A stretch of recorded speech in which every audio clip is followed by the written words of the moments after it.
Welcome back. This is the supercut of A Wolf Amongst Lions by Kallypso. Don't forget to like this video if you enjoy, and subscribe for future stories. Please check the description for a full list of tags and the link to drop a kudos for the original author. With that out of the way, let's get started. Chapter 43, Fear and Hatred. Arya's captors were smart. They had heard enough rumours about her and seen the knife she carried. They knew not to give her anything to work with, so her room at the Dreadfort was stripped bare. All he had was a bed, a desk and an empty shelf. Not a single sharp object in sight, not even a stray sewing needle or a loose nail. She had only a single narrow window, too small to possibly use as an escape. Through that window she could watch the light change and count the days passing. The rise and fall of the sun was all that changed in that tiny room for the first month. Occasionally, a guard came to bring her food, but they gave her no utensils that she could use against them, and they always entered prepared for an attack. All of her guards had been informed that she was not some docile lady. One of Arya's greatest advantages had always been her unassuming appearance. Jaime had mentioned as much to Brienne, and he was completely right. People had been underestimating her all her life, even when she wanted to be taken seriously. That gave her the element of surprise. It was surprise that allowed her to protect Tommen, to kill those assassins, to draw a confession from Littlefinger. It was surprise that had kept her alive for this long. The Boltons did not intend to let her surprise them. They were treating her as a serious threat, and that gave her very few opportunities for escape. She had always wanted people to take her seriously, but this was the very worst time for it to happen. For the first month, Arya was totally isolated. She saw only the guards who brought her food at unpredictable times. It was maddening to be left alone with nothing but her thoughts for company. And then Ramsay Bolton came to visit. She had already eaten dinner, so she knew something was off when she heard the lock rattling. At first, she worried it might be a guard eager to take liberties with a hostage. She stood to meet the guest before they even opened the door, placing herself in the centre of the room, ready to defend if they came at her. Ramsay Bolton stepped through the door, smirking. "Were you waiting for me, little wolf?" Arya's eyes narrowed. She would have preferred a guard. Then at least she could catch them by surprise, but not this man. "I was waiting for trouble. It just happens to be wearing your face. What are you doing here?" "I'm back from the wall. Perhaps I came to see how you are adjusting," Ramsay said. "That would be considerate of you, if it were true," Arya said. "Except for you're in the midst of planning a rebellion, I doubt you would come for something so trivial." Ramsay laughed once. "Well, even in the midst of a war, one does need to take time for amusements." He tilted his head to the side, studying her. "And you are very amusing." Arya clenched her jaw. "Am I?" "Yes, you're such a curiosity, little wolf," Ramsay said. "Your reflexes, for instance, you've clearly trained regularly. As a hostage of the Lannisters, I wonder how you gained permission for that." "I didn't need permission," Arya said. "Yes, you did. It would have been easy enough to stop you," Ramsay said. "For instance, right now you do not have permission, so you can't practice." Arya's eyes narrowed. Technically he was right. She didn't have a weapon and this space was too small for her to really practice footwork. She could keep herself strong and flexible, but little else. "It frustrates you, I'm sure. Wolves don't like to be in cages," Ramsay said, "but if you'd like to practice, I can oblige." Arya saw the knife a second before he stabbed out at her. She barely redirected the blow, slamming into the corner of the desk as she did. He laughed once. "Oh dear, hard to dodge in close quarters like this, isn't it?" His eyes seemed to glow with delight. "I can't imagine you practiced much in tight spaces. It's much more ideal for the attacker than the defender." "Then give me a weapon, coward," Arya snapped. "No," Ramsay replied, striking out at her again. She leapt backward onto the bed, but he didn't give her much time to find her footing. He rushed forward, his blade flashing in the light. She hopped to the table, trying to get around him and avoid being cornered. But this room had no safe places. Everywhere she turned, she found a new corner. When she tried to slip around Ramsay again, he seized her collar and shoved her hard against the wall. Her head knocked against the stone, and she bit the inside of her cheek to keep herself focused. "I think we've found a gap in your training," Ramsay said. Arya hissed and kicked out at his legs. He dug his knife into her right shoulder in response. Pain blossomed through her arm, and Arya gritted her teeth to keep from screaming. "You're not much of a howler, are you?" Ramsay asked. "I've heard animals make all sorts of sounds when they're cornered and in pain. Humans too, it all blends together. In the moments before death, humans are just animals desperate to survive. He twisted the knife slightly and black spots flashed across Arya's vision. Fuck, it hurt. Desperate animals are the most dangerous because they'll do anything. I've seen wolves chew off their legs to escape a trap. Ramsay tilted his head to the side. What will you do, little wolf? Arya growled and head butted him as hard as she could. Her vision flashed white at the impact, but it surprised him enough to force him back. It satisfied her to see the blood streaming from his nose. And yet he still smiled. Arya realized now what his eyes reminded her of.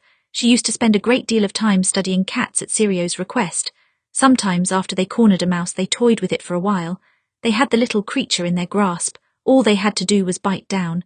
But instead they batted at it, wore it down, let it escape a little before pulling it back. And all the while they watched with wide, curious eyes. Ramsay was exactly like one of those cats, and she wished she could dig his eyes out of his skull with his own knives. You look so serious, little wolf, he cooed. Don't worry so much, I won't kill you, I won't even hurt you too badly, because you don't fear death like most, or pain. What you fear is a cage, so all I really have to do to torment you is keep you here. He shrugged. Besides, we need you alive to use against Tywin Lannister. Tywin Lannister. Even when he was hundreds of miles away, he still had a hand in her life. It was his supposed favour that kept Ramsay from digging his knife somewhere more important. His favour was why they bothered to keep her captive at all. A second daughter of a noble house wasn't that valuable a captive, but a girl in the favour of the head of the Lannister house, that made her very important indeed. Arya's element of surprise had saved her life in many situations, but it was Tywin Lannister who had actually kept her alive thus far.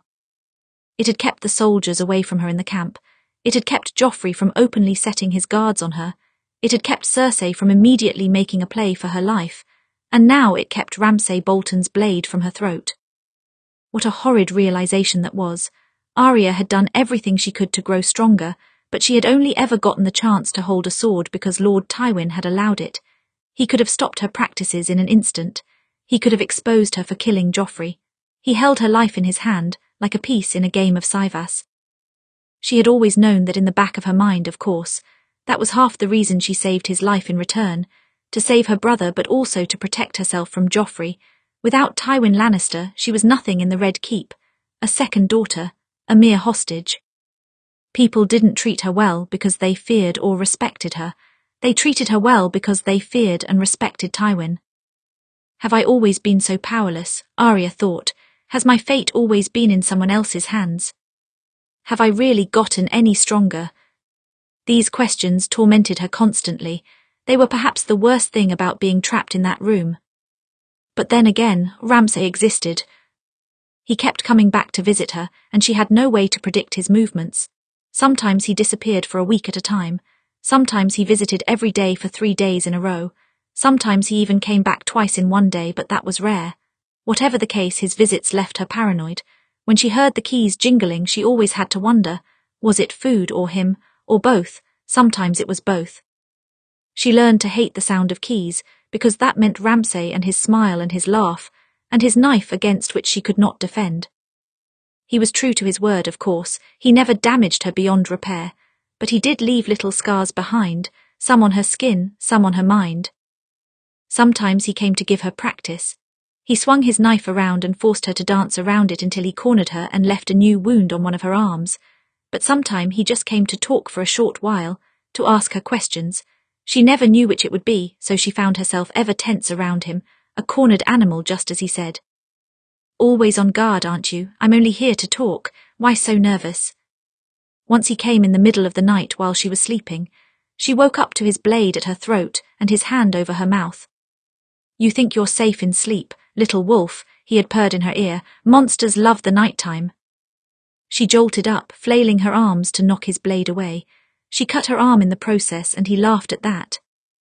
Now you're just making yourself bleed. You ought to settle down. She did not fall asleep after he left, and for days after the smallest sound could startle her awake. One time he visited with a strangely sombre look on his face. Lady Arya, has anyone told you the news yet? What news? Arya asked suspiciously. Oh, no one has, I apologize. I hate to tell you this myself, Ramsay said. We received word from the Riverlands today. Arya's insides went cold. The Riverlands, the siege, so many of her family was there. Which one had died? Who had joined her father and Rickon in the ground? I'm not sure how to put this, but your brother. Which one, Robb or Bran? Which one was he talking about? Ramsay let a long silence hang in the air, and Arya thought her heart might claw its way from her rib cage. Your brother Robb, Ramsay flashed a wide grin, is doing just fine. All your family is. Arya released a breath she had been holding for too long. She bared her teeth in a snarl. I hope you die screaming someday. I bring good news, and that's your reaction. You're not much of a lady, are you? He was maddening, and his words were always far sharper than his knife. Arya had dealt with cruel people before. Joffrey, of course, was as cruel as they came, but he was stupid. He lashed out without thought, trying to hurt as many people as he could. Not Ramsay. There was no anger to his methods, no hate. He was patient enough to study her, looking for chinks in her armor. He found the doubts and fears of her mind and dug into them, drawing them all out into the open. The Boltons had a saying, a naked man has few secrets, a flayed man has none. Ramsay was not allowed to flay Arya, but he was doing his level best to peel away her sanity. He backed her into corners. He tormented her in her dreams. He fanned the flames of her worry for her family. And he pointed out her helplessness again and again and again, until Arya could not help but wonder if she had ever been strong. One time he visited her in the middle of the night. She was already awake, sitting cross-legged on the bed, staring straight at the door. Waiting. He smiled when he saw her, that awful, wicked smile that she could never get out of her head. Still awake, did I visit you in your nightmares? No, she held his gaze and refused to lift her chin. I'm not afraid of you. He laughed once and shook his head. Yes, you are. Arya swallowed hard and pressed her left fist against her leg. Yes, she was. Ramsay had always enjoyed games. From a very young age he loved to play with others. At first the games were tame, fighting with sticks, chasing servants through the woods, but Ramsay bored easily, and he was always looking for ways to make the games more interesting. For instance, if he added a knife to the stick fight, it changed the game completely. When he used a bow and arrow to help him in the chase, made it more exciting.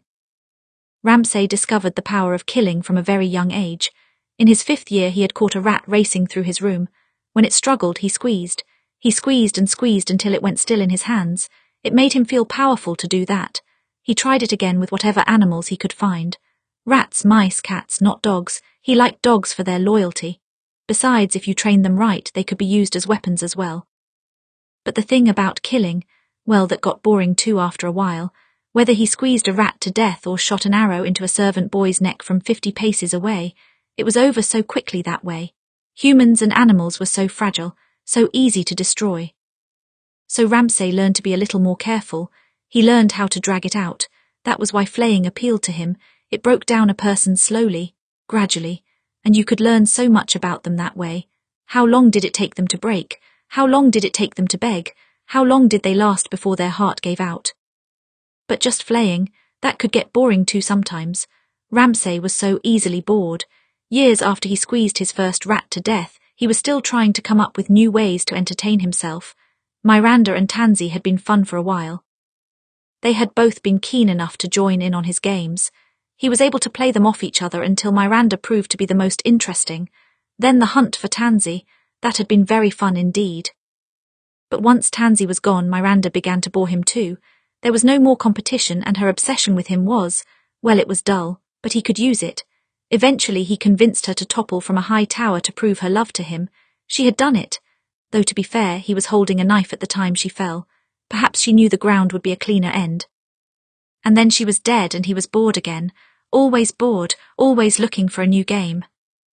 His father had an interesting game going at the moment, playing ally to Walder Frey and then throwing him to the wolves and lions to wear down their numbers. Quite brilliant, really. Ramsay loved the idea, and it could end with them taking control of Winterfell. That would make him heir to the north, assuming his father did not have any true-born sons. He wouldn't allow any true-born sons. He had made sure that his fat wife, Lady Walder, could never bear any. She perished in the process, of course, but that was no real loss. But the real surprise of the whole game, the real interesting twist that amused Ramsay to no end, was Arya Stark. Gods, she was fun. From the moment he saw her, he knew she would be fun. She held her shoulders proud like a lady, and her eyes were defiant. It was not the look he expected of a Lannister captive. It was not the look he expected of a noble lady in general. Myranda had grit because she was a kennel master's daughter with nothing to lose. A girl of Arya Stark's position could usually afford to be soft with no real consequences. No, there was no softness about her on the surface. She was sharp as steel, sharp as a wolf's teeth. It took a lot to truly shake her, and she was quick to recover from pain and fear. She was a project that he could really enjoy. In the midst of waiting for the Starks and the Lannisters to finish with the phrase, Ramsay used her to alleviate his boredom. She was always surprising him with the little things, her retorts, the way she refused to scream when she was in pain, the way she held his gaze even when her hands were shaking. He loved it. It would be so fun to watch her finally break, but he hoped she lasted a long time. In a way, it was good that he couldn't hurt her too badly. It forced him to savor the experience, to be creative. What a challenge, what a fun game. And just when he thought it couldn't get any more fun, his father introduced a new twist. It happened 4 months into the siege of the Riverlands. A rider reached the Dreadfort with news. Their allies were about to set a plan in motion that would cripple the Stark loyalists and, hopefully, kill Robb Stark. It would leave their enemies weakened. Walder Frey had played his part well, the perfect pawn in the Bolton's game. The Lannister armies are still quite strong, his father said. Tywin Lannister did not summon his full forces. There are no Tyrells among their numbers. Likely he knew it was not needed. He will be a greater threat than Robb Stark's remaining men.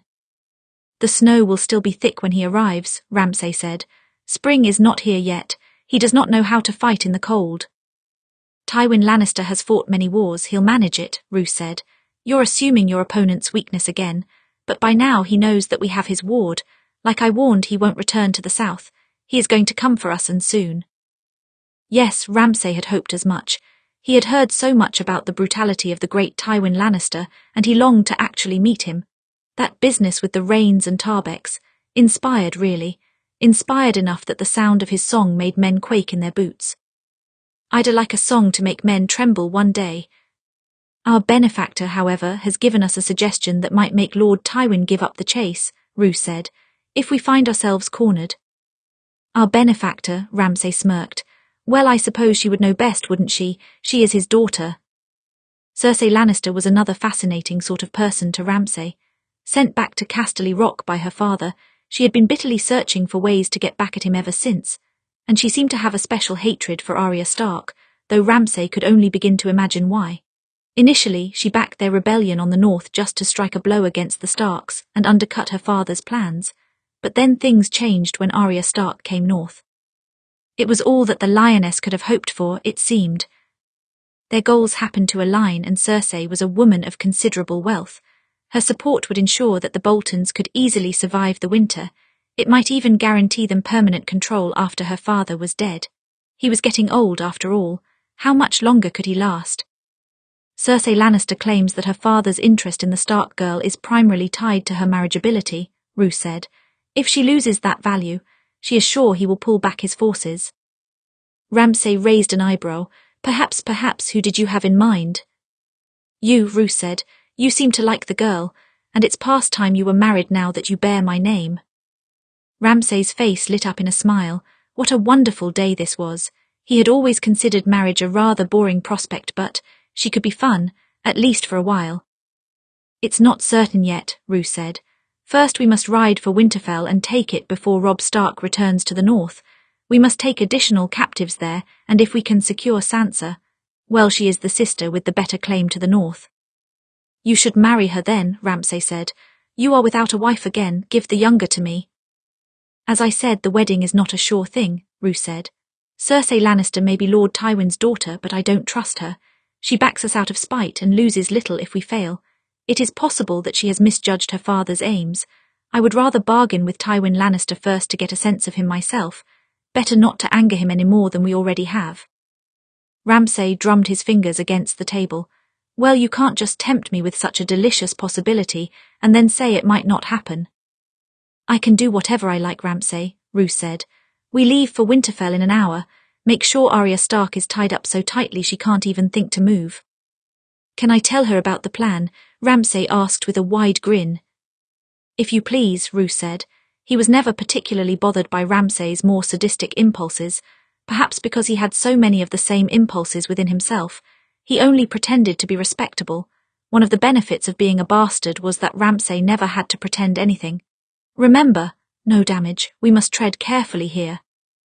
We're entering the final stage. I won't damage her, Ramsay said. That would be such a waste. Ramsay was positively beaming when he visited Arya that day.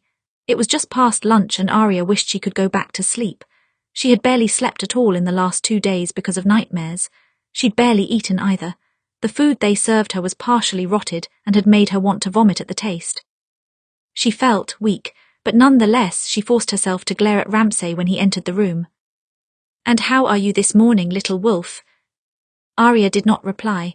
She was not in the mood for this today. She was never in the mood, of course, but especially not right now. The silent treatment, that's fine, I can do the talking, Ramsay leaned back against the door. I have news from the Riverlands. True news or a lie to mess with my head? Arya asked. True news, Ramsay said. Walder Frey is on the edge of defeat and your family still lives. Arya blinked. That actually was good news for her, which meant there had to be some kind of catch. But our allies are about to turn on the Stark loyalists. They'll likely kill many of them in the confusion and chaos. Perhaps even your brother, Ramsay said. That will make his forces smaller than they used to be. Between this and the wall he barely has enough to defend Winterfell. He laughed once. Oh, coincidentally, that's where we're going today. Arya's mouth went dry. What was he saying? Yes, we're going to take Winterfell off your family's hands before your brother return north. No doubt he'll be rushing back soon, but we are much closer, Ramsay said. So he'll arrive and be stuck in yet another siege, and we'll have so many hostages that, well, he won't have much ground to stand on. Arya felt a bit lightheaded. This wasn't happening. This could not possibly be happening. The children were at Winterfell, and Sansa and Talisa. The Boltons would have no reason to keep them all alive, so who would they kill first to strike out at Robb? His wife, his sister, one or all of his children. She was suddenly glad she hadn't eaten because she felt horrible, nauseous at the thought. That's not even the best news, Ramsay said. Once we get there and we've established firm control over Winterfell, there's going to be a wedding. A wedding? Arya had felt panic and fear in so many forms in these past months. Sometimes it was hot and burned through her heart and mind, making it hard to breathe. But sometimes, like now, it was cold. It crept through her veins and froze her heart. She already knew what Ramsay would say before he said it. She already knew it in her mind and heart. You and I, little wolf, you're going to be my bride. He smiled so wide at the words, so impossibly and cruelly wide. Isn't that wonderful? Something snapped inside of Arya. The blood roared in her ears and she roared too. She let out an inhuman scream and she threw herself at Ramsay with full force. She had no weapon but her teeth and claws and she used them. She clawed at his face. She bit down on his neck until she tasted blood. It lasted only a few seconds. He was able to flip her off of him and slam her against the ground. His hand closed tight around her throat and he pressed his knee down on her left wrist. Her good hand. She stilled, knowing that if she fought he might break it, and then she would be truly fucked. Ramsay was panting and laughing. Finally, I got to hear you scream. His smile was poison as he looked down at her. I hope I get to hear it again. He stood and left her trembling with hate on the ground, opening the door to 4 soldiers. Bind her hands and legs, then bring her. I don't want her moving. She glared fiercely up at him, wishing she could kill him with her gaze. She had never loathed anyone so deeply, never wanted to kill anyone so much. All those other names on her list, the dead and the living, Joffrey, Cersei, Lord Tywin, they were nothing to her in that moment. There was only name at all she wanted dead. Ramsay Bolton. Ramsay Bolton. Ramsay Bolton. I will give everything I am. I will pay any price. Just let me kill Ramsay Bolton. Chapter 44, The First Arrow. Sansa had been expecting an army. From the moment she sent the rider with the letter to Robb, she began to prepare for an attack on Winterfell. It only made sense after all. While Stark loyalists were occupied with Mance Rayder in the north and Walder Frey in the south, Winterfell was left highly vulnerable. She had just enough archers to guard the walls of the castle all the way around, and barely enough soldiers to put up a fight if the army broke through. To make matters worse, Sansa was not an expert at warfare, not by a long shot. She had never presumed she would need to prepare for a siege. That was usually men's work, and it was kept well out of her studies as a child. She knew how to organize resources for a long winter, which she supposed was helpful if the attackers tried to starve them out. And Taliesin was skilled at treating the wounded, which may help to minimize their losses. But Sansa doubted the Boltons would give them a chance to use either of those skills. The Boltons would not try for a drawn-out siege. They would make a full attack on Winterfell to take the castle. If they did not, Robb's armies would be upon them within a week. They had to take it now. They could not afford to wait. And their odds were good. Winterfell did not have enough men or enough time to properly prepare. Those in the most danger were the children. As Robb's heirs, the Boltons would want to get rid of them entirely. The same had happened to Rhaegar Targaryen's children after all.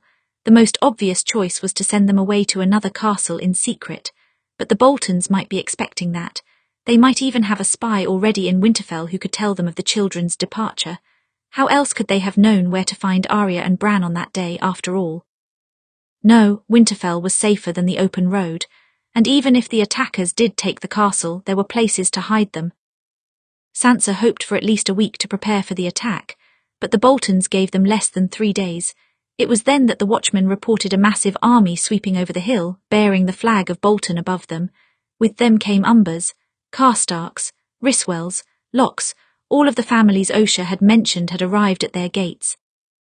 Sansa felt bile rise up in the back of her throat, but she choked it down again. Memories of the Battle of Blackwater stirred in the back of her mind. She remembered the stench of fire and blood that poisoned the air. Soon, that would come for Winterfell and the people inside. There would be no mercy from the Boltons. Who could ever expect mercy from a traitorous house with a flayed man for their sigil? Still, she and Taliesin stood atop the wall above the gate as the armies approached. Taliesin must have been as terrified as Sansa, but for her part she did not show her fear. She had seen men bleed many times and even sawed of their limbs to save them. She did not frighten easily. "The children are safe," Taliesin said, "already tucked away and with plenty to last them until their father arrives. The Boltons won't find them if they do break the castle." "They might," Sansa murmured. "It only takes one aimless guard or a few good dogs." "Shaggy Dog will protect them," Taliesin said. "I've never seen a few good dogs win a fight against a wolf." Sansa nodded once and looked back over the walls. The armies had stopped not far from the gates. At their lead was the bastard of the Dreadfort, Ramsay Bolton. Sansa guessed that Roose Bolton had sent Ramsay ahead to take the castle. "Lady Stark and Lady Sansa," Ramsay called up. "Kind of you to come to the walls to greet us. I don't suppose you will do us the courtesy of opening the gate and allowing us inside. We are quite tired from our journey." "That is a shame," Taliesin said. "We have no room for traitors here." "You don't have the men to oppose them either," Ramsay said. "You have archers, I see, but probably not the best archers in the army. We have many times the arrows and men that you have, and more ladders than you can cut down." He inspected the walls. "It doesn't seem you've had much time to make preparations either." "It doesn't take many men to hold Winterfell," Sansa said, making her voice stronger than she felt, "and they will gladly give their lives to do it." "They will give their lives," Ramsay said, "unless you do something about it. Open the gates and no one inside will be harmed. Yield the castle to me. I am a man of mercy."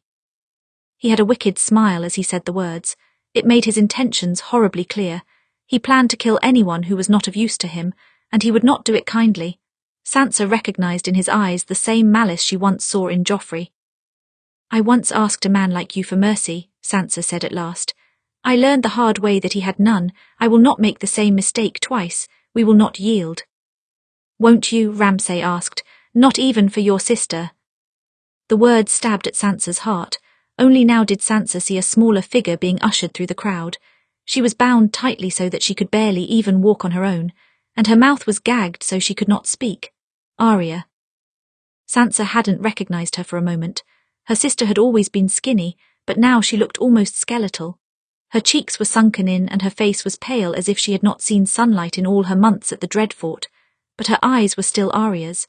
They burned with vengeful grey fire as she glared at Ramsay. He merely smiled back at her and placed a hand on her head, ruffling her hair. "Don't feel too worried for her. This is a familiar position for your sister. Certainly not the first time she's been used to force family to bend," Ramsay said. "I wonder, how did Tywin Lannister argue for it? Surrender or I'll kill your sister." "I was not there," Sansa muttered. "I could not say." "Well, however he did it, the threat stands for me," Ramsay said. "Open the gate, Lady Sansa, or I'll open her throat." Sansa's hand was trembling as she looked down at Arya. Her sister looked right back at her and shook her head. Even in this weakened state, she was defiant. If Sansa did not know better, she might even say she was fearless. But neither of them was fearless. Sansa knew that. They were both simply playing a game of trying to look strong. Arya had always been better at that game than her, but still Sansa could see through her. Sansa could not watch her die. She had already been forced to watch her father lose his head. How could she watch her little sister meet the same fate? Why was her family always in such peril? Taliesin rested a hand over hers, and the feeling brought Sansa back to reality. She drew in a deep breath and held Ramsay's gaze.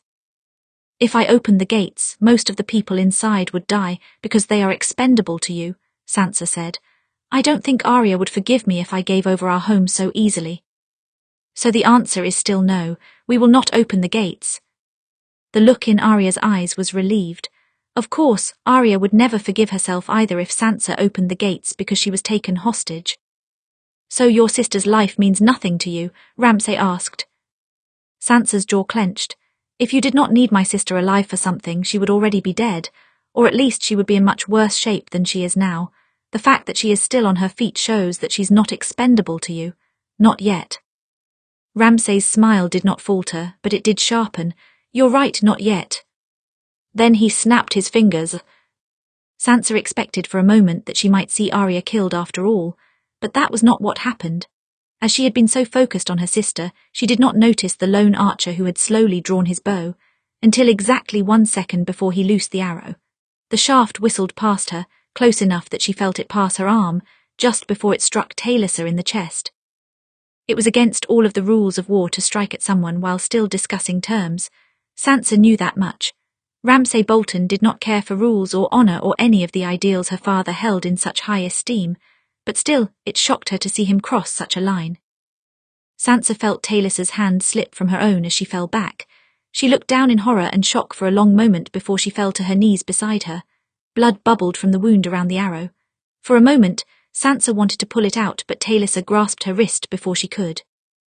"It will only make the bleeding faster," she rasped. "You'll be all right," Sansa said. You can tell me what to do. You know how to handle wounds like these, don't you? Give me instructions, or I can find Maester Luwin. I can find someone." Her words fell from her mouth in a panic and tears burned her eyes. It didn't make sense. Taliesin would have been a valuable hostage. Did Ramsay consider her one hostage too many? He knew Robb had 3 children after all, and he already had Arya in his grasp. Perhaps he did not think he needed the wife. Perhaps he just wanted to eliminate the Stark name as quickly as possible. Taliesin squeezed Sansa's hand, staring up at the sky. "It's too late, Sansa, it's too late." "It's not, please, I need you to stand with me. I can't do this alone," Sansa whispered. "They had good aim, I'm sore," she coughed, and blood spurt from her mouth, staining the collar of her dress. "Just, the children, you have to protect the children." "They'll be fine," Sansa promised, "but you need to stay for them, they need you." She gripped her hand as tightly as she could. Taliesin had been another sister to her since she returned to Winterfell, and a good wife to Robb.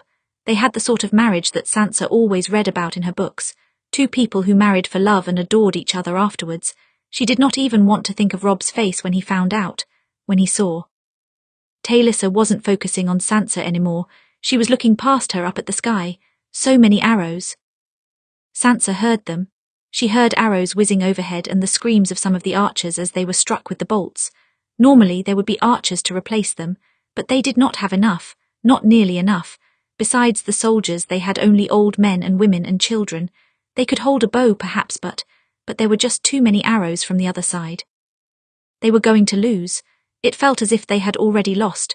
Even as Sansa had been an expert at warfare, no one could have prepared Winterfell for this army in only 3 days' time. But still she felt like a failure. "Ned," Taliesin murmured, "be careful of the arrows there. Sharp, stay back from them." She was delirious now and her eyes looked so far away. "Robb, get Ned, he'll hurt himself, please." Then she seemed to still, her last word still on her lips. Her eyes gazed out at nothing. The arrow had done its job. For a long moment, Sansa lingered there, shivering with fear and sorrow. Troubles never ended for House Stark, did they?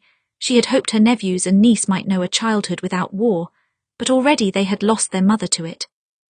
I've failed everyone. Lady Sansa. Sansa felt Brienne's heavy hand on her shoulder. We need to go, it won't take them long to breach the walls. I have to lead, Sansa murmured. Lead or not, they will come over the walls and they'll be all too happy to have you as a hostage or a casualty, Brienne said. You shouldn't give them anything more to use against your brother. She was right, they already had Arya. She should not give them two sisters. It would only put Arya in more danger and make either one of them expendable. When they break us, I will go, Sansa said at last. But until they do, I stay. I won't leave this place in chaos. She stood and hurried down the wall, away from the danger of the arrows. Brienne followed close behind, shielding her with her armoured body. In the courtyard, the soldiers stood strong, along with the less prepared citizens who held whatever weapons they could find. Lady, one said, orders. I am not fit to lead a war, Sansa thought, but I will try. Shore up the gates, Sansa said, and keep your shields above your heads. They'll be using ladders to get over the walls. That means only a few of them will get in at a time. Kill them as they do. The Boltons may have more men than we do, but as long as they have less men inside the walls, we can still beat them. We are of the north. Winterfell is ours. We will keep them back. Or at least delay them for a while. She was not sure if her speech was convincing, but the soldiers squared their shoulders and moved to do as she said, and Sansa stood in the courtyard, knowing it would soon be full of bodies. Taliesin was the first of many deaths to come. They held for one day. The Bolton armies had arrived at sunrise, and it was nearly sunrise again. If only the sunlight brought any hope with it. Their numbers were enough to keep back the Bolton armies and keep casualties low. But after fighting through the night, everyone was beginning to tire, and they did not have the men to give those who had been standing guard at the wall a break or a rest. To make matters worse, the Boltons had been slowly chipping at their defences, bit by bit, arrow by arrow. There were gaps now in the archers at the wall and not enough arrows, especially now that their castle had been surrounded. A group of 10 Bolton men made it into Winterfell and cut down 3 archers and 5 swordsmen before they were killed by the survivors. Brienne herself killed 3, but when Sansa looked up, she saw another wave soon to come. It's about to fall apart, my lady, Brienne said softly. You lead well, but we are running out of time. She was right, of course she was right. Sansa knew it all along that this wouldn't last. My lady, Brienne said when she responded, we should go to the children now. Sansa nodded once, but not before turning to one of the older soldiers whose sword had slain many men that day. I leave you in command on the ground. Keep them back for as long as you can, Sansa murmured. I am, lady, the man replied. He knew it was lost and he knew he was dead. She could see it in his eyes. Get somewhere safe. Sansa placed a hand at his arm, offering him a thankful smile. Then she hurried after Brienne. Even though she felt light-headed and helpless and like an awful failure, she had to keep moving. There was no choice. She had not had much time to prepare the castle, but she had time to prepare the crypts. She had prepared them with supplies that would last a few people several months. It was meant, initially, for Taliesin and the children. Now it would be for her and the children. Only 3 people alive knew about the place in the crypts. Osha, Maester Luwin, Brienne. Sansa had told everyone else that she had sent the children away to another castle just in case there was a spy, and if anyone was tortured, that was the information they would give to Ramsay. Meanwhile, they would hide in the underground maze of the crypts and wait out the storm, wait for Robb to come. They reached the entrance just as she saw more Bolton men making their way over the western wall. She took one last look at the Winterfell courtyard before ducking inside the entrance of the crypt. Her parents used to say that there must always be a Stark in Winterfell, and as a Stark, she would weather this awful battle and keep Robb's legacy safe. Chapter 45, Loss. Arya had been longing for Winterfell for quite some time. In her 4 months of captivity at the Dreadfort, she dreamed of the familiar walls and the people within, but this was not what she had wanted at all. She found herself sitting in the middle of the courtyard, surrounded by bodies of the Stark household. They scattered the ground like dead leaves in the autumn, their blood staining the snow beneath them. It was the kind of sight that should have made Arya burn with fury. But she was numb, completely and utterly numb. This place didn't even feel real to her, and she did not feel solid in her own body. Her soul was drifting about her home like a ghost. This is my fault, she thought. I should not have gotten caught. If she had been prepared and saved herself and Bran, then Robb never would have left Winterfell to deal with Walder Frey. She could have caught the kidnappers and forced them to confess. The Boltons could have been handled right then, and the North would be safe. But that was all a distant, stupid wish now. Instead, she was caught again. Robb had fallen into a trap, and Winterfell belonged to the Boltons. And so many people had died for it. Arya longed for a weapon, but she could not move her arms to reach for one. Her bindings pinned her arms to her sides, and the chains at her ankles made running impossible. She was helpless, sitting in the Winterfell courtyard, staring at fallen weapons she could not have. Ramsay noticed. He always noticed the slightest things. He wandered over to her with a victorious smile on his face, picking up a dagger from a fallen soldier. Wishing you could have this, little wolf. He spun it a few times in hand, letting it catch the early morning light. You can, just reach out and take it. Arya glared at him but did not reply. Oh, guess you don't want it too much then. Ramsay sat down beside, resting an arm around her shoulder. Arya gritted her teeth and resisted the urge to throw him off. What do you think of the new decorations on the wall? Arya stared straight ahead, refusing to look up. She had been avoiding looking at the walls all morning. They're exactly the type of decorations I'd expect from you. But you have to look at them to really appreciate them. Ramsay threaded his fingers through her hair and forced her head back. Look, now. She caught a slightest glimpse before she was able to close her eyes, and the images swung in her imagination even after she did. She used to play on those walls. She used to climb there with Bran, race along them with Jon, stand with her father and look out across the fields they called home. She could not stand to see the walls repurposed for this. Ramsay chuckled when she shut her eyes. He was far too close to her and it made her skin crawl. Open your eyes, he murmured in her ear. She didn't, she refused. Arya, his voice was more dangerous now. She hated his nickname for her, but somehow hearing her true name in his voice caused bile to rise up in the back of her throat. Open your eyes, or I'll make your left hand match your right. Arya drew in a shuddering breath and slowly cracked open her eyes to look. She saw Taliesin first. They had hung her over the gate and left her to sway in the icy breeze. Without the arrow in her chest, it was unclear how she had died, which she suspected was the point. Robb would be left to wonder how much she had suffered before they killed her, and his imagination could conjure up a lot. They had flayed her after all. They flayed other Northmen too, some of them living, and they hung along the walls just like Taliesin. Some men, some women, even a few children. Those they hadn't flayed and killed were left in the dungeons. Some of the women had been taken as rewards for Bolton soldiers, and a few were allowed to live their normal lives because they were useful. At least the people hanging on the walls were dead now. Their suffering had ended. How do you think your brother will react when he sees? Ramsay asked. Will he howl, or is he like you? Perhaps he growls more often than he screams. He looked at her. What do you think? I think, Arya's voice was flat when she spoke. No anger, no grief, just numbness.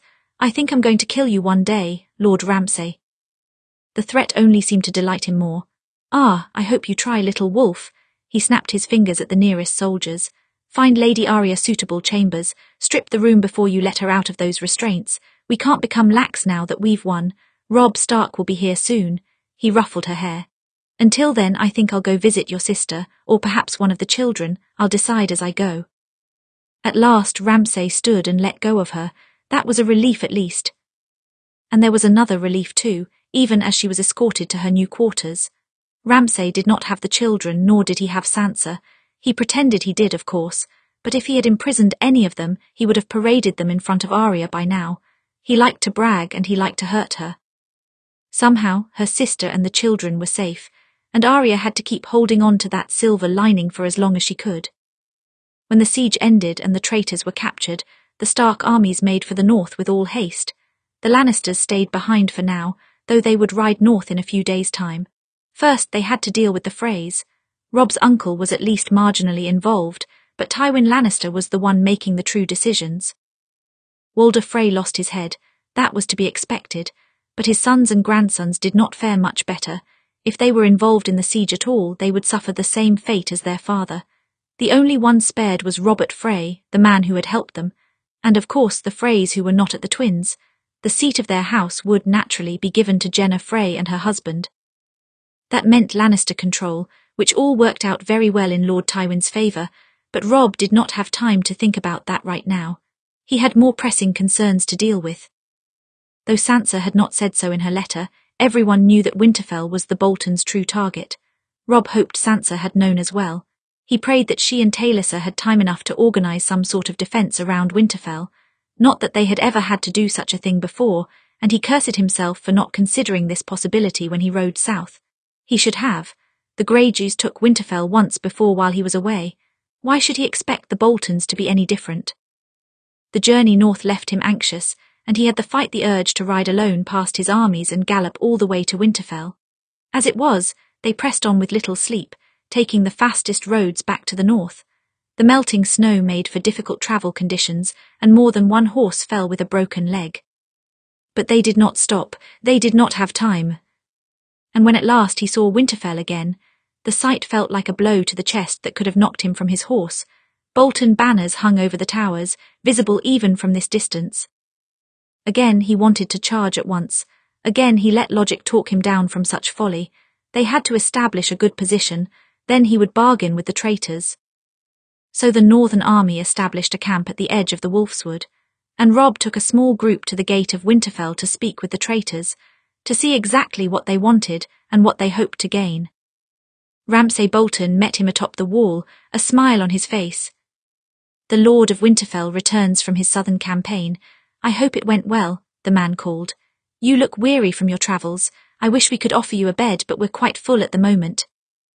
"I'll make room again soon. Men without heads don't need castles to keep," Robb replied coolly. His anger was a storm inside of him, but he could not let it break through. He had to stay calm. "I'll relieve you of both before the spring comes." "Bold words," Ramsay said. "Considering all of the hostages I have, 3 children, 2 sisters I have a lot of, spares to kill, wouldn't you say?" "Aye," Robb said, "but if you harm my sisters or my children or my wife, then I promise your death will be." "Oh, I'll give you your wife back," Ramsay said. Robb paused, both confused and unsettled. Ramsay was still smiling, but it felt wrong. Something was terribly wrong. "If you want her, that is," Ramsay said. "She's been hanging up here for some time and she's not much to look at anymore, but we'll cut her down for you if you desire." Only then did Robb see her. He had tried to ignore the bodies on top of Winterfell, but at Ramsay's words he forced himself to look, and he saw. Something fractured inside Robb. Reality itself seemed to crack in 100 different places. He did not even know how to process the horrible sight before him. But there was Taliesin, swaying in the breeze, one of her eyes already gone, much of her skin gone, her face already beginning to rot. He swayed like she did on the back of his horse. He wondered for a moment if he might tip off the edge, but he felt his mother clutch his arm tight in her hand. "Do not fall," she whispered to him. "Do not give him that, Robb, do not fall." Robb did not fall, but he was trembling as it all began to set in. Taliesin was dead and the children could soon join her, and he wanted to dig Ramsay's eyes out of their sockets with a rusty blade. "He has the children, Robb," Catelyn murmured. "Be smart." "The children, that monster has my children." Robb took a deep breath and looked up at Ramsay. "I know what supplies you have, Lord Ramsay. I know how long you can last. We'll starve you out if we must, or we'll rip you out of the castle by force. Regardless, you will not hold Winterfell, no matter how many hostages you have, no matter how many hostages you've killed." He turned. "Look for your own men to swing tonight." Robb started his horse in a gallop back to the woods, and when he reached them he gave his orders. All of the traitors were to be put to death that very night, hung from the trees of the Wolfswood. He would take their heads himself, but so many slices would blunt his sword. "Ramsay will not care about these deaths, Robb," his mother warned him, "but it will only incite more anger in the Umbers and the Karstarks." "Good," Robb said. "Let them feel anger. Let them feel sorrow. They will all die before this is over. They bore steel against their lord, and these are the consequences." "Hostages can still be valuable," she said. She was right, they could. Even in his fury he could not kill every traitor. Not yet, not until they had Winterfell. Then we will keep one traitor from each house alive, the most important one. The others hang. His mother nodded once. That seemed to satisfy her. As much as she tried to be reasonable, he could see the rage burning in her eyes too. Arya and Sansa were in danger. Her grandchildren were in danger. She wanted blood as much as Robb. His men carried out the order without hesitation. Having lost their own families in the traitors' attack, They were eager for revenge. The woods that night were filled with the screams of dying men, and the bodies swayed like branches in the wind. Robb watched it all to make sure his orders were carried out. Only after the screams had died did he return to his tent alone. Years ago he had stood with Talisa in a tent like this and confessed that he did not want to marry the Frey girl, that he wanted her, that he loved her, and she, gods be good, she had loved him as well. But you need that bridge. I hope it's a beautiful bridge. Marrying her had never been the smart thing to do. It was exactly the kind of reckless move that could have cost him the war, but he never regretted it, not for one moment. He did not regret that night with her or any night after. She was everything he had ever wanted, the only thing. And she was gone. When he finally registered that fact, he folded.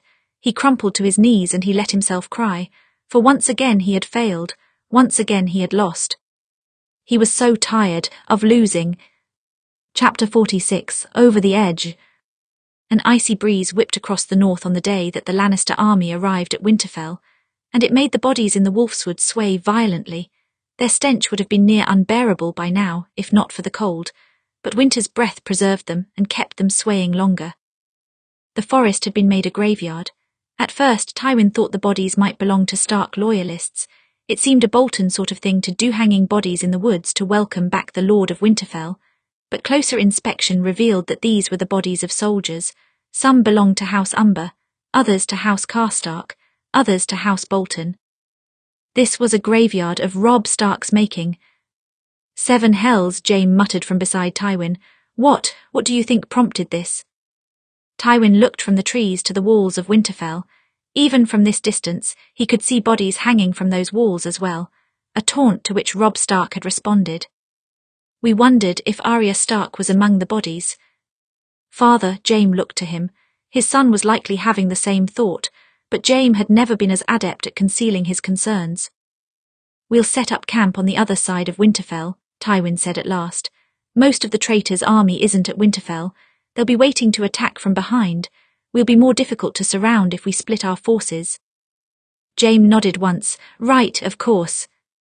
Once the Lannister army had settled into a suitable place at the fields to the east of Winterfell, Tywin sent a messenger to Robb Stark's camp to determine the exact situation.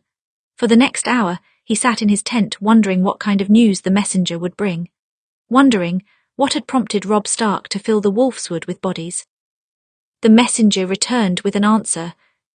The Boltons had already taken Winterfell by the time the Starks arrived. Ramsay Bolton spoke briefly with Robb Stark from the wall and made it clear they had no intentions of vacating willingly. And, the messenger paused for a moment. And Jaime asked, "What else?" "Robb Stark's wife was hanging on the wall, flayed. It's not clear how she died." Now Tywin understood. Marrying that woman had been one of Robb's greatest mistakes, and Tywin had nearly used it to end the Northern Rebellion. But he had married her for love. Ramsay Bolton had made the mistake of taking her away along with any mercy the Stark boy had left. "Did Ramsay Bolton kill any other hostages?" Tywin asked at last. "None that Lord Stark mentioned," the messenger said. "Then he likely still has his children somewhere," Tywin said, "and both his sisters. And Arya is still alive." "There's something else," the messenger said. "Lord Stark invited you to his war council at sundown. He says the Northern Lords won't make any trouble and it's more efficient than meeting back and forth." Jaime shifted nervously. "He's sure that's a good idea." "He just hung quite a few traitors," Tywin said. "I doubt the other lords are eager to argue with him at the moment." He gave the messenger a nod. "Tell Lord Stark I will be there." When the man had left, Jaime turned to look at him. "You're sure? Even after the Riverlands, I doubt the Northern Lords will be happy to see you, or me for that matter." "I don't need them to be happy," Tywin said. "But we're in the North. They know this country better than us and they know how to fight in it." He adjusted his gloves. "This is Robb Stark's war now. It's time to see how he will win it." Jaime had never seen such a sudden change in a man before. Robb Stark had always been a serious boy.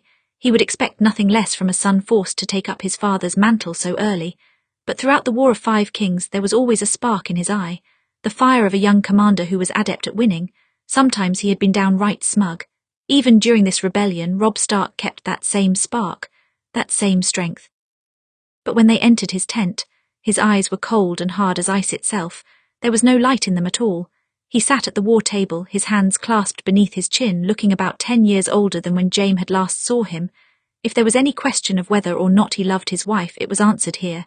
He had loved her dearly, but now she was gone, and with her a part of his own soul. None of the northern lords seemed surprised by Tywin's entrance, nor did they try to pick a fight, but one did take issue with Jaime's presence. I didn't know Jaime Lannister was welcome at this council as well. Jaime Lannister played an instrumental part in the mission to rescue Bran, Robb Stark said without missing a beat. His voice was flat and cold. And he saved my brother's life. He is welcome, and I will hear no more about it. Jaime inwardly cursed as he felt his father's gaze on him. He had not yet gotten around to mentioning that little mission. But Tywin did not question him here. The Lannisters never showed division in front of enemies or allies. He imagined he would hear quite a bit about it later. He was soon saved from his father's icy stare by Robb Stark's voice. I was glad to see your banners arriving so soon, Lord Tywin, Robb said, though his voice did not have 1 ounce of gladness in it. Is the situation in the Riverlands handled? It is, Tywin said. Good, Robb said. Shall we begin the next stage? There was a long silence in the tent. The northern lords looked between Robb and Tywin, wondering if Robb could get away with speaking to the Lord of Casterly Rock in such a cold tone. Would Tywin Lannister be insulted? Would he try to take control of the plans? Would he try to give orders in this place? But after an eternal pause, Tywin took his seat at the table across from Robb. Yes, let's begin. The meeting was long and tense, but not as tense as it could have been. Tywin, oddly, rarely spoke. Instead he listened. He listened to the Northern Lords debate, and he let Robb Stark make the final call on all plans. He stepped in only to offer information about his own armies. Jaime did not speak at all. He thought it best in a room of men that hated him to watch and listen instead of talk. Mostly he listened to Robb Stark. Even despite the tragedy of the recent days, his mind was not affected. If anything, it had sharpened. He was focusing entirely on the war, pushing out any thoughts of his wife hanging above Winterfell or his children captive within. He did not have time to grieve right now, so it seemed he simply eliminated every distracting emotion. By the end of the meeting, they had a solid beginning of a strategy. The Lannister army would surround the eastern side of Winterfell. It would be the obvious direction from which to approach from the Dreadfort, but Roose Bolton would want to attack the Stark loyalists rather than the Lannisters, if they forced him to attack from the Wolfswood instead. They had the advantage of terrain. The thick trees would make a cavalry charge much more difficult, and cavalry would be the death of the northern loyalists' weakened army. The main goal was to make an attack difficult for Roose and keep Ramsay and his men locked into Winterfell. Further strategies could be decided upon based on how their enemy moved. It was a good start, and Jaime's father had no objections. I don't think I've ever seen you so silent during a war council, Jaime said when the meeting was at its end. I would have spoken if I needed to, Tywin said, but I didn't need to. Robb Stark rejected the foolish ideas and considered the intelligent ones. In any case, I told you I don't know the northern terrain well. Better to leave the campaign in Lord Stark's hands. Jaime nodded once. He supposed it made sense, and it did say something of Robb Stark's skill if he was able to gain his father's approval. But then, he had always been a gifted strategist on the battlefield. So, an instrumental part of the mission to rescue Brandon Stark? Tywin asked as they neared the camp. That's an interesting development. A shame you didn't tell me about it sooner. I had the sneaking suspicion you wouldn't approve, Jaime said. You're right, I wouldn't, and I still don't. Tywin glanced at him. Why would you take that kind of risk? Jaime shrugged, paying a debt. You think just because you're a Lannister you can use that excuse for everything. His father swung off his horse and stalked into his tent. Jaime followed after him even though he longed to ride away. You can't, and it's not an excuse to stupidly risk your life. What do you want me to say then? Jaime asked. It's over and done with, I'm alive. And I want to be sure that I don't have to worry about you playing a great knight every time my back is turned. I wasn't playing a great knight, Jaime snapped. I was trying to. He stopped himself when he realized how loud he had gotten. I was trying to get a weapon to Arya, that's all. Tywin studied him for a long moment. Jaime could feel it even though he did not look at him. Fortunately, he was saved from the conversation by a messenger entering the tent. A messenger with a letter, sealed with the image of the flayed man. Tywin split the seal with his thumb and wordlessly began to read. Jaime stepped forward. "What is it, a threat?" he asked. He hoped there were no more fingers. "No," Tywin set the letter down on his desk. "Roose Bolton wishes to meet with me." Tywin had only met Roose Bolton in person once before at some tourney. He could not remember which one. He knew from that first encounter, and from his reputation, that the Lord of the Dreadfort kept his cards close to his chest. He had a talent for violence and cruelty, but he kept it hidden. He was the kind of man who would stab his lord in the back for the right price, and that had made him useful to Tywin at one time. Now he was a thorn in Tywin's side, disrupting the peace once again. But when he called this meeting, he mistakenly revealed his play. He did not want to fight with the House of Lannister. He was hoping to bargain and send them riding south once again, and a man desperate for a bargain came to the table at a disadvantage. When Roose Bolton arrived to meet him in the dead of night, he came with just enough men to be a problem if anyone attacked him. He didn't trust Tywin to keep with honor. Of course not. He knew how willing Tywin was to break the rules to win, but Tywin would not kill him yet. Roose still had a hostage after all. "So you meet with me in secret," Tywin said, "hoping to turn me away from Robb Stark's cause." He sipped his wine. "If you wanted my support, capturing my ward was a poor way to start."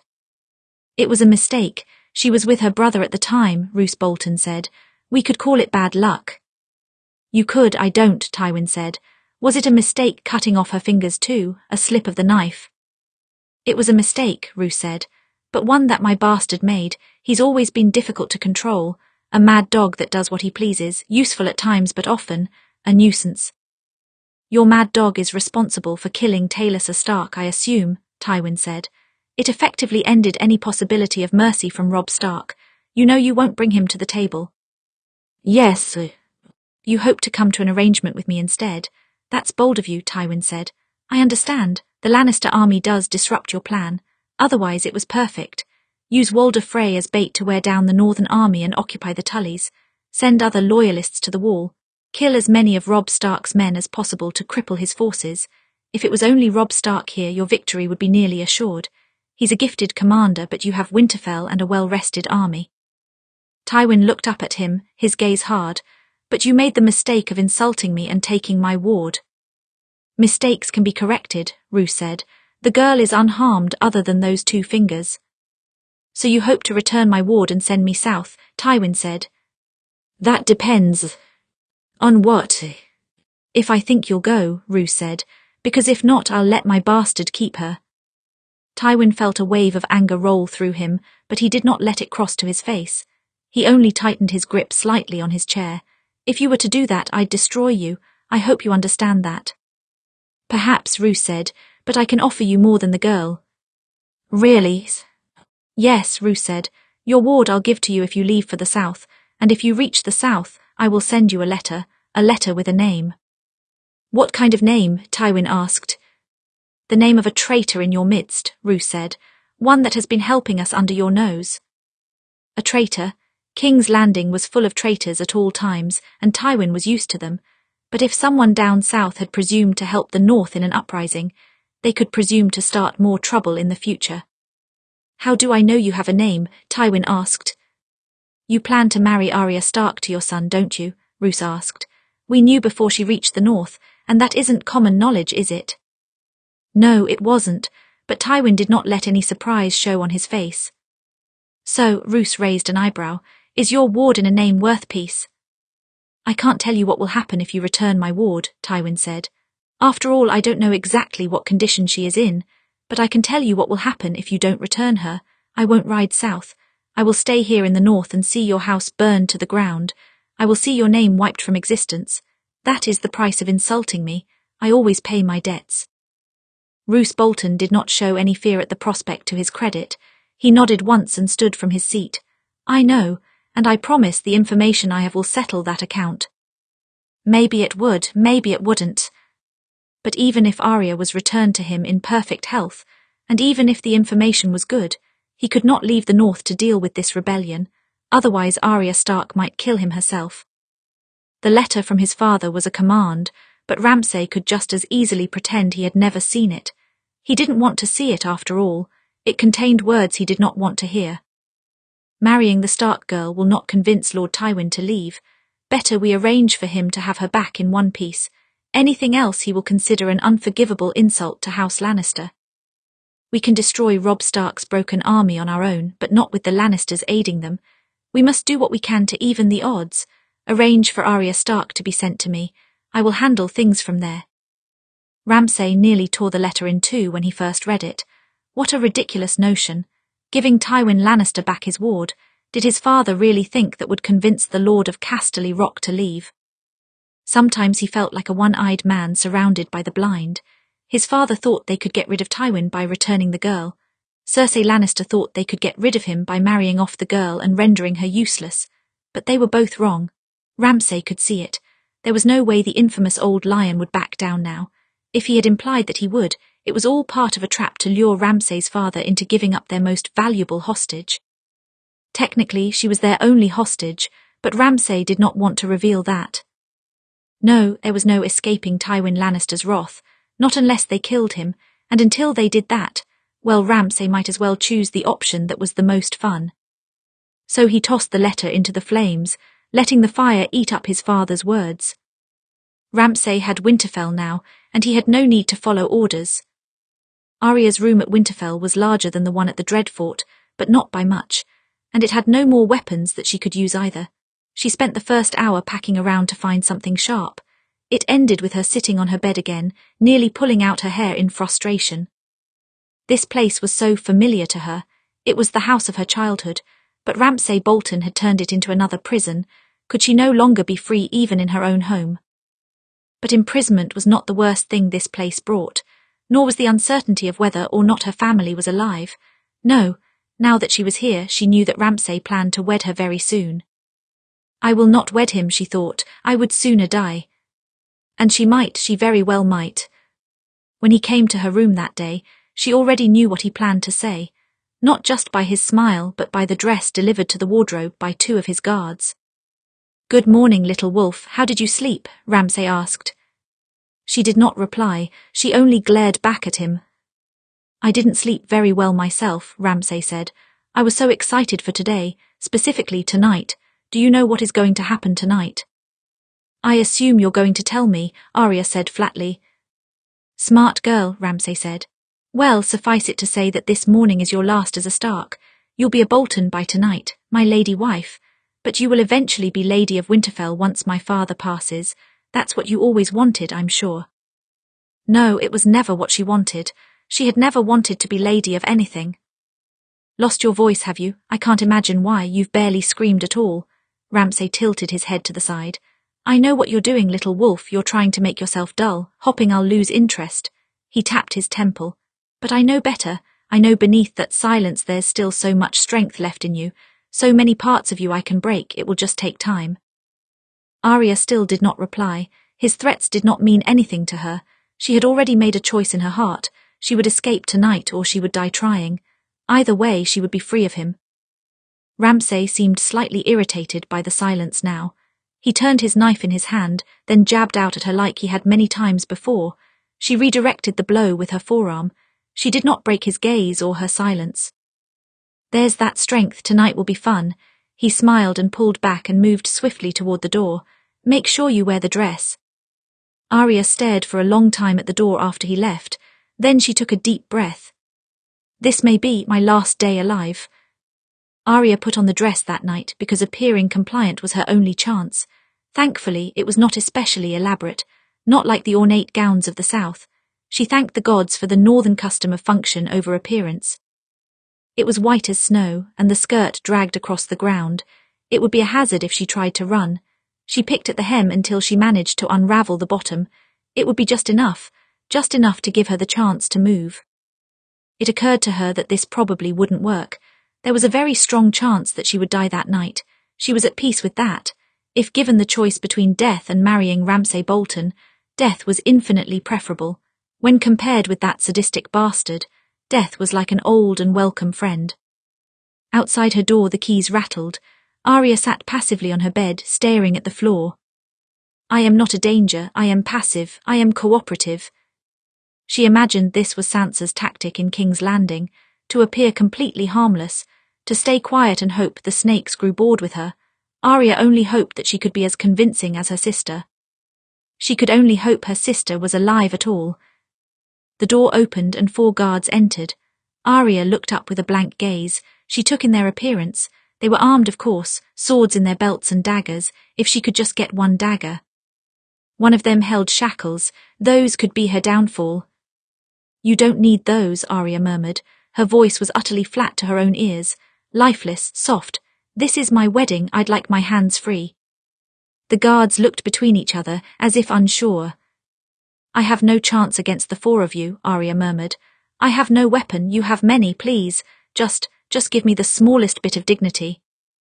There was a long silence. Then the guard hooked the cuffs back to his belt. "Thank you for that small kindness," Arya thought.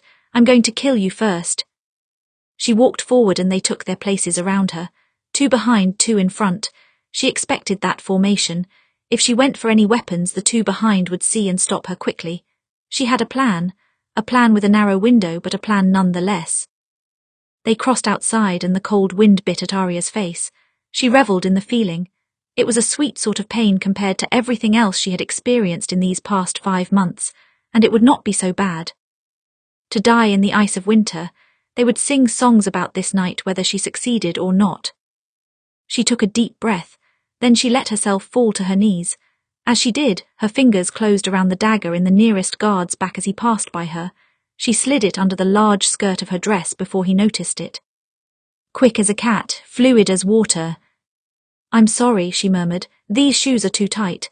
She started to stand but faked stumbling and fell back to her knees. "My ankle." "Come on, you can manage a short walk." One of the guards, the one who had not bound her hands, knelt down next to her. Another followed suit. Arya smiled. "Good." Arya whipped her blade from beneath her skirt and cut the throat of the first guard in one smooth motion. She drove the dagger into the other's eye before he even registered what had happened. Then she threw herself at the 3rd guard, driving the point of her blade upward through his chin and out the back of his skull. The element of surprise always was her best weapon. It gave her 3 kills before anyone ever raised a hand to her. The 4th guard noticed, though. He called out and drew his sword on her. The blade cut deep into her side, not enough to be deadly, but enough to stain her dress red. She seized his sword hand and stepped forward, cutting his throat. He joined the others on the ground. Unfortunately, his cry had roused the suspicion of the other guards. Some were coming up the stairs and some from the battlements, and she could not kill them all with a dagger, so she turned and ran for the outer walls. "I hope the snow drifts are still deep." Something whistled through the air near her and Arya nearly stumbled as an arrow grazed her side, slicing through fabric and skin all at once. But she didn't stop, not even as the guard at the wall tried to intercept her. She launched herself over the north wall and into the darkness. For a moment she was falling and thinking only of death. It was possible that this fall would kill her. A fall like this had crippled Bran after all. "I am not afraid to die." She used to be so afraid of joining her father beyond. When Joffrey first set his men on her, she was afraid they would kill her. When she fought the assassins, she feared that one of their blades would end her life. Not today, she had pleaded more than once. Not today. But there were things worse than death. Arya hit the ground. Rather, she hit the snow. It softened the impact, though she still felt her ankle twist and her ribs crack. Fine, that was fine. She forced herself to her feet and limped as fast as she could toward the woods, clutching her dagger. An arrow took her in the shoulder and she whimpered, almost losing her footing. But she didn't. Keep going, make it to the woods." Not that the woods would truly help her. The Bolton soldiers could pursue her to the woods. By now they would already be getting on their horses and setting loose the dogs. They would overtake her before she ever found Robb's camp. Her vision was so fuzzy, blood loss of course. It was still pumping out of her even as she pressed a hand over her wound. "The woods, I have to make it to the woods. The woods is a place for wolves. And I am a wolf." Sure enough, as she reached the tree line, she thought she heard a wolf somewhere in the distance. It comforted her as she dropped to her knees, clinging to a tree. Somewhere behind her, she heard hoofbeats and she laughed once, delirious with pain. "At least I tried." She collapsed into the snow as the hoofbeats neared, and somewhere very close she heard a wolf howl. Chapter 47, Wolves in the Night. "Arya," Bran murmured in his sleep, not for the first time. "Arya." Catelyn felt her heart seize at the sound. Her son and daughter had been parted from each other some time ago, but she was in Bran's thoughts constantly. He, like everyone else, was worried for her. But he was sure that she was alive. He could not explain why, he said, but he was sure. Catelyn believed him, mostly because she had to believe him. She would not consider the alternative. She swallowed hard and continued her work on her protection wreath. It was busy work for her, just another attempt at prayer for her daughters, a prayer that they would not meet the same fate as Taliesin. Arya, Bran whispered again in his sleep, white and red. SHH, Catelyn murmured, resting a hand over his. She felt only 3 fingers against her palm. He had lost 2 to the Boltons. She wished she could cut off Ramsay Bolton's fingers in payment. Sleep, Bran, she'll be all right. He stirred again, though his eyes did not open. The woods, summer. Summer was out hunting. Catelyn wished he would return soon. Bran always slept better with the wolf at his side. She exhaled, wondering if she would wake Bran from his dream. Arya is in the woods, he murmured, summer. And then his eyes snapped open, rolling back in his head until only the whites were visible. Catelyn leapt to her feet, grasping his shoulder. Bran. He did not wake, he did not look at her. Instead he repeated the same words. Arya is in the woods. Arya dreamed that she was a wolf on the hunt. She dreamed she raced through the woods, lusting for the blood of Bolton men. In the darkness they did not see her until it was too late. She leapt at them from behind, knocking off their helmets as they fell. She crushed their necks with her jaws, then retreated back into the darkness. There was no moon, just pure night for miles and miles, but her eyes could see and her nose guided her. She struck at soldier after soldier. She tore at arms and legs and throats. She tasted their blood in her mouth. It was a blessing to feel this strong again. She was beginning to feel like a helpless child locked up in that room. This dream was a reminder that she was a fighter, a warrior. A wolf. The spear of a man bit into her hind quarters as she lunged at him. She ignored the pain. She pinned him to the ground easily. As a wolf, she was not so small and fragile. She was stronger than any other creature for miles. He cried out for help and mercy, but Arya would not give him either. She snapped her jaws around his throat and bit down hard. She let the blood seep across her tongue, and she felt him die. She wished Ramsay was in this dream. How she would have loved to tear him to bits as well. Nearby she heard howls from other wolves. She whipped around as another soldier came at her, but he was knocked down by an even larger wolf, Greywind, and further behind him she saw Summer racing through the trees, blood on his maw. Arya would have smiled if a wolf could smile. She was with her pack in this dream. It was nice not to be alone. She had been alone for too long. The last of the soldiers fell and his horse squealed and retreated. Bolton blood painted the snow red. She threw back her head and howled at the night sky. Her brothers howled with her. In the back of her mind, Arya knew she might never wake. But if this was her last dream, it was not such a bad dream to have. Robb awoke on the ground, sweating through his furs. He had dreamed he was a wolf. It wasn't the first time, but it had felt so real. He clasped his head between his hands and breathed in deeply. He was in the Wolfswood fighting with a pack, killing Bolton men without mercy. It had been a good dream, exactly the kind of release he needed after everything that had happened, and he was sure he saw Arya there. She was nearly dead, but she had been lying face down in the snow, still breathing. For a moment, Robb wondered if she might have escaped. No. He dismissed such a hopeful thought. It would be a miracle for her to make it to the woods, and miracles did not happen in this world, especially not to the Starks. It was a cruel hope, nothing more. A dream, he murmured into his hand, just a dream. There were wolves howling in the night. Sansa could hear them even from the darkness of the crypt. The children could hear them too.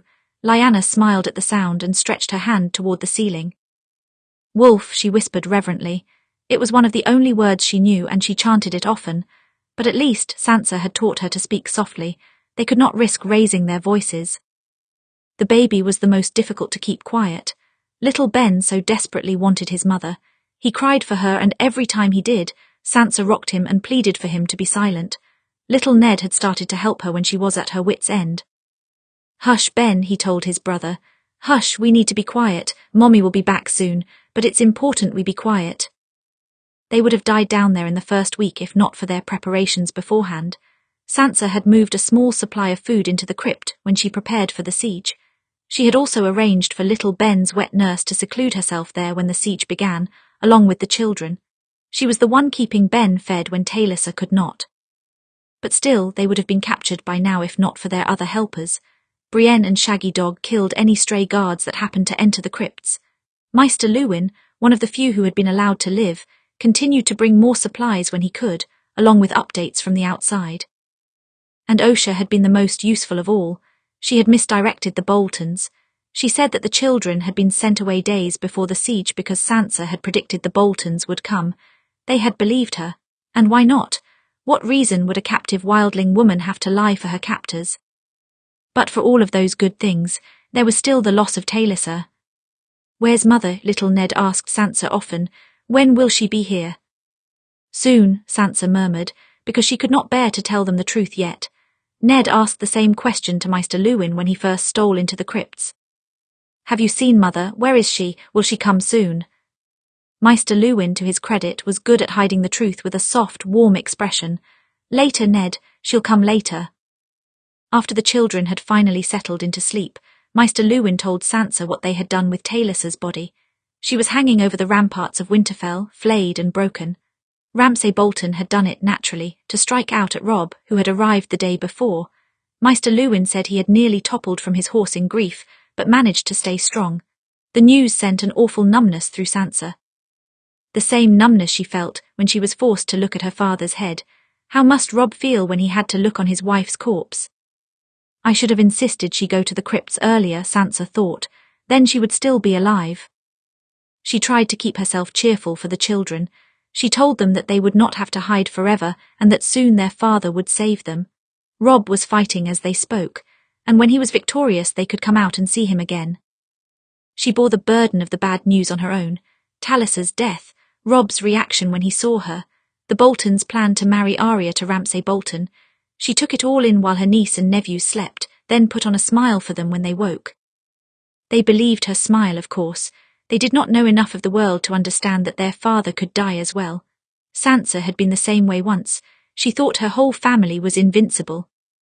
"Lady Sansa." Sansa jumped as Maester Luwin's voice came from the darkness. "I'm sorry," he murmured. "Were you sleeping?" "I rarely sleep," Sansa said. "Good news or bad?" "Good, I think," Maester Luwin murmured. "Arya has escaped the castle. She was meant to wed Ramsay tonight. She killed her guards and ran. They haven't found her yet." Sansa let out a breath. The good news was such a relief. Of course, Arya had not gone quietly into such a match. She had always been such a fierce girl. A fighter. Perhaps she would find Robb before the Boltons caught her again. Perhaps she would die before she reached him. It was impossible to tell. "She'll make it," she murmured, more for herself than anyone else. "She has to make it." "I'm sure she will," Maester Luwin said. Sansa looked up at him. "Do you think Robb will win this war, truly?" "He has the Lannisters on his side," Maester Luwin said. "He does have a chance, but the Boltons and their allies have a rather large army, and Robb's forces have diminished. I saw them from the battlements. The siege at the Twins must have taken many of his men." "So that's a maybe?" Sansa asked. "Yes, a maybe. I'm getting tired of maybes. I miss certainties." "Better an uncertain future than a certain defeat," Maester Luwin murmured. Sansa nodded once. "Thank you, Maester, for risking your life for us. We would be dead without your help." "You don't need to thank me, Sansa," Maester Luwin murmured. "I pulled you from your mother at birth. I pulled these 3 children from their mother as well. I would gladly die to see you live on." "Don't die," Sansa murmured. "Too many people from the old days are dead. You cannot join them." Maester Luwin smiled softly. "As you command, my lady." The wolves started howling again. Lyanna sat bolt upright, a smile on her face. "Wolf," she chanted into the darkness. "Wolf." Sansa hoped that there were many wolves outside the gates of Winterfell, and she hoped with all of her heart that they would tear the Boltons to pieces. This whole situation was a bloody fucking mess. Jaime had seen his fair share of rebellions and wars in his lifetime, and not one of them had been simple. It was never a matter of one side fighting another. It was always a matter of betrayals and backstabbing and internal conflict.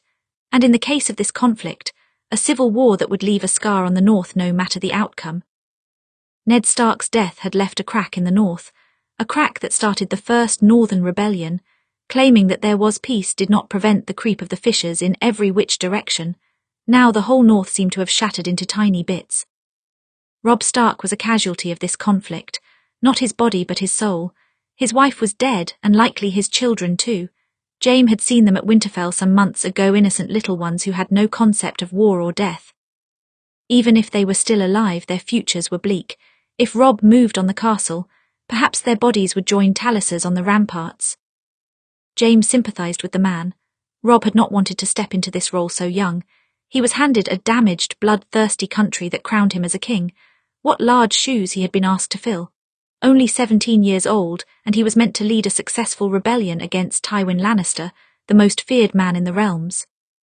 His bannermen had pinned all of their hopes on a concept and ideal, and they were disappointed when Robb turned out to be a man like any other. It was a dangerous thing to realize a king was just a man. Men could be killed, men could be overthrown. King Aerys had once been more than a man to Jaime. All of the Targaryens were. They were like gods who could not be touched. Then he drove a sword through his back and saw him bleed and die. There was no certainty in kings anymore, or the power of a good name. It was only his father's sheer force of will that kept the Lannister name strong. When he died, the West might crack as well. Jaime was expected to succeed his father like Robb was expected to succeed his, and already Jaime knew he couldn't do it. He was nothing like his father at all. Father would have been better off naming Tyrion his heir, Jaime thought as he stared at the map in his tent. Tyrion could move mountains if he was given the chance. I'll be lucky if I can keep the mountains standing. I am going to fail him. He was saved from thinking too long on this depressing notion when a soldier swept into his tent, one of the scouts he had sent to patrol the woods. The man was white as a sheet and breathing hard. "Sir, you need to come quickly." "What is it?" Jaime asked.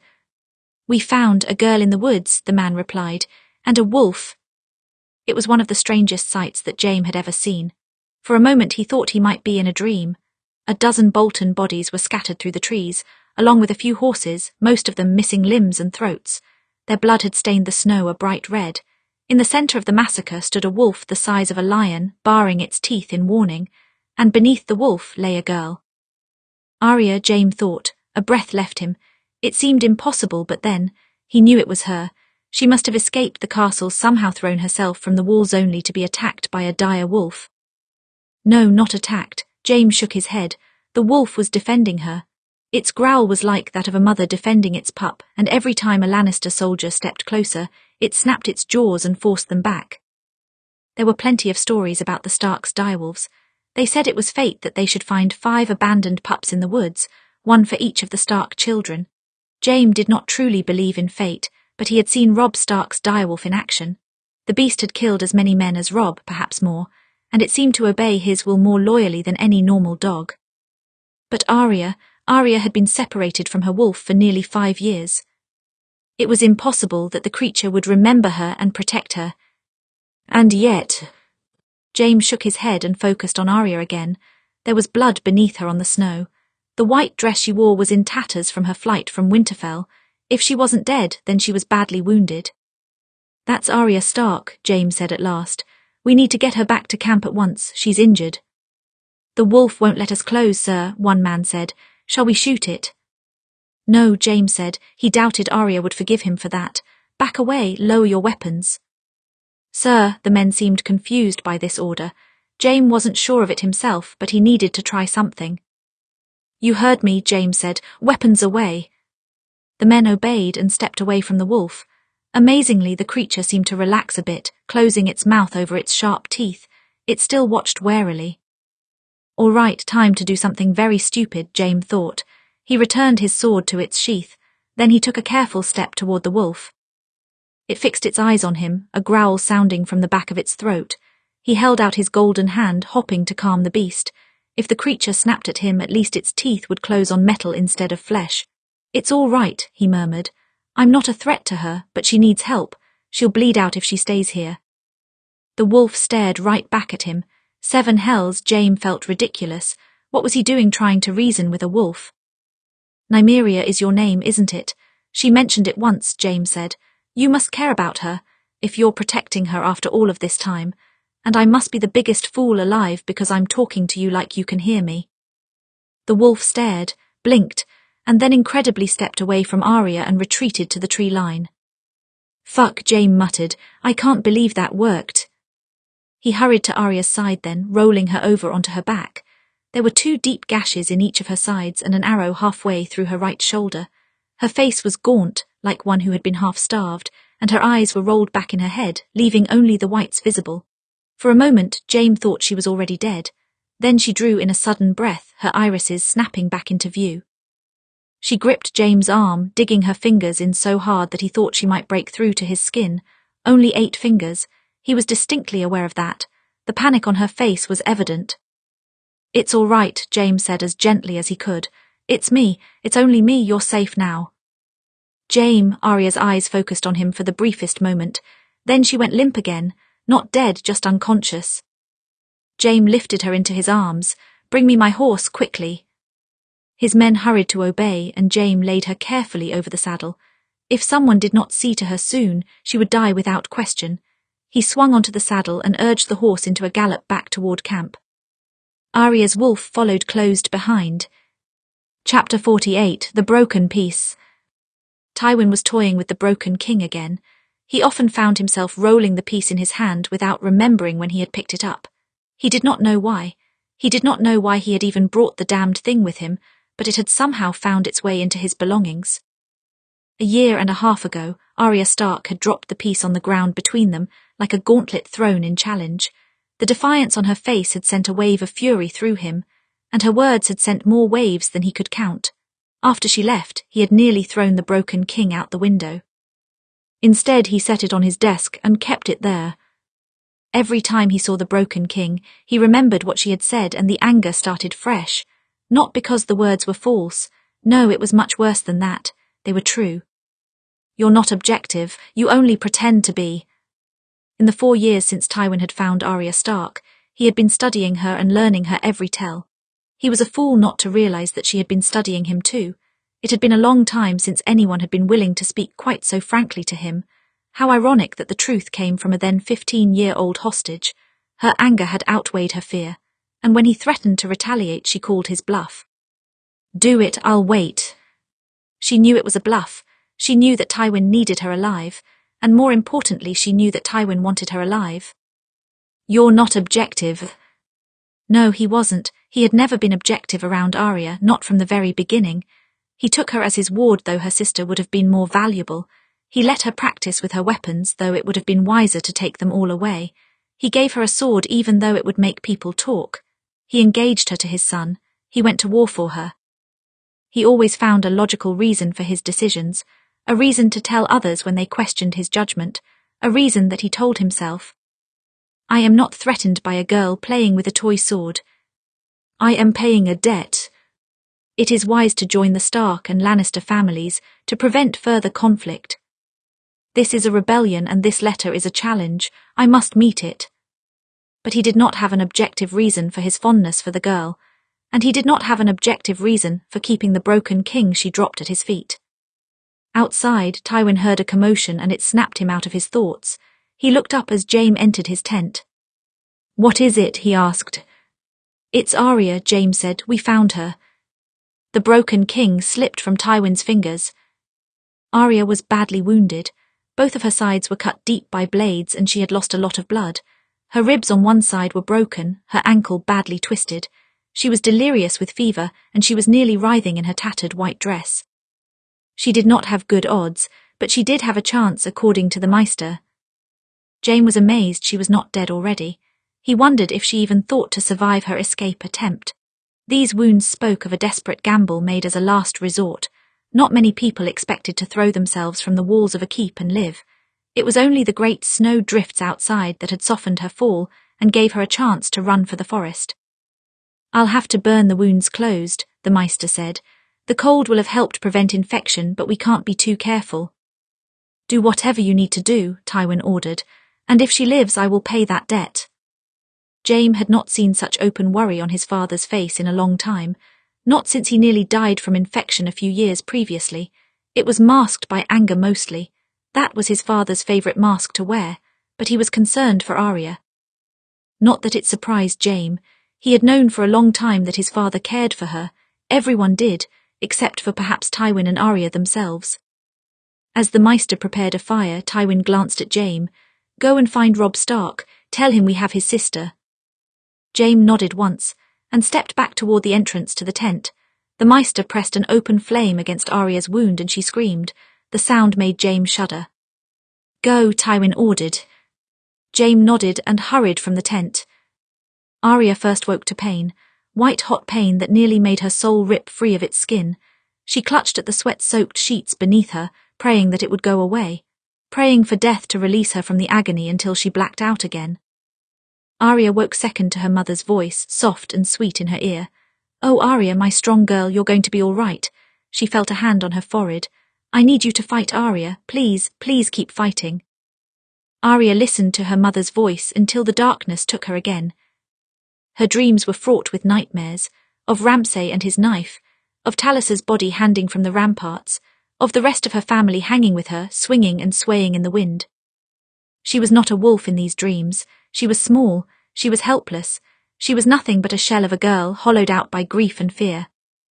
In those nightmares she screamed apologies into the wind. "I'm sorry," she cried out, "I'm sorry I wasn't strong enough.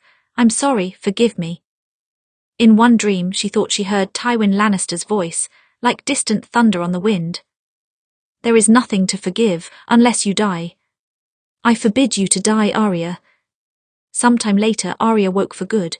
Every part of her body hurt, but her mind was clear. Slowly she looked around. She was in a red tent, a Lannister red tent, and her mother was kneeling at her bedside, grasping her hand.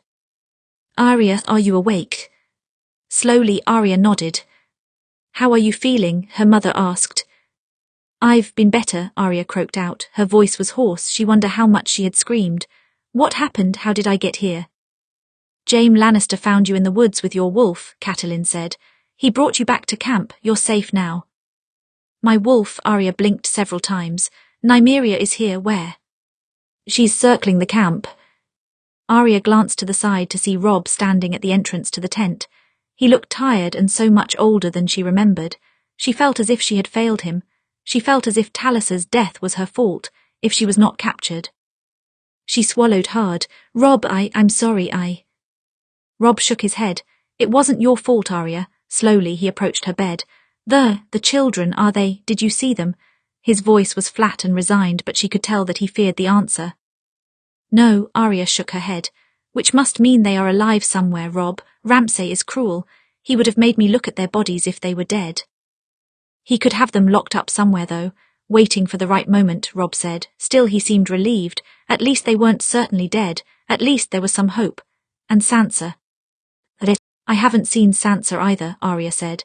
"She must be with the children. Maybe she hid them somewhere. I should have looked for them before I escaped." "It's miracle enough that you managed it," her mother said. "How did you get away?" Arya swallowed hard. "Stole a knife from one of the guards sent to escort me to," she trailed off. "They were escorting me to a wedding. They were going to marry me to Ramsay Bolton." A wave of fury seemed to pass through the room, through both her mother and Robb. She felt her mother's grip tighten on her arm as if, for a moment, she was imagining it as Ramsay's throat. "That bastard," Robb nearly growled. "When I get my hands on him he didn't finish the sentence. Perhaps he didn't have the words. How did you get away with only a knife?" "I'm good with a knife," Arya murmured. "Though, it was luck too. They didn't know I was left-handed, so I had the element of surprise.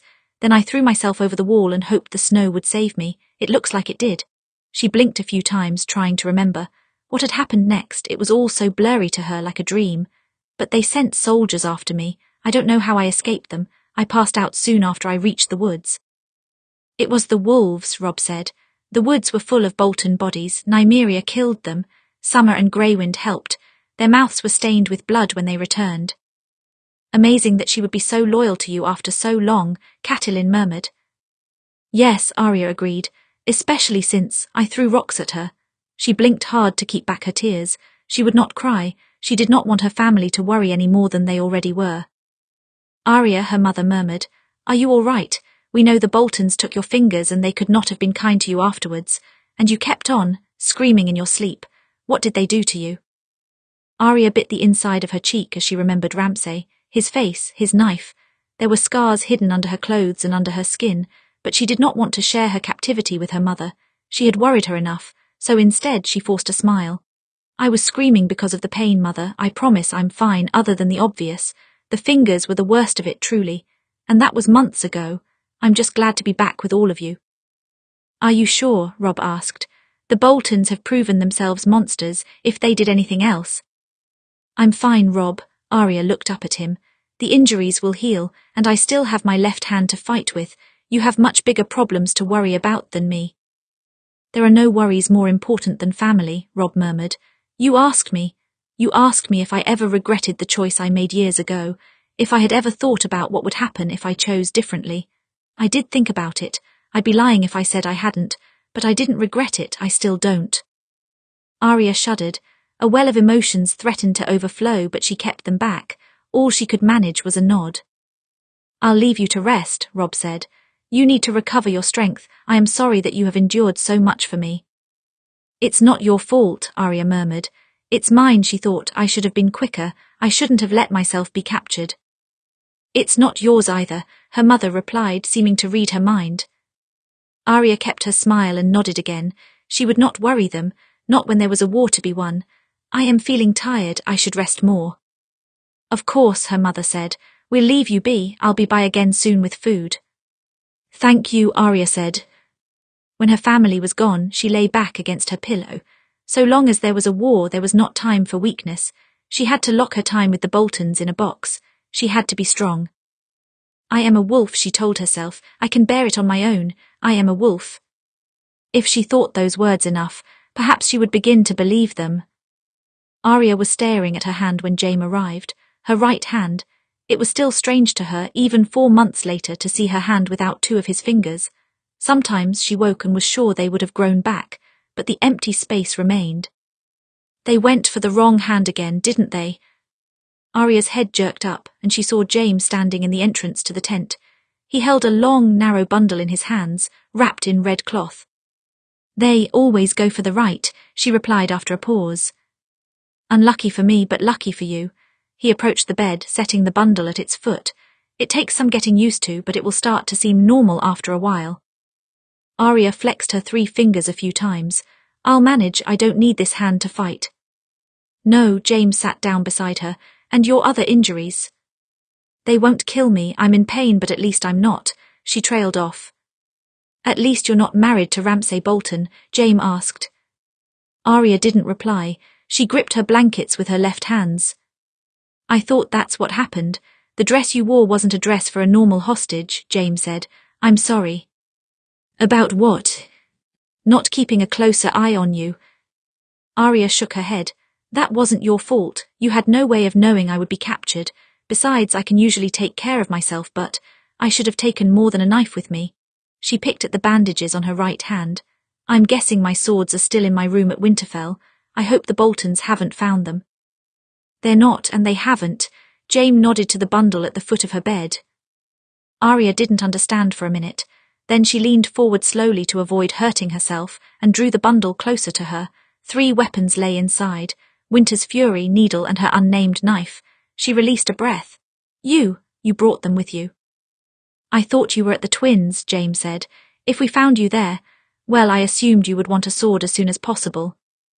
He was right. It was a relief to feel their hilts against her palm again. Just their presence made her feel a bit stronger. Ramsay didn't have her swords. For everything else he had taken from her, he had not taken these. Thank you, she whispered at last. Again, a wave of emotion threatened to break her. Again, she held it back like a fragile dam against a rushing current. There were still more important things to worry about. For this, and for finding me, I might have died if you didn't. Never would have managed it if you didn't escape to the woods, Jaime said.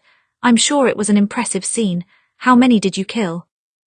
Just 4, Arya said. Then I ran for it. Not out the front gate, I assume. No, over the walls, Arya smiled bitterly. It seemed like a good idea at the time. Anything seemed like a good idea, compared to him. And now, Jaime was quiet for a long moment. How are you now? Fine. Really? It's over now. Arya put on a smile again. Why wouldn't I be? Arya locked her weakness away deep inside of herself. She got better at lying the more her mother and brother asked about her well-being over those next few days. Same with Jaime. She gave them a cheerful answer as often as possible. Yes, my sides are feeling better. I nearly slept through the night last night. I can move my ankle again, it's much less stiff. Slowly they seemed to start believing her, perhaps because they wanted to believe her. They wanted to believe that she was the same Arya, the same fierce, strong girl who could overcome absolutely anything. Arya wanted to believe that too. If she said it enough, perhaps she would start to believe it. Perhaps she would forget all about the Boltons in time. Then Tywin Lannister came to her tent. She did not even need to lift her head to know it was him. There was something about his footsteps that he recognized, that and his silence. He did love his silences. It had been half a year since she'd last seen him, and even then they had only spoken for a few minutes with tense, measured voices. It felt like a lifetime since they had truly spoken. Part of her was surprised he had come to see her. Now that she was back in his hold, she expected him to return to the task of ignoring her, but perhaps he wanted to check to see if his investment was still sound, if she could still be of any use to him. At last, when she could bear the silence no more, she spoke. "Shall I give you the answers I've given everyone else?" she asked. "No, the damage isn't too bad. Yes, my hand is feeling much better. No, I don't need anything. Yes, I'm fine." "I thought you were past trying to lie to me," Tywin replied. Her heart clenched, but she ignored it. She raised her head to look at him, forcing a smile on her face. "It's not a lie. Truly, my lord, there's nothing at all wrong. I've escaped my captors and I'm feeling much better already. In time I will make a full recovery, except for the fingers, but those came from my right hand. I'll still be able to wield a sword with little effort." Tywin did not respond. Rather, he held her gaze patiently, as if waiting. "I'm lucky to be alive, really," Arya rattled on, desperate to fill the silence. Silence made her feel more fragile. "This is a better result than I hoped for. This business with the Boltons won't spoil any of your plans, I assure you. There's no need to worry." Still, Tywin's gaze did not waver. Arya felt her body trembling even beneath the thick covers. She was cold, she was so cold, and he was peering right through her into the depths of her brittle soul. So she kept talking. She kept talking because if she stopped, something inside of her might shatter. "But why would you worry? You always have a plan for every eventuality. You're good at making plans, aren't you? The Boltons told me about your plans if Robb hadn't taken your deal. It was already in progress, wasn't it? A wedding at the Twins. A place to kill my brother since you couldn't beat him on the battlefield. You really don't care at all about honor, do you?" She choked out a laugh. "You're the worst, truly. The very worst sort of person. I'm surprised you didn't hand me to the Boltons in the first place just to keep them in line. In fact, why not just let them keep me? Why bother raising soldiers?" Tywin said nothing. He denied nothing. His expression did not change. "No, I suppose you need me for something else, don't you?" Arya spit through gritted teeth. "It all depends on where you need people, where you can place them.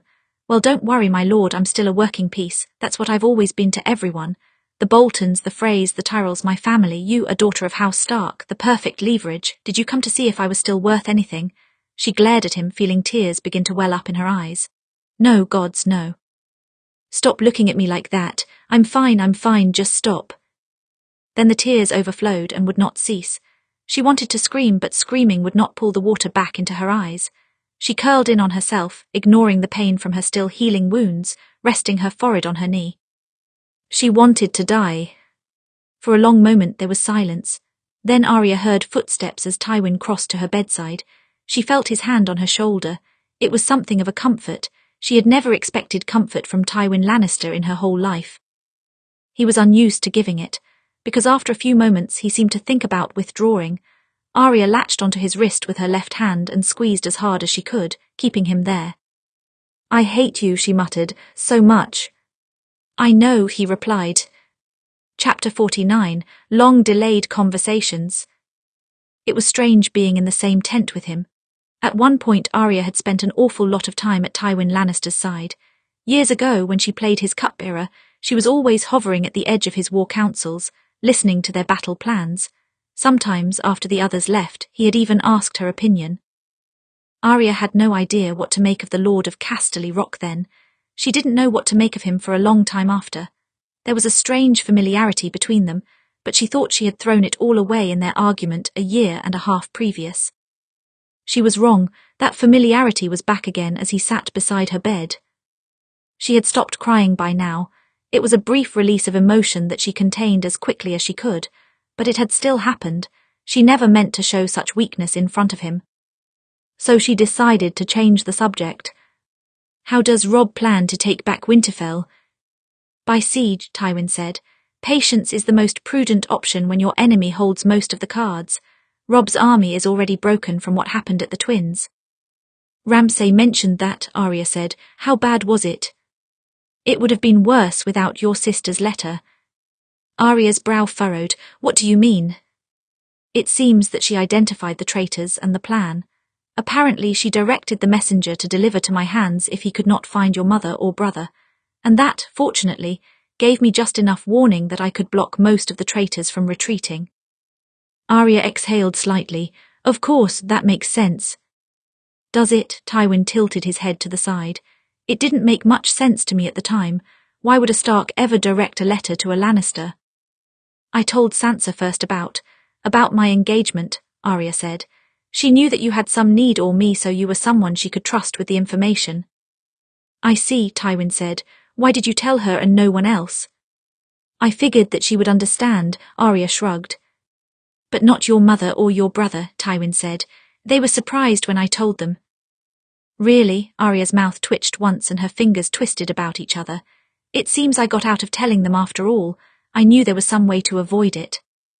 They likely would have taken it better from you than me. Likely, yes, Arya looked up at him. But you're still working together at the end of it. How does it feel fighting with Starks instead of against them? Oftentimes infuriating, Tywin replied. Would you rather fight against us? No, that's far worse. Tywin shook his head. Even in arguments you Starks are impossible. Arya looked down at her hands again, rubbing the stumps of her 2 fingers. They had healed over mostly, leaving scabs behind, and they did not hurt like they used to. Thank you for coming north. I had no choice, Tywin said. When someone insults the Lannister name, I respond in kind. Thank you anyway. She picked a bit at the scab. If you hadn't, my brother's armies might have been crushed at the Twins. There would be no siege at Winterfell. No, Tywin agreed.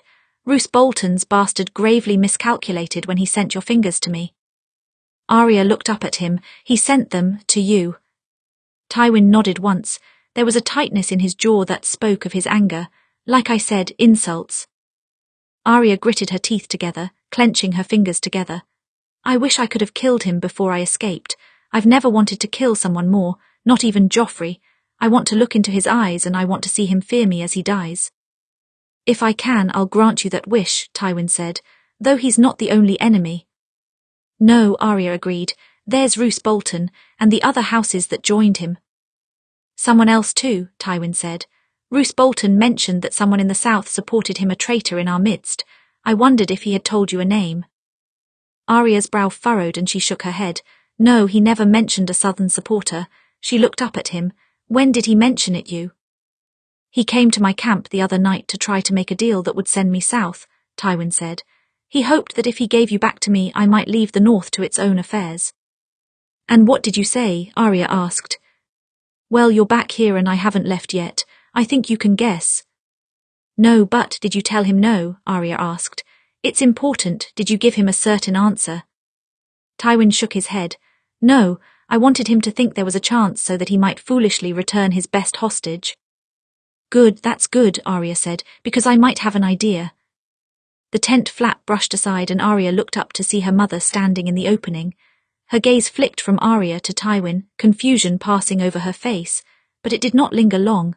I'm sorry to disturb you, but Bran was asking for you. If you feel well enough to cross to the northern camp then. Yes, Arya forced herself to sit up straighter, though it sent pain shooting through her torso. Yes, of course I want to see him. Is he all right? In much better shape than you, Catelyn crossed to her bedside.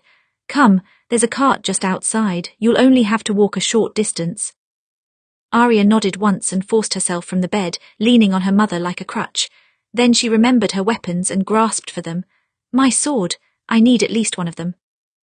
Tywin stood, taking Winter's Fury from her bedside and handing it to her.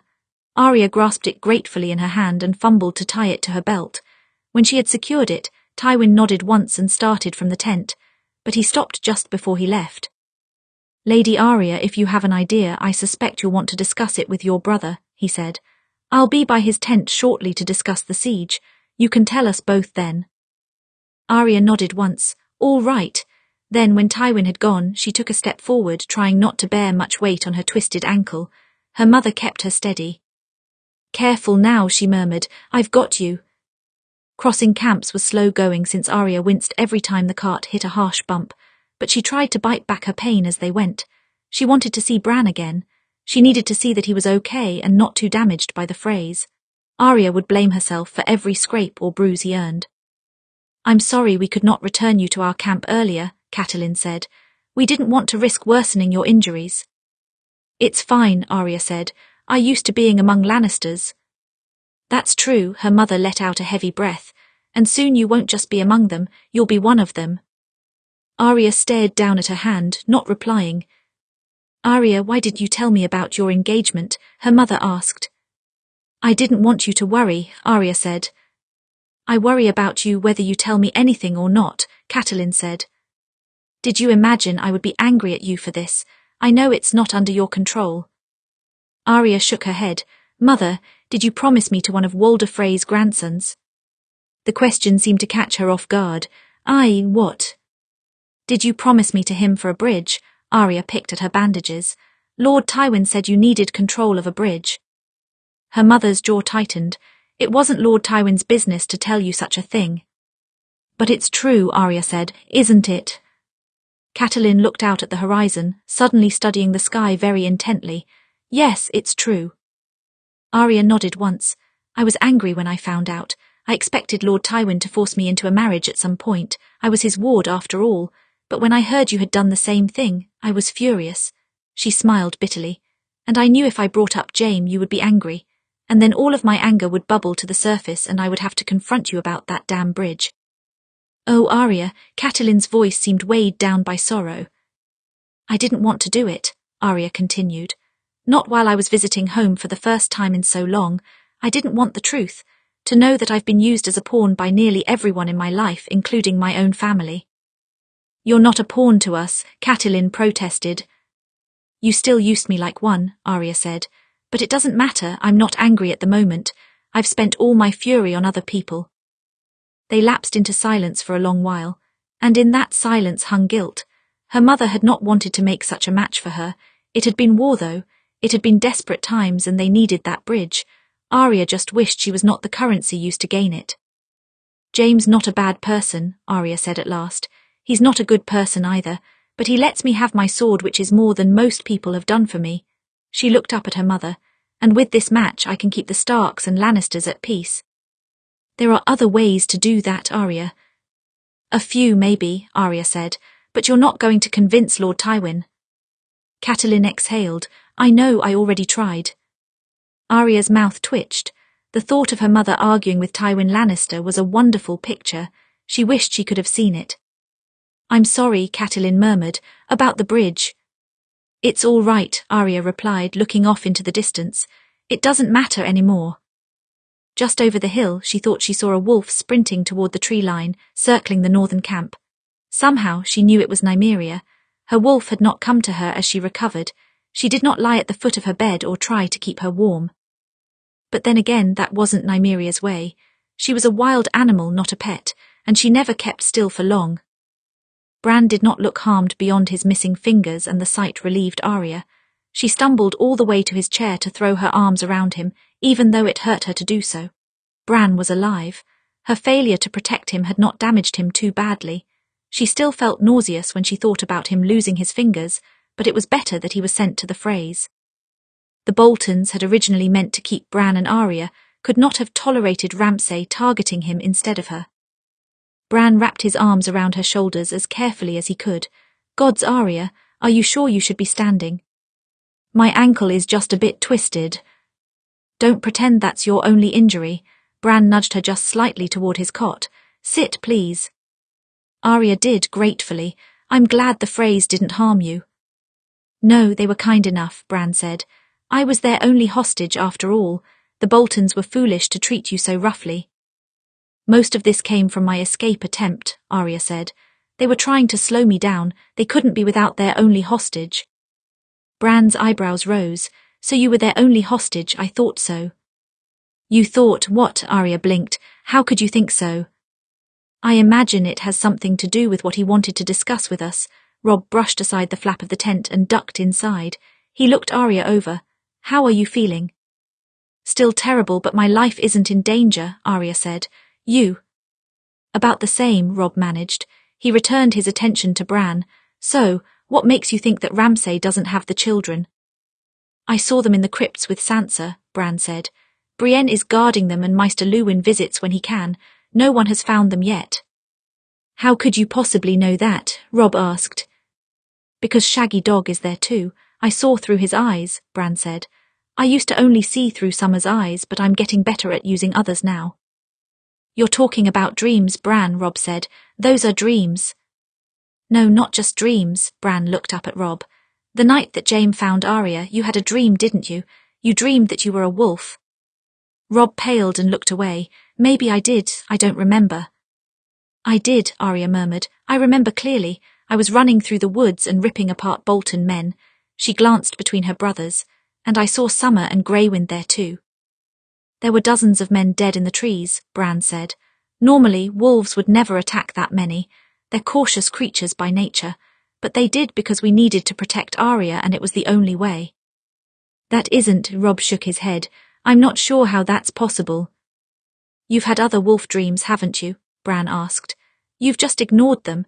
Rickon used to have dreams too, horrible nightmares, and when he did, Shaggy Dog would howl and rage and snap at anyone who came near him.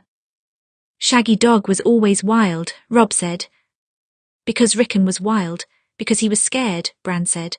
Robb, I know it isn't normal, but it's not normal that Nymeria protected Arya after 5 years apart. Our wolves aren't ordinary, they're a part of us, they always have been. I know it sounds mad, but I'm not mad. No, Arya agreed. You were always the smartest of us.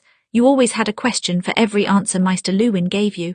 Smart children know answers and are satisfied with that, he said. The smartest children ask more questions. Answers are important too, Robb said. When did you decide that these dreams were more than that? I read about it when I could, Bran said. Warging into animals isn't uncommon in the north. You don't hear of wargs often anymore, but they used to exist. I know it's easy to pass it off as nonsense and fairy tales, but it's the only explanation that makes sense. Robb thought about it for a long time, running a hand through his curls. Maybe, perhaps you're right, it just doesn't feel real. My dreams are full of things that don't feel real lately, Bran murmured, and yet I get a sense that they are and they're coming soon. They, Robb asked. The others, Arya thought. Bran had told her he had dreamed of the others coming south beyond the wall, but Robb was not ready to hear about that yet. He could only barely accept the idea of wargs. Her eldest brother was always very practical. Bran shrugged. It's complicated. Everything is these days, Robb said. His voice was so exhausted. So long as you have Summer, you should keep testing this ability. Maybe by the war's end you'll have more information. Bran nodded once, looking relieved that Robb trusted him enough to put some faith in his ideas. Of course. At that moment a messenger interrupted them with a hasty bow. Forgive me, Lord. Lord Tywin is waiting for you in your tent. I'll be there in a moment, Robb said, clearly still trying to process all of this. Yes, Lord, the man bobbed his head. He says you should bring your sister with you as well. Robb's brow furrowed as the messenger left. Why is that? Arya ran her fingers along the hilt of her sword. I told him I had a plan. I think he wants to hear it. For a long moment, Robb didn't speak. A lord wouldn't usually take war advice from a lady. Neither would an older brother take war advice from a younger sister, but after a moment of consideration he nodded. All right, and what is this plan? Just that question made Arya feel a little bit lighter. Her brother was asking her opinion and looking to her counsel. She couldn't fight in this war with her injuries, but she could advise. It would be easier to explain if I had a map. Chapter 50, Setting a Trap. Arya used the table to hold herself steady as she looked over the map. Robb had insisted that she sit, but she refused. She had been sitting for the last several days, and if she did so for one more moment, she worried she might lose her mind. Instead, she gripped the edge and studied the detailed map of the north, reassuring herself that everything was as she remembered. 3 men stood around the table, ready to listen to her plan. Robb, Tywin and Jaime, the only 3 of the commanders who would take her ideas seriously, but they were enough for now. It was amazing to be listened to at all. So, Tywin said, "What is this plan of yours?"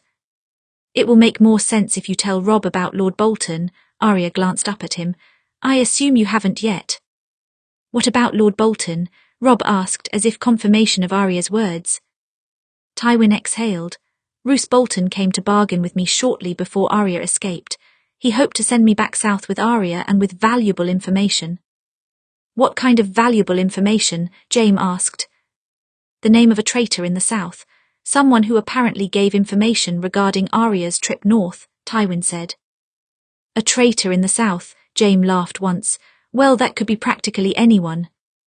"And why didn't you tell me about this before?" Robb asked. "Did you consider accepting his offer?" "Don't be ridiculous, Robb," Arya said without looking up from the map.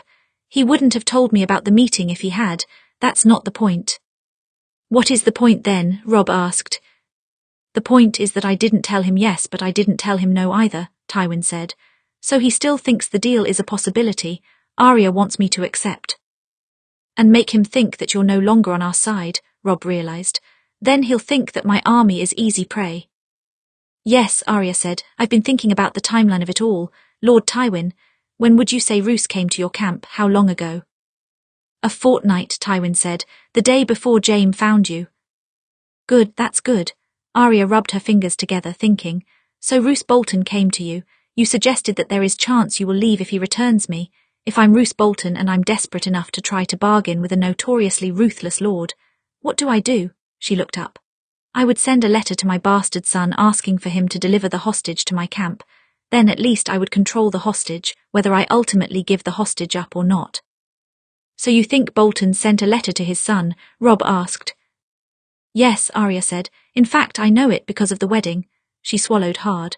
"Ramsay told me that he intended to marry me before we left for Winterfell, so I was expecting it. But it seemed rushed, impulsive. It's not smart to throw a wedding when you've barely managed to secure a castle. There are more important things to deal with." She laughed bitterly. "But his father told him to give up his favourite toy and he lashed out." "It does put the 2 of them at odds," Robb said. "Yes, but what if we pretend that Ramsay did give me up?" Arya asked. "That he upheld his father's deal and tried to smuggle me to his father's camp. Before they could reach him, however, I was intercepted by Lannister men. Fortunately for Lord Bolton, Lord Tywin decided to accept this delivery since I was unharmed." "It's an idea, but there's a problem," Jaime said. "Ramsay has likely already told Lord Bolton that you escaped and were severely harmed. He'll know we're lying and sniff out the trap." "Ramsay wouldn't tell his father about this," Arya said. "Never in 100 years would he admit that he failed. I saw them talk. They're always bickering. Ramsay pushes his father's buttons and his father does the same on and on and on. Terrible way to communicate, especially in front of a hostage." Arya shook her head. "No, Ramsay won't give him anything to use against him if he can help it. He'd rather pretend he still has me, just like he's pretending he has other hostages." "Let's say you're correct," Tywin said. "It still isn't certain that Bolton will take the bait. He knows that I am not a man to back down easily when I've been insulted." "He still tried to bargain with you," Arya pointed out.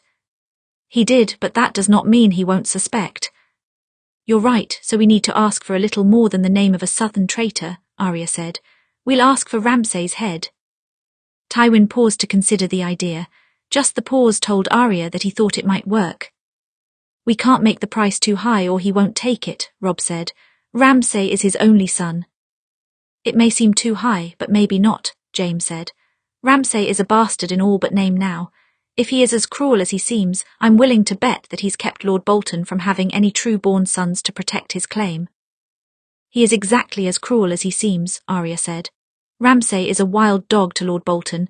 He said so himself to his face, I heard it. He acts recklessly. He's constantly interrupting his plans. We could offer him a way to get rid of the problem. He can always have more true-born sons, and then he doesn't have to worry about becoming a kinslayer himself." Tywin stroked his chin. "I would have grounds to ask for Ramsay's head. Lord Bolton claimed that the fingers were his bastard's idea. I could claim the boy's life in payment for the insult. That may convince him that I am not bowing too easily to his demands." For a long moment there was silence. Then Robb conceded with a nod. "All right, so let us then assume that we've convinced Lord Bolton that the Lannisters are no longer a threat to him. What then?" "Then the real plan begins," Arya said. "Robb, have your scouts had any word of Lord Bolton's movements? Where is his army?" "Last they reported he was here." Robb reached out and tapped the map. "In the Sheepshead Hills near the White Knife. He approached my camp from the northeast." "That's in keeping with your reports," Tywin said. "It's an ideal place from which to attack," Robb said.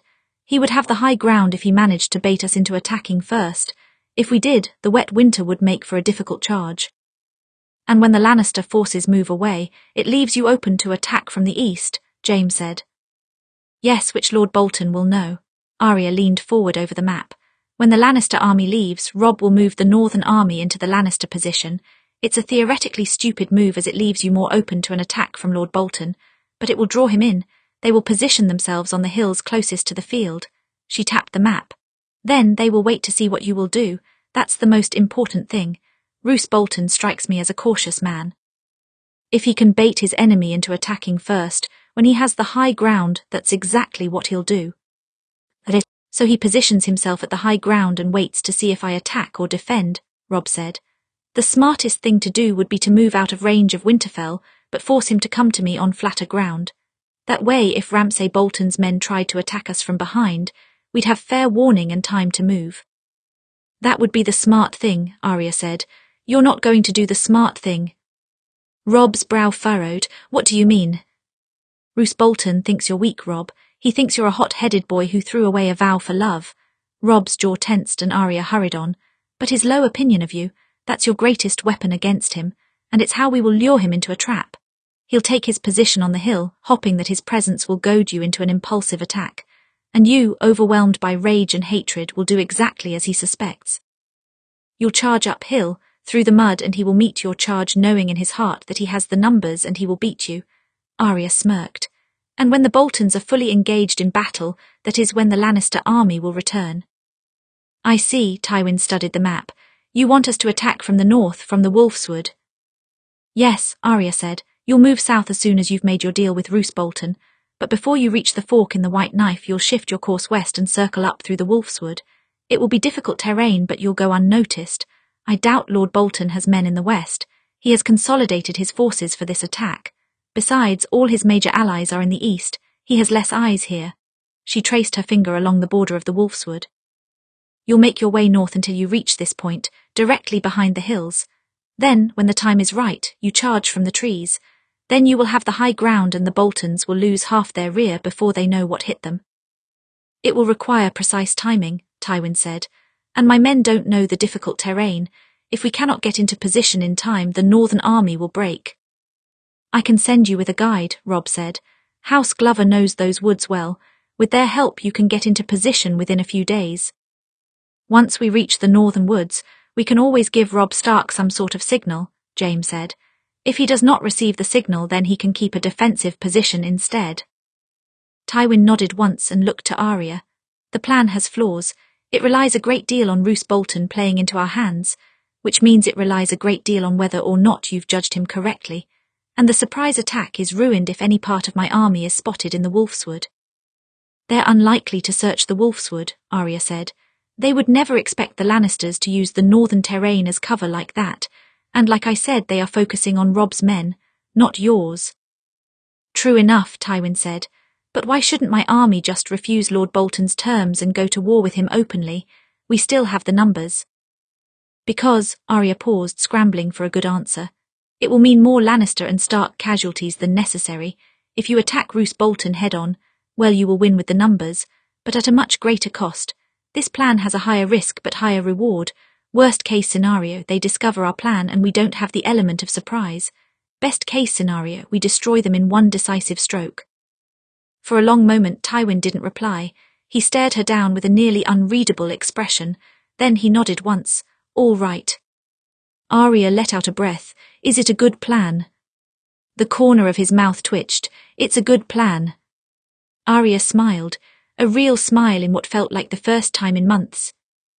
It is a good plan, Robb said. He seemed to be trying to come up with flaws himself, but he found none that Tywin had not already mentioned. Gods above, Arya, where did you come up with this? I've been thinking about various ways I could crush the Boltons for months. It was the only thing that kept me sane. She laughed once. Once Lord Tywin told me about Roose Bolton's deal, it all fell into place. Let's hope that it falls into place when we put it in action, Jaime said. He was smiling as well, almost proudly. He didn't seem a bit surprised by Arya's strategy. It will, Arya said. She had her doubts, of course, but she wouldn't show them here. There's one more thing. Jaime, do you still have your men from the mission to rescue Bran? Yes, Jaime said. Nearly all of them survived. Then I want you to stay behind in the Wolfswood with me, Arya said, along with your men and a few dozen good archers. What for? Robb asked. Arya looked back down at the map, circling her thumb along the outline of Winterfell. The best-case scenario. So you've considered my proposal, Roose Bolton said when he entered Tywin's tent again. Tywin scrutinized the man, trying to gauge his current state. He was tired naturally, and though he seemed confident, there was a slight tension in his jaw and shoulders. He wanted this to go well. I have, Tywin said. It seems you were going to make good on your promise. Your son released my ward. I think he meant for her to reach you, but my men intercepted her. He tilted his head to the side, studying Roose for a reaction. Fortunately for you, you were right. She is mostly unharmed besides the fingers. Roose let out a breath, the smallest breath, but Tywin saw it. He was relieved that his son had done as asked. His son did not often follow orders clearly, nor did he communicate with his father. It was just as Arya had said. And now that you have her, do you intend to leave? That depends on you, Tywin said. I promised you the name of the traitor when you returned to King's Landing. Not before, Roose Bolton said. Oh, I know, Tywin said, and I suspect you'll keep your word. But there's one other thing I want in exchange for my neutrality in this conflict. If you win and take control of Winterfell, you will send me your son's head. Roose paused for a long moment, as if he hadn't heard the words correctly. And why would I do that? Because he is the one guilty of insulting the Lannister name if what you said is true, Tywin said. He took my ward. He sent the note with her fingers. He taunted me openly. You didn't imagine I would let that pass, did you? When Roose didn't reply, Tywin sighed. Mad dogs have their place in war but not in peace. I trust you to keep order in the north but not that bastard of yours. So if you want me to remain neutral, you will promise me the boy's head. Kinslaying is a great crime, my lord, Roose Bolton pointed out. I didn't think you shied from those sorts of crimes, Tywin said. But if kinslaying is where you draw the line, then you're welcome to send him with his head to King's Landing. I'll take care of removing it myself. He leaned back in his seat, steepling his fingers. You have plenty of time left for true-born sons, and you can't tell me you want a mad dog as your successor. No, Roose said. You're right, he is a wild boy. I've tried to teach him for years, but he never quite learns the value of patience. He studied Tywin. So, if I understand correctly, you will return south tomorrow and stay out of the conflict. When the war is done, I will send you the name and my son as payment for the insults against your family. Then our debt is settled. Then our debt is settled, Tywin confirmed. And if you refuse, I will settle our debt in another way. A long silence stretched between them. The final moments before a deal was struck or denied. Tywin did not give any indication that he cared what Roose Bolton chose. He pretended that it was all the same to him. No matter what happened, he would do what had to be done. But he did hope that Roose would take the bait. He wanted to see just how well Arya Stark's plan played out. Very well, Roose said at last. You have your deal. Good, Tywin said. Then we will leave tomorrow, and you will be free to wage your war. They stood, they clasped hands, and just like that the trap was set. From the edge of the Wolfswood, Arya and Robb watched the Lannisters leave. Arya was seated against the trunk of an old tree, ignoring how it still hurt to breathe, and Robb stood beside her, his face grim and focused. The first part of your plan worked, Robb said. Now we move to the second. It was the first part of my plan that worried me most, Arya said, but I supposed Lord Tywin played his part well. Yes, Robb said. Interesting, how he listened to your strategy. It was a good strategy, Arya pointed out. That's not the point, Robb said. Most wards could be bursting with the most brilliant ideas in the world, and their captors would never listen to them. You know it. Arya shrugged passively. The Northern Lords are behind your trap as well, though at the moment they think it's my plan, Robb continued. At the moment, Arya repeated, a note of bitterness in her voice. Yes, Robb said. I will tell them, Arya, I will tell them it was you, I don't want them to question the plan until it succeeds. Arya exhaled, he was right. The Northern Lords would question any plan of a 16-year-old girl. She would expect nothing less, and Robb needed their full support. So we wait for it to work, then surprise them with the truth. Robb nodded once, yes. For a moment they lapsed into silence and continued to watch the procession. Then Arya looked up at her brother. Robb, someone is going to capture Ramsay before this all over. Robb nodded. It likely won't be me, not with my injuries, Arya said. But if it's you, I want you to catch him alive. I want to kill him myself. Or at the very least, I want to watch him die. I want to watch him suffer before he goes. I know you want the same. Yes, Robb said, but capturing him alive may not be possible. No, maybe not, Arya said. If it isn't, promise you'll make it hurt.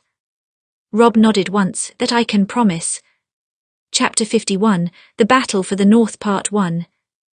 Arya Stark's escape had enraged and delighted Ramsay in equal parts. It was a very confusing little rush of emotions that knocked against each other and left his mind in chaos. On one hand, he had lost his only remaining hostage and his men had severely injured her in the process. For all he knew, she could be dead, and he didn't even have anything to do with it. It was disappointing and infuriating. But on the other hand, what an incredible creature that one was. She had killed 4 of his men with only a knife and threw herself fully off the wall and into the night. He had reached the top of the stairs just in time to the hem of her white dress disappear beyond the stone. And when he reached the edge, he watched her limping through the snow, a wounded animal with a coat of ivory and crimson. One of his soldiers almost had the gall to shoot her in the back, and he had knocked the bow off course. He didn't want her killed so impersonally. He wanted her back here for the wedding. He wanted her still breathing when he made her his, so he sent men on horses after her. They would find her before the Starks and Lannisters, he was sure. But then none of them returned, and that was truly a queer thing. She couldn't have fought them off herself, limping like that. A lucky Stark or Lannister patrol must have come across her and killed his men, which was just as well for them. If they had returned empty-handed, Ramsay would have added their bodies to the ramparts. But 7 hells, how could the guards have been so foolish? He was so close to cracking her, so close to seeing the girl beneath the teeth and the armor. And now, to make matters worse, the Lannister army was leaving. He watched their camp disappear and the men stream off toward the south. That could only mean one thing. Arya Stark had been reclaimed by her former captor, Tywin Lannister, and was being taken back to King's Landing. But if she was so terribly injured, why would Tywin Lannister march south and not retaliate? It meant she had lived at least, but she must be in quite a state.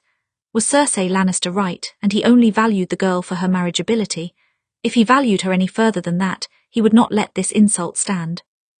So maybe he didn't value her all that much, or maybe he was pulling some sort of trick. It would be in character for Tywin Lannister to do so, after all. He had been in support of killing Robb Stark at a wedding, after all. No, Ramsay didn't trust this from Tywin Lannister. He doubted his father did either, but it didn't matter. They had to strike at Robb Stark now if they wanted a chance. If they could at least kill him, they could destabilize the north. Ramsay studied the letter for a long moment before setting it aside. He called to one of his men. I want our riders prepared. Sir, the man questioned. I suspect this battle with Robb Stark will be interesting, Ramsay said, and my father might need our assistance if the wind is blowing where I think it is. Is it wise to leave Winterfell unguarded?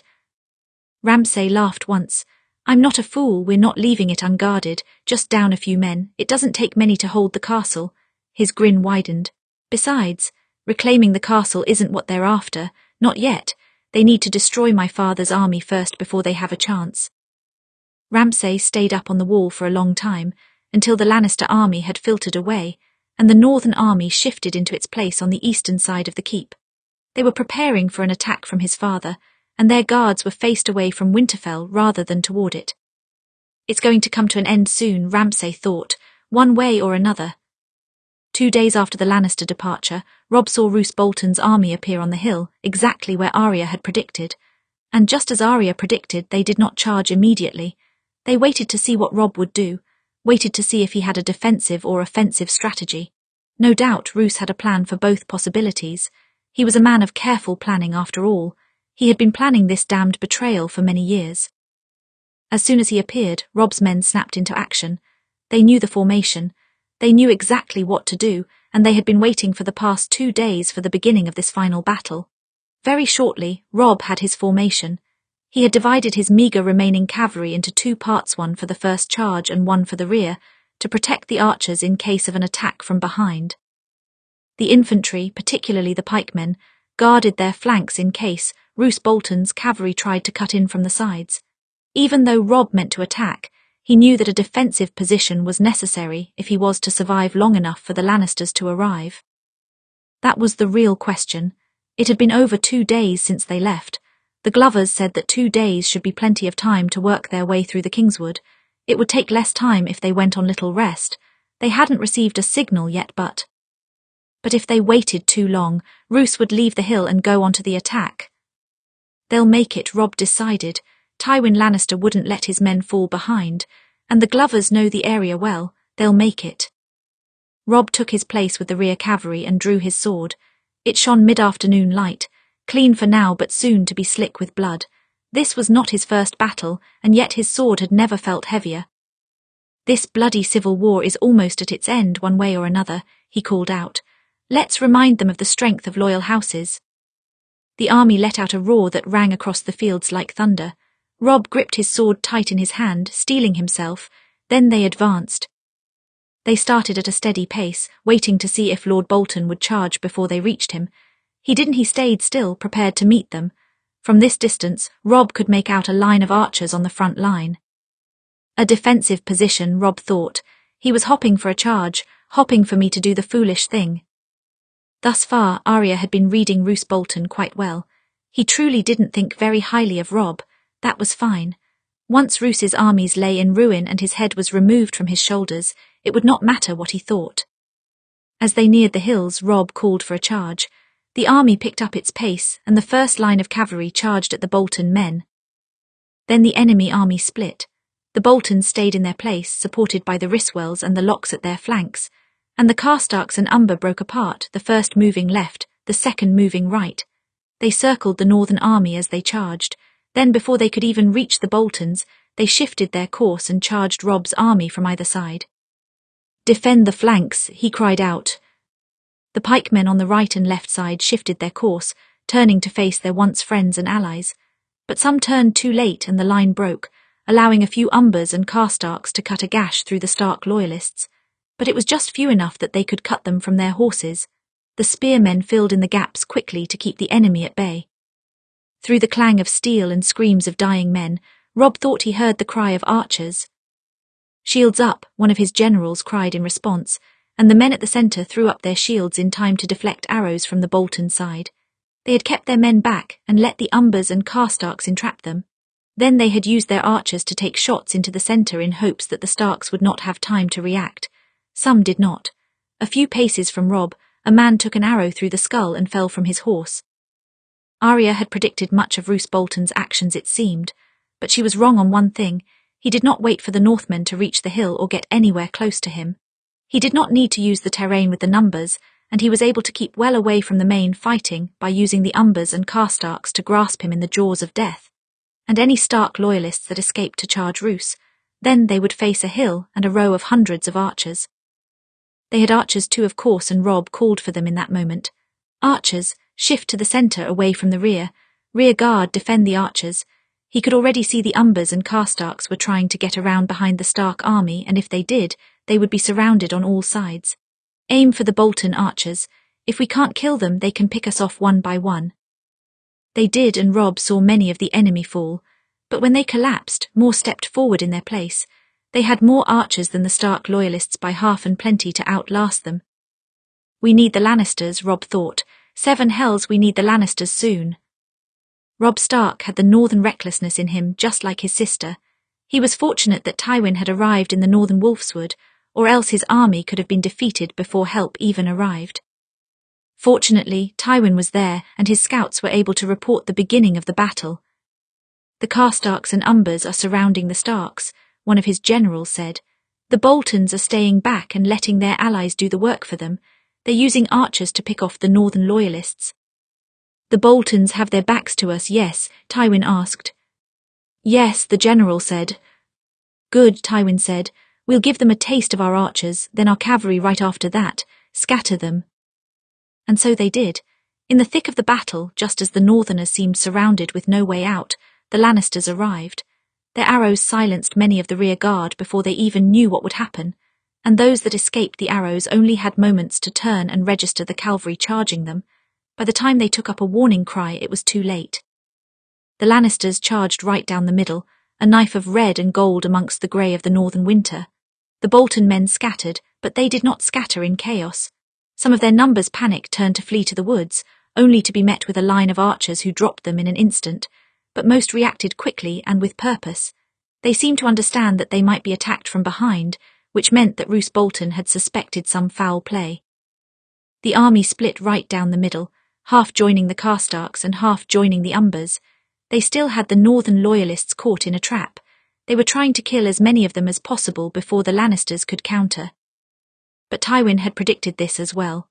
Roose Bolton was a smart man and adaptable. Naturally, if he suspected something, this would be his plan. But Tywin Lannister had given his men similar instructions. If the Bolton army split, they were to split as well and pursue them, forcing them away from the northern army. You're quick to react, Tywin thought, but we still have the numbers, and now the high ground. The Boltons weren't going anywhere. The lions had returned and it filled most of the men in Winterfell with fear, but Ramsay, it filled him with glee. He was not one to feel terror at an exciting new development, not at all.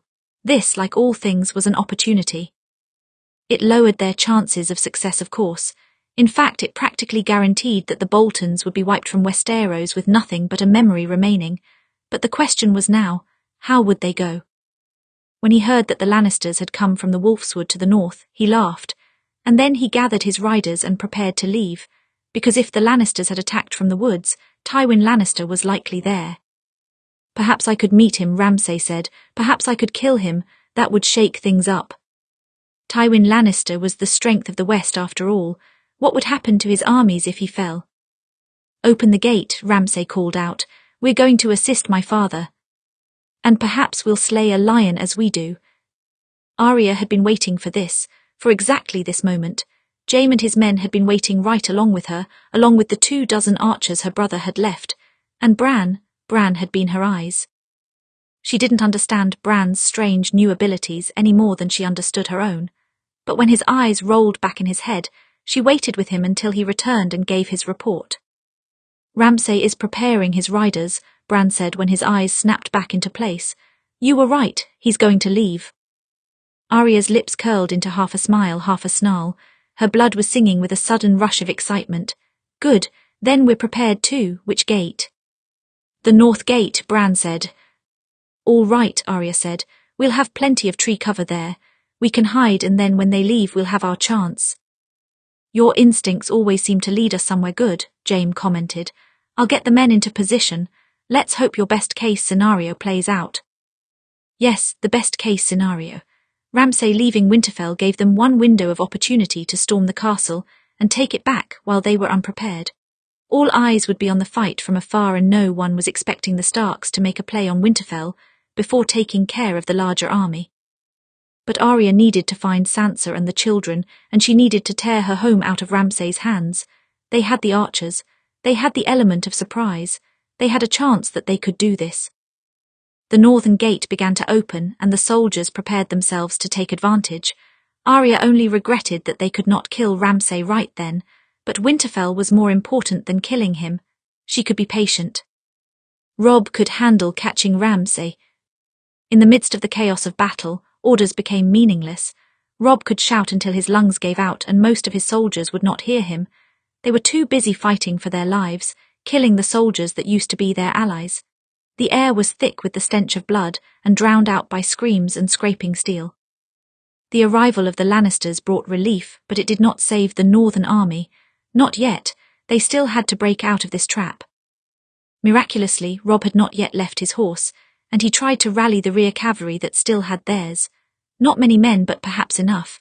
There was a hole in the Karstark flank that might allow them to break the line and make way for a northern retreat and regroup. "Break through," he called out into the cacophony of noise. "Target the Karstarks and break through." Those that heard him joined him in the charge, mowing over the few Karstark infantry which blocked them. Robb broke out of the chokehold with a gasp and wheeled his horse around at once.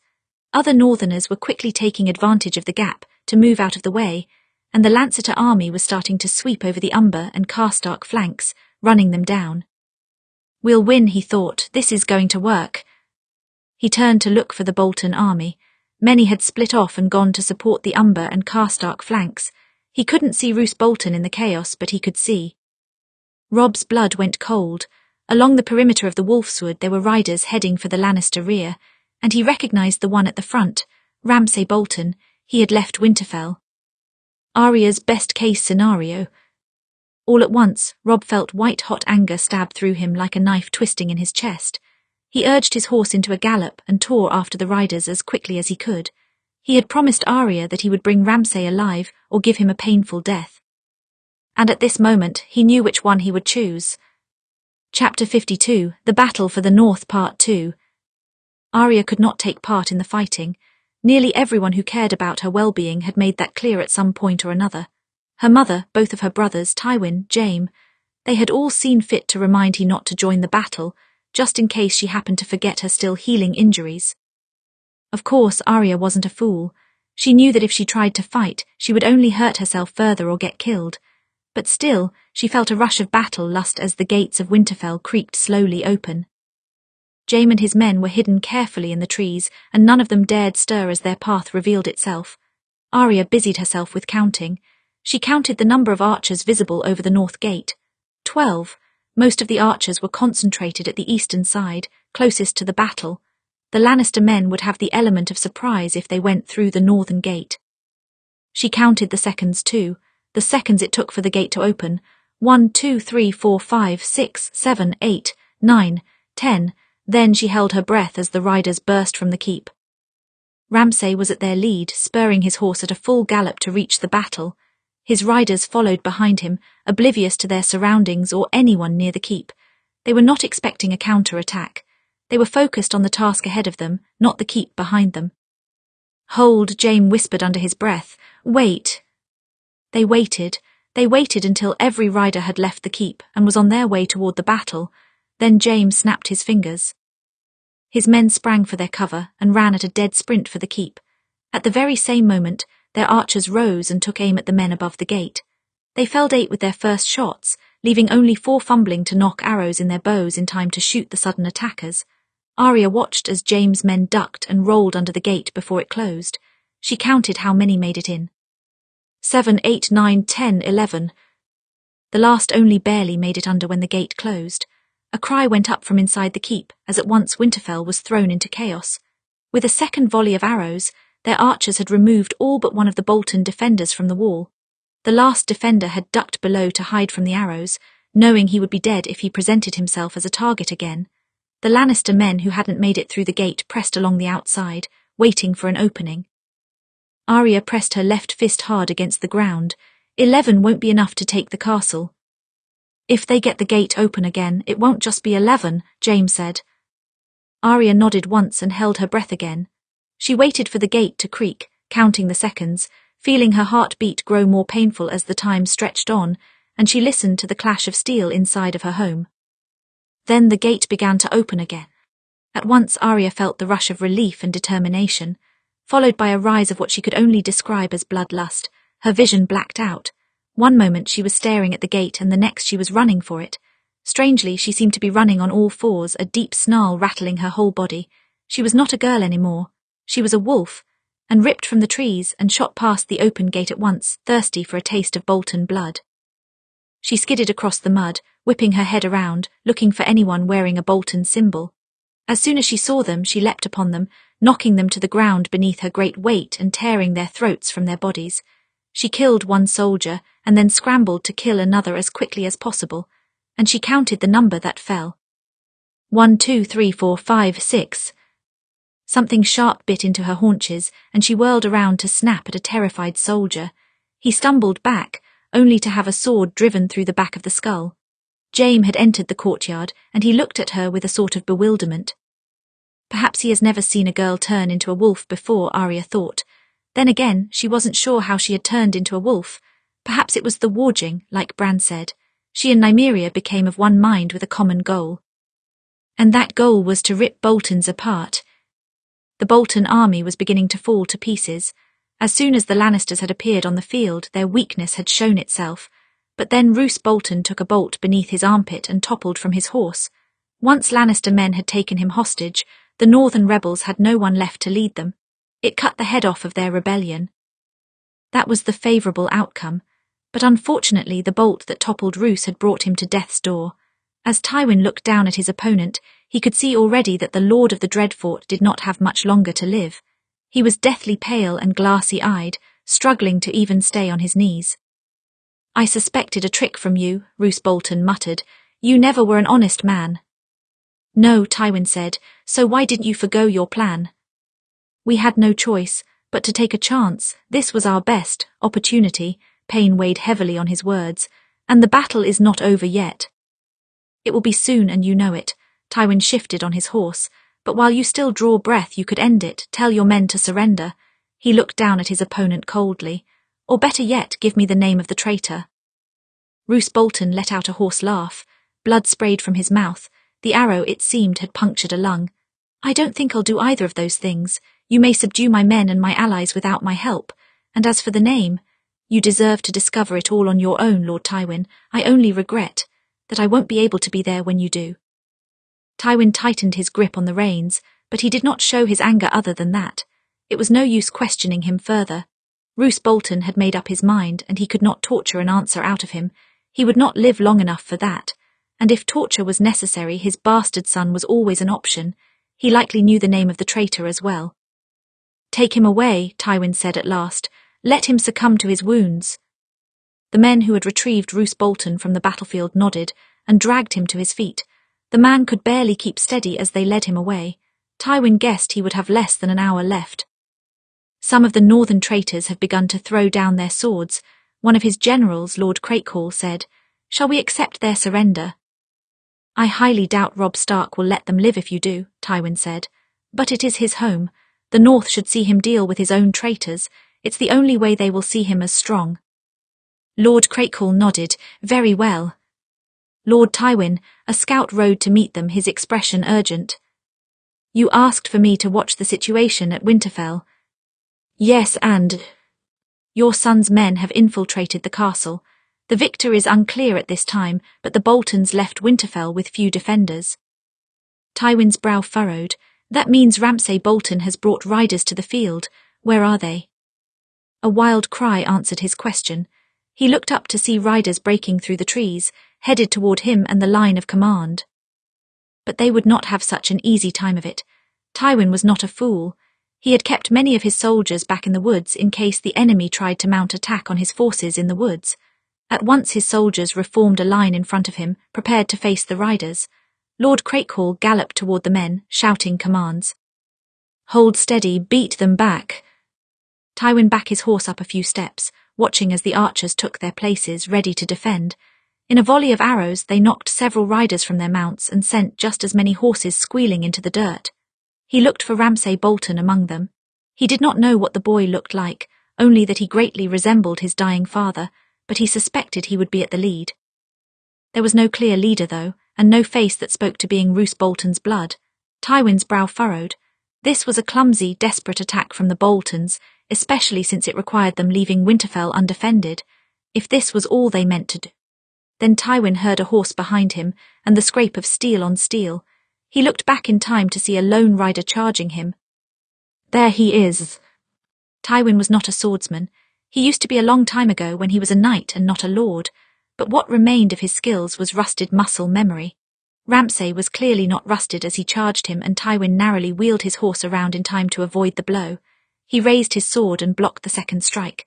For a moment, Ramsay Bolton paused, his eyes nearly glowing with malice. "If you had only turned a moment later," he muttered. "Sorry to disappoint you," Tywin replied flatly. Ramsay's mouth twisted into an awful grin. "That's all right, you can make up for it." He drew a small dagger with his left hand then. Tywin saw his move a second before it happened. He was aiming for the weak point in his armor under his arm. She shoved away from the blade, but not before Ramsay managed a deep cut in his side. Pain pulsed through him where the blade had bit, but it was a minor wound at worst, nothing compared to the wound Roose Bolton had suffered. Still, it had thrown him off course, and Ramsay was quick to counter with another blow with his knife. Tywin narrowly backed his horse out of range. In a one-on-one fight he would not win against this man. He knew that already. But his soldiers had been distracted by the suicide charge of his riders. It was a better play than expected. He gripped his sword, preparing to block another blow. Then another rider joined the fight. One moment Ramsay was sitting on a horse beside Tywin. The next he was falling from his mount to avoid a sword, and Tywin looked up to see Robb Stark leaping from his horse to meet the bastard in the mud. That's the second time a Stark child has saved me, he thought. Ned Stark must be turning in his tomb. Robb saw red when he saw Ramsay. That he was attacking Lord Tywin was rather incidental. He only wanted Ramsay off his horse on the ground at his mercy. When his swing forced Ramsay to throw himself from his horse, Robb abandoned his mount too. He did not need it to fight Ramsay. He splashed down into a puddle of mud as Ramsay picked himself up, his teeth barred like a mangy dog. You are a dog, I am a wolf, Robb thought, turning his sword in his hand. Kind of you to come deal with me yourself, Lord Stark, Ramsay hissed. If I can't put Lord Tywin in the ground, I'm happy to put you there. Not if I put you there first, Robb growled. He struck out at Ramsay, but the bastard avoided him. He was quick. Though he did not wield a sword with as much grace and skill as any great knight, he had his speed on his side. He did not wear heavy armor which allowed him to be even faster, but that just meant he had more weak spots. Robb advanced on him, striking out several times in quick succession. Ramsay dodged many of the blows before trying to block the last. The strength of Robb's swing launched the sword from his hand. Ramsay spun away from the next jab and drew a knife, turning it in his hand with practiced ease. If he was average with a sword, he was an expert at a knife. Robb was forced to lean back to avoid a quick jab at his face. Swordsmen always neglect this little weapon, Ramsay grinned. It can't block your sword, no, but it can sneak through the gaps in your defences as well as any blade. He tilted his head to the side. And it's good for flaying. An image of Talys's body flashed through Robb's head then, an image of her flayed corpse hanging over Winterfell. Robb let out a snarling sound and lunged at Ramsay again, but his swing was wild. Ramsay twisted around him and struck out at his sword hand. He cut just deep enough at the wrist that Robb lost his grip on his sword. That was fine. He seized Ramsay's knife hand at the next stab and head-butted him as hard as he could. For a moment Robb's vision blacked out, but he did not stop moving. He threw Ramsay to the ground, drew back his fist and punched him in the face with all his might. Then again. Ramsay tried to raise his knife hand, but Robb seized the blade from him before he could use it, driving it into his left shoulder. He kept punching. He kept wailing on him over and over again just so he could see the blood spurt from his nose and mouth. If it had been left to him, he might have punched him to death. But in the midst of it, a hand grabbed his wrist and stopped him. Lord Stark, he's beaten, still yourself. Robb whirled to glare up at Tywin Lannister. He's not dead, so he's not beaten. Believe me, he will die, Tywin said, but his father is dead. He's the only one who can tell us about the traitor in the south who had designs on ruining your family. The old lion's gaze was steady and his voice was calm despite his injury. So keep him alive, for now. Robb blinked a few times as he considered the words, even in the midst of his bloodlust. They needed to know the name of the traitor, especially when they could be a further threat to the north. It would be ideal to keep Ramsay alive and torture the information out of him. That would be the kind of slow death he deserved. And he had promised Arya that he would try to bring him back alive. Slowly he stood and backed away from Ramsay. The bastard did not rise, though he was still conscious. The blows had clearly dazed him. Robb looked around and saw that quite a crowd had begun to form as he fought. Some northern soldiers prepared to step in, and some Lannister soldiers as well. Tywin ordered some of his men to seize and bind Ramsay so that he could be delivered back to Winterfell. Back to Winterfell, Robb repeated. Yes, we just received word, Tywin said. My son's men made it inside the castle. Odds are that they were successful in their venture. Robb exhaled, hardly daring to believe it. Roose Bolton was dead, Ramsay Bolton captured, and Winterfell might once again be theirs. It was almost over. The darkness of the crypt was beginning to drive Sansa mad. It had been well over a month since she had seen the sun, and she longed for it again. But she stayed put, no matter the temptation to breathe the fresh air. She stayed put to keep the children safe, all the while living in fear that they would be discovered. Then one morning or afternoon or evening, she couldn't tell the time anymore, someone did enter the crypt. Brienne raised her sword and Shaggy Dog growled. At the end of the crypt there was a shadow, and it did not look like Maester Luwin. It looked like a soldier. Sansa tensed and drew the children closer to her. Shaggy Dog snapped at the air.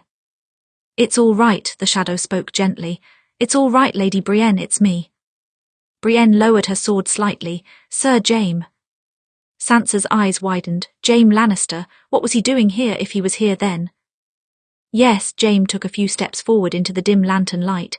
His eyes rested on Sansa. "So you were in the crypts, your brother said as much." "Bran," Sansa murmured. "Yes," Jaime said, "it's all right, you can come out of the crypts now.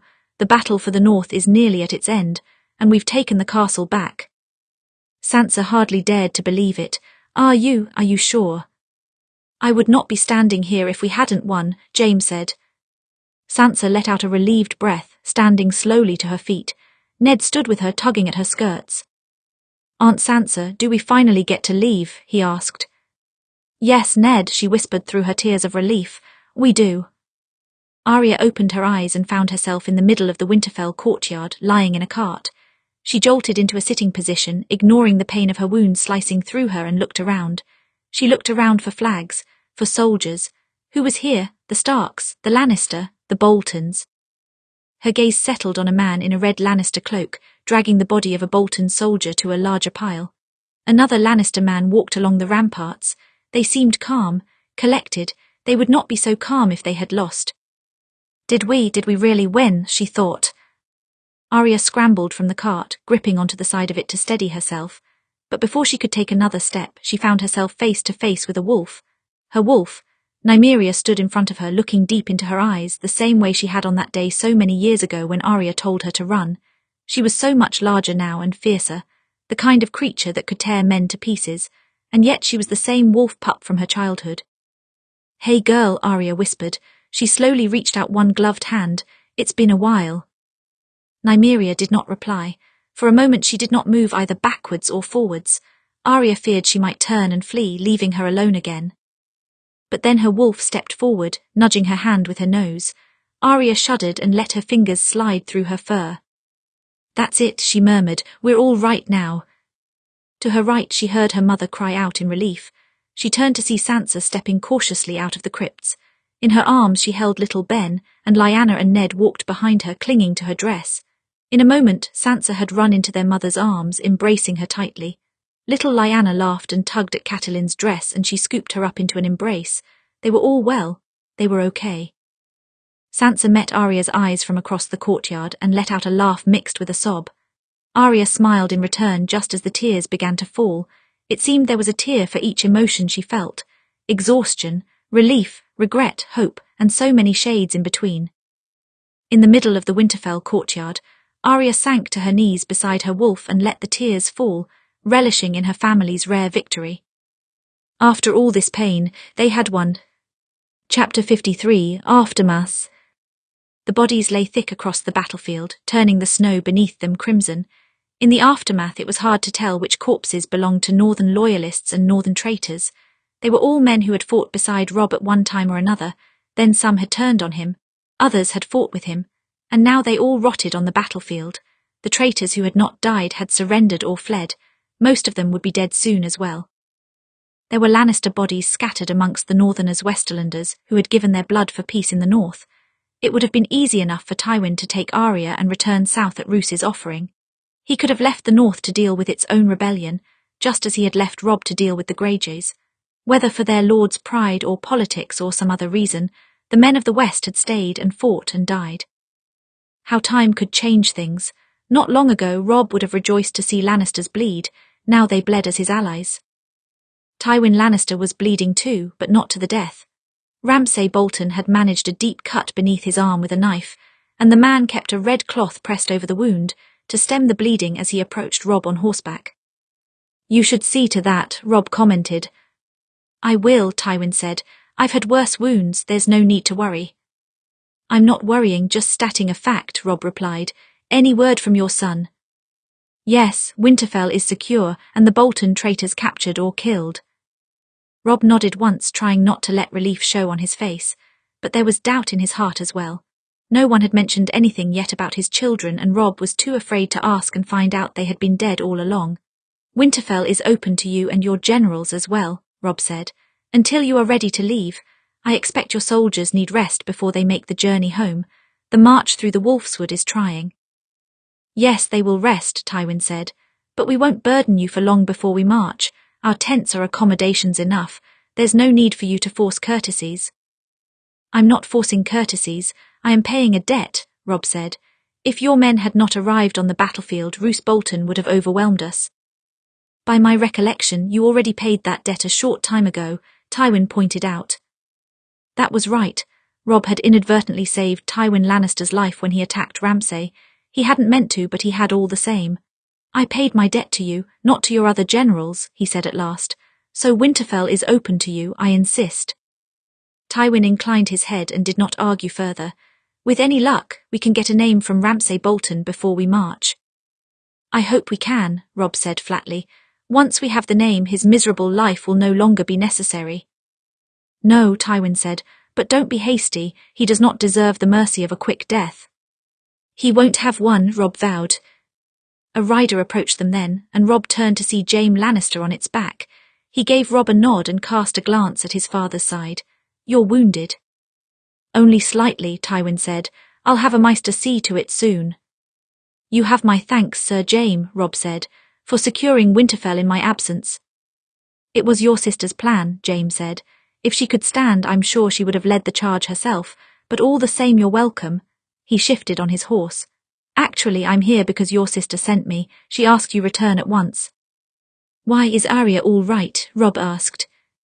She's fine. She wasn't the sister who sent me. It was the Lady Sansa, Jaime said. Your children have been asking for you. Robb felt a shudder go through his body. My children. Gods above, could they truly be alive? Robb passed beneath the north gates of Winterfell, trying not to let the desperation show on his face.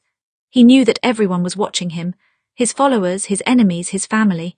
He tried to keep his head high and his expression controlled as he swung from horse. Already, the soldiers had begun the task of removing the bodies from the ramparts and covering them with cloth. Robb knew that Talisa was among them, but he could not look for her now. As he stepped into the courtyard, he looked around for a familiar face. He caught sight of his mother, who approached and rested a hand on her arm. Mother, where? He asked in a soft voice. There in the Godswood, Catelyn murmured. Go on, I'll oversee things here until you're done. Robb nodded and strode off toward the Godswood as quickly as he could without looking frantic. He passed through the gate and into the familiar woods of his childhood. Even at a distance, he caught a flash of red hair, Sansa's red hair. She was sitting by the pool with 2 children at her side and a baby in her arms, a baby who had grown a great deal since Robb had last seen him. He let out a ragged breath and Sansa back at him, a sad smile on her face. She leaned down to whisper something to the children. Ned and Lyanna turned then and locked onto him with their big, beautiful eyes. Their skin was pale from over a month in the crypt, but they were healthy and strong, and smiles split their faces as if they had never known the war at all. Father. His son and daughter scrambled toward him and Robb fell to his knees, catching them both up in his arms. He clung onto them tightly, trying to keep back his tears. Home, Lyanna rejoiced. You're home. I'm home, he murmured. I'll be home for some time now. I'm sorry I went away. Sansa stood and approached them, holding little Ben in her arms. Robb stood to receive him. Ah, you've grown so much, Ben. He pulled him into his arms. The baby reached out a hand, grasping at his nose. I'm sorry I was gone for so long. I'm so sorry. He looked up at Sansa. Thank you for protecting them. Sansa shook her head. Of course, I'm sorry that I couldn't. She trailed off, unable to find the words. Robb rested a hand on her upper arm. You have no blame for that, Sansa. Ned tugged on Robb's cloak. Father, Aunt Sansa says that Mother won't be coming home. A fresh wave of pain rolled over Robb. He looked from Ned to Sansa, who had a helpless expression her face. It was not easy explaining death to such young children. How could one really understand when someone they loved was alive 1 minute and dead the next? Why, Ned asked, Why did she leave us? Did we do something wrong? No, Robb said. No, you did nothing. She didn't want to leave you, believe me. She was taken away from us. He ruffled his son's hair. And if she could, she would fight her way back to you. She loved you all so much. Ned's eyes filled with tears. But I want to see her again, just one more time. Robb shook his head. He knew perfectly well that it was impossible to see her. The children would not be able to bear what she looked like now. I'm sorry, but you can't. He knelt again, drawing his eldest son close. I'm sorry, Ned. His boy clung to him and wept against his shoulder. Lyanna did not weep, for she did not seem to understand, and little Ben had likely already forgotten his mother's face, but Ned knew, and Ned cried. Winterfell belonged to the Starks again, and they had won the war, but victory was never without its losses. The battle for the north had been won and Winterfell reclaimed, but the war was not over. The fates of the traitors had yet to be decided, and some had even escaped when they fled on the battlefield. And even after all of the treachery was burned out, it would leave a scar on the north, perhaps a scar that would last all throughout Robb's reign. Arya was unable to watch the trials as she was recovering in bed and not allowed to wander until Maester Luwin gave her his approval. But she heard what happened from Bran, who visited her often. All of those who took up swords for the Boltons are set to die, Bran said. He will not give them the opportunity to take the Black. They are too treacherous for that. The Boltons who took Winterfell are already hanging in the Wolfswood. They did not have clean deaths. Good, Arya said. They did not deserve it. She flipped her knife between her fingers. What about the other families? Umbers, Karstarks, Rysewells, Lockwoods? Death for the lords, Bran said. But the soldiers have the choice to join the Watch. Robb says it would be unwise to deprive the Wall of so many soldiers in this time. He'll pass the Umbers' holdings onto the Umbers who remained at the Wall to assist in the battle against the Wildlings. They have proven themselves true, but the other traitors will have their holdfasts distributed to Stark loyalists and their children given as wards to various northern lords. Robb says that since his children were spared, so will be the children of the traitors. A fair exchange. Arya nodded once. It was fair. To allow the traitors' families to keep their castles and subjects would only show weakness and allow for another vengeful rebellion in a few years' time. But Robb did not stoop to killing innocents. The loyal houses would not respect him if he had. The Lannisters had stayed out of the decision entirely. Though Tywin was present for some of the discussion, he did not voice his opinion, only watched. He must have known that if he asserted himself, he would make Robb look weak in comparison. The only time when he did speak was when Robb told the northern lords about Arya's engagement to Jaime. Arya exhaled, leaning back against her pillow. I can't tell you how happy I am that I wasn't present for that. How did they react? They didn't like it, Bran said, but after the battle there was very little they could say. Besides, this is Tywin solidifying the Lannister truce with the Starks. With everything in such chaos, the North needs the support of the West and the Crown. That's what Robb said anyway. Was Jaime there for that meeting? Arya asked. No, conveniently absent. Arya laughed once. Good, so Robb didn't throw him to the wolves. Bran's mouth twitched into a smile. Some of the northern lords were surely disappointed, though. After your strategy played out so well, I think some were keen to engage you to their sons. So Robb did tell them that it was my plan. Arya looked out the window. Were they doubtful? A few of them, Bran said, but it would be a strange thing for Robb to lie about. Then when Lord Tywin confirmed it, well, they knew that he wouldn't give credit to someone else unless it was due. Arya barely smiled. That's true. Still, the losses could not be overstated. Taliesin was one such loss, but many of the innocent civilians of Winterfell had been butchered as well. Hodor had been spared, but only because the Bolton soldiers found him entertaining. They found him chained in the yard, crying out his name over and over again, and he still could not sleep through the night. And Osha had only survived the reclaiming of the keep by a few hours. She helped to open the gate again when the Lannister men were fighting off Boltons, Bran murmured, his left hand curling around the 3 fingers on his fight. She took an arrow. I found her there through Summer's eyes, and Maester Luwin did what he could, but I watched her die. Bran's eyes glistened with tears. She always defended us, protected us. She helped us survive the Greyjoys. I was so sure she would survive. Arya reached over to rest a hand on her brother's arm. I'm sorry, Bran. You've suffered so much in these past months, more than me. Bran shook his head. No more than you, Arya, just differently. Bran's company was welcome. So was Sansa's. Her sister visited often and sat by her bedside with her needlework or her book. They spoke when Arya wished to speak and sat in silence when Arya could not find words. But always, Sansa's presence was a comfort. Then, when Robb had finally gotten the most major problems under wraps, he came to visit her as well. Bran says you're handling everything well, Arya said. I'm glad it appears that way, Robb said. Appearances are sometimes what matter most in ruling, Arya said. You told them about my plan as well. I did, Robb said. You deserved it, I wouldn't take the credit away from you. Arya nodded once, staring at her hands. And where is he? Arya asked. Ramsay, what did you do with him? He's in the dungeons, Robb said, with a broken nose and significantly less teeth than before the battle. Arya's hands clenched on her blanket, so he was here, and alive, just like she wanted, but somehow his mere presence in Winterfell made her blood feel like ice. She wanted to kill him and be rid of him already. I wanted to kill him, Robb said, as if echoing her thoughts. I nearly did, but I remembered that you asked me to bring him back alive if I could. Thank you, Arya murmured. You deserve to kill him after what he did to your wife. I need to watch him die. If I don't then my mind might not believe that he's gone. I understand, Robb said, truly. Arya steeled herself and started to rise from bed. Well, let's go.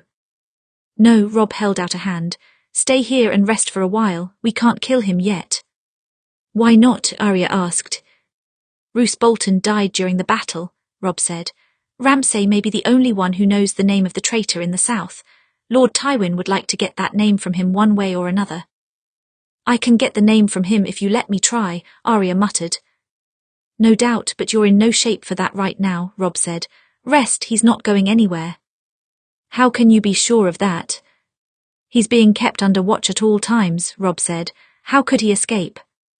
Because I did. Arya looked up at Robb. Post more guards, don't underestimate him. Robb's gaze softened for just a moment as he seemed to recognize the depth of her fear. She looked away, hoping it might convince him that he had imagined the flash of terror. All right, I'll post more guards. Good, Arya settled back against the pillows as Robb left and closed the door behind him. But she didn't rest, she didn't even close her eyes. Ramsay was caught, yes, but not dead, and as long as he lived she was not safe. Tywin had seen the Bolton bastard's eyes in many people over the years, those bright, cruel eyes. In the songs, it was always the heroes and fair maidens who had bright eyes, full of joy, and the villains and cold, lifeless eyes that seemed to feel nothing. But in the real world, the most dangerous villains like Ramsay had bright eyes, even when doing the most terrible things. They were not cruel out of necessity or with any real purpose. Their joy was in suffering, and it made their eyes shine. Tywin had seen those eyes in his own grandson, in the mountain who he used for many unpleasant tasks, and before that he had seen those eyes in Aerys Targaryen. The boy looked up at him and gave a bloody smile. Lord Tywin Lannister. He said each part of his name slowly as if savouring it. I've heard so many stories, but I never expected to meet you in person. Then not only do I meet you, I very nearly killed you. I think I would have succeeded too if not for the Stark boy. What do you think? Tywin did not reply. This boy was clearly the kind who liked to talk, and if he let him talk perhaps he would reveal some privileged information. It's a shame, Ramsay continued. I wanted to see if the West could survive without you. Father said that all the lords of the Westerlands were united in fear of Tywin Lannister. You even have that song about your terrible deeds. It's a rather good song.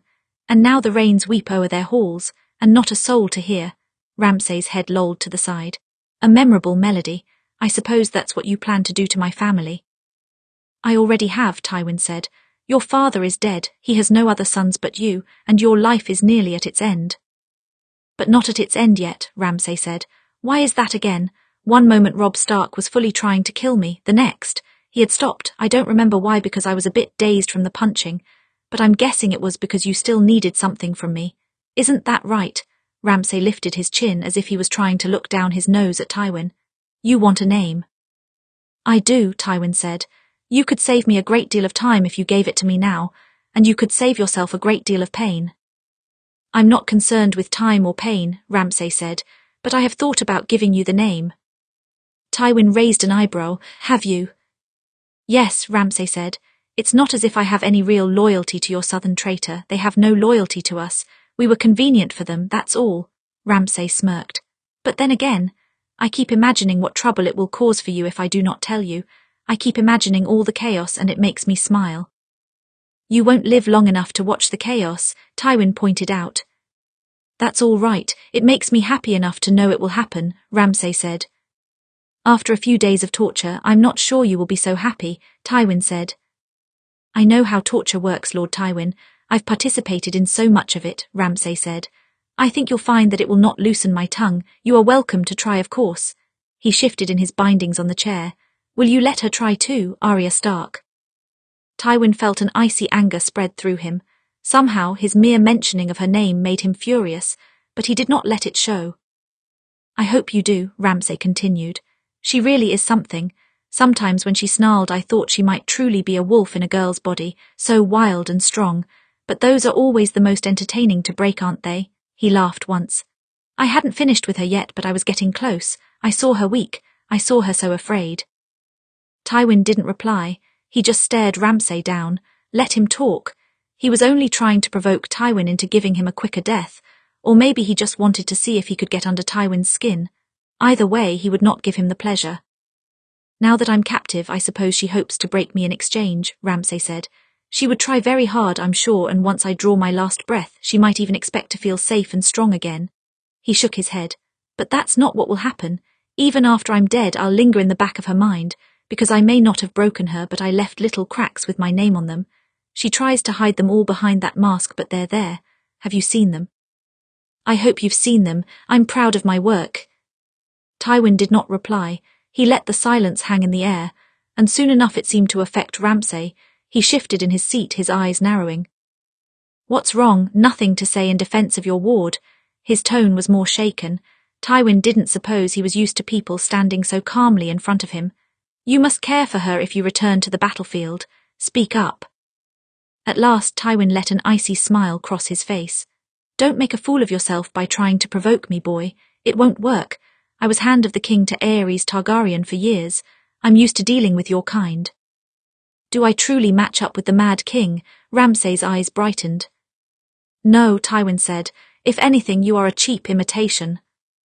That seemed to make him angry. His eyes narrowed and his jaw clenched. Ramsay Bolton liked to fancy himself some sort of powerful figure in this game, but he was nothing more than a dog. He had never been anything more than a rabid mongrel.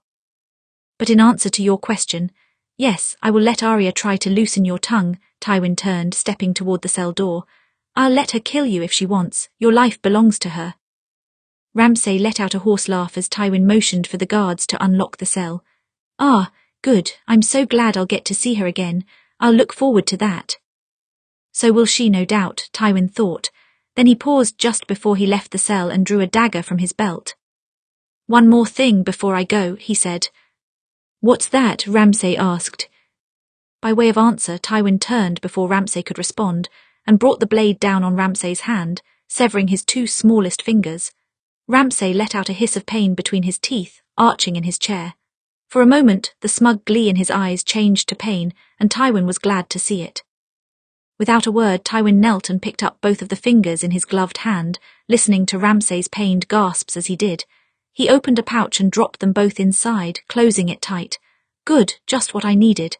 He looked up at Ramsay. You took 2 fingers from my ward. It's only fair that you give her 2 fingers back. Ramsay gritted his teeth together, barking out a pained laugh. Ah, I am so glad. I was able to meet you, Lord Tywin. Tywin strode from the cell without another glance at the bastard of Bolton. You won't be for long. Chapter 54, Wolves and Dogs. Arya dreamed that she was back in her prison of a room at the Dreadfort, or at least it nearly looked like the room. It had the same bare-bones furniture, and it was just as cramped as she remembered. But this time, there was a large window made of pale blue stained glass, so expansive that it nearly spanned the whole back wall. Through the window, it seemed as if she could see the whole of Westeros. From Winterfell all the way to King's Landing, the world was laid out before her, and it was breaking apart. She could not begin to take in the chaos.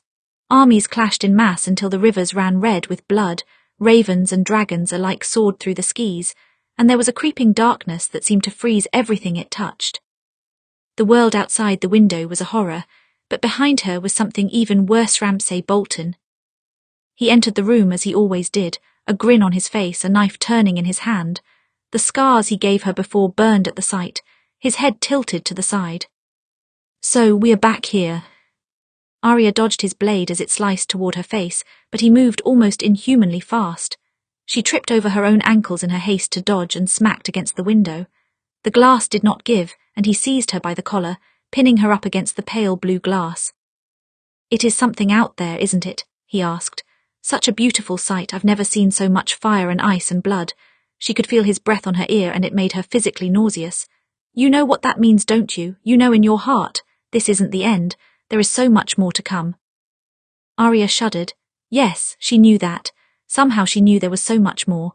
Maybe it was Bran's dreams, or the mysterious traitor, or the fact that her life seemed so attracted to chaos. But she was looking out at the rest of her life through this window, and it was one fight after another. "So many fights, and you're not strong enough to face any of it," he whispered in her ear. "You weren't even strong enough to face me. You're never going to escape me, little wolf." Arya screamed and pounded on the window, trying to break through, but it did not give, and she was trapped inside that room with her worst nightmare, and all she could do was watch as the world was drowned in blood. Her own scream woke her, that and the feeling of something wet on her hand. Arya jolted awake, clutching at her chest with her left hand. When she looked down toward her mangled right hand, she found Nymeria sitting at her bedside, nudging her fingers with her wet nose. Arya swallowed hard as she looked down at her wolf. "Did you wake me, girl?" Nymeria did not reply, but her eyes seemed to say yes. She rested her large head on the bed beside Arya. "Thank you," Arya murmured, stroking her 3 right fingers through Nymeria's fur. "I'm sorry for making you come back for me. You were doing fine on your own, I think. You're stronger than me." She turned to look out her window, half expecting to see the chaos of her dream, but all she saw was the familiar walls of Winterfell. No dragons, no armies, no creeping darkness. No Ramsay. Yet still she trembled in the dark of her room, thinking of the threats still to come, thinking of whether or not she would ever be strong enough to face them. 7 hells, will this ever be over? Ramsay's head was fuzzy, and he found it hard to focus on his surroundings. At first, when he heard the struggle in the hall, he thought he must be dreaming. He blinked, and the space in front of him was guarded by 2 men. He blinked again, and there was only one guard in a Lannister uniform opening the door to his cell. This is an interesting turn of events, he thought, peering up at the soldier suspiciously. "Hello there," he said. "Are you here to free me?" The soldier did not reply. Ramsay focused on the knife in his hand. "Or perhaps you are here to kill me," he laughed once. "Did your master ask this of you, to kill the Boltons should we ever be taken alive? Or at least cut out our tongues? Cersei Lannister wouldn't want her name reaching her father." "So you understand," the soldier said. "No hard feelings, but you did fail and you need to die. She can't risk you talking." "I didn't plan to talk. I'm not so weak," Ramsay said. "Though I suppose I'd rather die than face their torture. I'm something of an expert in torture, you see. I know it won't be pleasant." The Lannister man turned a dagger in his hand and stepped forward. Ramsay lifted his chin. "Or I have another proposal." "Do you?" the soldier asked. "You have 30 seconds to say it before I cut your throat." "Your master hates Arya Stark, doesn't she?" Ramsay asked. She wanted to hurt the North, but she wanted to hurt the Stark girl more than anything else. But the Stark girl survived. I can't imagine she'll be happy about that. "No," the soldier agreed. "Are you suggesting a way to remove the Stark girl?" "Yes," Ramsay grinned, "and if I fail, well, I won't live long enough to return here." The soldier tilted his head to the side. "I'm listening." "It's not possible," Robb muttered as he stared into the empty cell. In the hall behind him, 6 guards lay dead, their blood dried on the stones. The cell door was open, and Ramsay Bolton was gone. "Post more guards," Arya had said. "Don't underestimate him." And he had listened to her. 6 guards should have been plenty for any normal prisoner. And in addition to that, Winterfell was under heavy guard at every wall. How could he have gotten away? How could Ramsay Bolton have slipped out without anyone noticing? It was impossible. "Is it true?" Tywin Lannister's voice came from behind him, cold as the wind outside. Robb did not turn. He was furious with himself. Why didn't he just break Ramsay Bolton's fucking legs? "Yes, it's true," he said at last. But But how far could he possibly get? He could barely keep his eyes open yesterday. He couldn't possibly sneak away without someone noticing. No, not without help, Tywin said. It is possible that a Bolton man snuck inside in the chaos. Robb slammed the side of his fist against the wall. He was tired of traitors. He tried to burn them all out like infection from a wound, and yet some always seemed to remain. And they had released Ramsay Bolton back into the world. Calm yourself, Tywin said. He won't get far. He's lost quite a bit of blood and his head can't be back to normal. It's a desperate final play. Set the hounds to finding him. There's plenty of his scent in this cell. Robb nodded once. Yes, there is. He turned and stalked from room, hopping to find some watchman who had seen Ramsay Bolton's escape. They found evidence of his path soon enough. A rope was tethered to the eastern wall of the godswood, and there was an evidence of a rough fall, blood as well. Ramsay Bolton had left his blood on the snow. The hounds would pick up the trail easily enough. It's a desperate attempt at escape, nothing more, Tywin said flatly. He has nowhere to go. No, Robb agreed. I'll lead the search party to bring him back myself, and this time when I find him, I'll shatter his ankles and knees so that he cannot think to run. Very well, Tywin said. Take my son with you to represent my interests. He rested a hand on his side. I would ride myself, but I don't want to reopen my wound. No, you should stay here, Robb said. He pulled at his glove. And until we return, don't tell Arya. Why keep her in the dark? Tywin asked. She fears him enough when he's in a cell. She pretends she doesn't, but you can see it if you look close enough. Robb's fists clenched. If she finds out he's missing, she won't be able to sleep at all. Tywin didn't speak for a moment, then he nodded. Very well, for now we won't tell her. It isn't as if she can search for him without reopening her wounds. Thank you, Robb said. Then he turned to his men. Gather riders and the hounds outside the east wall. We leave as soon as possible. Jaime was visiting with Arya when the Lannister messenger knocked on the door and asked to see him for a moment in the hall. That was the first thing that pricked Arya's suspicion. If Lord Tywin had sent a messenger to talk to Jaime, then he wouldn't be concerned about her overhearing. Then again, perhaps the messenger had thought the words were meant for Jaime alone. A moment later, Jaime re-entered the room with a very serious expression. That was the second thing that set her nerves on edge. What's wrong? Did something happen? No, nothing, Jaime said. A lie. He was lying to her. Your brother asked for my assistance on something. 7 hells, that's something I never expected to say. Did you ever think you would see us getting along so well? He doesn't exactly like you, Arya said. He tolerates you. That in and of itself is a miracle, Jaime said. I'm sorry to cut our visit short, but I expect I'll be back very soon. Back from what? Arya asked. Nothing important. If it was nothing important, you would just tell me. Jaime sighed and glanced to the side. We're scouting for the remains of the enemy forces to see if any of them have hidden the woods. Your brother wanted Lannister troops to cover more ground. Does that satisfy you?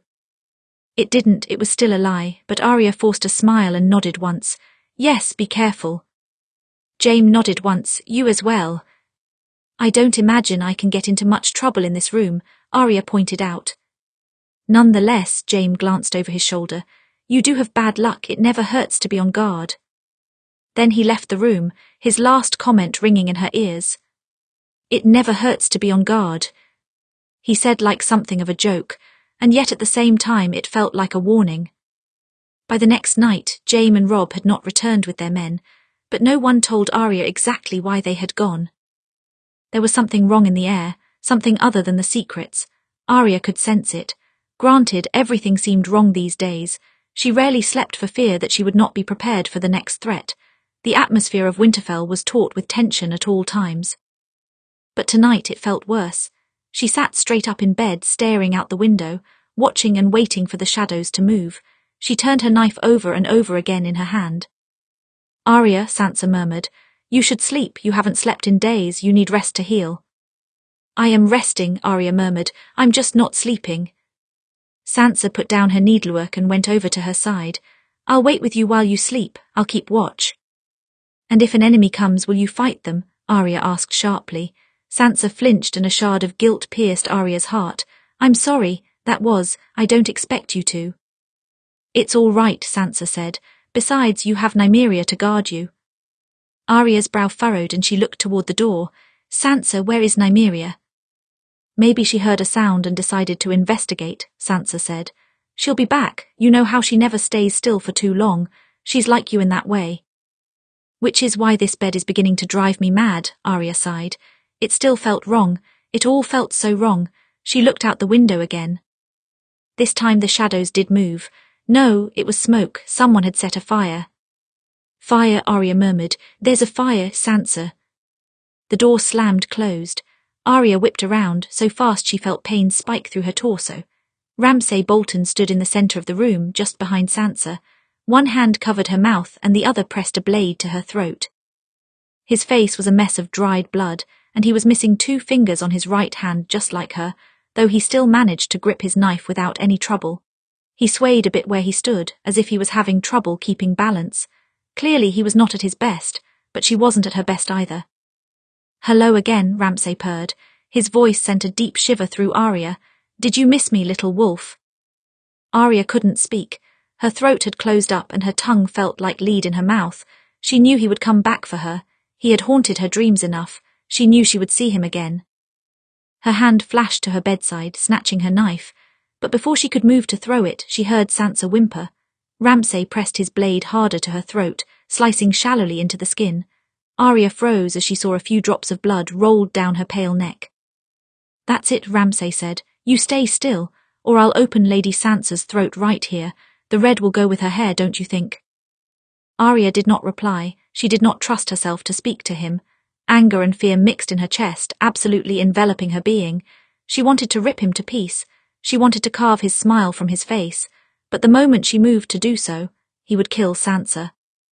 My gamble worked out rather well, Ramsay said. A bit of blood outside of the walls of Winterfell and your brother assumed I had left the castle. He smirked. Not that I could have gotten very far. Smarter to hide within the walls and wait for some of your protectors to leave. That was what Jaime was hiding. Ramsay had escaped and they hadn't told her. Did they really think her so weak that they were keeping secrets now? Oh, you didn't know I escaped, did you? Ramsay asked. I can see it on your face. Perhaps they did not want to worry you. That's very sweet. His smile widened. This is what is going to happen. You're going to put down that knife and come to me. You left before our wedding. It was very awkward for me, you know, not having a bride or a wedding night. I think we should remedy that. Arya's grip tightened on her knife. She did not move. She did not reply. Look at you, more a startled cat than a wolf. Have I been visiting you in your nightmares, my lady? Ramsay purred. Arya wished that she could say no. She wished that Ramsay had never gotten any hold over her mind, but her tongue and eyes would not lie today, and her hand trembled as she gripped her blade. Ramsay's gaze hardened just slightly. He lifted Sansa's chin with the blade. The knife, little wolf, put it down. You won't be able to use it properly with that mangled right hand of yours. Arya looked from Ramsay to Sansa. She expected to see terror in her sister's eyes. Instead she saw defiance, and a silent promise. Arya relaxed her grip on the blade and straightened. No, but I'm left-handed. Sansa's hand snapped up. She grasped Ramsay's knife with her bare fingers, screaming as it cut into her skin, but it blocked the edge from her throat, and that was all Arya needed. She hurled the knife at Ramsay. It took him in the eye, not deep enough to kill him, but deep enough to make him howl. With a cry, Sansa pushed away from him, falling to the floor. Arya lunged at Ramsay without a second thought, slamming into him with the full force of her body and tackling him to the ground. She twisted the knife in his eye and sank her teeth into his ear, ripping at the flesh like wolf in her dream. She relished his screams and the taste of his blood. It was a joy to make him bleed. He still had a knife too. She felt it cut into her side, and she rolled off of him to avoid the worst of the damage, landing in a crouch beside the bed. Ramsay still had her knife in his eye and a bloody knife of his own. But she had 2 swords under her bed. She grabbed the first one her hand felt as he came at her. Needle. She stepped back from a vicious swing from his blade and jabbed it forward, poking a hole in his stomach. Blood spilled from the wound, but he was not easily deterred. He had the eyes of a mad dog. He gripped the thin blade and took it with him as he fell back, disarming her again. That's all right, I have another sword. Arya knelt and found Winter's Fury beneath the bed as well. How many swords do you have? Ramsay gasped out, his remaining eye blazing with hate. Arya smiled coldly, drawing her blade from its sheath and casting it to the ground. Enough to kill you. She lunged at him, he threw needle at her. The tip cut a streak across her cheek but missed anything important. She cut a wide arc with her blade, slicing deep across his chest. He coughed and fell back. His knife slipped from his hand and skidded across the ground, and when he reached for it, she sliced the rest of his hand clean off. His scream made her feel strong. Every part of Arya's body burned. She could feel fresh blood pouring from her wounds, old and new, but she felt strong as she stared down at him. "Are you surprised?" she said flatly. "You kept calling me Little Wolf, and you know well enough that wolves have teeth." The bedroom door rattled and Arya heard growling just beyond. A dark little thought entered her mind as she looked down at Ramsay, bleeding out, choking on his own breath. It would be easy to take his head with her own sword, or she could leave him to bleed. He would be dead in a few minutes if she did. But that was too clean an ending for him. Slowly Arya paced around him, turning Winter's fury in her hand. "You like to hurt people, don't you? You like to scare them, break them. It gives you a lot of pleasure. I could tell that about you when we first met." She stopped in front of the door. "But it's a gamble trying to break a person instead of killing them, because if they don't break, then they'll break you." Ramsay laughed. It was a hysterical, pained sound. "Are you going to break me, Little Wolf?" Arya tilted her head to the side. "I may be a little wolf, but I am a wolf nonetheless. You're just a rabid dog." She placed her hand on the handle of the door. "Do you know what wolves do to dogs, Ramsay? You didn't give me an answer the first time I asked. What do wolves do to dogs?" Now he didn't reply. She relished the fear in his eyes. He was trying to hide it with rage, but he was too weak to make it convincing. "It's all right, I'll show you," Arya said. Then she opened the door. Nymeria was on him in the blink of an eye. Ramsay screamed as she tore at his arms, at his face, at his throat. Nymeria did not go immediately for the throat, as if she sensed that this man did not deserve a quick end. But when he was barely recognizable and his screams became wet, she sunk her teeth deep into his neck and silenced him. For a moment there was silence in the room. Arya took a few steps forward toward the body, looking down at the ruined mess. She was aware of Sansa again, Sansa who had witnessed the whole encounter. Her sister was staring at her with one part worry and one part horror. Slowly Arya sagged against the wall. Now that the adrenaline began to die, she felt weakness returning to her, and she was painfully aware of her wounds. "Arya," Sansa pushed herself to her feet. You're bleeding again." "I'll be fine," Arya murmured, but internally she was cursing herself. She should have gotten a name. Why had she forgotten about the name entirely? In the midst of her rage and fear, the traitor had disappeared from her mind. There was only Ramsay and the need to destroy him. "Don't move," Sansa said. "I'll find Maester Luwin, do not move." Arya's eyelids were heavy as she heard the footsteps pace away. She looked up at Nymeria, who looked right back at her, blood dripping from her maw. "It's over," she thought. "He's dead, I killed him." Why then did she still feel weak? Chapter 55, Delirium. Tywin knew that something was wrong as soon as he saw the smoke. He was suspicious by nature, and with Ramsay Bolton on the loose, well, this couldn't possibly be an accident. Tywin cursed himself for being so foolish. They had found evidence that the bastard had escaped the castle, but if he had really thought about it, the likelihood of an injured man making it so far without their notice was low. It would have been smarter for him to hide somewhere in the keep and wait to regain his senses. Once he did, he would look for leverage, and that leverage would be Arya. Tywin immediately called upon his guards and made for Arya Stark's room. He could only hope that Robb Stark had been smart enough to give his sister some sort of guard, and if he hadn't, Tywin should have given some of his own men. He had resolved to let Robb Stark handle the situation in the north, but he should not have left him to handle his ward. When he reached the foot of the stairs to the west wing, he nearly ran into Sansa Stark, who was stumbling down the stairs. Tywin caught her shoulders and steadied her. There was blood on her dress and a nearly bone-deep cut on her hand that gushed blood, as if she had grabbed a knife with her bare palm. "What happened?" Tywin asked. "Arya," Sansa muttered, "I need Maester Luwin."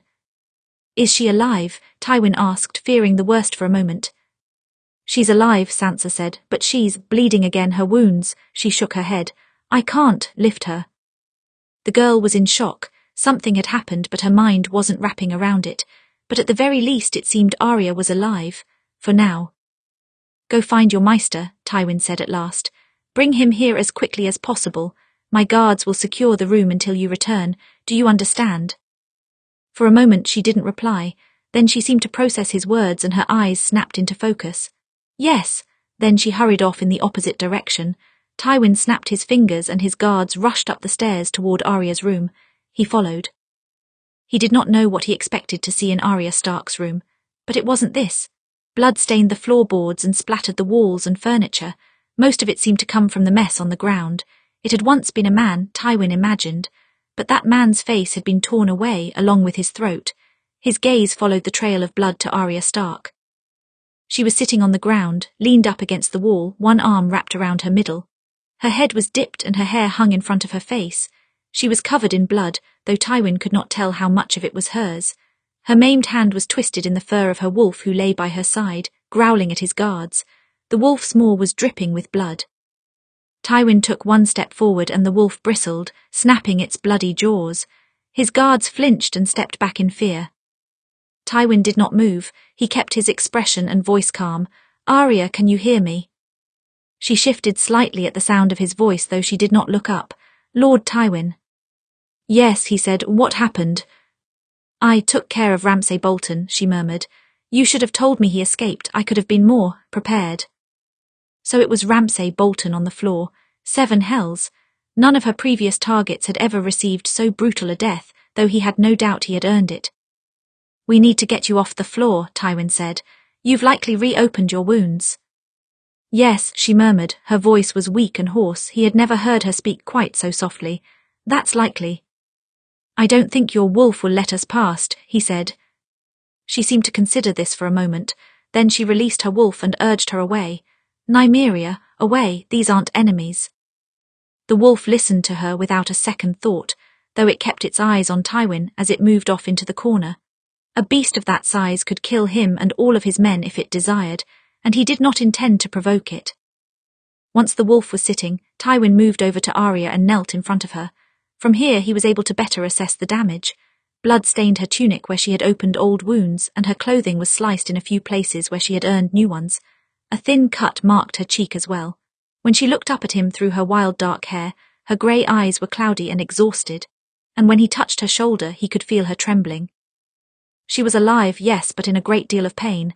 She needed the Maester soon. And yet she apologized. "I'm sorry," she muttered. "I didn't get a traitor's name." He shook his head.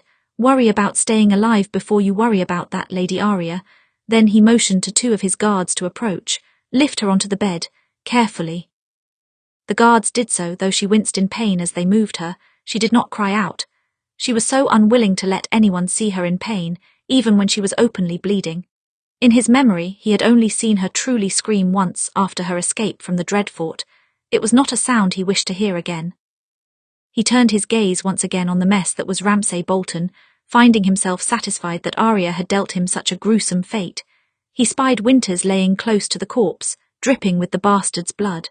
Tywin retrieved it from the ground and used his own red cloth to wipe it clean. Then he rested it at the foot of Arya's bed. Is Sansa all right?" Arya murmured. Her eyes fluttered as she seemed to grow delirious from blood loss. "Her hand, is she angry with me?" "I doubt that," Tywin said, though he imagined seeing her sister kill a man in such a way was a shock for the girl. "She'll return soon." "She's angry with me. She always used to get angry with me," Arya murmured. Her eyes were in some far-off place like someone close to death, but Tywin would not allow himself to believe that. She had survived so much already. This would not be what killed her. A mongrel like Ramsay Bolton could never end Arya Stark.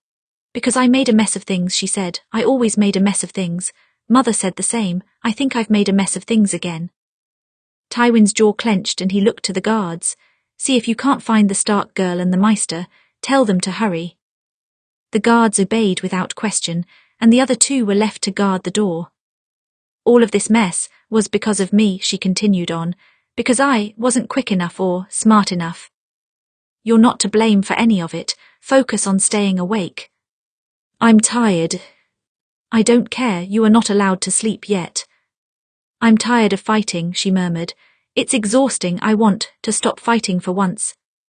"I know," he replied. "Where in the 7 hells is their Maester?" He did not like seeing his ward like this. Part of him wanted to leave the room entirely so that he did not have to endure her suffering, but he could not leave her. Arya coughed. Where is?" Your sister will be here soon, Tywin said flatly. Father, Arya mumbled. Where is father? Tywin did not have a reply to that. This wasn't exactly the moment to remind Arya that her father was long dead, but he didn't know what else to say. A shudder went through Arya's body and she reached out toward the ceiling. Father, where are you? Are you there? Tywin stared at her outstretched hand for a long moment. He had seen Arya Stark as many things over these years. A clever cupbearer, a stubborn child, a valuable bargaining chip, a vicious fighter, an intelligent strategist, a lady, a wolf. And here she was a girl crying out for her long-dead father, reaching for him but finding only air. He wasn't sure what moved him to extend his hand, but the moment he did, she gripped onto it like it was a lifeline. Fine, he told himself, whatever keeps her alive. Sansa ran as fast as she could to find Maester Luwin, though blood loss was making her dizzy. When she stumbled into his rooms, he was just blowing out the candles to prepare for bed. But once she told him what had happened, he scrambled about to find his materials, asking her questions about Arya's injuries. I don't know, Sansa said. Old wounds opened, a few new wounds with a blade, I don't know how deep. Maester Luwin nodded and gathered everything he thought he would need in 2 baskets. He handed one to her and carried one himself as they hurried back through the keep. Despite his age, he moved swiftly. There was no time to lose. Arya had survived worse, but sometimes the lesser things could still kill. They met with 2 Lannister guards on the way, and found 2 Lannister guards at the door to Arya's room as well. When they opened the door, Sansa first saw the bloody mess that used to be Ramsay Bolton, and she felt a shiver go through her. The emotions of that moment were still fresh. The fear as Ramsay Bolton had grabbed her and pressed a knife to her throat, the terror for her sister who he meant to harm, the pain as she gripped the knife to give Arya a chance to fight him, and then, the emotion she felt as she destroyed him. She did not have a word for that feeling. Was it fear or elation or horror or regret or fury or nausea or vindication? Was it all of those at once? She could not say. But then what she had felt didn't matter. Ramsay Bolton was not her concern anymore. Her sister was still alive and she needed help. She turned in time to see Tywin Lannister standing and stepping away from Arya to give Maester Luwin enough space. Sansa hurried past the Lord of Casterly Rock without a second glance, clasping her sister's hand, which was grasping at air. Arya, she murmured, it's all right, Maester Luwin is here, you'll be all right. Sansa, Arya squeezed her hand tightly. I'm sorry. Don't apologize, Sansa whispered. You saved me, Arya, you saved me, thank you.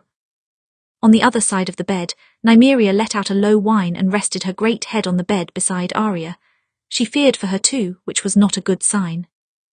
2 of her old wounds are opened, Maester Luwin said. The new ones are minor. The most important thing is stopping the bleeding. Sansa, put your hand here, put pressure on the wound. Sansa obeyed, pressing hard on a cloth and watching it stain red. She did not mind the blood. As long as her sister lived, she did not mind anything at all. Some time later, Maester Luwin claimed the worst had passed, and Arya had drifted off into a more comfortable sleep. She had a fever, but he was keeping it down with cool cloths, and she was not shaking as much as before. Still, Sansa did not let go of her hand. She wanted to feel the warmth beneath her skin to remind herself that she was still alive. If she makes it through the night, she will live, Maester Luwin murmured, pressing a fresh cloth to Arya's brow. Her wounds were clean, so there's little danger of infection. It looked worse than it was. She needs rest and plenty of food and water so that she can return to her old strength. Of course, Sansa murmured. And what of your hand, Sansa? Maester Luwin asked. Sansa looked down at her own bandages. It hurts, but it's not near as bad as hers. I will be fine. Maester Luwin nodded once. So will she. I've always known your sister to heal very quickly. Yes, Sansa agreed, which is for the best. She was always the one throwing herself into danger. She picked at her bandage. Do you remember when she broke her arm? Oh yes, she was 8, I believe, Maester Luwin said. A clean break, lucky for her. Some bones never heal the way they were. I forget how she broke it exactly, falling out of a tree. Yes, Sansa said. We were in the woods and we saw a tree that had been damaged by a harsh wind. It was in danger of falling. There was a nest of birds there. Somehow it hadn't fallen, but it was danger of tipping, and if the tree collapsed, they would be lost. I was so afraid for them and thought to go find Robb or father to help them down. But Arya climbed the tree herself, Maester Luwin said. Yes, scrambled right up in her new dress. I warned her that Septa Mording would be very cross with her for that, but she didn't care. Sansa barely smiled. Next thing I knew, she was hanging upside down on a branch trying to reach the nest. Did she get it? I can't recall, Maester Luwin said. She did, Sansa said. The moment she did, the branch broke from her weight. She fell and landed on her right arm, but she had the birds cradled against her chest. She was crying from the pain, but she was so proud of herself. Look, she said, I told you I could do it. She looked down at Arya's sleeping face. She tucked them in the hollow of a stronger tree while I ran to get help, and even though her arm hurt, she was still smiling. Maester Luwin smiled. That does sound like your sister. Yes, Sansa said. The trouble was what happened after. After she was feeling better, we returned to the woods to find the birds, this time with Father, and they were gone. Their nest was in tatters and there wasn't one bird to be found.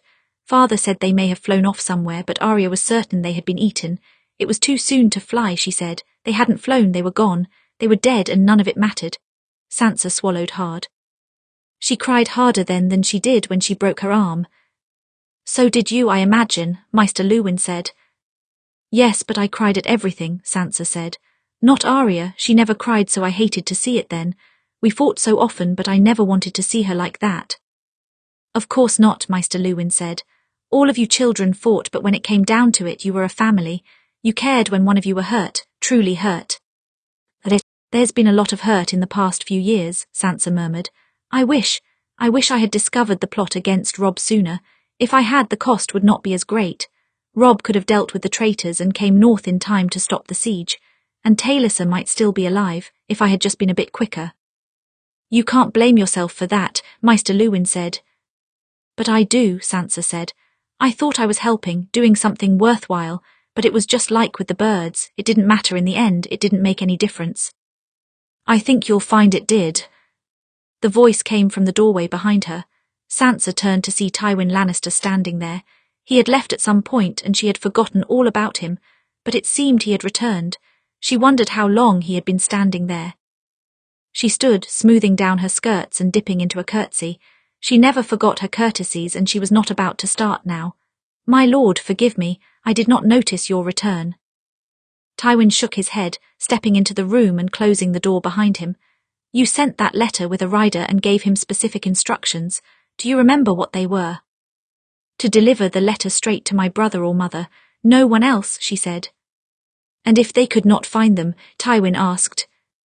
Sansa's brow furrowed. The rider gave the letter to you, didn't he? Yes, Tywin said. Your brother and mother were at the twins at the time of the rider's arrival, trying to bargain for your younger brother's life.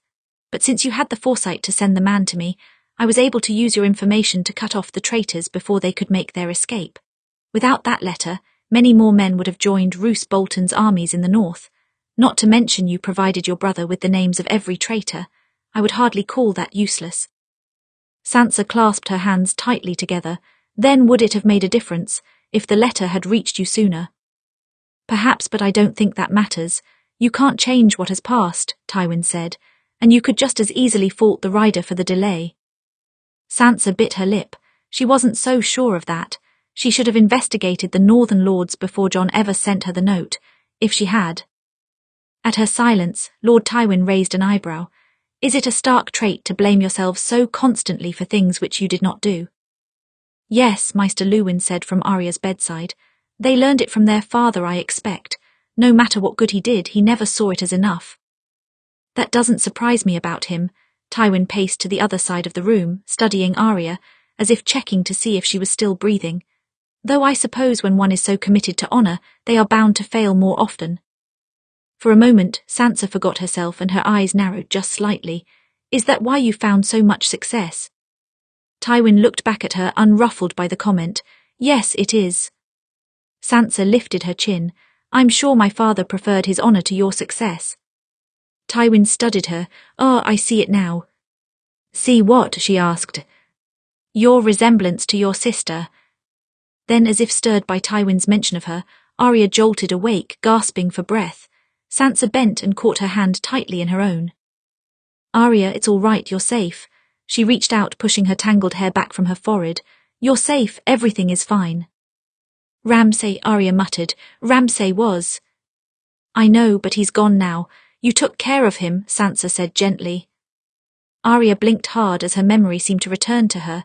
She looked from Sansa's face to her injured hand. "Are you all right?" Sansa nodded once, offering her a reassuring smile. "I'm all right, you will be too." Arya nodded once, then she sagged back against her pillow and promptly fell asleep again. "She'll need rest before she's at full strength again," Maester Luwin said. "Sansa, you should rest as well. It's been a trying day for you." Sansa stood slowly from her seat, releasing Arya's hand and setting it gently on the bed beside her. She knew well enough that she needed sleep. Maester Luwin could be trusted to watch over Arya until morning, so could Nymeria. Reluctantly she moved toward the door but stopped just before she left. "Lord Tywin, I imagine you'll be taking Arya south again soon." "Yes," Tywin said. "Then I hope you will not let anything happen to her there," Sansa said. "The North won't forget if you do." Then, without another word, she slipped from the room and closed the door behind her. Her body seemed to buzz in the wake of saying those words to such a powerful man, but she did not intend to take them back. Years ago, Tywin Lannister had chosen to take Arya hostage, and Sansa was free to return home, and for the first time in a long while, she had found herself amongst friends and family. But that was at the cost of her sister's freedom. She thought about her nearly every day, trapped in Bloody Keep, a wolf amongst lions. But her sister had done better there than Sansa could ever have hoped, better than she did at any rate. Sansa did not like Tywin Lannister, and she blamed him for many of her family's troubles. He could at least be trusted to keep Arya safe when they returned south. And if he couldn't, then there would be 7 hells to pay. Chapter 56, Broth. Catelyn was accustomed to bad news at this point in her life. She was accustomed to her children finding themselves in danger as well. But she did not expect to wake that morning to news of her youngest daughter nearly dying in a desperate scuffle with Ramsay Bolton.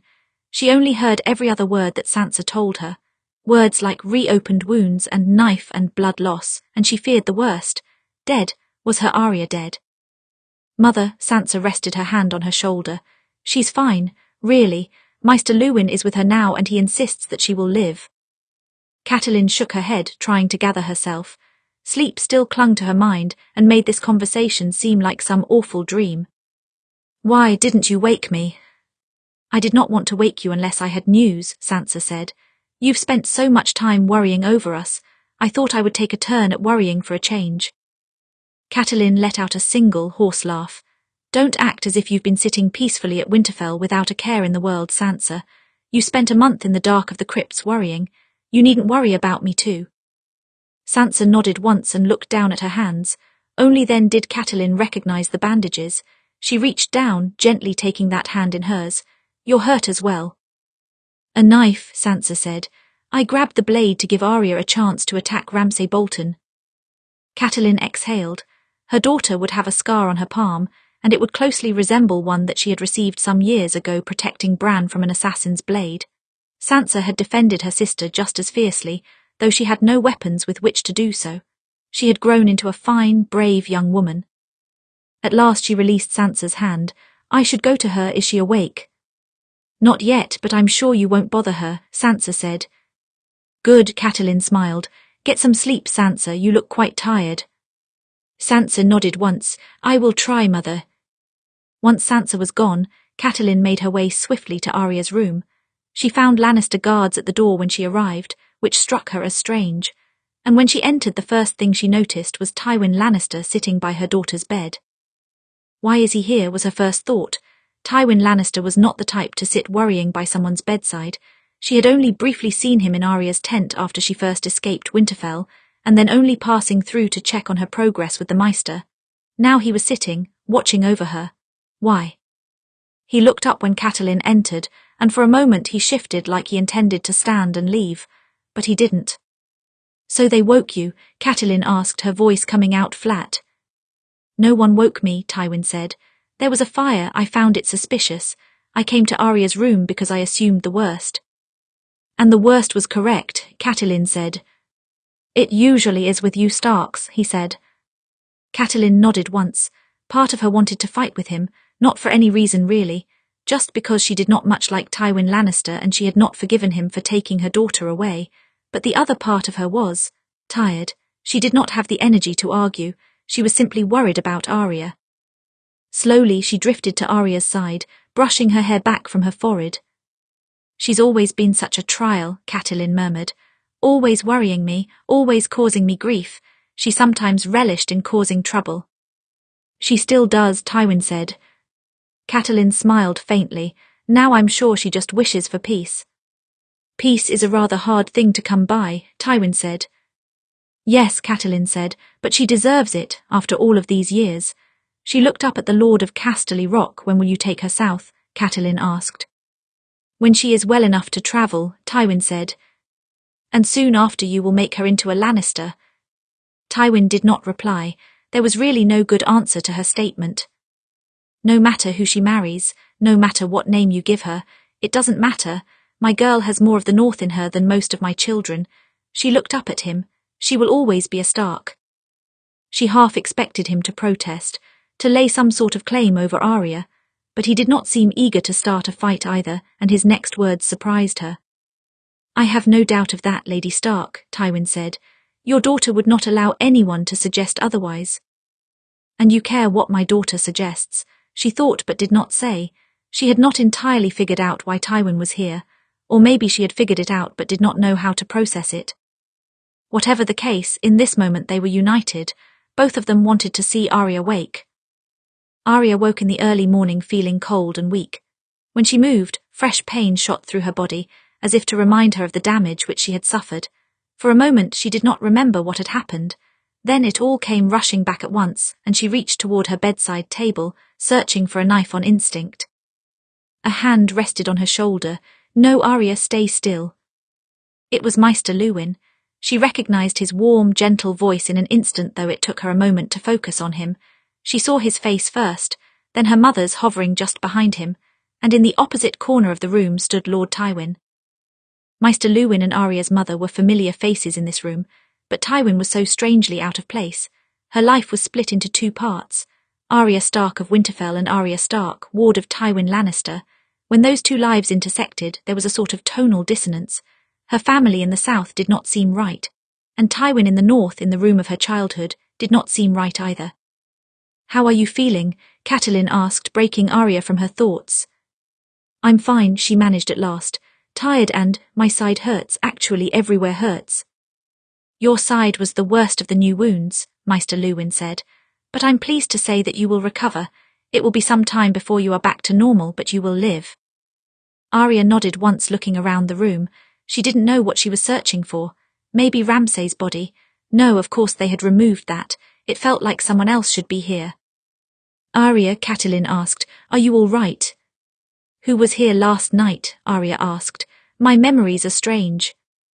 Myself and your sister, Maester Luwin said. Lord Tywin as well and some of his guard. Why do you ask? Arya shook her head as she realized. In her delirious state she had thought, but that was foolish. I'm sorry, it was just a dream I had that felt very real. Vivid dreams are quite common when one is near death, Maester Luwin said. What did you dream? Catelyn asked, kneeling beside her bed. I dreamed of father, Arya said. I dreamed he was beside me, holding my hand. Her mother's eyes glistened with tears. Oh, Arya, perhaps he was. Yes, perhaps indeed. Maester Luwin said with a rather strange look on his face, almost as if he knew something that she did not. From out of the corner of her eye she saw Tywin shift. He was moving toward the door as if he had suddenly remembered he had some important place to be. Arya looked up in confusion. Lord Tywin.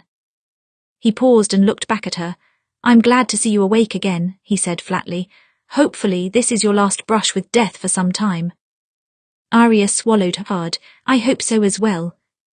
Tywin nodded once. For one more moment he lingered in the silence of the room, then he gave her and her mother a nod and took his leave.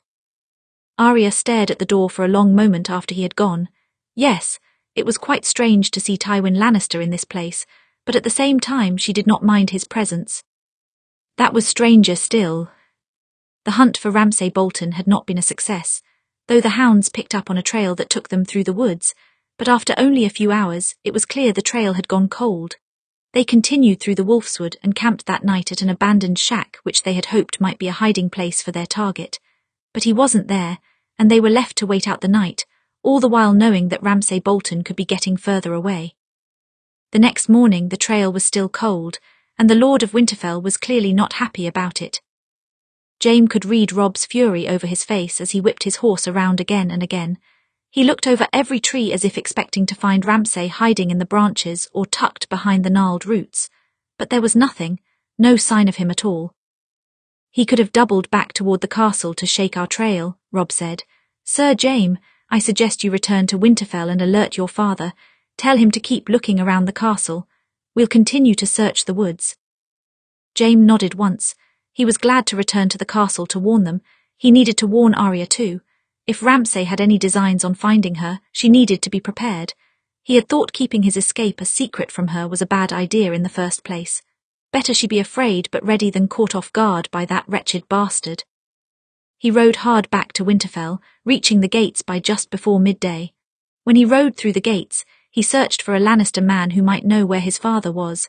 Instead he saw Sansa Stark crossing the courtyard. Jaime swung from his horse and approached her. "Lady Sansa." "Sir Jaime," she turned to face him, clasping her hands together in front of her. Her hand was bandaged. "Has the rest of the party returned with you?" "Just me," Jaime said. "Your brother sent me to bring news. Our trail on Ramsay Bolton is cold. He worried he may have doubled back."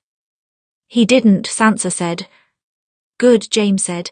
"None the less I should speak to my father. He'll want to know." "You misunderstand," Sansa said firmly before he could finish. "Ramsay Bolton didn't double back because he never left. He was hiding in the keep." Jaime's eyes widened. He glanced down at Sansa's bandaged hand again, then up to her face. "And, what about Arya?" He stumbled over his words for a moment, fearing the worst. He did not tell Arya about Ramsay, so she wasn't prepared. He could have burst into her room and killed her.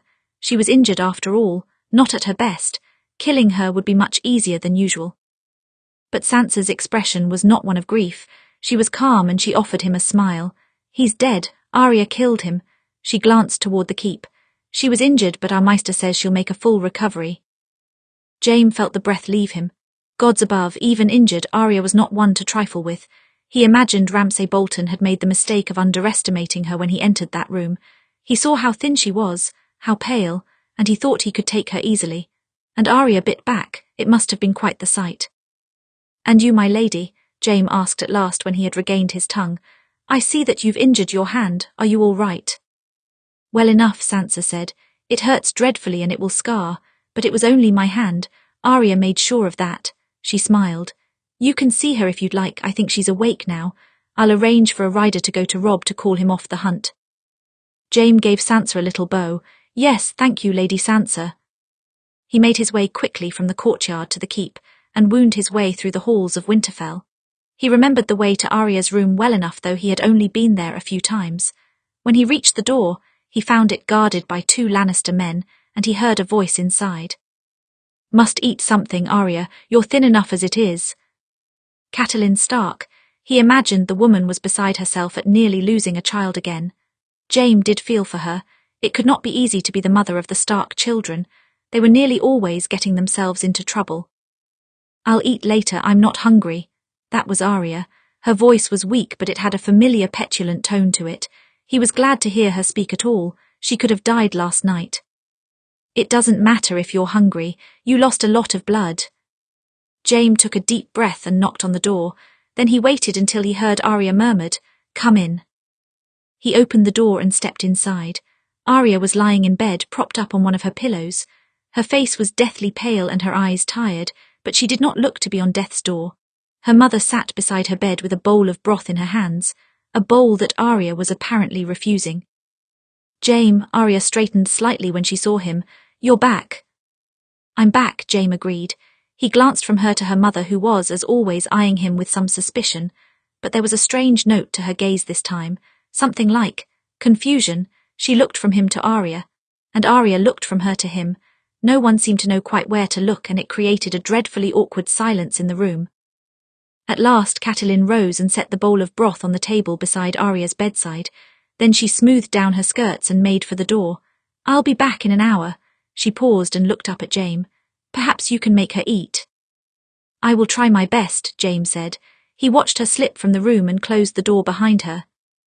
"Every time I take a bite I feel nauseous," Arya said, "so I don't want any." Nonetheless, your mother is right, you need to eat. Jaime turned back to face her. It will help you heal. Yes, heal from my encounter with Ramsay. She glared at him. You should have told me that he had escaped. I know. Jaime came further into the room and sat at the chair by her bedside. The moment we left I wished I had. If only you had that moment sooner. If only.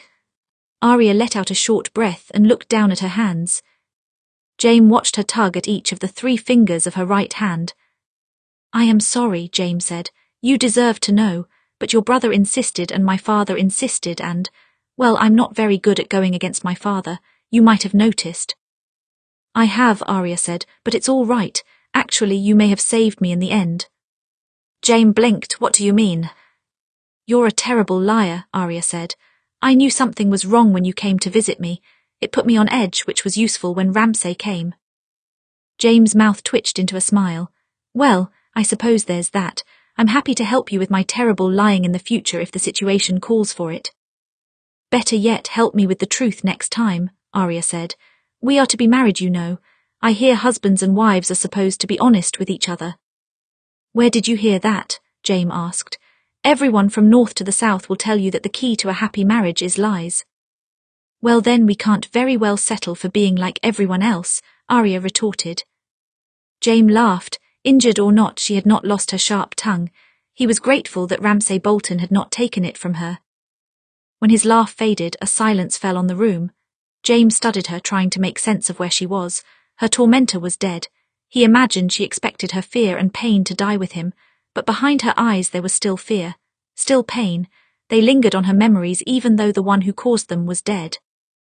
She tried to hide it, but Arya was quite fragile following this ordeal. He would expect nothing less. Only someone with a heart of stone would remain unmoved after such an experience, and Arya did not have a heart of stone, not even close. I'm fine, she said to fill the silence. Truly. I didn't ask, Jaime said. No, but you were asking with your eyes. Arya looked up at him. He's dead. There's no more reason for me to be afraid. No more reason, maybe. Yet she was. He could hear it in her voice. Her strong front could fool most people, perhaps, but he had grown quite familiar with this girl over the past several years. He knew when she was lying too. He didn't push her, though. She had only just escaped death. Now wasn't the time to challenge her lies. Instead, he picked up the bowl of broth and held it out. Good, then you should eat. That way we can keep you alive a little longer. Arya glared at him but did not reply. Jaime raised an eyebrow. If you're truly all right, eating shouldn't be a problem for you. That was all it took. A challenge. Arya grabbed the bowl of broth and took a sip from the bowl, glaring at him all the way. Jaime grinned. When reason failed to motivate Arya Stark, spite always succeeded. Chapter 57, Return of the Watch. The rider sent by Sansa brought good news and bad to Robb and his men. On one hand, Ramsay Bolton was dead, killed by Arya and her wolf. Though Robb had wished for Ramsay to die by his own hand, Arya was the only other who had a right to his life, and he had no doubt that she had made it painful for him in his last moments. The bad news was that she had acquired more injuries. She was likely to make a full recovery, but once again, Arya was confined to bed to heal from wounds she did not deserve. He should have posted guards at her door, or searched the keep from top to bottom before he left the walls. In his fury, he had not been thinking carefully, and Arya had once again suffered for it. Arya had done a great deal of suffering on Robb's behalf. Both of his sisters had. When he went to war to avenge his father, in the back of his mind, he knew that his sisters might be punished in his stead. But then Tywin Lannister had dangled Arya in front of him and demanded that he bend the knee if he did not want his sister to die. Tywin Lannister used Arya and taken her hostage, and then the Boltons kidnapped her, hoping to drive a knife further into Robb's heart. She had bled for him, not for anything she had done, merely because she shared his name and blood and he cared for her. It was nothing close to fair. When he returned to Winterfell, he went to see her at once. She was sitting up when he found her, a book in her lap. Her eyes were bright, though underlined by dark circles that spoke of a lack of sleep, and her face was still thin. Beneath her covers, he could not see what new wounds she may have earned, and he did not want to. Welcome home, Arya said without looking up from the book. How was the search? You know perfectly well it was a failure, Robb murmured. Ramsay Bolton never left. No, and he never will, Arya said. I heard it was you who made the decision not to tell me. Robb exhaled. Yes. Why? Her voice was calm, but that told him well enough that she was angry with him. For leaving her at the mercy of her once captor without any proper guard to protect her perhaps, or simply for not trusting her with the information, not trusting her to handle herself. Because I did not want you to worry, Robb said. You had enough on your mind already. I thought I could spare you from the news. And from him, she carefully marked and closed her book, finally looking up at him. When her hair fell back, he could see a gash across her cheek where he must have cut her, a bit higher, and he might have taken her eye. I didn't ask you to protect me, Robb. No, but it's my job, Robb said. I'm your brother. That's what brothers are supposed to do for their sisters. Protect them, and I haven't been able to. His jaw clenched. Not when Lord Tywin took you hostage, not when the Boltons kidnapped you, not from any of it, and I failed again. What use is being the Lord of Winterfell if I can't protect my family? I can't answer that, Arya murmured. Father would have been to tell you, I'm sure. Robb's brow furrowed. What do you mean? Well, he lost his brother Brandon Wright, and his sister Lyanna, and his mother, and his father. Arya picked at the bandage on her right hand. Everyone but Uncle Benjen. It's amazing that after all of that, he managed to be so warm to all of us. She looked up at him. People fail to protect those they love all of the time. No matter how powerful they are, it doesn't mean you're weak. The world is just cruel. Robb felt a rise of sadness through him. Yes, his father had lost so much in Robert's rebellion, and he had rarely spoken of it. Whenever he did, there was a haunted look in his eyes. Robb should have expected that one day he would have his own losses. The world was cruel, just as Arya said. You haven't lost me, though, Arya said. And you haven't lost your children. There are still quite a few Starks left. Yes, Robb murmured. I'm sorry for not telling you he had escaped. Arya's mouth twitched into a small smile. And I'm sorry for not leaving you some of him to kill. Robb returned to the look. I'm sure you made it painful. You'll have to tell me about it sometimes when you're better. Gladly, Arya said. More good news arrived within days of Robb's return to Winterfell. The war for the Wall had been won by the Night's Watch and the Northern Volunteers. After Lord Commander Mormont was killed in action, and acting Lord Commander Alistair Throne was injured, Jon took control of the siege. They had fought off several waves of wildlings, though their numbers showed no sign of decreasing. So in a bid to gain some sort of ground, the Northern Volunteers were sent east to cross the wall elsewhere. Then they swooped in with cavalry from behind while the wildlings were resting. In the process, the captured Mance Raider and the wildlings on the other side had ceased their attacks. For now they were at a standstill, but so long as they had Mance captive, the wildlings had no one to control them. Jon was returning to Winterfell, along with the volunteer Northmen and other members of the Night's Watch, to help with the traitors who had elected to take the Black rather than face execution. The prisons of Winterfell would at last be emptied again. Of course there would be much to do during this transition. Robb would have to explain to the volunteers what had happened in full and bestow upon them their new lands and titles as a gift for their loyalty. He expected that the Umbers would be in for a difficult time, considering their own family turned against them and their liege lord, but at the very least it was another step toward bringing the North stability. In the interim, Robb executed more traitors, many by his own hand, as was his father's way, and sent out small parties to search for any Bolton soldiers who had escaped the battle. He talked with his generals and decided which of the Stark loyalists would take what wards from the traitor families. The loyal Umbers could take in their own kin, of course, but who would be willing to take the children of the other families? The Glovers, Mormonts, the Reeds and Manderleys all opened up their homes, promising to treat the innocent well and raise them not to follow in their sire's footsteps. Robb knew some of those children would hate him. Even as they swore loyalty with their mouths, they would bear their resentment in their hearts and dream of vengeance one day. It was safer, perhaps, to kill them or risk another rebellion when they were grown, but he would not take the lives of innocents. His bannermen would not respect him for that, his father neither.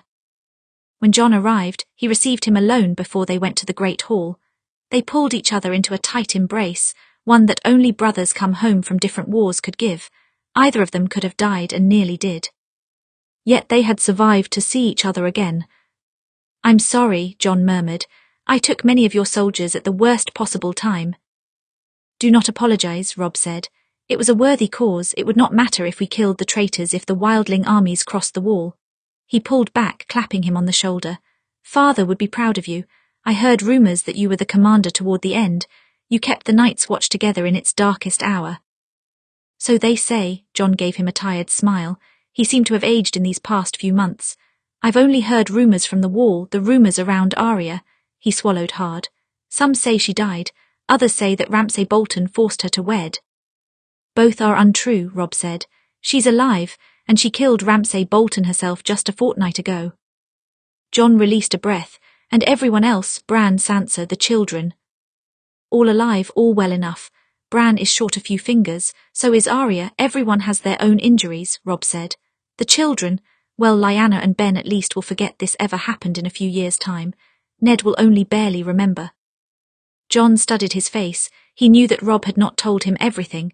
There was another rumor about your wife.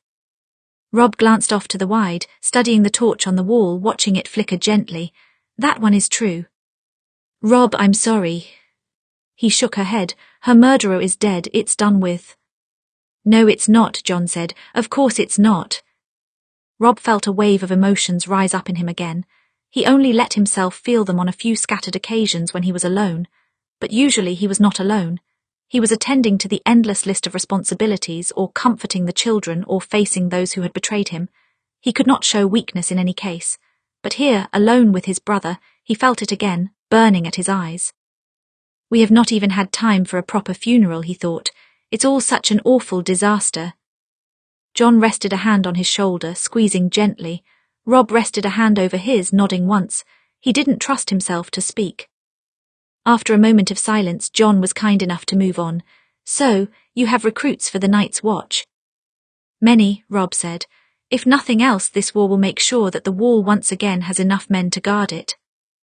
It will be welcome, Jon said. Mance may be captive and many of his wildlings surrendered, but there's still trouble in the north.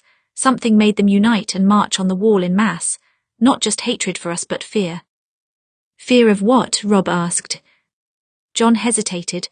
I'm not entirely sure, not yet, but there are growing rumors of dark things in the far north. Dark things like in old Nan's stories. Robb raised an eyebrow. Only not stories, Jon said. You know me, Robb, I'm not paranoid and I'm not a fool. If a few moons from now I send a letter to you with strange words, will you believe them?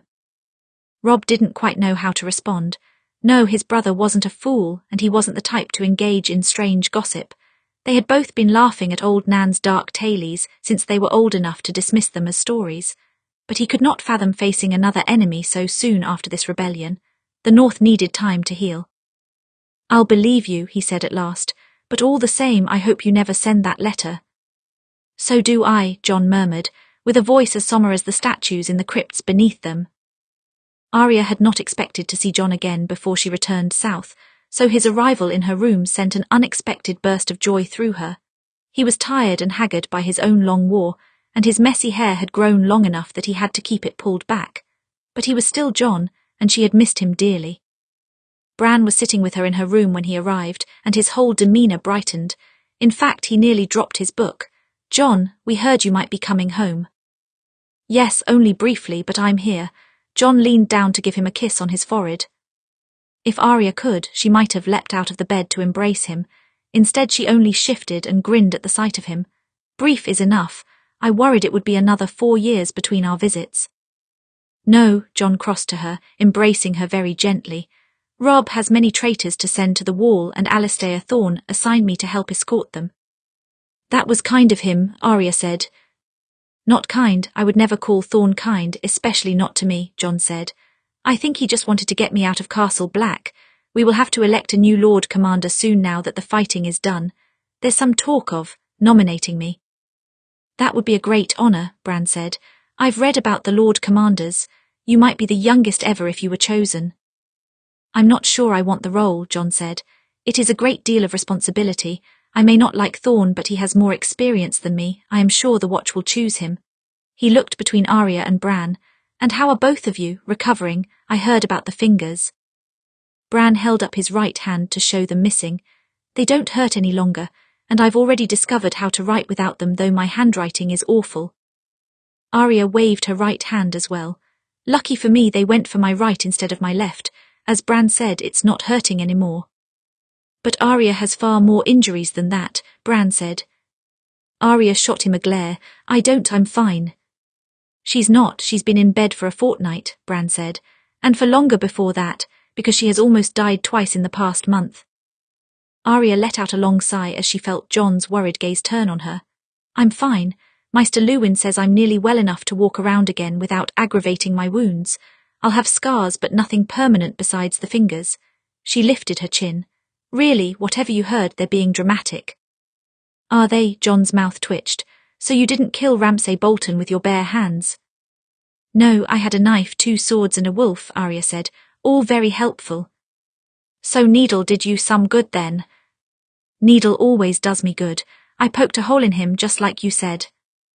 Jon smiled softly and mussed her hair, and Arya fought down a wave of grief at seeing that smile. She was lying to him like all of the others, pretending to be all right when she wasn't. Most of them saw through it because they had seen her in the direct aftermath of the attack. But Jon, simply because he had arrived on a good day, seemed to believe her. Somehow that was worse. She didn't like lying to him, but telling the truth was something she couldn't bear. How long will you be here? Bran asked, thankfully changing the subject. Only a few days. There's much to do at the wall and these new recruits will be needed, Jon said. Good, Bran said, because when you leave I want you to take me as well. Jon was clearly taken aback by this, and Arya shot Bran a look. He hadn't mentioned this to her yet, and likely hadn't mentioned it to anyone. Their mother would never even hear of it. Why would he want to leave now? Then she remembered the conversation they had just before they were snatched up by the Boltons, a conversation about his dreams. I've dreamed about a false spring, he had said, of the warmth returning to Westeros, but only for a very short while. I've dreamed of a winter without end that will follow, and of the blue-eyed creatures that come with it. Bran, the wall it's dangerous there, Jon said. This is hardly the time for you to visit. I won't go beyond the wall, Bran said. I would just like to get away from Winterfell for a while. I have bad dreams here and I've always wanted to see the wall. Now that the war is over, I can. Liar, Arya thought. He remembered what he had told her in the Godswood just before they were taken. The trees have been whispering to me, telling me to go north. I think I need to go beyond the wall. He did want to go north of the wall to investigate his dreams, but perhaps he knew that Jon would not say yes if he knew the nature of those dreams. Jon looked from Bran to Arya. He seemed to notice the concerned glint in her eyes, and he shook his head. You're not telling me the whole truth, Bran. Why do you really want to go? I said the truth, or I say no right now and you will not budge me from it, Jon said. Bran exhaled, straightening in his chair. I've been having strange dreams for a while now. It's hard to explain them all, but they are all urging me to go north. I think the answers are there. What do you see in these dreams? Jon asked. Many things, Bran said, but most of all I see the dead rising with blue eyes and marching on the wall. Arya expected Jon to dismiss these visions and assure Bran that the White Walkers were just old stories and legends, long buried by time. He didn't. Instead, his expression was unsettled, even afraid. You've seen them too, then? He asked. Have you seen them? Arya asked. Yes, Jon said. Not in my dreams, though. I have seen the dead rise with my own eyes, so have many others. Arya's eyes widened. She had not expected that at all. So you understand the danger, Bran said. I understand it, Jon said. So why would I let you go anywhere near it? Because I think I can help, Bran said. I can't explain why or how, but I know in my bones that I can do something. He gripped the sides of his chair. Please, Jon, I'm losing my mind sitting here day after day, reading and dreaming. If I can't find the truth of these things, they'll drive me mad. You need to take me to the wall. I don't know if it will help, but it's something, please.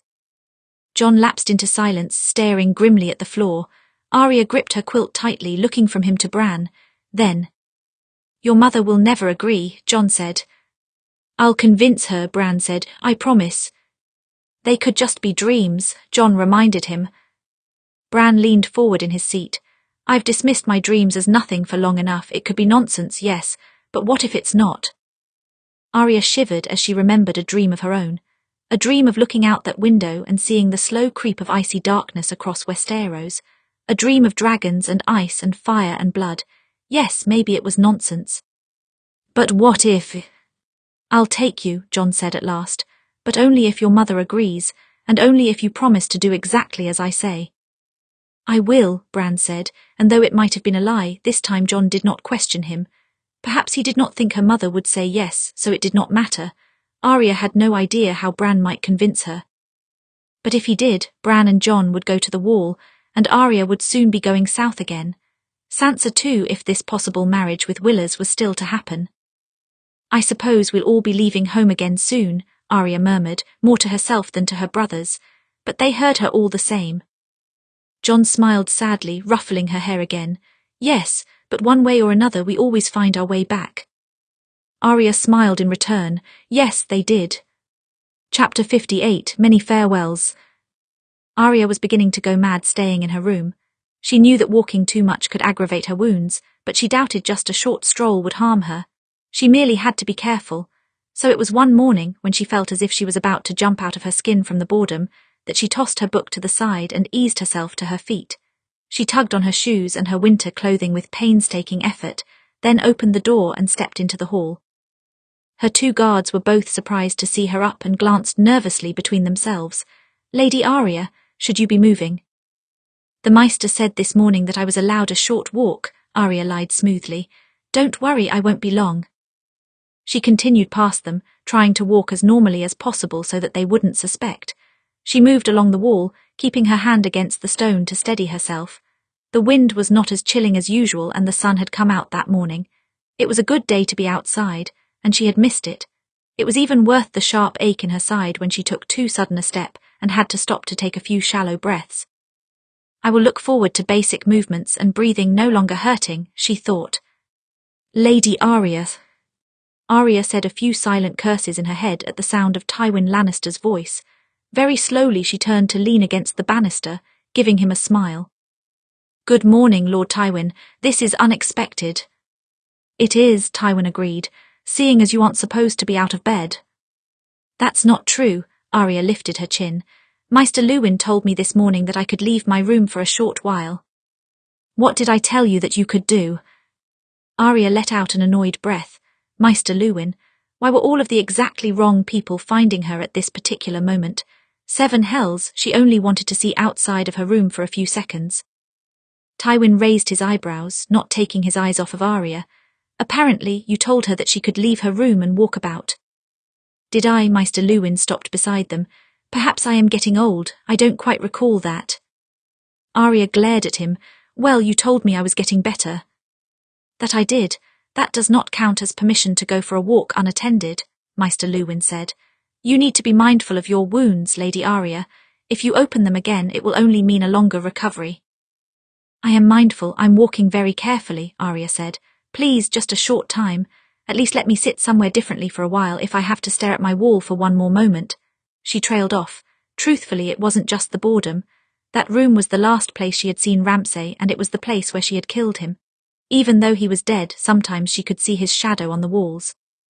"Well, I don't think sitting in a different place will hurt you," Maester Luwin said.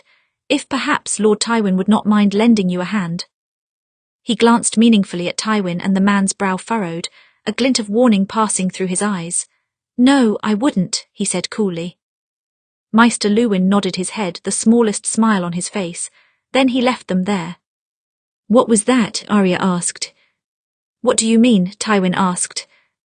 "That was a strange look you gave Maester Luwin just now. Why?" "I didn't give him any sort of look in particular," Tywin said, though his voice was still flat at the assertion. He was lying, but Arya had no idea what he could be lying about. Had he and Maester Luwin talked while she was recovering? Why is my Maester talking to Tywin Lannister? Arya wondered. When did my life grow so strange? In any case, I was making my way toward the Great Hall.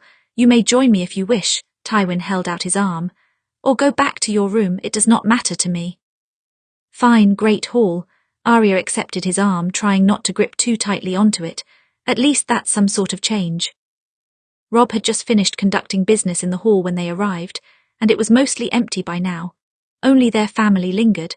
Jon and Robb were still talking about the Night's Watch. Catelyn and Sansa sat off to one edge discussing some matter in hushed tones. Even Bran was there, sitting in his chair, looking from his mother to Jon. Arya wondered if he had asked permission to leave and go north yet. Tywin guided Arya to the back corner before letting her sit at one of the tables. She let out a breath of relief when she lowered herself onto the wooden bench. The walk had actually taken quite a lot out of Arya, but she was fighting not to show it, which meant, naturally, Lord Tywin noticed. "Wishing you had not left your room?" Tywin asked. Arya glared at him. "No, this is just fine."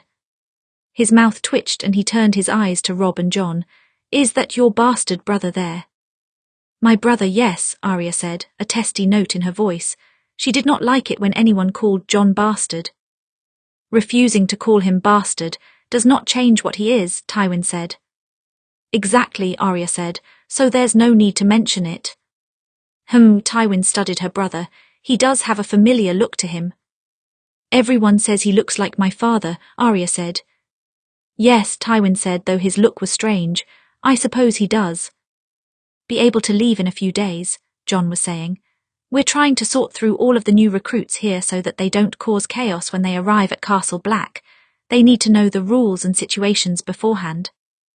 "You can stay for as long as you'd like. It's no trouble," Robb said. "And if there are any men not suited to the watch, let me know. I will be happy to dispense a different kind of justice." Jon nodded. "I will." "Robb," Bran raised his voice then, "I have a request as well if you'll hear it." Robb glanced up from his conversation with Jon, surprised. Arya quickly exchanged glances with Jon. Bran was asking now, and he was doing so with an audience. That meant he would have multiple opinions and perhaps a better chance at persuading the mother, especially if he could convince Robb. "When Jon leaves, I would like to go with him to visit the wall," Bran said. "I've wanted to see it for some time now." Their mother stood at once. "Bran, absolutely not. They're in the aftermath of a war. It isn't safe there." "Winterfell is in the aftermath of a war as well," Bran said. "And I was taken hostage in our own Godswood. Years ago I was held hostage here. Why should the wall be any more dangerous than Winterfell?" It was an excellent point. Winterfell did not seem quite as safe as it once did when they were children and had nothing to fear. Bran's words made their mother fall silent for a moment as she tried to think of some retort. "Why do you want to go to the wall?" Robb asked. "Why now?" "Winter is fadding, everyone says so," Bran said. "It seemed a good time." "Then why not wait until spring has fully settled?" "Because I would like to go with Jon. Since he is already here, it's more convenient." Bran answered the queries without any hesitation, as if he had thought of every possible question he might be asked. Arya wondered how long he had been planning to find some way to the wall. Ever since the dreams began, perhaps he would have asked earlier had he not been taken by the phrase. "Mother is right," Robb said. "The wall is a dangerous place in the aftermath of the conflict with Mance Rayder. There could be rogue wildlings still attacking. What if they were to go after you?" "We would not let that happen," Jon spoke up. "The defences at the wall are secure, and all wildlings that managed to clamour to our side of the wall have been dealt with. With the new recruits we will have more hands. Castle Black will be as safe as any other place." Robb glanced at Jon. "You're sure of that?" "Yes," Jon said. "It does not matter how safe it is. It's a hard journey north, and even if the wall is no more dangerous, there is no reason to leave," Catelyn said. Bran did not waver. "Mother, please, Winterfell feels dangerous to me right now. Even stray shadows make me jump. I keep wondering what will happen if I'm taken again." "You won't be," Catelyn said. "Maybe not, but the possibility is there and it's tormenting me," Bran said. "I'd like to get away for a while. The wall is as good a place as any and I'll be with Jon. He can keep me safe." Their mother turned her sharp gaze on Jon. Have you made such promises to him?" "I would never take him anywhere without your permission, Lady Stark," Jon said. "But yes, I can keep him safe. I would not let anything happen to him, I swear it." Another silence passed through the room, as Catelyn seemed to search for more arguments against Bran's request. In the silence, Arya dared to speak up. "Bran's not wrong to want to get away from Winterfell for a bit," she said. "It still smells of death, and I've been jumping at the shadows too. Besides, he's always wanted to see the wall. So many Starks have gone there, why not him?" "I don't think he will be in any danger, Mother," Sansa said. "It can be a short visit. We can send some of the household guard with him as well." "I hope to take Hoda," Bran said. "He can carry me on his back, and he has been seeing shadows on the walls too. The Boltons were cruel to him when they had the castle. He could use some time away from the keep." "Hoda would be welcome," Jon said. And if wildlings attack the wall, you have my word that I will send Bran straight back home to you. Catelyn looked around the room, searching for someone who might be on her side. Bran and Jon's opinion she could dismiss easily enough, but Arya and Sansa were backing Bran as well, and Robb seemed as if he might do the same with a bit more urging. Please, Robb, Bran murmured. Mother. I'll allow it, Robb said, if Mother does. Catelyn stared down at her hands, twisting a ring about her finger. Then she looked up at Jon again. If anything happens to him. Nothing will, Jon said. By the old gods and the new, I will keep him safe. Catelyn nodded once, then looked to Bran. Very well, then you may go, but only for a brief time, and you must write while you are there. Bran smiled. Thank you. Arya's mouth twitched. He had actually managed it, but her brother was nothing if not good with words. He was always the best in school between all of them, and always exceptional at arguing as well. Beside Arya, Tywin stood from his seat. Now that you have settled the matter of your youngest, I came to announce my own plans to depart. Ah yes, Robb said. I noticed the Lannister armies have been pulling back over the past few days. I assumed this was coming. I will ride out tomorrow with the rest, Tywin said. In a few days Arya will follow with Jaime's men. Your Maester says she will be fit to travel by then. A few days, Catelyn asked already. She has already stayed much longer than was originally planned, Tywin said. It is time that she returned to the south. She is still healing though, Catelyn said. Why not let her stay until she has healed? Mother, it's fine, Arya found herself saying. She was surprised to hear herself speaking up in favour of this plan, and yet, I'm ready to go south again. Oddly, she wasn't saying such things just to appease her mother or ease her worries. She actually did want to go south. Arya never thought she would want such a thing, but fear of the past was a strange beast. Like Bran, she saw shadows on the wall. Catelyn studied her. You're sure? Yes, Arya said. Besides, you will see me again soon, for the wedding. It won't be 4 years until we meet, not this time. Catelyn nodded once as she seemed to remember the wedding. Then she exhaled. All of my children are making plans to leave me today. Bran, Arya, Sansa as well. Sansa looked away. Arya wondered if she would soon be heading south to the Reach to meet with her soon-to-be groom. She suddenly felt very guilty. It must be hard for her mother saying goodbye to so many children at once. Very well, Catelyn said at last, looking to Tywin. She will leave when Maester Luwin gives permission. Tywin inclined his head and sat again. As attention turned away from him, he glanced at Arya. I did not expect you to make that easier. Neither did I, Arya said, but will be nicer to stare at the countryside for a while instead of the stone. After all, these walls were haunted now. Not by ghosts. She did not believe that the dead could come back from beyond, but they were haunted by memories and fear, and that somehow was worse. Not long after, the hall cleared and Arya decided that she was ready to brave her room again. Tywin assisted her halfway there until they ran into Jaime, and he handed her off to him. See that Lady Arya returns to her room. Was she supposed to be out of her room in the first place? Jaime asked. No, of course she wasn't, Tywin said. So tell her guards to make sure that she doesn't leave again for the remainder of the day. I will, Jaime said. I hear we will be leaving soon. We will, Tywin said. You and your men will transport Arya safely south. I imagine it will take you longer with your injuries, but it will be up to you not to lose her this time. I won't, Jaime said. Of course I won't. From there, Tywin left them and Jaime began helping Arya back to her room. It was a painful process, and Arya's wounds ached from the exertion thus far. She would be glad to be back in her bed for once. But before they got very much further, they met with another familiar face. Jon. He looked from Arya to Jaime, his dark eyes narrowing. Lannister. Snow, Jaime nodded once. I was just seeing your sister back to her room.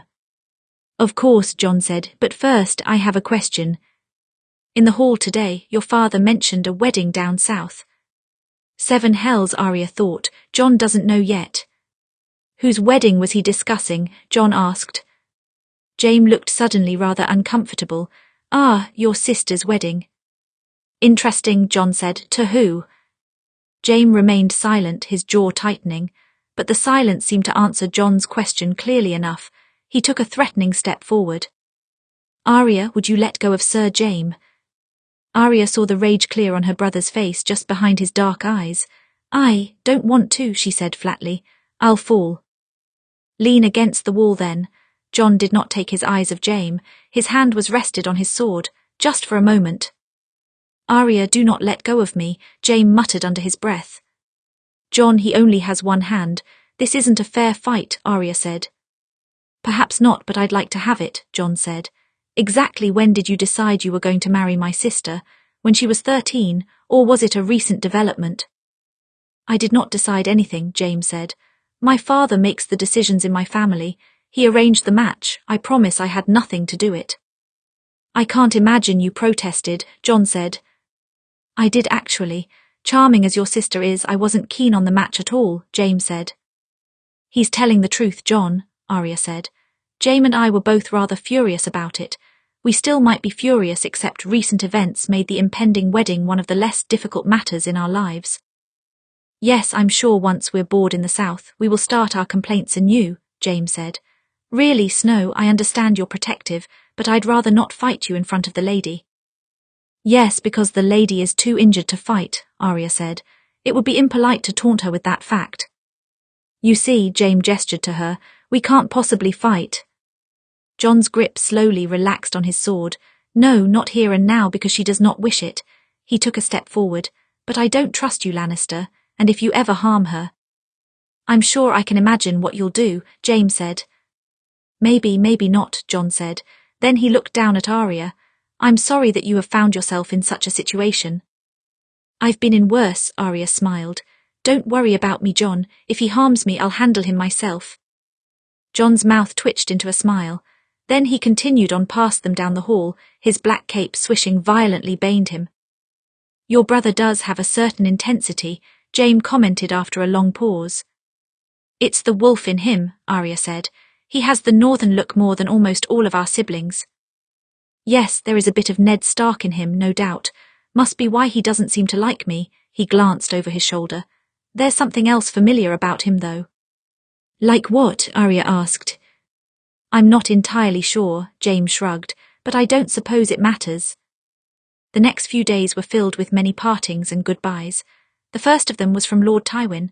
Much of the Lannister army had been slowly leaving over the last fortnight, but at last nearly all of the red and gold vanished from Winterfell. Still, it strangely did not bring relief to the north. Many of the northern soldiers, in fact, were seen bidding farewell to the Lannister ones. They had once faced each other on the battlefield several times over, but for once they had been allied in a single cause, and that was something rather spectacular. Robb did not seem very sad to see Tywin go, of course, but neither was he glad. Arya watched them observing each other in the courtyard with a certain degree of stiff trepidation, but also something of respect which she had certainly never expected to see. You'll come south when your sister weds, I hope, Tywin said.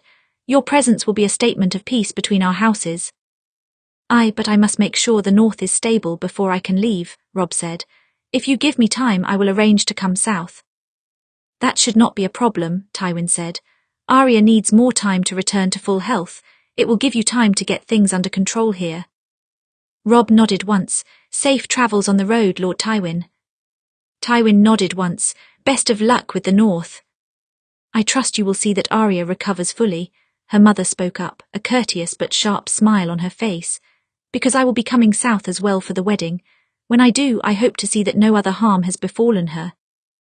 It won't, Tywin said, and we will welcome you in the south, Lady Stark. Will you? Naturally, the kingdoms should see that every Stark is in support of this match.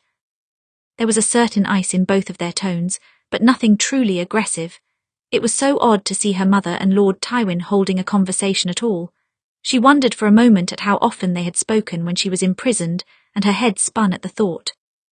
My two worlds have collided because of me, and it is very strange.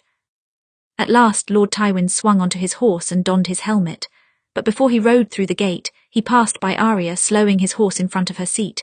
She lifted her chin to look up at him. Yes, Lord Tywin, any last orders? Only that you return to the south in one piece, Tywin said. No more diversions. Arya's mouth twitched. Yes, my lord, I will try my best. Trying does not satisfy me. You will return south, Tywin said firmly. I will then, I promise, Arya said. Safe travels. Safe travels. Then Tywin urged his horse toward the gate. Arya watched until it closed behind him. She would see him again soon, she had no doubt, and this time when she returned to the Red Keep, they would not be aggressively ignoring each other. They seemed to have gotten past their argument, even though they had never truly addressed it. Perhaps they were both content to leave the past in the past. The next day, Jon and Bran took their leave, and that goodbye was infinitely harder. Arya had no idea when she would see them again.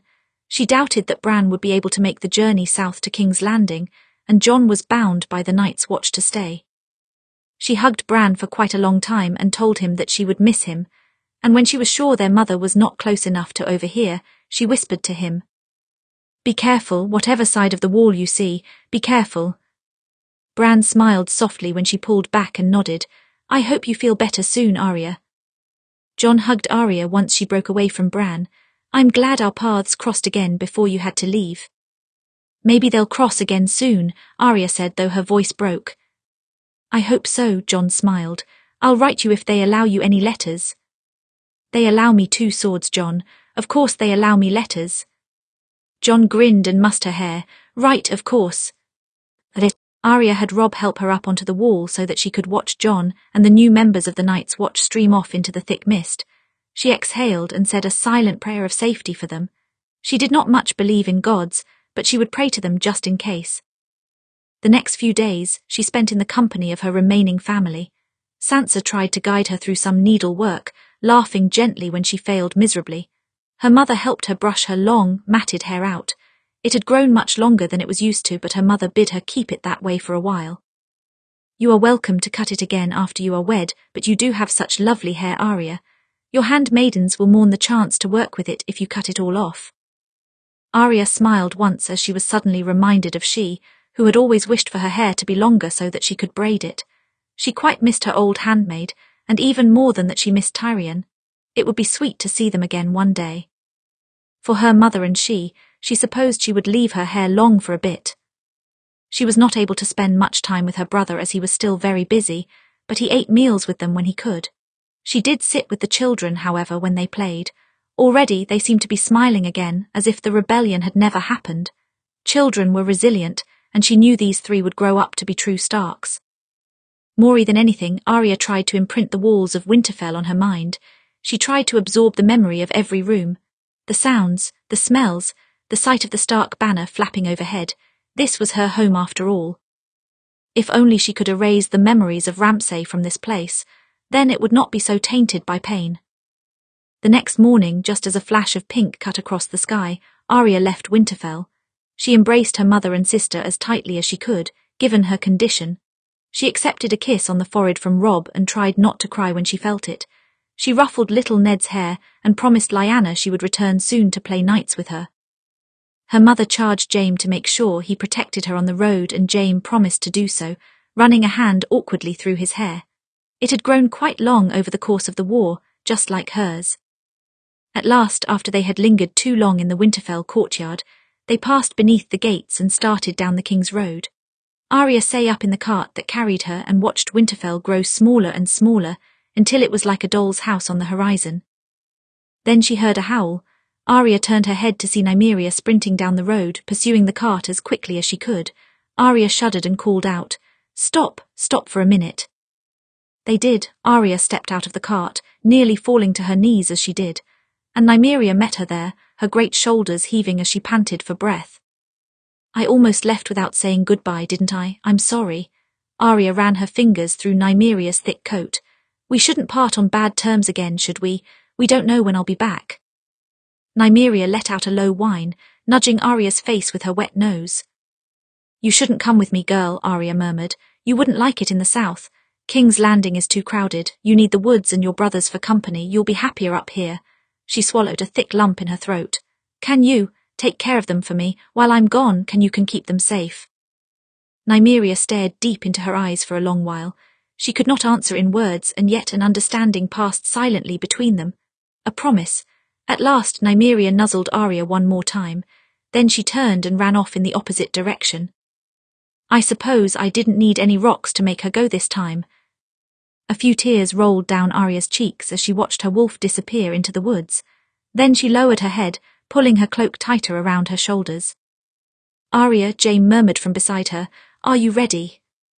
Yes, a few tears rolled down Arya's cheeks, hidden by her curtain of dark hair. "I'm ready." Chapter 59, The Long Road Home. The journey south was long and slow. Of course, Arya could not ride on horseback with her injuries, so she had to be pulled by cart the whole way through. This made for many delays as they travelled through snow and mud. If they came across an obstacle they could not cross, then they had to find a way around, or else stop for Jaime's men to clear it away. Jaime's men made for a substantial guard for Arya during her journey. Attacking would be foolish, even for the Brotherhood without banners, and after what happened to the Boltons and the Freys, no one would dare try. Still, it never hurt to take precautions. When they could, they stayed at the inns so that they would not be out in the open. Shelter was better for Arya's healing anyhow. The guards and the shelter, however, could not do anything to fight off her nightmares. She had hoped they might cease once she left Winterfell. She had been a prisoner in her own home for a time, and it had made it hard to sleep there even once she was freed. But as the cold faded and the snow turned to mud beneath the wheels of the carriage, the bad dreams persisted. Often she woke in a cold sweat, gasping for breath, her heart pounding against her still healing rib cage. And when she woke, she was always alone. Alone in the back of the carriage, alone in a room where they had stopped for the night, alone with her thoughts. The thoughts were the worst bit, because she could never bring herself to tell anyone what had happened. Her memories were known only to her, so how could she explain her fear without explaining its cause? Fear mixed with frustration, mixed with self-hatred. Ramsay Bolton was dead and gone now. She had killed him herself, but he lingered in her mind, and sometimes she still heard his voice in her ear. Gods, why am I so weak? She wondered more than once. Why did I ever think I was strong? She never voiced these questions or concerns out loud. She hid them from the guards and from Jaime with sullen silence. Whenever Jaime asked after her well-being, she answered him with clipped words or changed the subject. She wanted to forget. Now that it was all over and done with and she was back on the road to King's Landing, she wanted to forget. And to forget. She couldn't talk about it, so she avoided conversation with Jaime when she was shaken from a nightmare. She avoided conversation with everyone. But her nightmares did not wait for a convenient moment to harass her. This one found her one night at an inn on the southern border of the Riverlands. In the dream, she was back in her almost wedding dress, dyed half red from blood. Ramsay Bolton was carrying her back to her room, humming gleefully to himself. "You almost got away from me. I'm glad I brought you back. You're mine now, little wolf." She awoke screaming. As soon as she felt the cry leaving her throat, she clapped a hand over her mouth to smother it, hoping that no one else had heard. It was too much to hope for. Seconds later, the door to her room opened. Jaime stood in the doorway, a hand rested on his sword. "Arya, are you?" "Fine," she said too quickly. The dream lingered in the back of her mind and made her voice shake. "I'm fine, a nightmare, that's all." "Is it?" Jaime asked. "Yes, everyone has nightmares once in a while, Jaime. It's not that strange," Arya said. "You're right," Jaime said, "but this is far from the first time I've heard you cry out in your sleep. This was just louder than the usual scream." Arya felt her body flush with shame. How many soldiers had heard her scream into the night? "Forget about it," Arya said. "I'm fine, you may leave." Jaime did not leave. Rather, he stepped inside the room and closed the door behind him. "How long are you going to feed that lie to me?" Jaime asked. "You know I won't believe it. I haven't believed it since you first escaped." "I don't care." Arya stepped out of her bed, stalking over to the opposite wall. She was still trembling from the dream and she hugged her arms to make it stop. "I don't need your help. I just need a bit of time. A bit of time and it will all fade and I will be back to how I was. In the meantime, stop. Stop looking at me like that." "Like what?" "Like I'm weak." "I'm not looking at you because I think you're weak. It's because I'm concerned." "What do you want me to say?" Arya whirled around to face him. "What do you want from me? Do you want me to break down in tears and admit how afraid I was, how helpless I felt? Do you want to hear about he used to torment me or how I still see him in my dreams?" Her voice cracked. "Will that make you less concerned? Will it make you stop pushing me? Will that help me sleep through the night?" He didn't reply. He stared at her in shock. She realized that a few tears had escaped her eyes and she hurried to wipe them from her cheeks, glaring at her lap. She couldn't look at him. The worry, the genuine, sincere worry made her want to cry more, but if she did, she knew she might never stop. She waited for him to turn around and leave her alone so that she could breathe in peace again. He didn't. He stayed right where he was, until at last he let out a long, exhausted sigh. I was named to the King's Guard when I was 15, he said. Youngest King's Guard in the history of the realm. He traced his left hand along the edge of the small table set against the wall, rubbing his thumb against the corner. At the time, I was fool enough to think it was an honour. I had read great tales about the knights who defended their noble kings, and I was to be one of them. It was a proud moment for me. Arya studied him warily. She wasn't sure why he was telling her this, but at least he wasn't questioning her anymore, so she would not stop him. Jaime exhaled. It didn't last long. Soon enough I found that the king I served wasn't noble in the least. The sword in my hand was functionally useless when it really mattered, and I wasn't named because of my skill. I was named to be a hostage. A hostage, Arya murmured. Yes, Ares wanted to use me against my father, wanted to burn me alive if my father ever dared to act against his interests. They had a falling out some time ago and, well, I was the heir to Casterly Rock. Why not take that away and keep me close at hand just in case he wanted to turn me to ash? James smiled bitterly.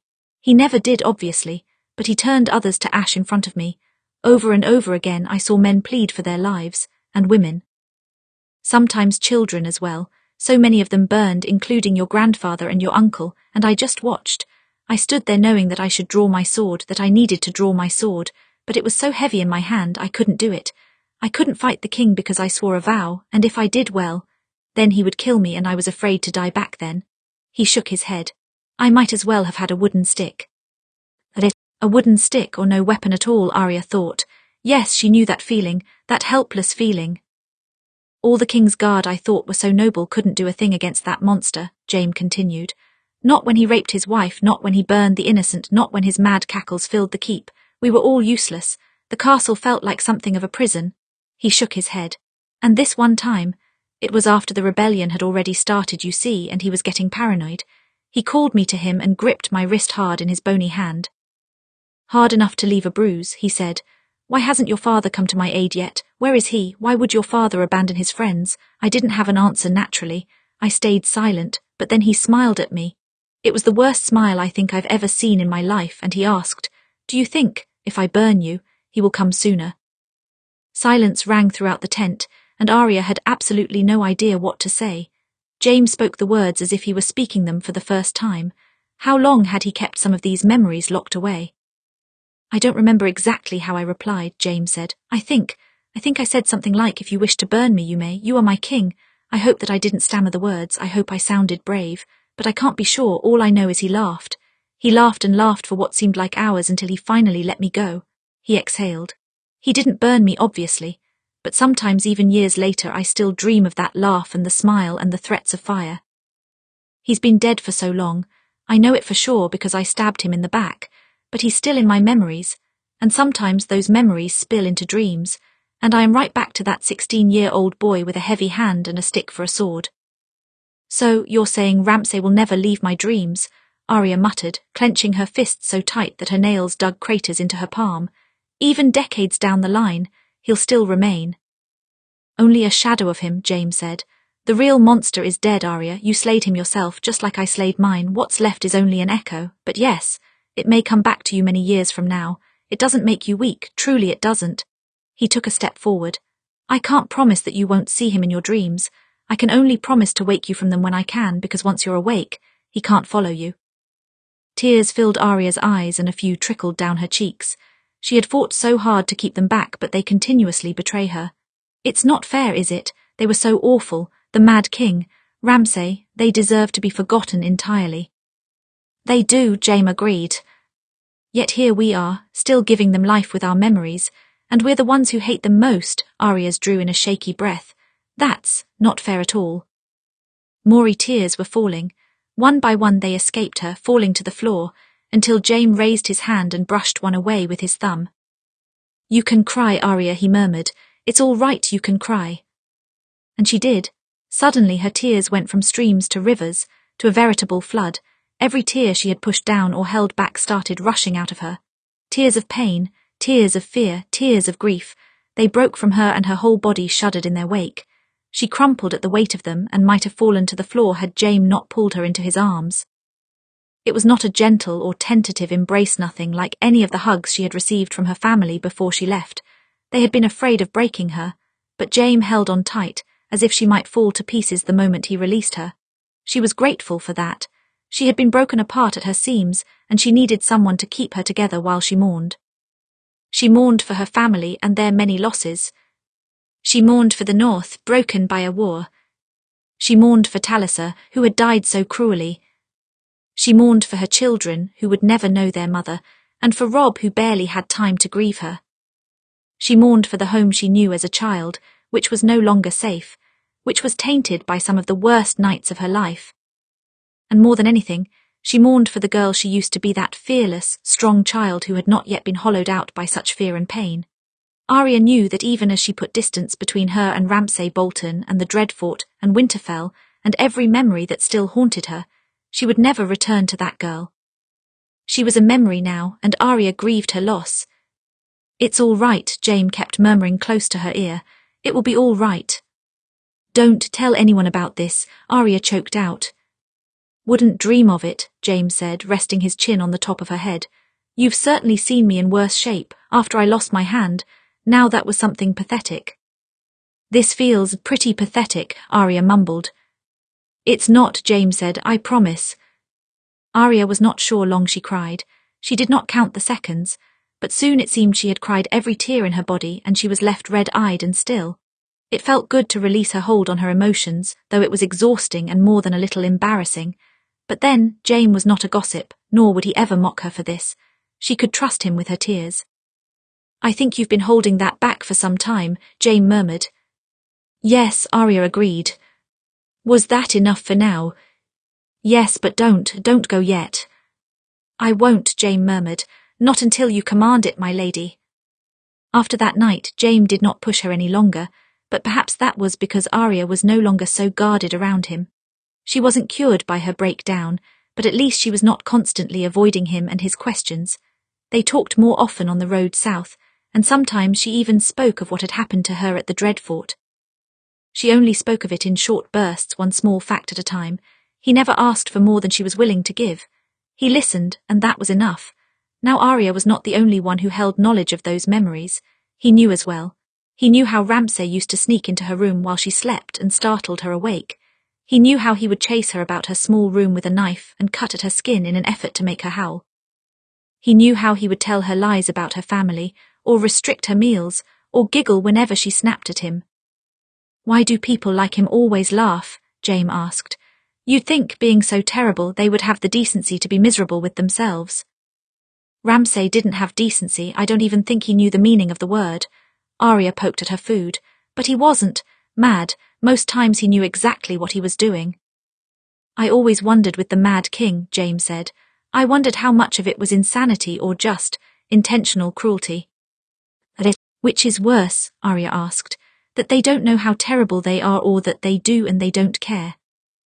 "I don't see a need to rank them," Jaime said. "Both are terrible." Speaking her memories in the air made them less monstrous. Perhaps because Jaime didn't treat her as fragile because of them. He didn't coddle her or look at her like some broken thing. He spoke with her just the same as ever, sly remarks, crooked smiles, pointed questions. It was nice, familiar. The nightmares did not stop, but there were less of them.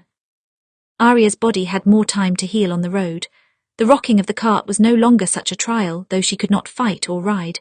But she regained some of her appetite, and she slept a few hours more during the night. Small steps, one at a time. Until at last those small steps found them in the Crownlands, staring at the red keep far in the distance. How long it had been, and how much Arya had hated this place when she first arrived here.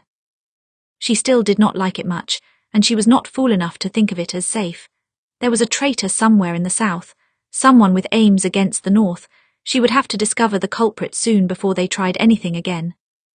"It's been nearly a year," Jaime observed from his horse. "To think we were only supposed to be gone for a few moons." "We were supposed to marry as soon as we returned too," Arya said. "Perhaps this was all our way of delaying the match." "We need to find better ways to put off the wedding," Jaime said. "Ones that involve less war and physical harm." "Agreed," Arya said. "And if there is physical harm, it's your turn." "Planning to push me down the stairs, Lady Arya?" Whatever you think will work best. Jaime laughed once. Well, mustn't keep father waiting any more. He'll want to see you are safe. Then he urged his horse and the rest of his men forward. Arya lifted her chin as they continued along the road, staring up at the Red Keep. She wondered, not for the first time, what new trial the great castle would place at her feet. Already she had faced Joffrey, Littlefinger, Roose Bolton, Ramsay Bolton. She wondered who would next earn a place on her list. Chapter 60, A Shadow in the Garden. King's Landing had been suspiciously calm when Tywin returned. When he entered the Red Keep, he expected to see the fingerprints of the so-called Southern traitor everywhere he looked. After all, the Northern Rebellion had drawn Tywin away from the capital. If the traitor meant to work any mischief, his absence would have provided the perfect opportunity. But there was nothing visibly wrong. Kevan had been advising Tommen properly, and his grandson had carried himself well as king, alongside his Queen Margaery Tyrell. The people of King's Landing seemed to favour them, especially because of the short winter. The common folk said the gods had blessed Tommen's reign with an early spring. Foolish as that prospect was, it did decrease the repugnant incestuous rumours about Jaime and Cersei. After all, would the gods bless the reign of a king born of such sin? The gods do not bless or curse, Tywin thought. They watch and do nothing and let the world run as it pleases. Regardless, the Southern traitor was clearly not trying to destabilise Tommen's reign. Rather, they were targeting Tywin, and though he had a rather long list of enemies, there were very few who would openly tangle with him. He had considered the possibility that either Varys or Pycelle could be the traitor. After all, Littlefinger had proved treacherous. Why not the others on the small council? But Pycelle had always been particularly loyal to the Lannisters and had helped Tywin to overthrow the Targaryens. And Varys, he was too intelligent to place his hope in the Freys and the Boltons. If the Spider wanted to move against Tywin, he would have picked a better horse. Then there were the Tyrells. As the Lannisters' principal rival in Westeros, it was not so strange to consider that they were trying to gain a tighter grip on the realm. Margaery Tyrell was queen, but Olenna Tyrell was not the type to settle for merely that. If the Tyrells wanted to expand their reach, then Tywin was squarely in her way. Perhaps Lady Olenna had engineered this to make the Lannisters more reliant on the large and rested Tyrell armies. Or to get Tywin out of King's Landing for a time, so that Margaery could dig her talons further into Tommen. But that would be an extreme measure. Even if Olenna knew that Tywin favoured Arya and guessed that he planned to match her to his son, he doubted she would target the Stark girl or the North. Still, he would not dismiss her as a possibility either. The Brotherhood without banners could have played a part, but they did not have the connections or the resources to truly help the Boltons in their foolish rebellion, so they were perhaps the most unlikely choice. Then the Dornish came to mind. They had refused to come to the royal wedding and had made no attempt to hide their hatred of Tywin ever since Robert's rebellion. No one had more cause to hate him than the Vipers of Dawn, and they were plotters by nature. They could have done this to provoke Tywin, but then again, would they have known to target Arya? Would they have known of the match between her and Jaime? That was unlikely. They also had no reason to target the North. The Starks had played no part in the deaths of their family. Ned Stark was the only one who had spoken against it. No one quite seemed the perfect fit for the traitor, and the question of the culprit consumed Tywin's mind. 7 hells, he wished now more than ever that they were able to pull a name from one of the Boltons. It even crossed his mind that there was no Southern traitor. Roose Bolton could have offered a name only to try to make peace with Tywin, but maybe he had acted on his own with the Freys, with no aid at all from the south. Perhaps his spies had discovered Arya's betrothal to Jaime. There was no way to be sure. Tywin would have to set the Spider to the task of rooting out the culprit before it drove him mad. He was thinking of that very issue when Jaime arrived in his office, his clothing still flecked with mud from the road. That was a relief at least, one less problem to occupy his mind. "So you've returned," Tywin said. "I hope that Arya is with you and not missing again." "Yes, father, she's here as promised," Jaime said, "but there are quite a few stairs to your tower. Climbing all of them would hardly be good for her health." Tywin nodded once, not allowing himself to look relieved at all. Finally, Arya was back in King's Landing where he could keep a closer eye on her. "How is her health?" "Better," Jaime said. "She can stand and walk now without much trouble. Within another moon's turn, I believe she'll be back to normal, physically at least." "Physically," Tywin repeated. Jaime looked away, his jaw tight. "She has told me some of her trials when she was a captive. It will be some time before that bastard stops stalking her dreams. Tywin's grip tightened on his quill, and he tapped the dry tip irritably against the paper. Yes, he imagined that was the case. Ever since her rescue, Arya Stark had a new haunted look about her that she wore like a thin veil barely visible but present. "I have a request," Jaime said, "to postpone the wedding a bit longer, just until she has more time to get her bearings. I can't imagine her being the centre of attention right now. She might take out some poor nobleman's eye." Tywin exhaled. "I already meant to postpone the wedding until Robb Stark regains a steady hold on the north. His presence is crucial to showing Westeros our new alliance. That will give her time enough to heal, don't you think?" Jaime hesitated, then nodded. "Yes, it should." "Are you hoping to escape this match again?" Tywin asked. "It isn't that, though I'm sure Arya would be relieved if she could," Jaime said. "I was concerned for her, that's all." Yes, concerned. Jaime had been concerned about Arya for quite some time now. At one time or another he had helped her out of obligation. Now there was something personal about it. Perhaps his son and ward both resented the idea of marriage, but neither resented each other. Tywin would not have cared if they had, but he supposed it did help that their apparent friendship had warmed so much over the past few years. "And the traitor?" Jaime asked at last. "Any ideas?" Tywin shook his head, turning his gaze to the window. "No, nothing certain anyway. Be on your guard. Tell Arya to do the same." "I don't have to tell her," Jaime said with a wry smile. "She never takes her guard off." It was warm and clear on the day that Arya returned to King's Landing, and she found herself wandering the gardens. If Bran was certain of a false spring, it did not show itself here. It was actually rather nice to feel the warmth of the sunlight, and after so many months of being locked in a single room, she preferred to be outdoors. As she walked, she flipped her knife in hand. Grand Maester Pycelle had checked her wounds after she returned and recommended that she still not exert herself, but she could move her hands easily enough without causing any harm. So she twirled her knife between her fingers, trying to make up for all of the practice she had lost while she was captive. It was comforting to have easy access to a blade again. At least if anyone attacked her, she would have a chance. She rounded the corner and caught a flash of golden armor some distance away. Kingsguard, and with them she recognized Tommen and Margaery, out for a stroll in the gardens. For a moment Arya did not move, wondering if she should say hello, but then she stepped back, hopping to disappear into the shadows again. She was not sure she wanted to meet with them again when she was still recovering. But before Arya could fully duck behind the hedges, Tommen turned and caught a glimpse of her out of the corner of his eye. A smile split his face. "Lady Arya." Arya stilled and swallowed hard. "Well, 7 hells, I should have been quicker." She forced a smile as he and Margaery approached, clasping her hands behind her back to hide her fingers and her knife. "My king, my queen, I apologize for not already coming to find you." "No need to apologize for that." Margaery rested a hand on her arm. "We are simply glad to see you well. We heard so many awful rumors when you were in the north. It was a relief to hear that you were alive." "Yes," Arya said, heat rising to her cheeks at the idea of the court passing around rumors about her. She hated to think what those rumors might say. "I am alive." "And King's Landing is welcoming you back," Margaery said. "Perhaps the gods created this beautiful day just for you." "I rather doubt it, Your Grace," Arya said, "but I appreciate the sun nonetheless." Margaery smiled. Arya never could tell what the woman really thought of her because she was so adept with her courtesies.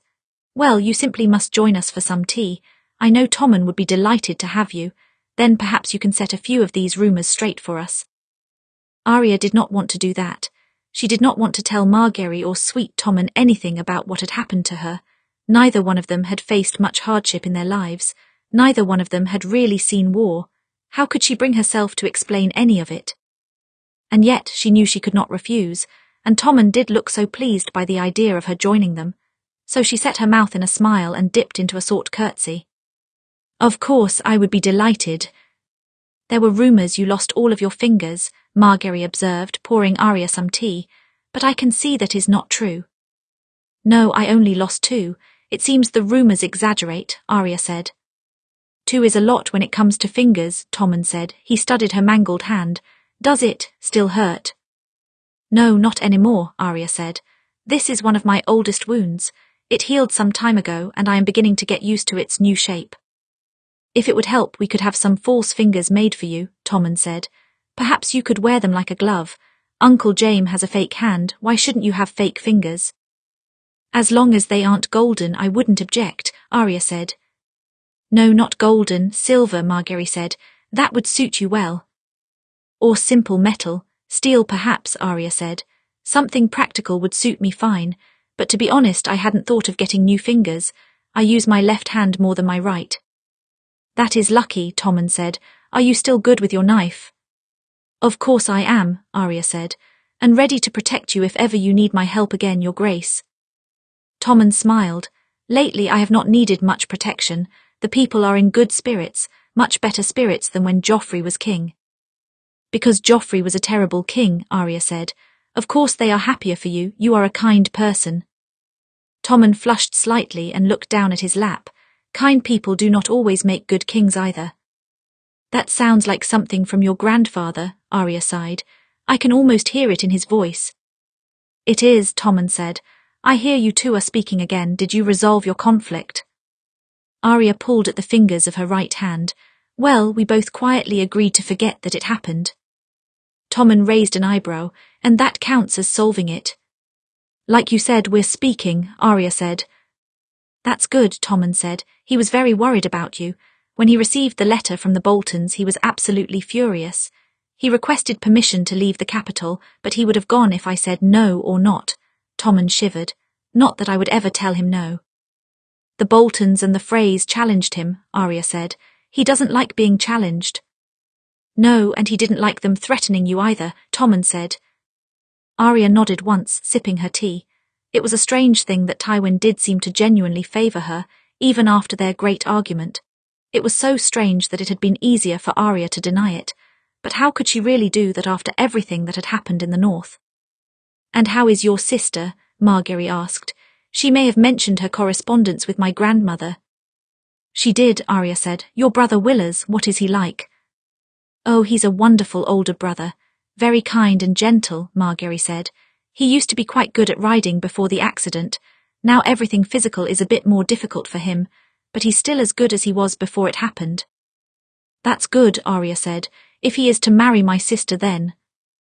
A shadow fell over Arya, and a sudden burst of panic shot through her body. The teacup slipped from her fingers and she whipped around, drawing her knife in one smooth motion. But she found only a handmaid behind her, bringing more cakes.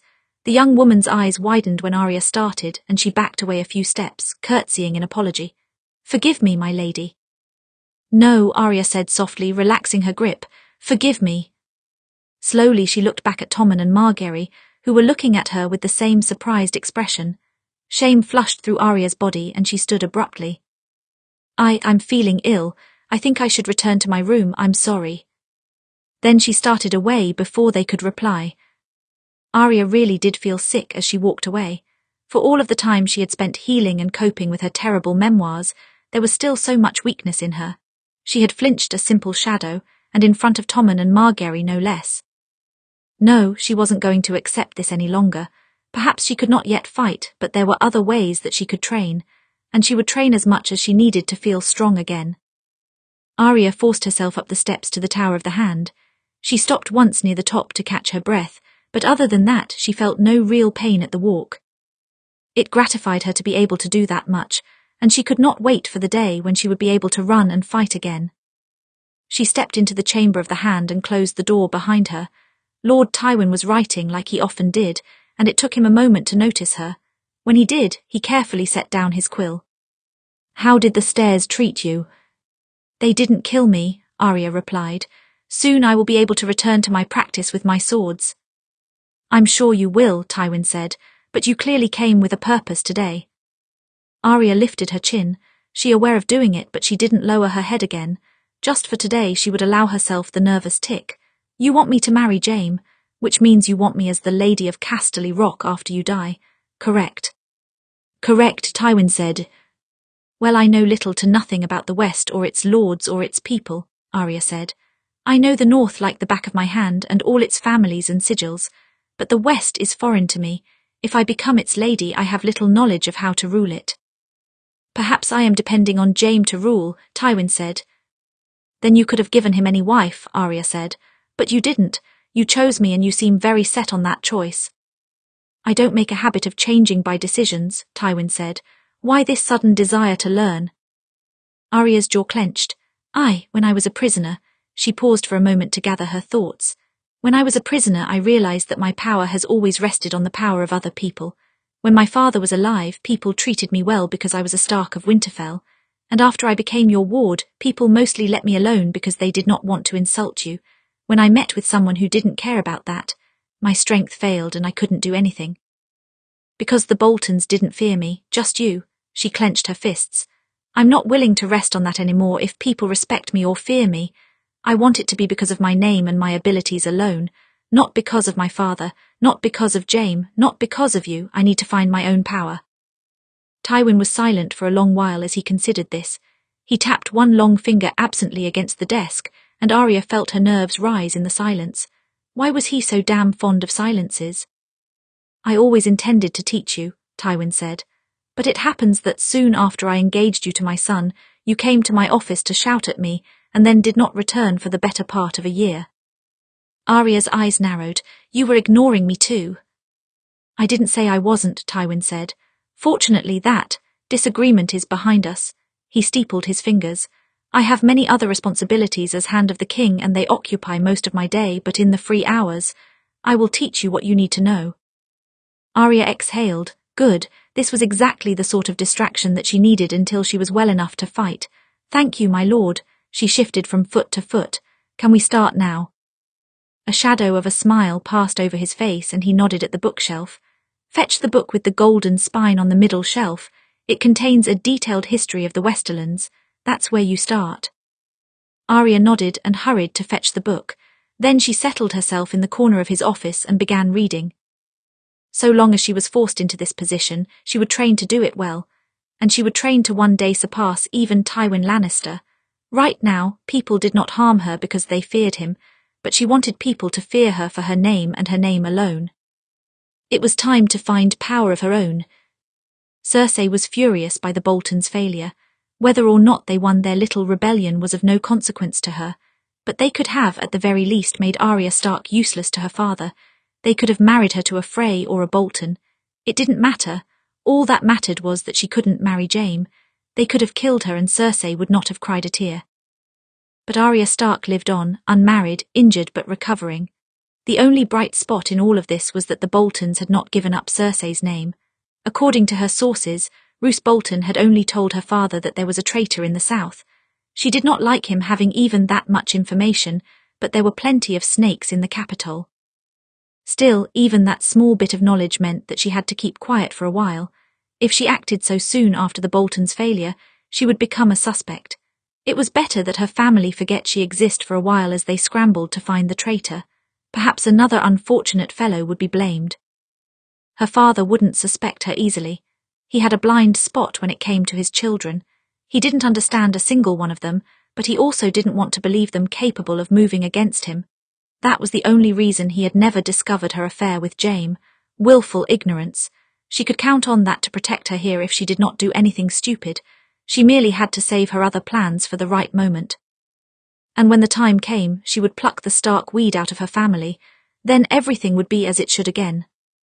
Chapter 61, Strategic Value.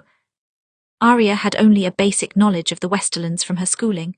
Maester Luwin had always made them memorize the major families of Westeros, along with their words and deeds. But Arya did not know their history, nor did she know more than a few of the other lords in the area. The lords she did know were those who had say on Tywin's war council when she was his cupbearer. Her father always insisted that if a man was to rule their people, they must know their people, and Arya was determined to do the same. So she faithfully read every book Tywin gave her and memorized the names as best she could. Then at night, when he had completed his important tasks for the day, he would test her knowledge. House Serret of Silverhill has a peacock for a sigil. They are in control of several silver mines, and their words— Arya thought for a long moment, looking up at the ceiling. So many words they began to swim together in her head. Wait, I remember. They're something arrogant. Yes, they are, Tywin said. Oh, Arya snapped her fingers. I have no equal, that's it. I have no rival, Tywin corrected her. Arya crossed her arms. That's practically the same thing. Tell that Lord Serret and see how he takes it. He's as proud as his words suggest, Tywin said.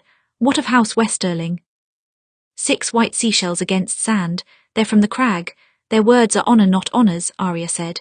I remembered those because I don't know what it means. What does it mean? Tywin stacked a series of letters together on his desk. He was always organizing and reorganizing his belongings, never tolerating any disorder at all. I'm not familiar with the exact origin, but I believe it means that one's personal honor is more important than receiving honor or glory from others. That sounds like a northern notion, Arya said. You are aware that the northern families aren't the only ones that value honor, aren't you? Tywin raised an eyebrow. In fact, I'm quite certain that more than one northern family proved themselves dishonorable recently. Arya frowned. Yes, I know, give me another house. You haven't said what the Westerlings trade in yet, Tywin said. Arya's brow knit together. Fish because of the seashells. You're guessing, Tywin said. It was a statement, not a question. Yes, I'm guessing. Am I wrong? Yes, Tywin said. They deal in some fish, but they used to be in charge of a great many mines. Unfortunately for them, some of their mines have dried up and others have been sold away. They've lost a great deal of their power over time and can barely maintain the crag. They rest on their name now. It's all they have left. I suppose I shouldn't tell them that to their face, Arya said dryly. No, there's a long history of goodwill between the Lannisters and the Westerlings. It would be foolish to spoil it, even if they are in decline. Tywin finished with his papers and leaned forward. You seem to know the names and words well enough, but I have a better question for you. Which of our allies are most valuable to us? Arya's brow furrowed. Most valuable. Yes, Tywin said. Imagine that 2 forces attack the Westerlands at the same time. One attacks the Westerlings and one attacks the Cerrets. They both request aid, but you only have enough soldiers to send help to one place. They are of equal distance from you, so that is not a deciding factor. Only the worth of the family. Who would you choose? The Cerrets, because they have the working mines, Arya said. The Westerlings can fight for the crag, but if it's dried up like you say, it's better to have them flee than stand and fight. But if the Cerrets were defeated, the enemy would gain the mines. Right. Correct, Tywin said. You would have to make a show of sending some aid to the Westerlings, but only minimal soldiers. The Cerrets' land is more important and they have more to offer House Lannister. You save them. He tapped one finger against the table. Another scenario. One group attacks the Fermands of Fair Isle and the other attacks House Swift of Cornfield. To whom do you give aid? House Ferman, Arya said. Because of their important position on the coast, not to mention they have the strongest navy in your army. They do, Tywin said, and that's exactly why you are wrong. Anyone who attacked them would do so from the coast, and they are well fortified to withstand an attack of that kind. Even if they weren't, their ships could turn most enemies back. We could send a few ships, but in all likelihood they would be able to handle the situation themselves. House Swift, on the other hand, is in charge of the majority of our crop production and is in a much less defensible position. Any enemy attacking would undoubtedly go after the fields if they were smart. It could devastate the Westerlands and make us more reliant on the Reach for food imports, and you must never let the Westerlands become reliant on anyone. He had a good point. Arya had read quite a bit about the economic exports of the West. Mining was their chief trade, and they had only limited farmable land. Much of the landscape was mountainous and rocky, not nearly as fertile as the Reach. That made the farmable land they did have all the more valuable, but Arya wasn't so willing to concede. Not yet. But if the Fermands request aid despite their great navy, then that must mean that they are dealing with an especially dangerous force. One that could devastate the Westerlands if they succeeded. Tywin seemed almost amused by her defending her position. True enough, but even if the force was large, the Fermands are competent enough to hold them back for a time. Harry Swift is not altogether bright or competent. He would need more help. Arya's jaw clenched. In this theoretical scenario, do these 2 attacks come from the same source? Tywin tilted his head to the side. Let's pretend that they do. Then a smart lord would have sent the larger force to the Fermands, since they are a greater threat. Better we send a small party to help the Swifts, and send the majority of our forces to help the Fermands to deal with the greater army. If the Lord is smart, you'd be playing into their hands, Tywin said. They'd hope to draw your attention with a high-profile attack on the Fair Isle while they send a small group to cut across our best farmland. Then they can make an easy retreat before we can surround them. Or they could do what your brother did. Send a small force against Fair Isle as a distraction while the largest force decimates their real target. Arya exhaled, finally willing to concede defeat. She could not think of a rebuttal to that, but Tywin Lannister really was impossible to argue with. All right, the Swifts then. Tywin's mouth twitched. You made good points, but don't expect to be a master military commander just yet. You've had one battle plan play out successfully, and it was one that relied a great deal on your enemies making mistakes. You have much more to learn. Arya flicked a strand of hair out of her eyes, still very annoyed. What are the odds of those scenarios actually playing out? Low, Tywin said. Especially so soon after a large war. No one will be eager to tangle with us any time soon. But knowing our most important allies serves other purposes. You must know who you can rely on in war but also in peace. You must know who you want most loyal to you and who you can afford to slight without any worry. Most of ruling is not war. Don't let the past few years fool you. They have been abnormal ones. Arya nodded once. She understood the necessity of it, she supposed, but she hated failing Lord Tywin's tests. It motivated her to work harder than ever. She read the history of the family as much as she read about the current houses. After all, it was important to know the roots of the house she would soon join. She read about the legendary Lan the Clever, who stole Casterly Rock out from under House Casterly. There were many versions of the tale, each more ridiculous than the last. In some versions, snuck inside of the castle and spent the nights howling and running about, convincing the lords that the castle was haunted. In others, he infested the castle with rats and chased out the Casterlys. One tale even claimed that he had snuck a pride of lions into the castle to devour Lord Casterly alive. There were doubts about Lan's existence, of course. He seemed more a figment of some storyteller's imagination, but there was no other written origin of the Lannister family, so Arya supposed he would do. She read about the kings of the West, all the way to Loren Lannister, who knelt to the Targaryens on the field of fire. Loren had survived the day to pen more than one gruesome account of that fateful day. His description of his men burning alive was rather haunting to behold.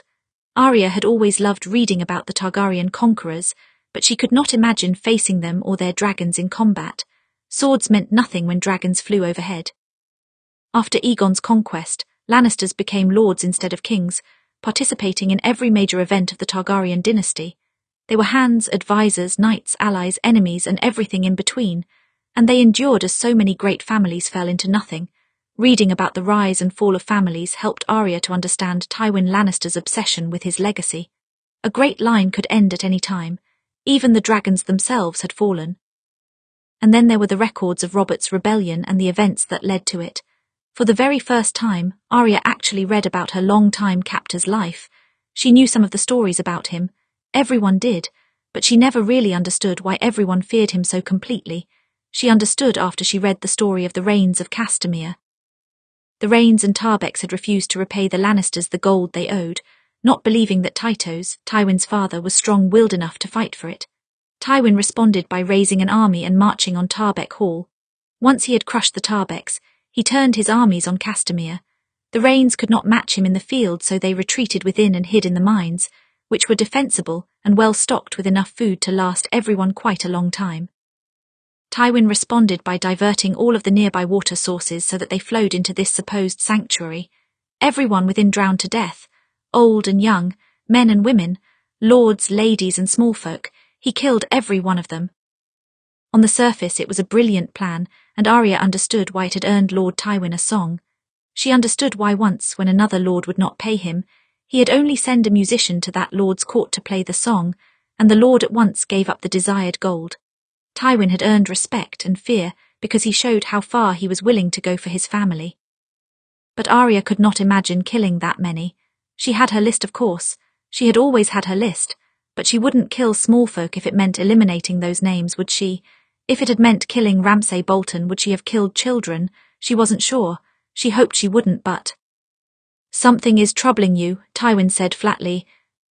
Arya blinked rapidly and looked up at him. He was reading over a letter, the usual disinterested expression on his face. What?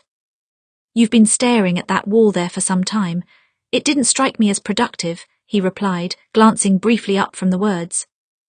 "I read the full story about the Rains of Castamere," Arya said. "Did you?" Tywin did not seem particularly concerned. "And what was your assessment?" I wondered if the situation needed that much force, she said. Killing everyone in the keep, drowning them like rats or burning them alive in their own halls. Do you think that was necessary? Tywin set down his letter. The destruction of the Rains and Tarbex was necessary, yes. They had made a sport of insulting my father and the Lannister name. The family was in danger of becoming a joke, and the Westerlands needed a stern reminder that we were to be feared. They got one. None of my bannermen have betrayed me or even thought to betray me since. And did everyone in the keep need to die for that? Even people who had nothing to do with the insults? Arya asked.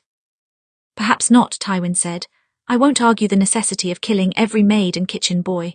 They were in the wrong place at the wrong time, but it was the most effective way to end them without a long drawn-out siege. Then we could deal with the Tarbex. I could have handled it more peacefully, or I could have killed the guilty and the guilty alone, and perhaps that would have been enough, but I was not willing to take the risk. He turned his gaze to the window. It doesn't particularly matter anymore. It happened and it's done with. It had the intended effect. Sometimes it takes severe action to gain people's respect. Will I have to do something so severe? Arya asked.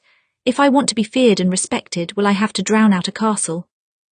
Tywin paused for a moment before responding. No, likely not. The Lannisters were a joke when I turned old enough to do something about it. The Lannisters are not a joke now. But in the future, when I die, someone will undoubtedly try to test Jaime to see if he can truly fill my shoes. They will test you as well. And when they do, you must respond in kind. Show them that even though I am dead, you will not accept anything less than the same respect. Arya nodded once. I can manage that. Tywin inclined his head. I have no doubt you can. Arya's studies continued with regularity. They helped her avoid sleep when she feared nightmares. And they helped her avoid thinking too much about the past. She had a new goal now, and she was working steadily toward it as her body continued to heal. As a result, she spent an awful lot of time in the Tower of the Hand. One night, when the words of Arya's book were starting to blur together, but she still did not feel like braving sleep, Arya's eyes focused on the broken king sat on the edge of Tywin's desk. It still amazed her that he had kept it on his desk, especially when he was an organized man who kept everything in their proper place.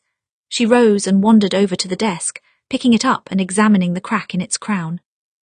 Did you wish to take it back? Tywin asked. He was reading through some book when she looked up at him. He did that a lot, asked a question and pretended he wasn't actually interested in the answer. No, I did think it was a shame it wasn't being used for its purpose, though, Arya said. It's been some time since I've played Cyvasse. You mentioned that game before, Tywin said. Yes, Arya looked up at him. You may as well learn to play if you plan to keep the Broken King. I don't have time for games and neither do you, Tywin said. It's a game of strategy. It's perfectly relevant to what I'm learning right now, Arya protested. You tested me with the problem of the Fermans and the Swifts. In this game you strategically decide which pieces to sacrifice in order to achieve victory, except no one dies, they just win and lose.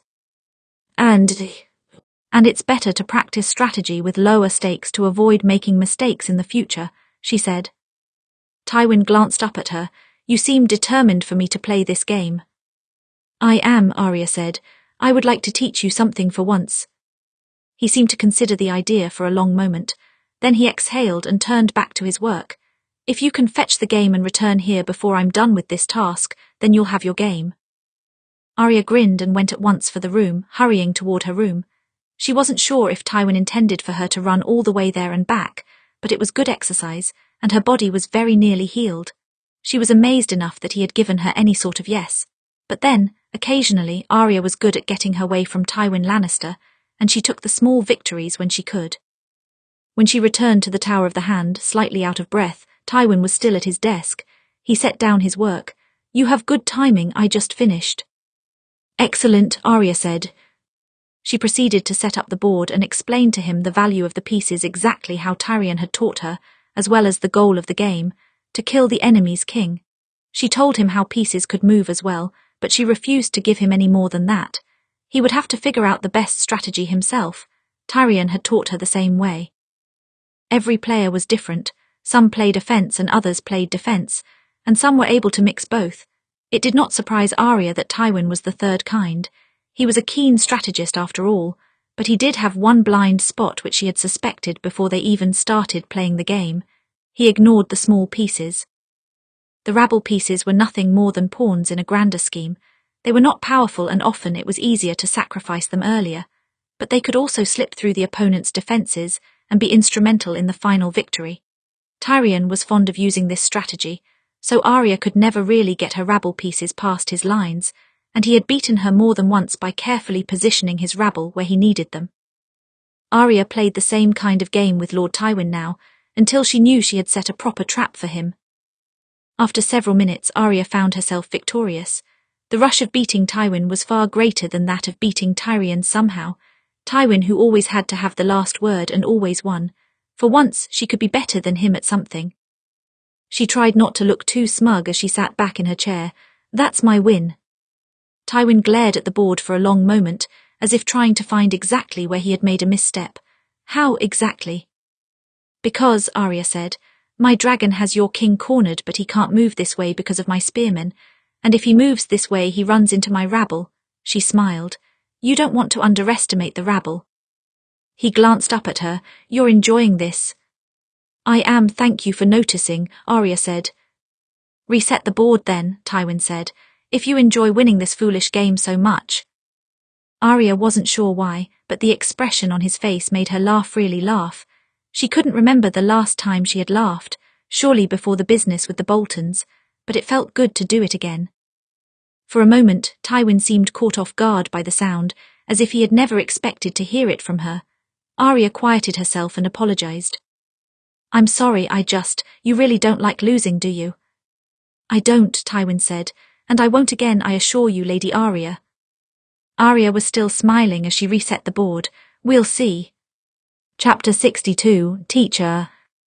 After what seemed like an eternity back in King's Landing, Arya finally got what she wanted from the Maester when she went to have him see to her injuries. Your wounds are much improved, Maester Pycelle said. They've left scars behind, but beneath them they are healed. Arya shifted restlessly. It had been over a moon's turn since she had returned to King's Landing, and her 17th name day had passed. She was tired of being idle and she longed to practice again. Her left palm itched with the desire to hold Needle and Winter's fury. So, can I exert myself without any worry? I don't see why you would need to exert yourself at all, Pycelle said, rearranging some of the jars on his desk with gnarled fingers. You are back in the safety of the Red Keep now. Arya's eyes narrowed. It was impossible that Old Man hadn't heard rumours of her practising sword play, but she humoured him. I meant for riding a horse. I do like to ride very much. Would galloping upset my wounds at all? Oh no, Pycelle said. I don't believe it will. Riding is perfectly safe, but if you tire or notice any pain you must stop at once. Arya nodded once, already backing out of the room. Riding was okay. That meant fighting was okay as well. She felt her heart lift at the thought. Thank you, Grand Maester. I just remembered that I have to be somewhere in a hurry. Goodbye. She was scarcely out of his sight before she turned and started running for her room. The running was freeing too. The impact no longer rattled broken bones and her breath no longer felt like a knife through her torso. And after several moons of barely moving, she felt as if she could fly. She retrieved Needle and Winter's fury from her room and made for her usual practice area at once. It was a relief to climb the stairs and step onto the familiar stone. Sun was streaming through the windows of the balcony, and it smelled as she remembered.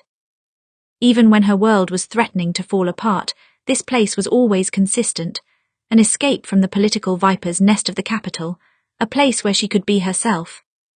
She set Winter's fury aside for now. Needle was an easier sword to wield after so many months away from her practice, and the fluid nature of water dancing would be kinder to her body. Then, Arya took her place at the centre of the room, needle in hand. She closed her eyes, took a deep breath and began. Her movements were sloppy when she started and her steps unsure, but as the afternoon wore on she fell back into her muscle memory. It was like dusting off a room left abandoned, messy at first, but still as it was. She reviewed footwork.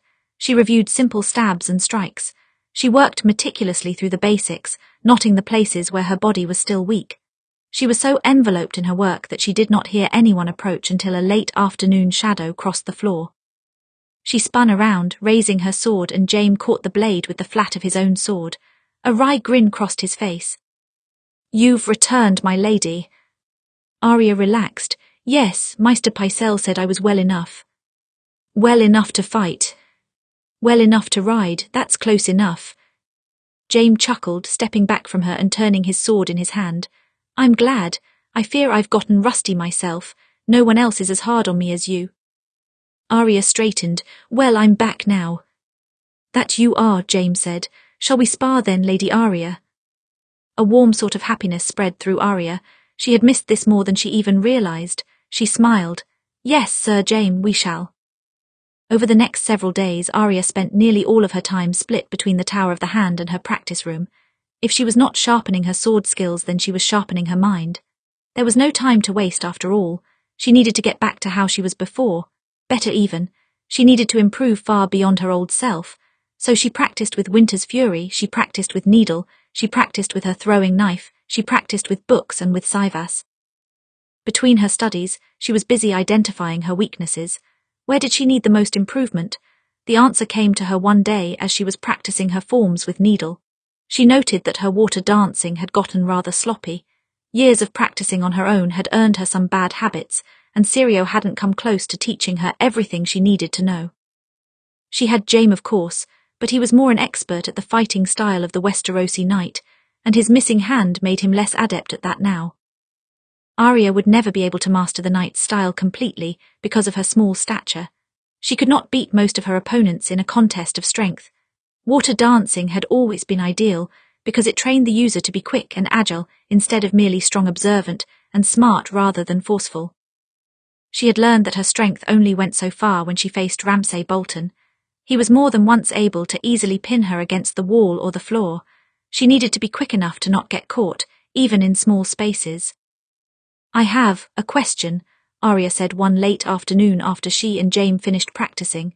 She was still turning her sword in hand while Jaime sat and took a break on the nearby crates. He sipped water from his canteen. I suppose you better ask it then. If I were to ask for a teacher, someone to teach me how to fight better, would your father say yes? Jaime raised an eyebrow. Oh, am I not good enough for you? I thought I was the teacher between us, Arya retorted. Jaime laughed once. You have more fingers than I am, that doesn't make you a teacher. No, it surely does. Jaime shook his head. What brought this on so suddenly? It's not suddenly, it's just that. Well, I want to return to learning water dancing. I think it will be more useful to me in the long run, especially since I don't think I'm going to grow anymore, Arya gestured to her smaller frame. I used to have Syrio. He was an excellent teacher, but since that I haven't had any real formal training. I've gotten messy. You're also out of practice from the imprisonment and severe injury, Jaime pointed out. Then I need to get back in practice, and a teacher can help, Arya said. Jaime considered the idea for a moment. Well, I don't really see why you need to ask my father about it. He lets you have a sword. Why should he object to someone teaching you how to use one better? He sheathed his sword. Let me handle it. I'll see if there are any Braavosi swordsmen in the area. Water dancers, Arya said. Good ones. Jaime smirked. And here I was going to find you an absolutely terrible swordsman. Thank you for clarifying. She smacked him in the arm. For a few days Arya did not hear from Jaime, which did not really concern her, even without her sparring partner. She could practice her skills, and of course, she still had much more to read and study. Tywin had reminded her on multiple occasions to not get too caught up in swinging a sword and neglect her other studies, and she was determined to prove to him that she could do both at the same time. Then one morning, Jaime met her in the hallway as she was on the way to her practice room. He was grinning knowingly. On your way to swing at an invisible opponent. I could swing at you as well if you're feeling daring, Arya said. No, Jaime said. I'm occupied at the moment, but I found you someone else to swing at. For a moment Arya didn't process the words, then her eyes widened. A teacher. Yes, he's waiting for you there. A smile split Arya's face. You actually, Jaime, thank you. She hugged him before she even thought about it. Then she turned and hurried off down the hall, leaving him alone. A teacher. He had actually found her a water dancing teacher. Years ago, training with Syrio had been the best part of her stay in King's Landing. She hadn't liked it much compared to the north, and she felt so out of place. But when she was with Syrio, she thought she was doing what she ought to do. He gave strange lessons. Chasing cats, balancing at the top of the stairs, swinging at him with her eyes closed. But they had all been meant to improve her reflexes, her patience and her power of observation.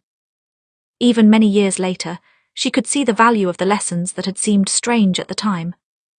She doubted she would ever find a water-dancing teacher quite as good as him, but at least she could have one to help her pick up where she left off. When Arya arrived at her practice room, she did not see anyone immediately. She crept carefully into the room, looking around to see if he might be hiding behind one of the pillars of the balcony. "You are late, girls." Arya's heart stuttered at the familiarity of the voice. It pulsed with pain and hope all at once. Very slowly she turned to see him standing in the corner, 2 wooden swords in his hand. He was missing an eye and a nasty scar cut from his brow to his jawline, but she recognized him just as she recognized his voice. "Syrio." It couldn't be, she must be dreaming or her eyes were deceiving her. Perhaps this man only looked very much like him, but no, it was him, and he was. The Bravosi grinned. "Arya, child, not such a child anymore though, a woman grown." "You were," Arya's throat was thick with emotion. "You were dead." "Was I, and when did this happen?" Syrio asked. "Meryn Trant, he killed you." She had seen him break his stick in half. How could Syrio have fought then? "Evidentially not. I am here, walking and talking to you." Syrio circled the room. "How could you possibly know if I died? You scurried away before you could see what happened. Were you so confident that I had been bested?" Arya wasn't sure if she wanted to cry or laugh. She had no idea how to feel at all. No, but so many others had. "I assumed." "Never assume," Syrio said. "Fools assume and die for their trouble." He shook his head. "No, I did not die. When Arya Stark fled, I had only a broken sword. I danced between their blades until I was sure you were gone. Then I led them in the opposite direction. They did not even think to look for you instead, not with death on their minds. I sent 2 of them to meet death, though I earned this for my trouble." He tapped his scar. "And you escaped?" Arya asked. "I thought the first sword of Bravos does not run." "He does when he must," Syrio said. "What must we always say to the god of death?" Arya let out a shaky breath. "Not today." "Yes," Syrio said. "How many times have you told him that, child?" "I've lost count," Arya said, and she had. So many times she had faced the possibility of her own death. When she first escaped the Red Keep, in the pins of Harrenhal, against King's Guard and assassins alike, against the Boltons, against Ramsay. And here she was at the end of all that, still standing. So was Syrio. Against all odds, he had survived too. She was only just letting herself believe it. "Good," Syrio said. He threw one of the wooden swords at her and she caught it easily. He dipped into a stance, turning his wooden stick in his hand. "And you will say it again. Now, let's see how well you have retained my lessons." Arya exhaled, relaxing her grip on the stick, making it as graceful as Sansa held her sewing needle. Then she settled into the stance of a water dancer. For just a moment, it felt like the old days, and that feeling was impossibly sweet. Arya was right about bad habits. In the first few minutes of her lesson with Syrio, he noted several mistakes in her posture, her form and her movements, but chief among them was the tension. "Every part of you is tense," he said. "Jaw, torso, leg. Your grip begins light and delicate but clamps down like a wolf's jaws as soon as you go to swing." "It's hard to stay relaxed when you're fighting someone for real," Arya said. "Yes, but it is necessary," Syrio said. "You fight aggressively, fiercely. There is no patience in your movements. I can see it in your eyes. Win, they shout. I must win right now or I will die." He clicked his tongue and wagged his finger. "Patience is what you need." "But if I'm too patient, then I will give death an opening," Arya retorted. "One can be patient but guarded at the same time. Even if one waits, they need not open themselves up to death. No, the waiting sometimes is what keeps death out." Syrio paced around her. "When you wait, you have time to see. And when you see, truly see, you understand your opponent. Then, no matter how they strike at you, their sword will not find you." Arya had gained a habit of striking first. She knew that. When she saw an opponent that could kill her, she sometimes lunged at them without looking at all. It had kept her alive in desperate situations. But in an ordinary fight, she knew that Syrio was right. She needed to be patient and watch. If she lunged blindly before she knew how her enemy moved, it could be the death of her. In between practicing, she asked him as many questions as she could. Where did he go after he left the Red Keep? Where had he been since then? What brought him back to King's Landing? How did he find her? Syrio answered her questions patiently, though not with many details. "I went many places, all away from the shadow of the Red Keep where some angry knight might recognize me. I returned when I discovered all those I fought were dead and no longer a threat to me. Work is better in King's Landing. A one-handed knight had asked for a Bravosi to teach a lady. I wondered if that young lady might be Arya Stark, and here she is. It was all coincidence, really chance, that brought them back together, but Arya was not in the habit of arguing with happy coincidences. She was so deeply glad to see Syrio that it lifted her heart every time she found him for practice. "Did you know," Arya asked Jaime, "that he was my old water dancing teacher?" "I never met the man, but you had mentioned his name," Jaime said. "I thought it might be him, unless Syrio is a common name in Bravos, but then again, how many first swords named Syrio could there be?" He shrugged. "I thought you would be glad to have a teacher regardless." "You were right," Arya said. "It is good to have him back. I'm not practicing blind for once." When Arya was not training with Syrio, she was practicing with Jaime and testing some of her new lessons on him. And when she was not with him, she was in Tywin's office. If she had any extra time, she practiced working a bow with her mangled hand. It was a good way to increase the strength of her 3 fingers, and she knew that long-ranged weapons should not be neglected. It had been too long since she had used a bow, and she was lousy at it. All the more reason to practice. All the more reason to get better. Only rarely was she in her room alone. She only returned when she was exhausted from the day and sure to fall right to sleep. In deep sleep she could stave off the dreams. Her strength was returning to her bit by bit. She felt strong and focused, and with that strength came more of the patience that Syrio demanded. She felt calmer when she fought with him, swift and powerful as a rushing river. Despite her faults, she had come a long way from the bony girl who first learned water dancing all of those years ago. With the arrival of spring, Arya knew that other things were on the horizon. Her wedding to Jaime would not be delayed forever. By now, Robb had largely managed to pick up the pieces of the North and put them back together, and Arya was fully healed from her ordeal. Those were both things that had persuaded Lord Tywin to push back the occasion. But soon she would be wed. It was a frightening sort of feeling for her, not because she feared Jaime, but she did fear the change. She feared the idea of so many people watching her, looking to her to be a proper lady. She wished they could skip the ceremony and be done with it, but that was not possible. She was thinking of her impending wedding when Syrio whacked her on the arm with a stick. "You are with your trouble again," he said. "What troubles you today?" Arya bit her lip. It doesn't matter." "It does if it distracts you from our lessons," Syrio said. Arya shifted from foot to foot. She supposed it wouldn't hurt to talk to him.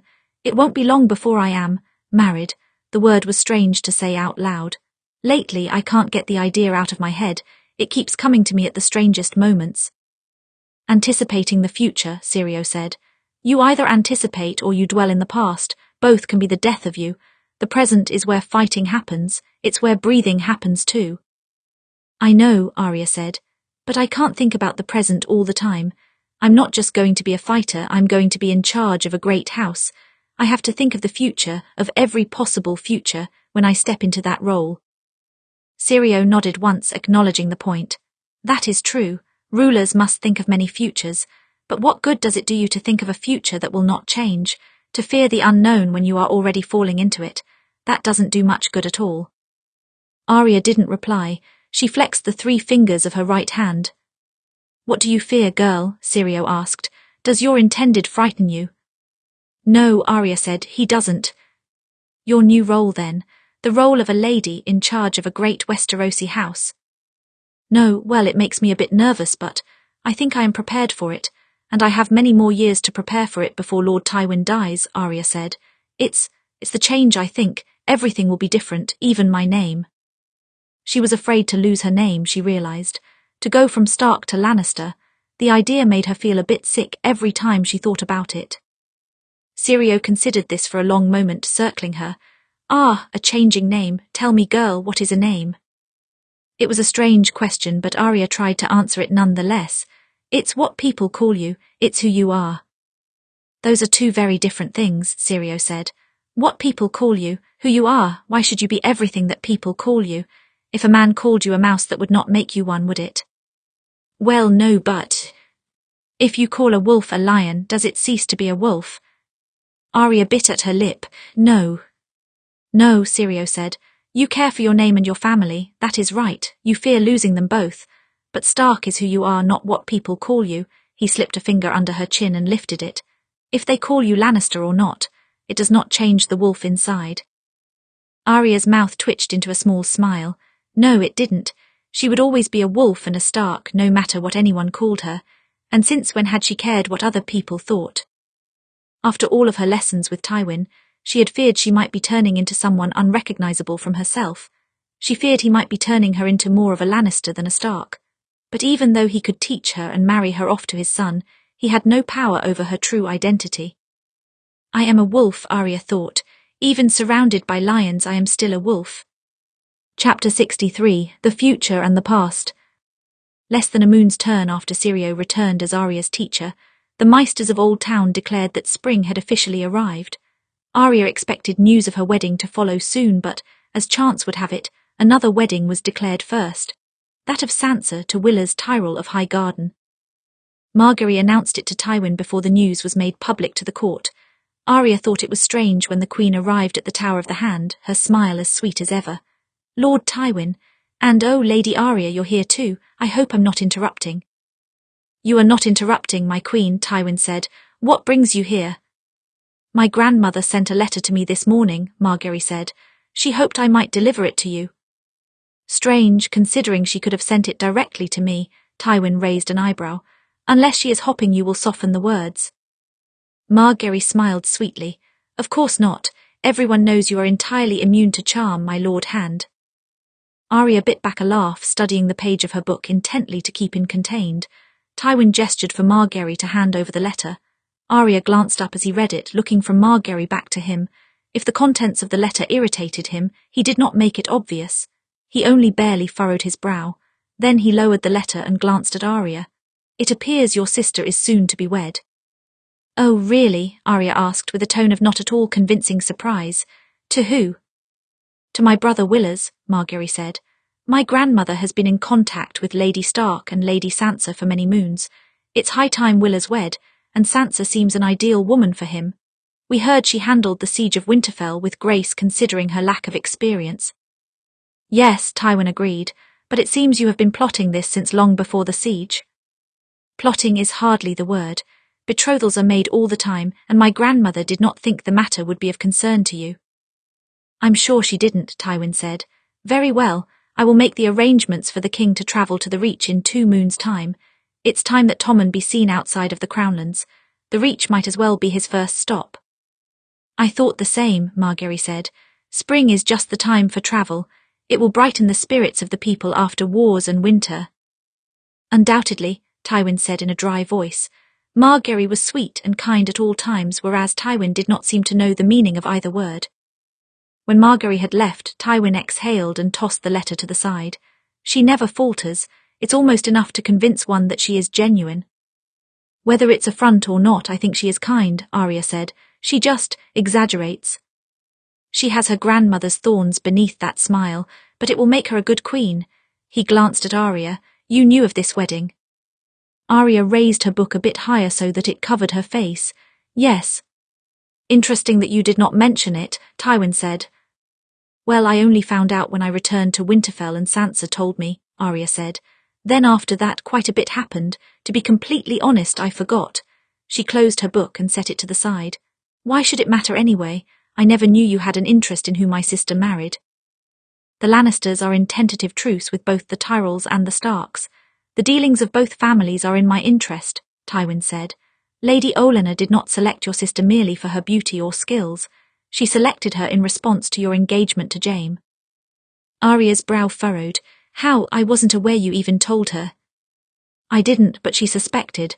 She has suspected since Tommen and Margaery's wedding. You hadn't engaged me to him yet at the wedding. I was considering it though, Tywin said. Olenna actually had designs on engaging you to Loras Tyrell and I refused the offer. I suspect she recognized then that I had other plans for you. And then of course word got around to the young queen and she told her grandmother, confirming her suspicions. Tywin tapped his desk. Olenna Tyrell is no fool. By marrying you to my son I would secure a Stark and Lannister alliance. Which means that if the Tyrells and Lannisters were to ever fall into conflict, I would have more families on my side. The Starks through you, the Baratheons through Tommen, and of course the Lannisters. So, to be sure that I can never use your family against them, she reaches out to the other Stark girl and secures a marriage alliance between the eldest daughter and her eldest son. And just like that, the Tyrells and Lannisters are balanced again. Arya exhaled. So everything really is politics, isn't it? Even marriage. Especially marriage, Tywin said. The small folk can afford to marry for their hearts. Families like ours must consider the future and our standing in everything we do, or we could lose it. You married for your heart, though, Arya pointed out. There was a silence as Arya realized what she had just said. Forbidden topic. She had just stepped into a forbidden topic. Tywin's face was unreadable for a long moment and Arya was quick to backtrack. I was reading about it in this book today. It mentioned, well, it was about the events that led to Robert's rebellion, and she was named more than once. Tywin did not reply immediately. He seemed to closely study his quill and ink well as he searched for words. Then he nodded once. In that case, my interests and the interests of the Lannister family happened to intersect. We needed to strengthen our name, so marrying another Lannister was a wise move. It showed a united front between our many different factions. Arya sighed. He really was able to bring logic into everything, wasn't he?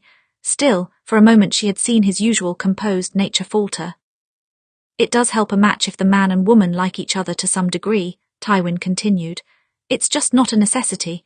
Even if you and Jaime loathed each other, I wouldn't much care, but you clearly don't.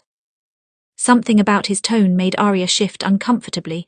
I suppose we are friends of sorts. It does help. Yes, I imagine it does, Tywin said.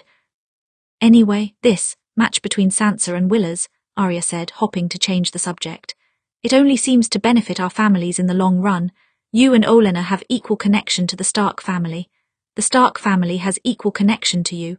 Because of that, we are more likely to stay at peace. You can't leverage us against the Tyrells, and the Tyrells can't leverage us against you. Two of the wealthiest families and one of the oldest are allied against any other potential threats. Yes, true enough, Tywin said. But marriage is not a guarantee of peace. Families are split by civil war all the time. My family will not be, Arya said. We've lost too much already for that. Tywin inclined his head. In any case, I am sure your brother will be travelling south for your sister's wedding. It only makes sense then, for your wedding to Jaime to take place soon afterwards. Your brother cannot afford to travel south twice when the north is still in such a tentative state. Arya swallowed hard. No, that wouldn't make sense, would it? So you have no objections then, Tywin said. It's always funny when you pretend like my objections will matter, Arya said with a sigh as she returned to her book. No, my lord, I have no objections. Arya found herself wandering back to her practice room shortly after her conversation with Tywin. She knew that Syrio would not be there at this time, but she needed some time to process the new certainty of her wedding. For the past several moons it had only been a concept in her mind, a distant, nebulous future. Now it was certain. 2 moons from now her sister would be wed, and a fortnight later, so would she. The door to her practice room was open when she arrived, and she heard someone practicing within. Jaime.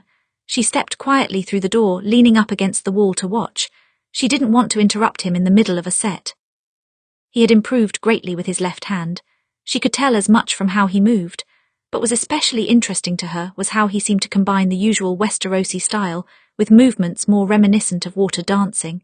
His sword strokes were like that of a knight, but his footwork, that was more Bravosi. It struck her then that perhaps Jaime really had learned a few things from her in their time sparring together. He was the kind of knight I always wanted to be, Arya thought. Strange that I could teach him anything. He finished his set and lowered his sword, breathing heavily from the exertion. Did you not want to join me, Lady Arya? I didn't want to interrupt, Arya murmured. Considerate of you, he sipped water from a canteen. You seem troubled.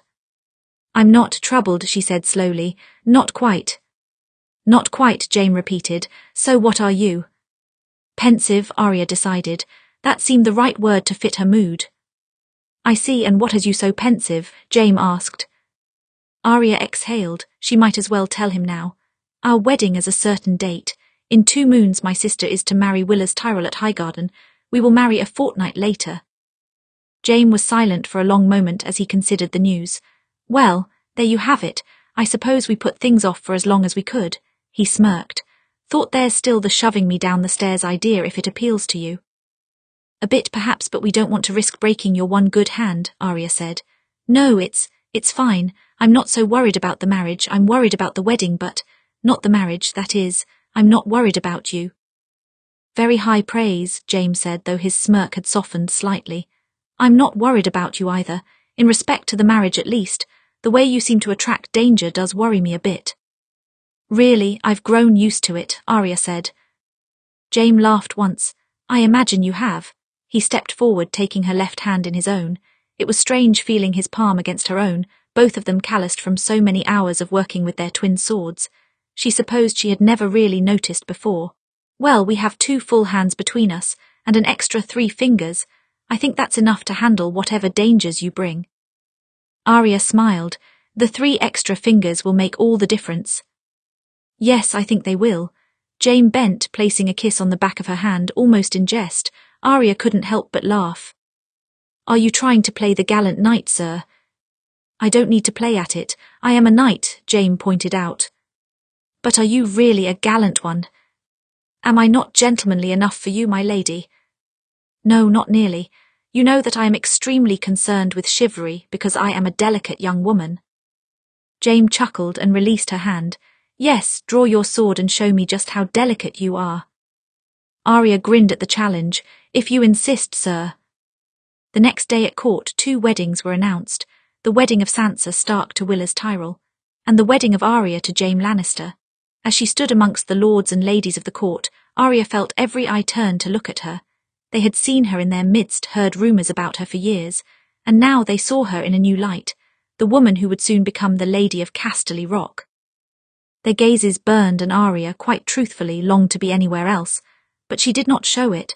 She set her expression and lifted her chin only slightly. If they were looking for weakness, they would not get it. If they were looking to cast judgment, she would not care. She was a wolf soon to wear a lion's coat, and she would not be cowed. Cersei was nearly trembling with rage. On the floor of her room, on the other side of her desk, sat a letter from Grand Maester Pycelle, and she had not stopped glaring at it since she had crumpled it and discarded it on the floor. Moons ago, when she first returned to Casterly Rock, she was quick to establish communication with the old Maester, not to act as her ally. Heavens no. She wouldn't trust the old man as far as she could throw him, and Pycelle was always such a worshipper of her father. No, she merely needed someone to be her eyes, so she played the part of a grieving mother who missed her son and pleaded for updates on his well-being. Pycelle was more than happy to reply. He was loyal to the Lannisters after all, and looked for every opportunity to demonstrate that. In time, Cersei was able to ask other questions of him, about the Tyrells, about her father, about Jaime, about Arya Stark. She framed every question as simple curiosity, and Pycelle did not seem to suspect. Between Pycelle and her other remaining spies, she was kept relatively knowledgeable about every event in King's Landing. But today's news, today, Cersei did not even want to think about it. Of course, she had known for a long time that Arya was engaged to marry Jaime, but now it was certain. Now a date was set, and what was she supposed to do about it? Less than 3 moons away, and her brother would be attached to that awful, wild girl. It had crossed her mind to find some way to disrupt the wedding, but no, her father would see her fingerprints all over that. Even if she could convince him to let her return to the keep to see the wedding of her dear twin brother, he would not take his eyes off of her. She could send an assassin, of course, but even that would point to her as a culprit. Who but her would be so dedicated to interrupting Arya and Jaime's wedding? And if the assassin was caught, it would not take her father long to realize that she had aided the Boltons as well. Why should I care if he realizes, she thought. I don't fear him. Even her own thoughts lied to her these days. Of course she feared him, hadn't she always? It seemed since she was a little girl her father had been a terrifying sort of figure to her. Distant, cold, as immovable as a statue or a god. She did fear him, she hated him, she loved him, she wanted to prove him wrong about everything by beating him at his own game. Wine, I need wines. There was no more wine in her room, so she stood and stalked off in search of some. She had been trying to limit her drinking lately. She needed a clearer head if she ever intended to get her revenge on her father for sending her back. But whenever she was angry, her tongue ached for the taste. Her footsteps struck the stone and filled the hall with the echo. Casterly Rock was such a vast keep that it often seemed empty, even when it was filled with maids and serving boys and lords and ladies. Cersei did not mind the solitude. She was not sure she could tolerate too many people trying to talk to her. But in the midst of walking, she was distracted by a cracked open door and she paused mid-stride. She was familiar with that door. She recalled having often gone through it during her childhood, and, for some reason, she was called to venture inside again. For a while she didn't move. She stared, standing absolutely still. Then she shook her head and opened the door wide. Inside was a small parlour with lush red carpets and a roaring fireplace. There were shelves full of books along the walls, and on one side sat a pianoforte made of intricately carved white wood. The windows along one side of the room looked out over the edge of the cliffs of the rocks, and one could see the waves crashing below when they looked through. It had been so long since she had entered this room, not since before Robert, no, even longer before that. She was a child the last time she stood here. A wave of melancholy washed over her, bringing memories with it. Her mother used to spend an awful lot of time in this room. Cersei remembered sitting at her feet with Jaime while she read to them. She remembered fawning over her swollen stomach soon before she gave birth, asking if she would have a girl or a boy. Cersei had wanted a girl so she could have a sister. Jaime wanted a boy so that he could have a brother. Jaime won in the end, of course, because didn't he always? And their mother had died to give her monstrous younger brother life. But at the time they had not known what would happen. Neither she nor Jaime had even comprehended that their mother might leave them. They did not truly understand death. Cersei's fingers danced along the keys of the pianoforte. When she pressed down, she found the old thing dreadfully out of tune, but she remembered she used to be able to play quite well. It was a proper activity for a young lady to enjoy. When she was a child, Cersei had rejected most feminine activities because she didn't understand why she should be forced to do things different from Jaime. But she did like the pianoforte because it was something of a puzzle to understand how to play it. It took patience to learn, something Jaime had never had, so she had learned it to impress her parents.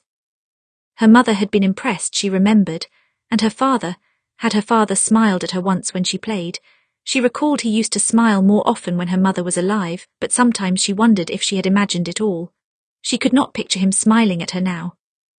She pressed down on the key again, harder this time, and the room was filled with the awful, strident note. She pressed again and again and again, the same note over and over. I was never enough, I could never be enough. She had once toyed with the idea that she might be her father's heir. After all, Jaime had no interest in being Lord of Casterly Rock at all. And Tyrion, well, he was Tyrion, but Cersei was the firstborn and she had always been an excellent student. That's why when she heard her father planned to marry her off to Prince Rhaegar, she had objected at first. Why must I marry anyone? The Rock is my home, I could learn to take care of it. I'm smarter than either of my brothers, you should make me your heir. Are you, her father had asked, and when did you decide this? I know I'm not meant to be merely someone's wife, I am meant to rule. Queens do rule, Cersei. That's not what I meant. And that's when he had presented her with a hypothetical scenario, the Ferman problem. He said that if she was so capable of ruling that the question should be easy for her.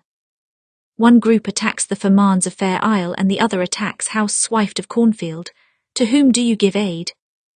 House Ferman, Cersei said, because of their important position on the coast. They are vital to our army because of their navy. They have a strong navy, yes, her father said, but you are wrong. Anyone who attacked them would do so from the coast, and they are well fortified to withstand an attack of that kind. House Swift, on the other hand, is in charge of the majority of our crop production and is in a much less defensible position. Any enemy attacking would undoubtedly go after the fields if they were smart. It could devastate the Westerlands and make us more reliant on others for imports. Would you make the Westerlands reliant on another region? The words had struck Cersei dumb and left her feeling utterly humiliated. She had stammered, unable to come up with an answer. You overestimate your abilities, her father said. I decide my heir, I decide who you marry, and you listen. The Ferman problem had infuriated Cersei for days after. It was a trick question meant to give her father the last word. She knew her brothers would have answered the exact same way. It didn't prove anything. But then how could she argue? How could she move him? From the moment her mother died, he became immovable as stone, cold, distant, never smiling. As Cersei grew a bit older, she saw the value in marrying a prince or a king. In such a position, she would be one of the most powerful women in the kingdom. It was the kind of thing that every woman should dream of, and she learned to dream the same. After Rhaegar died and her betrothed became Robert Baratheon, she resolved to earn the new king's heart and gain power through him. Except that was never possible. His heart belonged to a dead girl, and quickly her marriage turned into a nightmare. Her father had bound her to a drunkard for the purpose of his legacy. If she had answered the Ferman question correctly, might he have not forced her to marry? I wasn't enough. She had never been enough for anyone. She was the lesser twin between her and Jaime because he was a son and not a daughter. She wasn't enough for Robert, who had only wanted Lyanna, and had she been betrothed to Rhaegar, she knew the prince would have abandoned her for the Stark girl as well. Now Jaime was engaged to marry a different Stark girl, and he had barely put up a fight. Did he decide he liked the girl better? No, Jaime loves me. He has always loved me. He must. I have to be enough for someone. She slammed the whole flat of her hand down on the piano and let the sound startle her from her thoughts. Then behind her she heard a voice. Cersei. Uncle Kevan. He had returned to Casterly Rock now that her father had taken back his position as Hand. She shouldn't have been so careless. If he saw her weakness, he could suspect her of being a traitor. Is something wrong? Kevan asked. Cersei let her hand slip away from the pianoforte and she forced a smile onto her face. No, nothing is wrong. I was looking for some wine. I haven't had any all day and I'm rather parched, but I wandered in here and got distracted. Kevan observed her with an almost pitying expression. Cersei hated to see it. She hated when anyone looked at her with pity. She was a lion. She did not need the sympathies of anyone, not even her own kind. Come with me then. I know where you can find some wine. You do seem to be doing better than you were when you arrived. You're drinking less, Kevan said. It is possible that if you continue to improve, your father will allow you to return to King's Landing and your son. I don't think he will, Cersei said with a bitter smile, because it would be of no benefit to him. He has already replaced me. Kevan didn't speak for a moment, but his silence felt like an agreement. Cersei's grip tightened on her glass.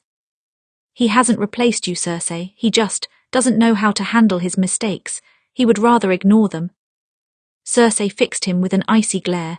Are you implying that I am a mistake? I would never dream of it, but Tywin was mistaken in how he handled you, Kevan said. Cersei was surprised to hear him say that. Kevan worshipped her father, his dedicated little brother who would do anything he asked. He did not make a habit of questioning him. He didn't know how to handle you. Not after your mother passed. You looked so much like her and he could barely stand to be near you for that reason. The older you grew, the more painful the reminder. He would never say as much out loud, but it's true. You weren't to blame. I never thought it was, Cersei said, slipping back into her usual control. She swirled the wine in her glass. It doesn't matter. I've long stopped trying to earn his approval. It's nothing to me anymore if he wishes to keep me here where he doesn't have to look upon me very well. Kevan did not reply, but she could tell he was not convinced. Just like her father, he spoke volumes with his silences. It was a family trait. Tell me more about the attacks on the coast, Cersei said, changing the subject. Have they abated yet? Increased, actually, Kevan said, but you needn't worry yourself with that. Why are you worried it will upset my delicate constitution? Cersei asked. I held the rock together well enough when you were acting as hand to Tommen. You can trust me with this news.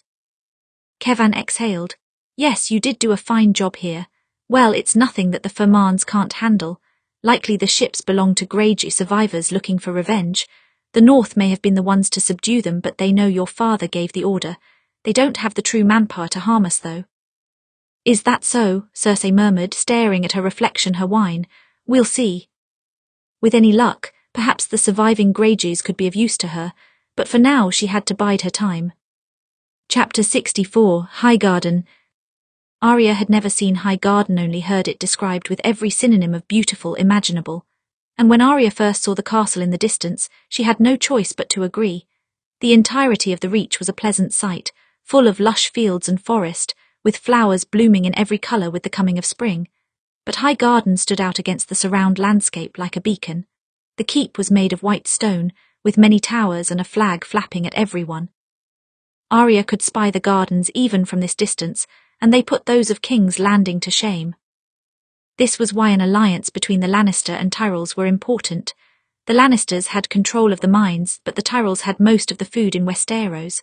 When the winter came, you could not eat gold or silver.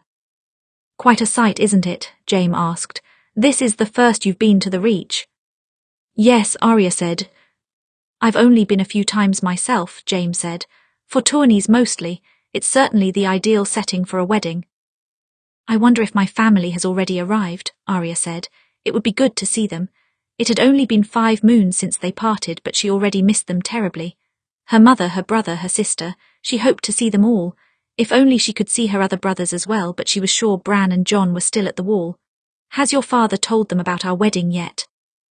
I haven't asked, but I'm sure he has, Jaime said. Though you shouldn't complain if he hasn't. You were the lucky one who avoided having to tell them about the actual engagement. Yes, that was the good thing about being a hostage, Arya said. You were in the room when they found out, weren't you? I was, Jaime said. I did not like it. Arya allowed herself a little smirk. At least you lived to tell about it. When they reached the gates, they were ushered inside with all of the ceremony usually afforded to prominent lords and ladies. Arya was shown to her room, which had a window with a splendid view of the garden below, including a hedge maze that she knew Tommen would be solving as soon as he got the chance to step away from his kingly duties. In the closet, she found several dresses, all in her size, along with a letter from her sister. I know that dressing for formal occasions overwhelms you, so I found some suitable pieces so that you do not have to worry about choice. They will all look splendid on you, I promise. With love, Sansa. Arya smiled and sent up a silent prayer of thanks to her sister. She had already been worrying about how to dress herself for such an extravagant wedding, and Sansa had come to her rescue. Soon after she was settled in her room, Arya received an invitation from Lady Olenna to join her for tea in the gardens. Her mother and sister would be there, as well as Lady Margaery. Arya selected the first dress she saw, a light bluish-green piece, and quickly slipped it on. She only barely stopped to make sure it was on correctly before hurrying out the door. She didn't want to wait for a handmaid to do her hair. She wanted to see her sister and mother as soon as possible. On her way to the pavilion, Arya nearly ran headlong into a man with a long cane when she turned the corner. She spun out of the way just in time, resting a hand on his arm in reflex. Sorry, I was in a bit of a rush. I'm very sorry. No need for apologies, the man said with a smile. He had dark hair and eyes that seemed to shift between blue and green depending on the light.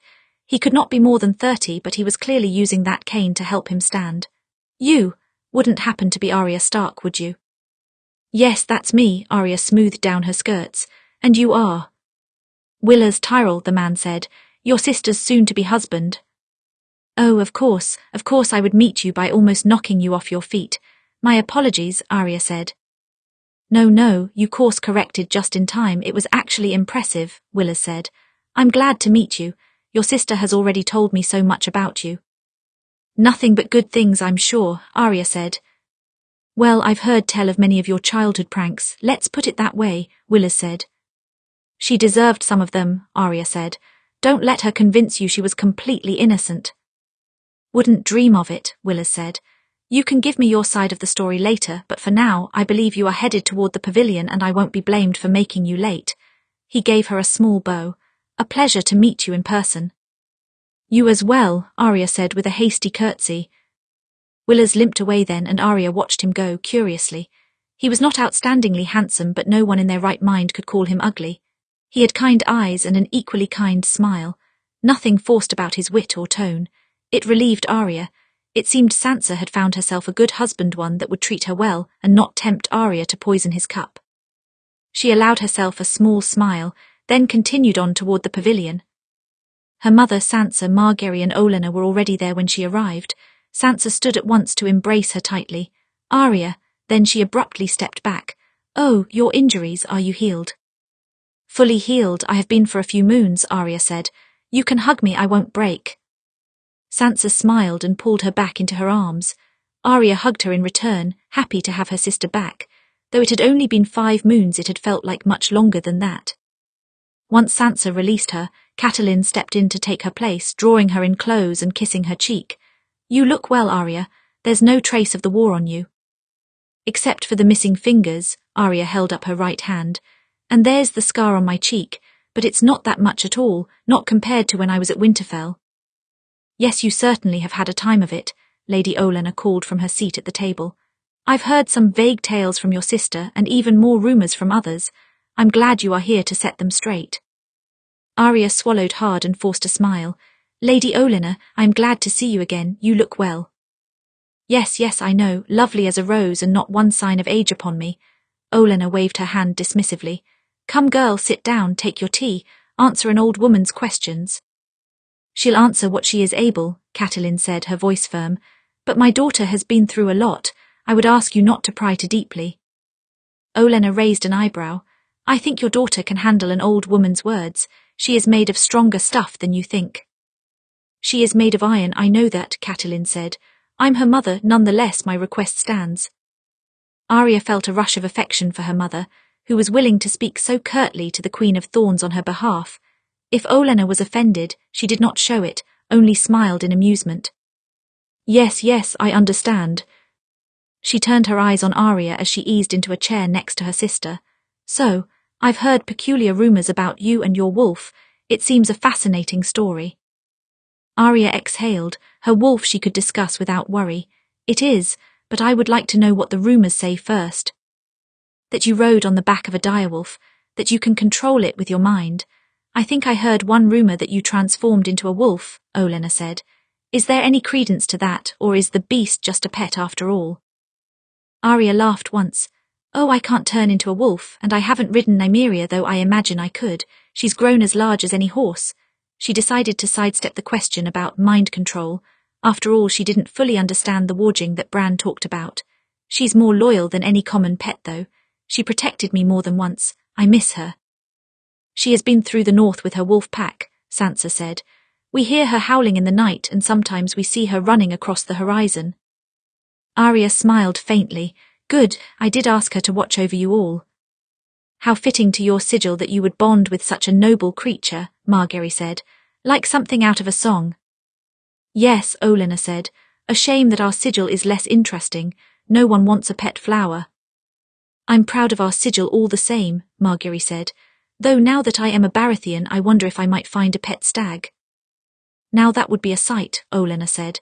"Let me know if you ever do, and let me know if the Lannisters ever manage to tame lions." Their conversation continued on in this way. Olenna never pried too deeply about Arya's imprisonment with Ramsay Bolton. Her questions were ones she could answer easily, and soon enough the topic wandered to other matters. Her mother and Olenna clearly got along, and Sansa and Margaery were two women cut from the same cloth. Arya felt very out of place in this setting. Her surroundings were wrong, her dress was wrong, even the company seemed not quite what she was used to. Margaery, Sansa, her mother, Olenna, they each fit so well into the role of lady. Arya felt rather like she was in a costume trying to blend in. But in the midst of a conversation between Olenna and her mother, Sansa leaned over, whispering in her ear. "That dress looks lovely on you, Arya. It's a good colour." Arya's mouth twitched into a small smile.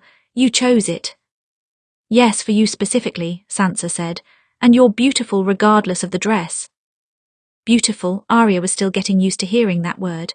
As a scrappy child so often covered in dirt with a tangled bird's nest of hair, she was never called beautiful. More often she was mistaken for a boy. How far she had come from that little girl. More beautiful, yes, but also stronger. Smarter. The past several years had carved her into a new shape. It was not a shape she was used to or even one she expected, but it was one she was slowly learning to accept it. After some time, Olenna excused herself from the pavilion to rest before the night's feast. The wedding was not for another few days, but the celebration had already begun in earnest. She needed to save her strength to deal with all her less favoured guests. No sooner did she leave, Margaery rose and glided down the path. "My king, how are you enjoying the weather?" "Well, and these gardens are incredible. There's an impressive hedge maze," Tommen said. Arya turned to greet Tommen but was surprised to see Robb standing beside him. She stood abruptly, almost knocking over her chair. Her brother looked tired but better, more composed. He smiled when he saw her, and that was the only invitation Arya needed to run to him. "I'm glad you made it south," she said as she embraced him. "Of course," Robb said. "I couldn't miss both my sisters' weddings." Arya exhaled with relief. "Oh good, so they did tell you." Robb pulled back to look at her. "Yes, of course they did. Weddings aren't usually used as a secret or a surprise." I know, I just hate being the person to give that kind of news, Arya said. How are things in the north? How are the children? The children are well. Maester Luwin is watching out for them, and a number of our bannermen have offered a few extra men for protection while I'm away, Robb said. The north is calming, all of the logistics are taken care of at least. He looked her over. And you injuries. As healed as they're going to be, Arya said. Good, Robb said. You look well, that's a nice dress. Selected specially by me, Sansa said, joining them in the circle. Their mother followed closely behind her. I thought it was her colour. I wouldn't know, but it does seem you're right, Robb said. Your brother and I were just speaking about the time you saved my life, Tommen said. At the hedge maze. An accidental saving, Arya said. I only barely reacted in time. You really never stopped having an eventful time over these past few years, Robb said. I hope this wedding will be uneventful, Arya said. The last few moons have been peaceful. I'd like to keep that for as long as possible. That's a shame, Tommen said. When I find the maze later, I hoped you would protect me. Isn't that what your guards are for? Margaery pointed out with a little smile. Yes, but they're not very fun company, Tommen said with a laugh. She exhaled, taking in the sunshine and the fresh air. Bran had warned of a false spring with a soon-to-come winter. She believed him, yes, but right now the air was warm and the company was good. And she just wanted to enjoy the moment. The Tyrell Gardens held little appeal to Tywin for their beauty, but they were an ideal place to meet lords and reaffirm connections and alliances.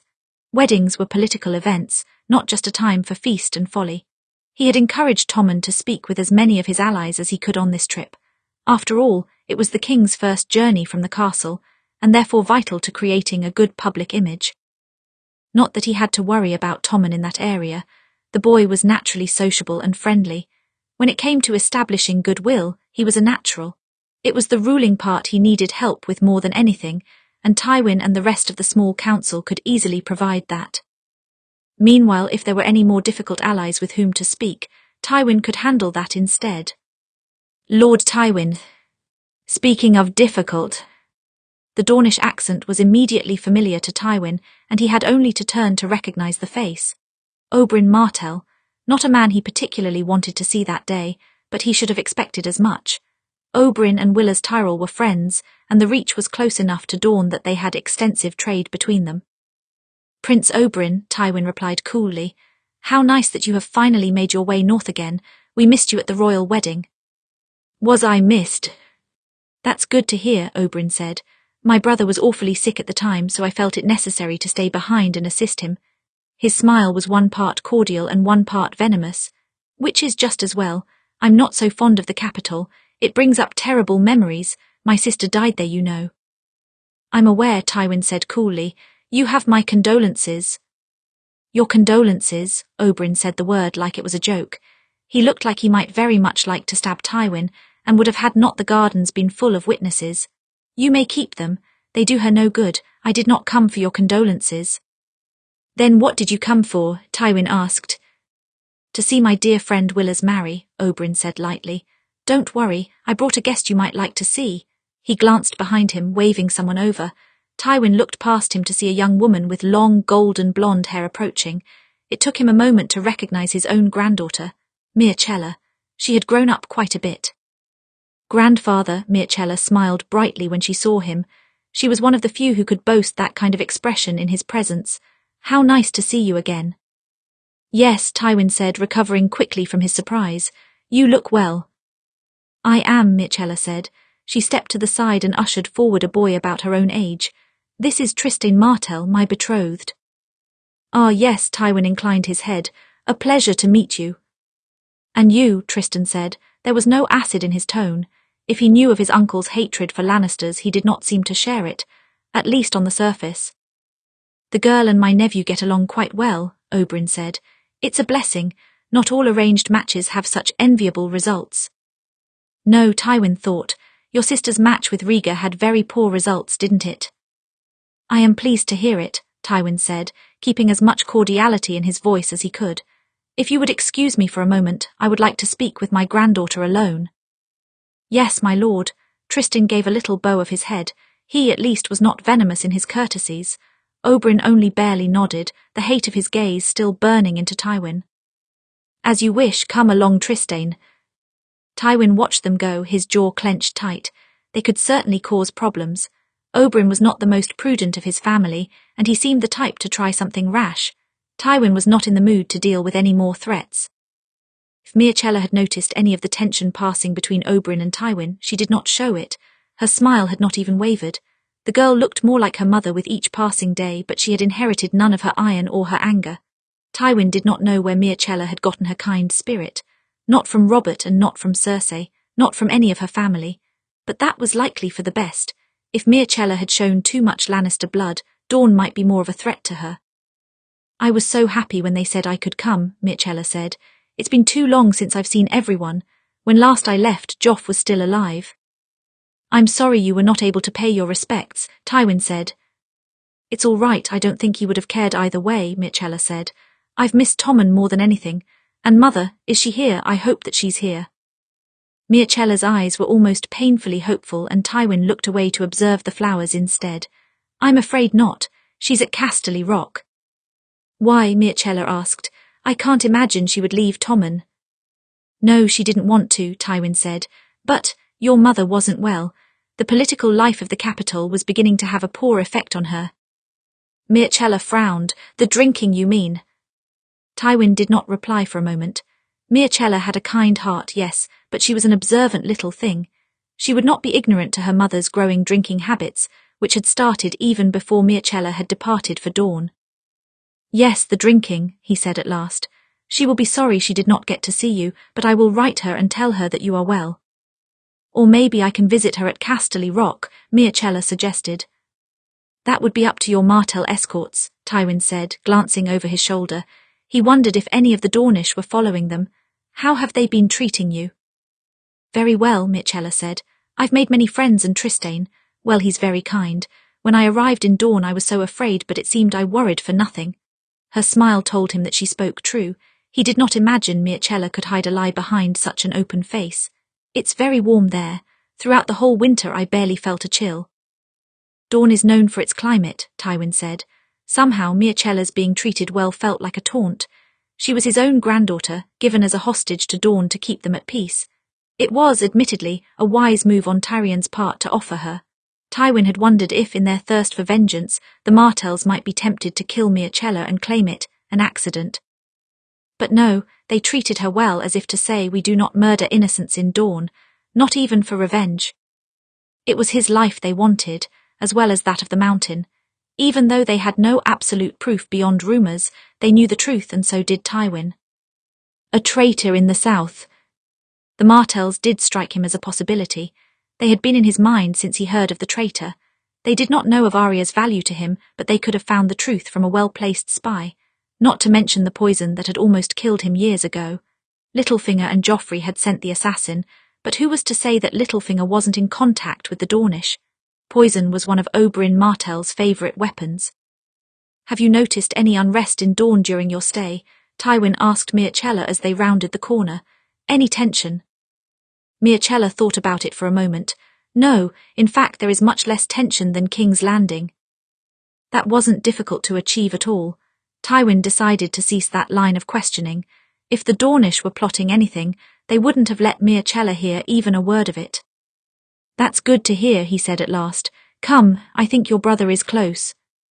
They reached the pavilion at the centre where Tommen stood. With him stood his queen and all of the Stark guests, Catelyn, Robb, Sansa and Arya. They were all standing in a circle, laughing over some joke. Starks, Tyrells, Baratheons.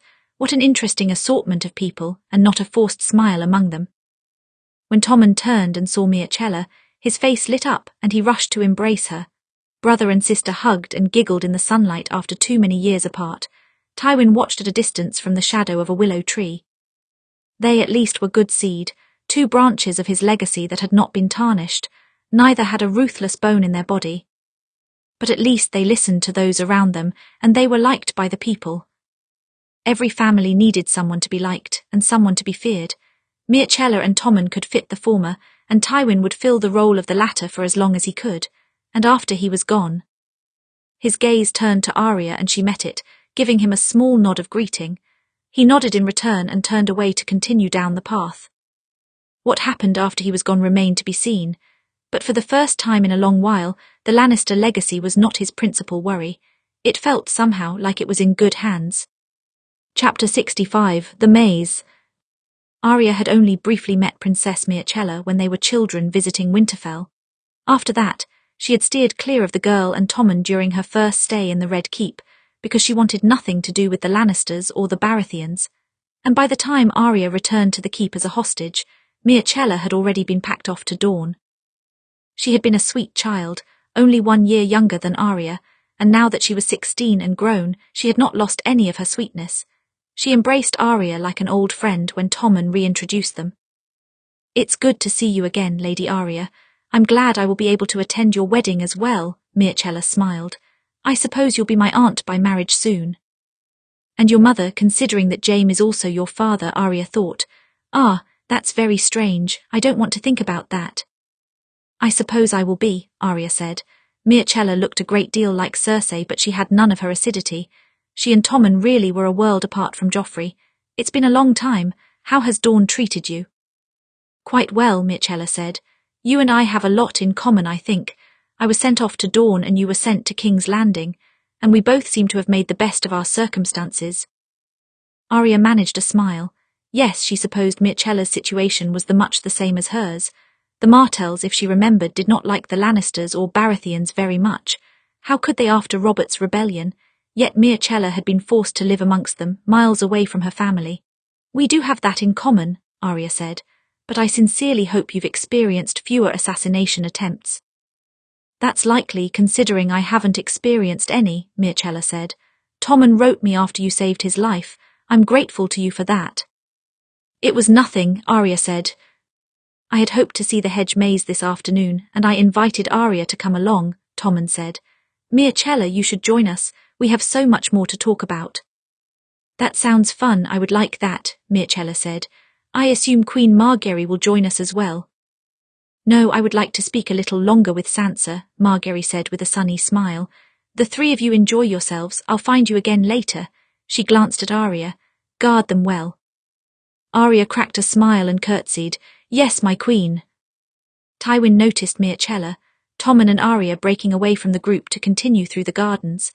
The others seemed to disperse as well as Sansa and Margaery walked arm in arm in the opposite direction, and Robb Stark, engaged in conversation with another lord. Catelyn Stark, on the other hand, was heading toward him. The woman usually had nothing but cold glances and scathing words to offer him. She only barely attempted to be courteous at any of their meetings, and if given leave, he was sure she might have cut his throat by now. Today, however, she did not seem so prepared to throttle him. He inclined his head. "Lady Catelyn." "Lord Tywin," she returned the greeting. "I assume that the march south was uneventful." "It was," Tywin said. "I haven't had a chance to speak with your son yet. Is the north settled?" "As settled as it is going to be," Catelyn said. "I doubt he would be here otherwise. He's grateful that you delayed Arya's wedding enough to allow him to ride south." "It's necessary that he be here," Tywin said. "In any case, your daughter needed time to heal before stepping into a wedding dress." Catelyn nodded once. "She seems well on the outside, but I'm not sure if that's for my benefit or not. Is she truly better or is she pretending?" "Why ask me?" Tywin asked. "Because I haven't seen her in months," Catelyn said.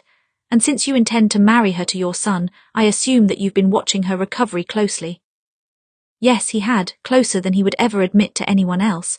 Arya Stark had likely spent more time in his office than she had in her own room, considering how little she slept these days. He nodded once. "Close enough, but I'm sure she would be able to give you a clearer picture of her health." "I doubt that," Catelyn said. "Arya never tells me if anything is amiss because she doesn't want me to worry. She could be dying of poison and she would insist everything is fine and try to handle it herself." "That sounds like her," Tywin thought.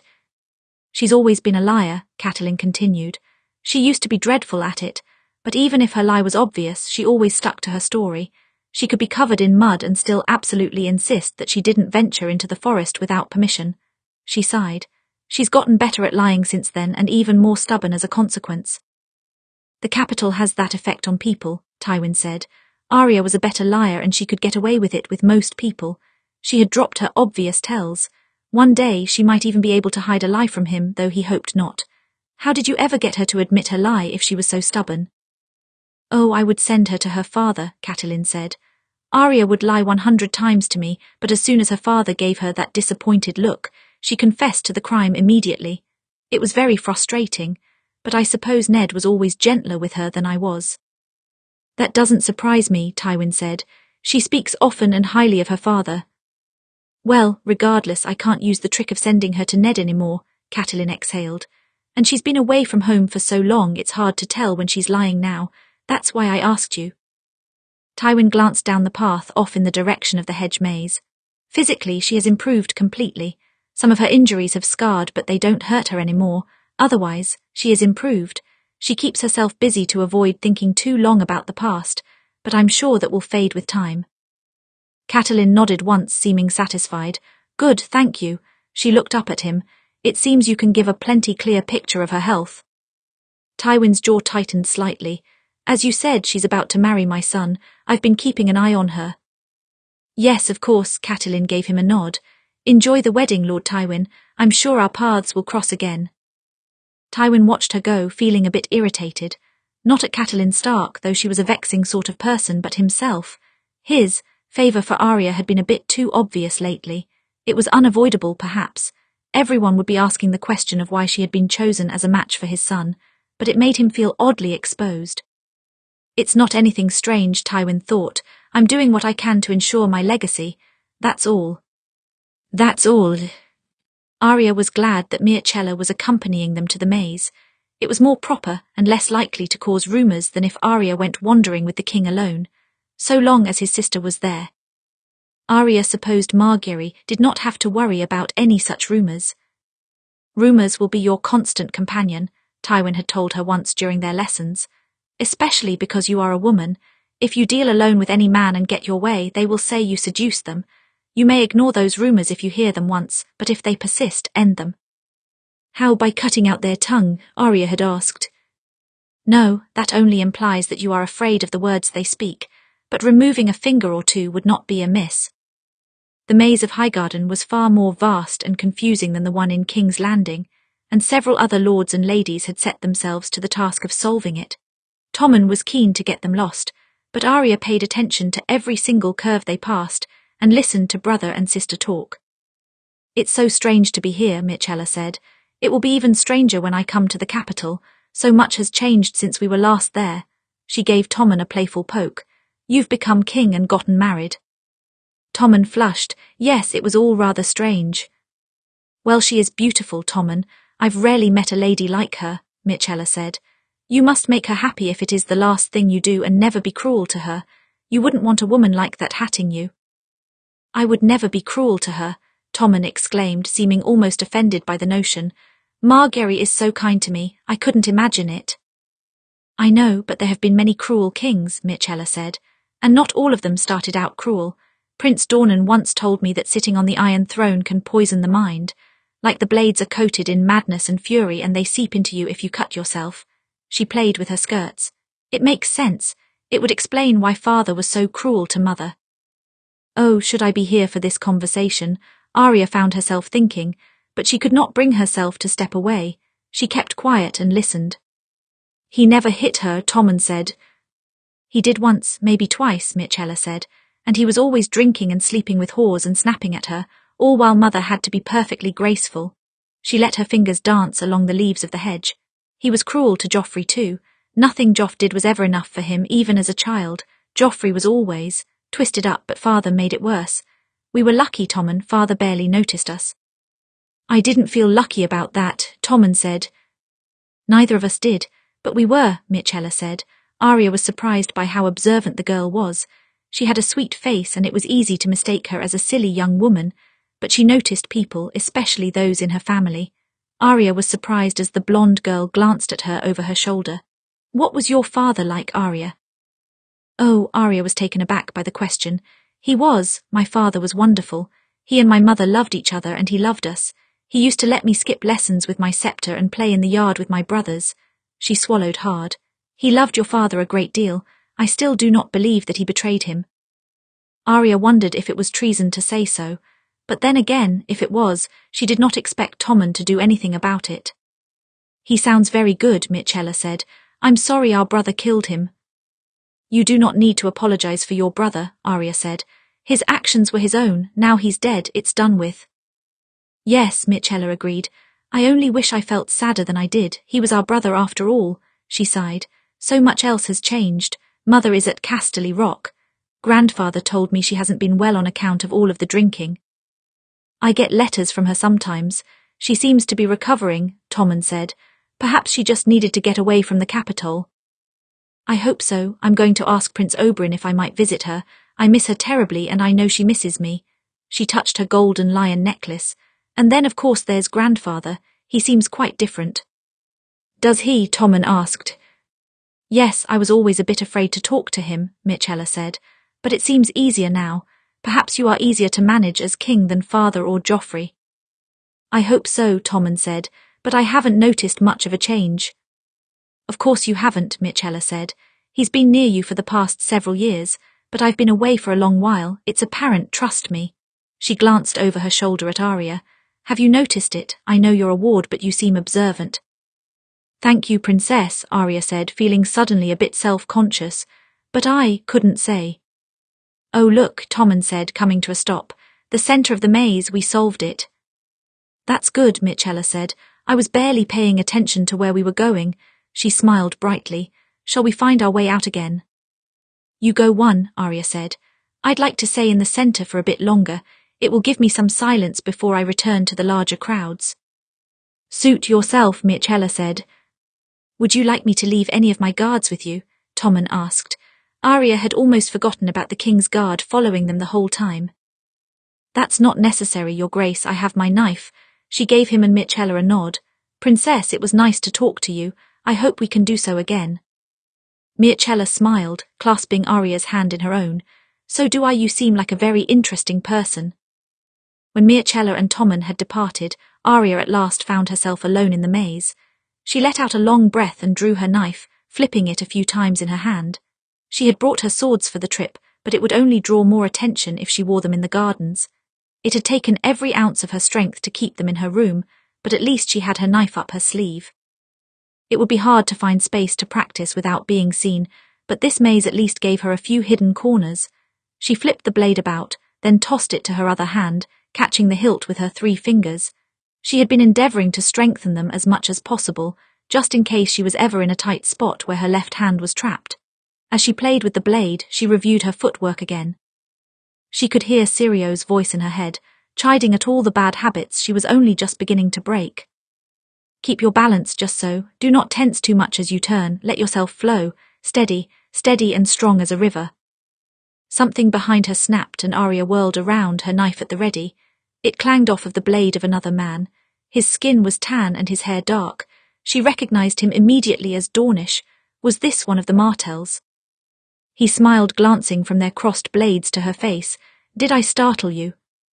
"Obviously," Arya said. "You shouldn't move so quietly." "An old habit, I'm afraid. Difficult to break." The man stepped back, lowering his knife. "Arya Stark, is it?" "It is," Arya said.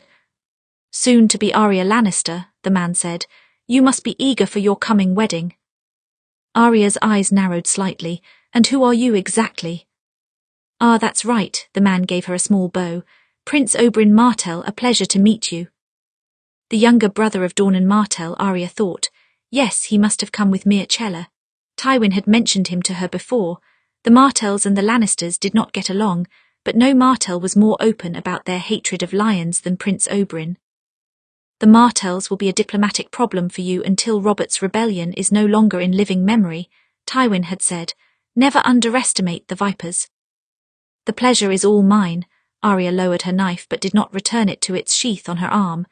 "Did you come looking for me, or are you going to pretend that this is a coincidental meeting?" Oberyn raised an eyebrow. "Why couldn't be coincidence?" "It could be," Arya said, "but I'm willing to bet you saw me enter the maze with Tommen and Myrcella, but you didn't venture inside until you knew I was alone, so it's likely not coincidence." "Well, who am I to deny it?" Oberyn said. "Yes, I sought you out, Arya Stark. I'm curious about you. You've been a captive of the Lannisters for some time, and I wondered exactly how they treat their captives. Does my well-being interest you so much? Arya asked. I'm a Stark. I didn't think our families were on such good terms. On the contrary, Oberyn said. We haven't had many dealings in the past few decades, but I had great respect for your father. He demanded justice for my sister Elia and her children. He was the only one who dared to stand up to Robert Baratheon and your captor, Tywin Lannister. It was a shame what happened to him. Yes, it was, Arya said. It's a shame what happened to your sister. My condolences, I can't imagine if I lost my own. Lost if only Elia was just lost, Oberyn said. Do you know what happened to her, how she died? I'm not sure anyone told you the story, not the kind of story you tell a young lady. I've read about it, Arya said. In a book written by a man loyal to the Baratheons and Lannisters, no doubt, Oberyn said. Who did they cast blame on in that book? The Mad King, Elia herself. The book said it was unclear who had killed them, Arya said. Yes, but it was perfectly clear to me, Oberyn said. I could give you details if you think you can stomach them. I have seen men flayed living. I have seen men, women and children tortured at Harrenhal. I have lost my own fingers and saw my father lose his head. I can stomach any details you give me. That was what she wanted to say, but she knew better than that. Instead, she just nodded once. Tell me then. She was raped near to death and split in half with a great sword. Her daughter was stabbed to death and her little boy smashed against the wall like an egg. That kind of brutal work belonged to Sir Gregor Clegane, the Mountain. The Mountain. That was a man who Arya had not thought of for some time. He had been on her list ever since Harrenhal, but over the years she had nearly forgotten about his place on her list. Once the Boltons had entered her life, they had dominated her every vengeful thought. I've seen his work before, Arya said at last. When I was a prisoner at Harrenhal, he is a monster of a man. And he works for a monster as well, Oberyn said. If the Mountain killed Elia, then Tywin Lannister gave the order. Now Arya understood Oberyn's interest in her. He had a list just like her, a list of people he longed to kill. And Tywin and the Mountain were right at the top of it. She could not blame him for that. If anyone had done what he described to her sister, there was no force on earth that could have stopped her from killing them. Oberyn came to her because in his mind she was a Lannister captive, forced into marriage in order to keep her family in line. He hoped she might share his interests.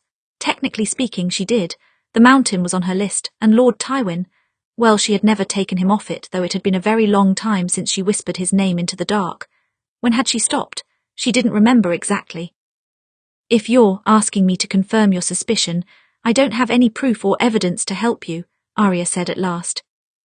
I'm not asking you to confirm anything, Oberyn said, but since my sister fared rather poorly in Tywin Lannister's hands, I did wonder how you fared. The daughter of the rebellious Starks very far away from the north. He reached toward her. I noticed more than one scar on your arms when your sleeves slipped. Arya caught his wrist before he could touch her, raising her blade again in the same instance.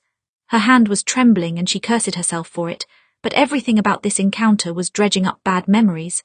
It was the way he focused on her, the tone of his voice, and the way the hedges around them seemed to close in too close for comfort, just enough familiar things to make the fear grow. The Lannisters are not responsible for these scars, she said tightly. The man who put them there is already dead. Now I need you to back away. Oberyn seemed to register not only her fury but her panic. He slipped his knife back in its sheath and raised a hand. It's all right, Lady Arya. I have no intention of harming you. He had a gentle, smooth voice. If I was going to harm any innocents to get to Tywin Lannister, Myrcella Baratheon would have been a much easier target. I know that, Arya said, taking a deep breath. She needed to control herself. I need to get out of this hedge maze. The walls are too close together, if someone were to attack. Hard to dodge like this in close quarters, isn't it, little wolf? She shivered as she heard his voice in her head, almost as if he was standing right next to her. This was a highly inconvenient time for her ordeal with the Boltons to come back to haunt her.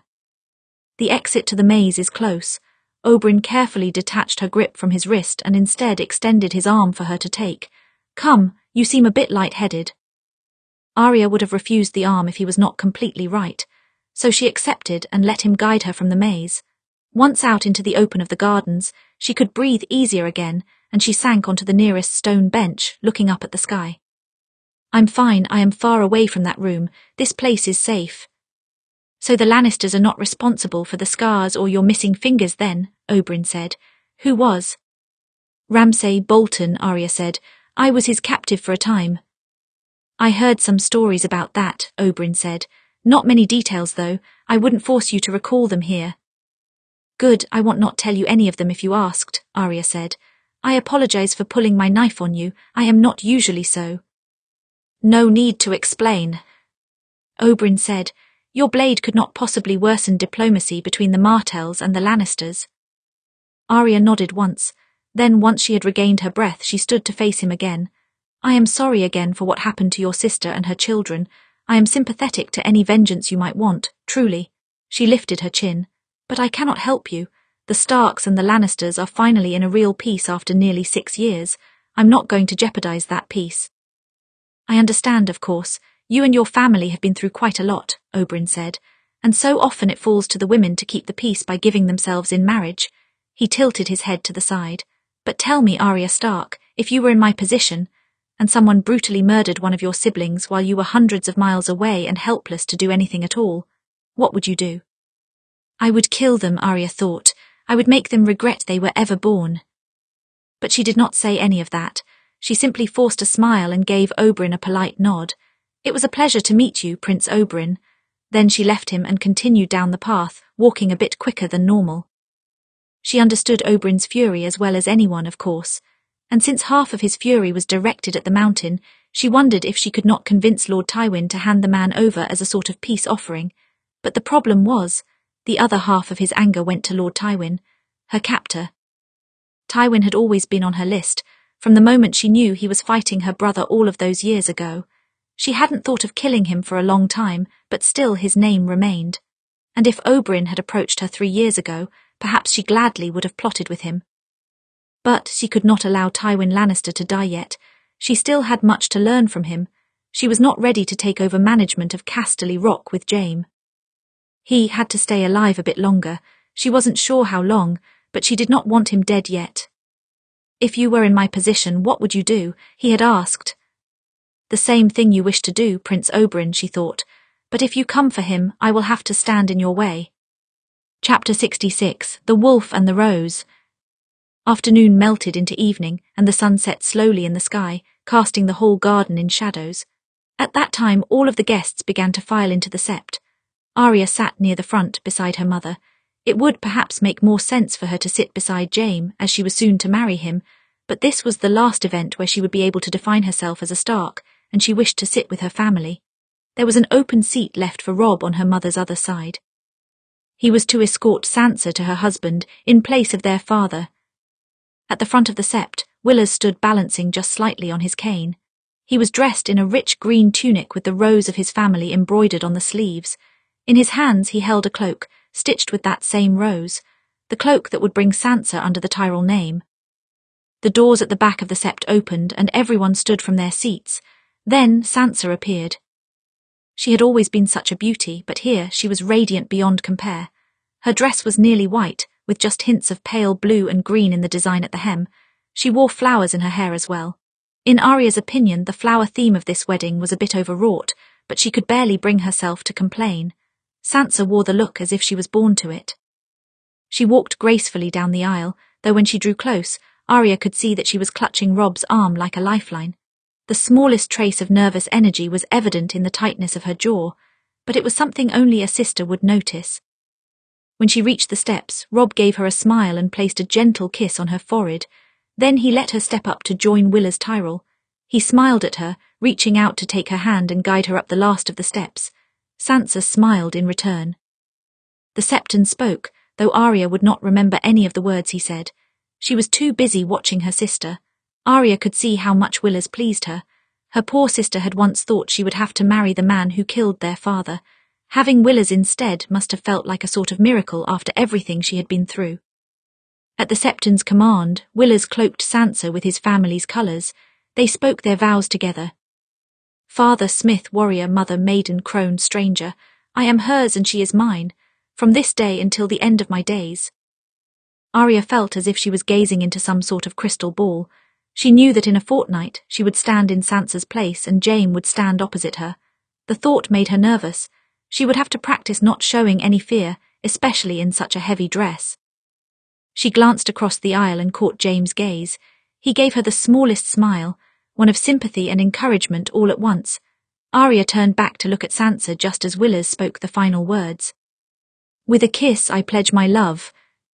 Then he cupped Sansa's face in his hands, balancing for just a moment on his crippled legs, and kissed her short and sweet. The sept erupted into the expected applause and Arya joined them. Beside her, she noted tears streaming down her mother's face even as she smiled with pride. This was the wedding she had dreamed of for Sansa, no doubt. Arya knew her own wedding was soon to come, and it was tempting to spend the night worrying over the future. But just for now, she would stay in the present and celebrate her sister's happiness. For her family, happiness was sometimes hard to come by. Following the ceremony was the grandest feast Arya had seen since the royal wedding. They had been feasting ever since breakfast, and Arya wondered if she could even stomach any more, but one look at the incredible array of food, and she vowed that she would try. Sansa and Willers sat at the main table, along with both of their families. Arya had a seat of her own near the edge, right next to her brother. They were able to eat and truly talk for the first time since the both arrived. "Any news from the wall?" Arya asked. "Are the wildlings giving them any more trouble?" "Some, but there hasn't been a large-scale attack," Robb said. "We hear from Bran often. His letters come once every fortnight or at least every moon. He is enjoying his time at the wall. Mother wonders why he has not come home yet, but, well, she understands that he wishes to be away for a while." "Of course," Arya said, though she wondered if Bran was truly the one sending the letters. He went north to go beyond the wall and she doubted he had strayed from that goal. Perhaps he had written letters in advance to be sent to their mother in order to keep her from worrying. Or perhaps Jon was forced to find someone to reliably copy their brother's handwriting. No, that seemed too dishonest for Jon. The former was more likely. And Jon. "He's Lord Commander of the Night's Watch," Robb said. "His men have put their trust in him. He's done very well for himself there." "He has," Arya agreed. "He deserves the position. He's as honourable as father ever was." "He always looked the most like him," Robb said. "So did you." Arya smiled. "I used to wonder if I was a bastard too, since we looked so alike." "I watched Mother carry you for 9 months and I was just outside the door when you were born," Robb said. "I can promise you are not a bastard." He circled his finger along the rim of his glass. "Of course, the North is not fully healed. The property of the traitors has been divided up, but Jon keeps speaking of finding a different solution to the wildlings. He says they came south running from something and they wish to make peace with the North. But," he shook his head, "but I can't possibly allow them beyond the wall. I only just got the North back under my control. That would shatter the peace again." "Jon wouldn't suggest it unless he thought it was truly necessary," Arya said. "Perhaps you could at least let the women and children pass. Give the other wildlings the opportunity to join the Night's Watch. If there is a threat, they could use more soldiers and more people manning the wall." "They could, but the Night Watchmen would not want to fight alongside wildlings," Robb said. "And who is to say the wildlings would not begin raiding just as soon as they cross?" "They might, but why are the wildlings any different than the Greyjoys?" Arya asked. "They raid and pillage. We made peace with them for a time." "A short time," Robb said. "It didn't go well." "All of the families in attendance have been at each other's throats at one point or another," Arya said. "The War of the Five Kings, Robert's Rebellion, the Blackfyre Rebellions, the Dance of Dragons. Everyone has been on different sides at some point and we've always made peace in the end." She shrugged. "It's not so odd that the wildlings would wish to do the same." "No, perhaps not," Robb said. "Besides, what has thousands of years of fighting them gotten the Night's Watch?" Arya asked. "Piles and piles of dead men, and until recently the Night's Watch had barely 100 men. Jon told me himself." She sipped her wine. "The system doesn't seem sustainable to me." Robb studied her. "I never took you as much of a student of politics, Arya." "I've been reading more history," Arya shrugged. "I'm about to marry into the Lannisters. I'm just trying to avoid being eaten alive." "Right," Robb said. "Well, I'll speak with Jon more about change once the North is more settled. When summer fades, then we can talk about sustainability." Once Arya had finished her food, she rose to give her congratulations to Willers and Sansa. Her sister looked just a bit overwhelmed by having to talk with so many people, and she gratefully reached out to grasp Arya's hand when she arrived. "At last, a familiar face. I'm not sure I'll be able to remember all of these names." You will, Arya said. You were always quite a good student. She curtsied. My sincerest congratulations to both of you. She looked to Willers. Be sure to take care of her, or I will return to the Reach for you.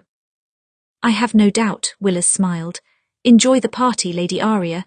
When the line of people ebbs, we will try to find you again.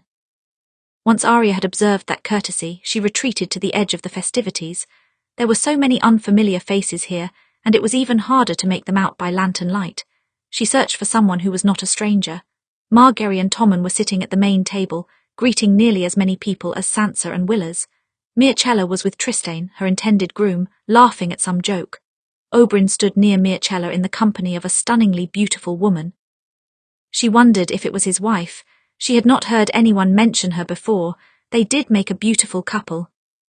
Oberyn caught her gaze and gave her a sly sort of smile. Arya's jaw clenched just slightly. He had noticed her staring so quickly that she wondered if he had been watching her as well. She was familiar with being watched, and it was not a good sort of familiarity. Unconsciously, she pressed her hand against her arm, feeling the shape of her knife against the fabric. You should be speaking with people, not hiding in the shadows. Arya jumped at the sound of Tywin's voice. She had not heard him approach, and she had nearly lost her breath at his appearance. I was just... His brow furrowed. He had noticed her flinch. What's wrong? Nothing, Arya said. She could hear the thinness of her own voice. I was taking a break from talking. And now you're clearly startled, Tywin said. What happened? I wouldn't say anything happened. Arya glanced back in the direction of Oberyn Martell. He was looking away from her again, back to enjoying conversation with his companion. Tywin followed her gaze. Oberyn Martell, has he spoken with you? Yes, earlier today when I was in the hedge maze, Arya said. There was no point in lying to him. He would know if she did. I wondered, what is the chance of him filling the role of Southern traitor? The chance of him hatting me is very high, Tywin said. The chance of him knowing to target you or bartering with the Boltons and Freys is very low. He would need an insider at court to give him the proper information, which is not entirely impossible, but it's unlikely. I thought the same, Arya said. I just wondered. I wouldn't put it past him to be plotting some other treason, just not that particular one, Tywin said. Did he threaten you at all? No, Arya said. No, we only talked. It seems he blames you for a particular crime during the rebellion, you and the Mountain. Yes, Tywin sipped his wine. I'm aware. Is he right to blame you? Arya asked. Tywin did not answer right away, and when he did, his tone was flat. There is no way to tell exactly who killed Princess Elia and her children. The wounds could have been inflicted by any man, and if it was the Mountain, he has been known to get carried away. So he was responsible. Arya had thought as much. This was the same man behind Castamere after all, and the man who had planned to have her family killed a wedding. Why would he shy from killing a woman and 2 children? You should keep a close eye on your drinks tonight, Arya said at last. I think if he had the chance he would make use of them. Yes, I know, there's no need for concern. I'm not concerned, Arya said. Just a statement of fact. She gave him a short curtsy. Now I'll go and talk to more strangers as you requested, my lord. She was lying to him, both about the concern and the strangers. She only moved further into the shadows in order to escape the conversation. In truth, she was concerned. She shouldn't be. Tywin Lannister was her captor and a wretched man. The world might well be a better place without him, but she did not want him dead, even in the face of all the crimes he had committed. Why, she wondered, why is that? She paced around in the shadows for a bit, until she noticed Oberyn and Varys talking in a secluded corner of the gardens. She had arrived just in time to see Oberyn give the eunuch a nod, then leave. Unless he had an insider, she thought. Was Varys a possible insider? Did he have a reason to betray them? She had to admit she had not much noticed Varys. He was always overshadowed by Lord Baelish personality, and shortly after Littlefinger was executed, she had begun her quest to avoid Tywin like the plague because of their argument, which kept her well away from the political affairs of the court. Varys had never expressed any interest in her, but perhaps it was because she had not seen him when he saw her. He was not the master of whispers for nothing. Arya set her jaw and approached the spider, trying to look as casual as possible. Lord Varys, enjoying the wedding. Well enough, Varys said. Your sister was radiant tonight. You must be very proud. I am, Arya said. I always knew Sansa would have a beautiful wedding. She was made for it from the moment she was born. But not yourself, Varys asked, raising an eyebrow. Let's say it's been more of a process to prepare me, Arya said. No doubt, Varys said. And what brings you here to this corner of the garden? I don't believe you've ever attempted to speak with me before, Lady Arya. Are you offended? Arya asked. You've never attempted to speak with me either. That is true enough, yes, Varys said. Still, I sense some sort of purpose behind this. The purpose is that Lord Tywin told me I should talk to important people, Arya lied smoothly. And since you're on the small council, you qualify. I'm honoured, of course, Varys said, but I'm convinced that your approach has nothing to do with Prince Oberyn. Damn, he's good, Arya thought.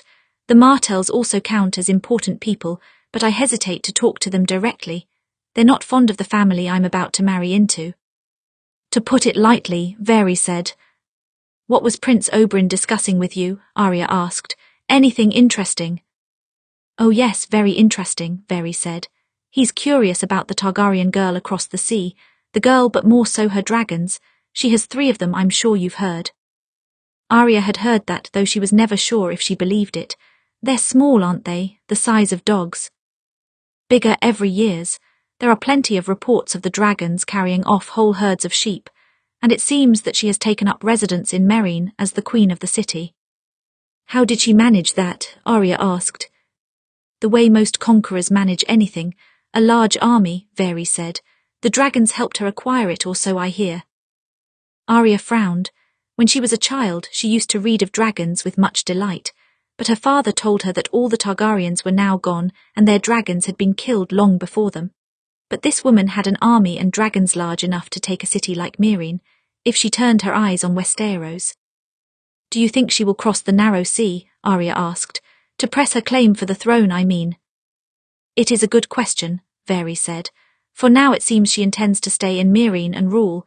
Perhaps she would rather play queen there than conquer an entirely new country. Arya was unconvinced. How many cities has she conquered thus far? 3, Varys said. If she wasn't satisfied with the first, why should she be satisfied with the third? Arya asked. Does Lord Tywin know of this? Of course, Varys said. I've been keeping him updated on the situation in the east for quite some time, but he's barely had a moment to consider addressing a threat across the sea when there have been so many threats here. Right, Arya shook her head. And, what did Oberyn want to know about the Targaryen woman? Varys' mouth quirked. About the size of her dragons, what else? They say there is no sight more breathtaking than a dragon in flight, and no one in Westeros has any living memory of them. He tilted his head to the side. Tell me, if you saw a dragon fly above the capital, what would you do? Arya looked up at the sky. She had seen dragons in her dreams more than once, but the idea of seeing them in real life seemed so impossible. Stare in wonder, I'm sure. She pulled at the fingers of her right hand. Then pray. If dragons did cross the sea, they would be no friend to the Starks or the Lannisters. Not after the rebellion. No matter how amazing a sight, the dragons could spell doom for everyone she cared for. Throughout the night, the paranoia about Oberyn persisted. On one hand, logic told her that he could not be the traitor. He had a motive to strike at Tywin, but not the North. He couldn't have known that Arya was someone he could use against Tywin unless he had an insider in the court. He did not seem to mean Arya harm, or else he could have responded more aggressively to her drawing her blade. But when she studied him from across the room, he often looked up and met her gaze, smiling back at her, aware that he was being watched. Ramsay had done that same thing. I am seeing a ghost, Arya thought, and I am seeing him in the wrong faces. This wedding was the first in some time when Jaime was not playing guard to a king. During Tommen's wedding, he had still been a king's guard. Now he found himself searching for something to do. He made small talk with some of the lords and ladies he recognized, and of course gave his congratulations to the bride and groom. Sansa Stark looked rather content. Some women on their wedding day spent the whole night looking around like startled animals. Jaime didn't blame them. So many were forced into arrangements for the good of their families to ugly, foul-tempered lords who happened to have a powerful name. But Sansa did not look the slightest bit worried. When she spoke with her groom, they spoke in friendly tones, and Willers seemed to play the gentleman well. Jaime supposed that after surviving a month in the crypts of Winterfell and surviving so much more before that marriage to the kindly first son of the Tyrells, could not possibly scare the girl. It was likely the first time in living memory that 4 Starks had been in the south at once. Even when Ned Stark rode south, he brought only his daughters with him. Now, every surviving Stark, except for Robb's children and Bran, had come to the Reach. What a strange sight it was to see so many wolves in the garden. Robb Stark looked well, but certainly aged. Surprisingly, he even made a point to talk to Jaime during the feast. "How was Arya's journey south?" he asked. Jaime's mouth quirked. "A disaster. I've lost her and haven't been able to find her since." Robb gave him a look and he held up his hands. "Uneventful, Lord Stark, don't worry. Other than the occasional flooded road, we did not run into any obstacles." "Good," Robb said. "You have my thanks for escorting her. I was tempted to send her with Stark men as well." "You needed all the men you could get in the north," Jaime said. "How are the children?" Robb blinked as if he was almost surprised to hear Jaime ask such a thing. Nearly everyone has asked about the state of the north first. "Well, I assumed that it was well enough or you would not have come south. And politics has always rather bored me," Jaime said. "It's hard to lose a mother so young, I would know." Robb looked down at his glass of wine. "There, well enough. Ned asks about seeing her again often as if he hopes the answer will change. Lyanna and Ben, well, it's almost as if it never happened. They're too young to understand what dead means." "I imagine," Jaime said. "I apologize, I don't mean to ask after fresh wounds at a wedding." Robb shook his head. "Better than pretending the wounds aren't there. It's exhausting to be here speaking with strangers." "I wish you the best of luck with enduring it," Jaime said. "What about your younger brother, Bran?" "Still at the wall, but fine from everything we have heard," Robb said. "He's doing well. I'm sure Arya will miss him coming south, but it would have been a trial for him to travel so far in his condition." "Yes, it must be very hard for him," Jaime managed. He wasn't sure what made him ask after the boy, but he had thought of him more than once. Sometimes she tried to forget that he had once shoved the child out a window to protect his secret with Cersei. He had meant to kill him and instead paralyzed him. It was a wretched act that he had confessed to no one. And he knew if the boy ever got his memory back, it was only a matter of time before Arya found out. It was better to tell her himself, but... "She would kill me," Jaime thought. "No matter the reason, how could she ever forgive me for that?" He did not want Arya to hate him, and part of him hoped that the boy's memory of the incident would stay forever locked away. "Well, the Starks have survived the winter again, it seems," Jaime said at last. "I'm glad for it, and it will do you all well to have a bit of sun in your lives. You're all very pale." He clapped Robb on the shoulder. "Enjoy the wedding." It really was strange how much Jaime's relationship with the Starks had evolved. He had hated Ned Stark, and Ned Stark hated him in turn. Jaime resolved to hate all of his children as well, assuming that the man's rigid sense of honor would pass to them. But he had worked closely with Robb, come to respect Catelyn, saved Bran's life when once he had nearly ended it, defended the North alongside Stark loyalists, and Arya. He had no idea how to define his relationship with Arya. It had been an enigma from the very beginning, but it had evolved into something unrecognizable. The party began to filter inside, and Jaime followed after them, though he resolved to keep toward the edges of the great hall and nurse his wine. On the way to the edges, he nearly collided with a familiar face, Mircella. "Uncle, there you are." She threw her arms around his neck, and bewildered, he hugged her back, almost dropping his glass in the process. "I've been searching for you all day, but you're always just out of sight." "I didn't expect to see you." Jaime blinked hard. How on earth had no one informed him that his niece's daughter would be leaving Dawn? Or maybe the Dornish had not sent word. Jaime pulled back to look down at her. She had grown in height and beauty since he last saw her, but she looked well. "Gods, how you've changed. It's been too long." "You've changed too." Mircella rested a hand on his golden one.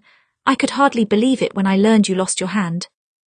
That's right, she had been gone even before that. It felt like a lifetime ago. "I've grown used to it. There's no need for concern." He set his wine glass aside, cupping her face with his good hand. "You look more like your mother every day. She will be sad she wasn't here to see you." "I hope to visit her if I can," Mircella said. "I miss her terribly." "I suppose you would have to convince your Dornish escorts," Jaime said. "Oh yes, speaking of which, have you met my betrothed? Tristan, come here, meet my uncle Jaime." A boy a few years older than Mircella stepped forward, a slightly nervous smile on his face. "Sir, a pleasure to meet you." "Pleasure's all mine." Jaime clasped his hand in his. "I hope you've been looking after my niece while she has been away." "Yes, sir," Tristan said, "as best I can." "He's been lovely, really," Mircella said. "Good, I wouldn't accept another answer." Jaime smiled just sharply enough for Tristan to understand that if any harm ever came to Mircella under his watch, he would have very serious words. "I'm happy to be able to see Mircella's home, especially since she has already seen so much of mine," Tristan said. "And of course, your wedding, congratulations." "Ah yes, congratulations. I spoke with Arya earlier today. She seems lovely," Mircella said. I imagine that was rather awkward for her, Jaime thought. He had only barely seen Arya during the wedding. He would have to find her later. "I am glad you approve." He glanced at Tristan. "Was your father able to come north as well, or does his gout still ail him?" Tristan opened his mouth to respond, but someone else did before he could. "Unfortunately, he is still not well enough to travel. He sent me instead." Jaime turned to see Oberyn approaching, swirling a glass of wine in hand. Jaime cursed inwardly. Of course he was here. Oberyn Martell, the Red Viper of Dawn, a man who hated Lannisters perhaps anyone else, intended to attend a Lannister wedding. Of course, Oberyn's ire was most directed at Jaime's father, but he had never liked Jaime much either. Jaime was a king's guard and one of those that should have protected his sister and her children. He might have been there to do so if the Mad King had not been in need of a sword in his back.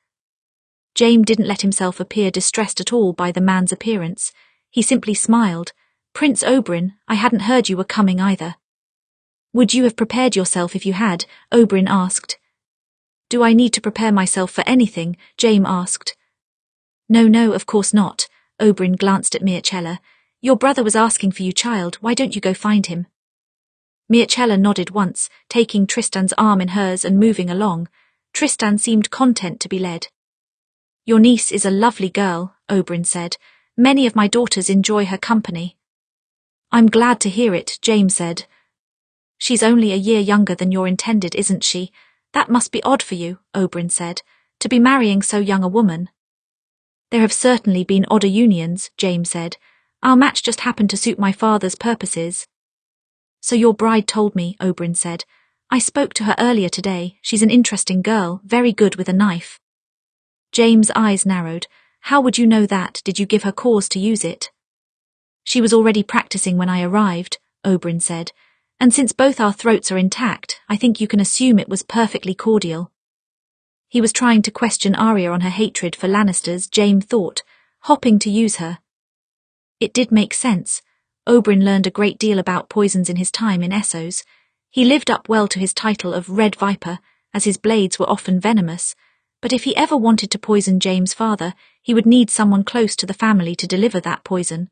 Perhaps he hoped Arya would be his assassin. Jaime felt his smile sharpen. "I'm glad to hear that. She's been through quite a lot recently.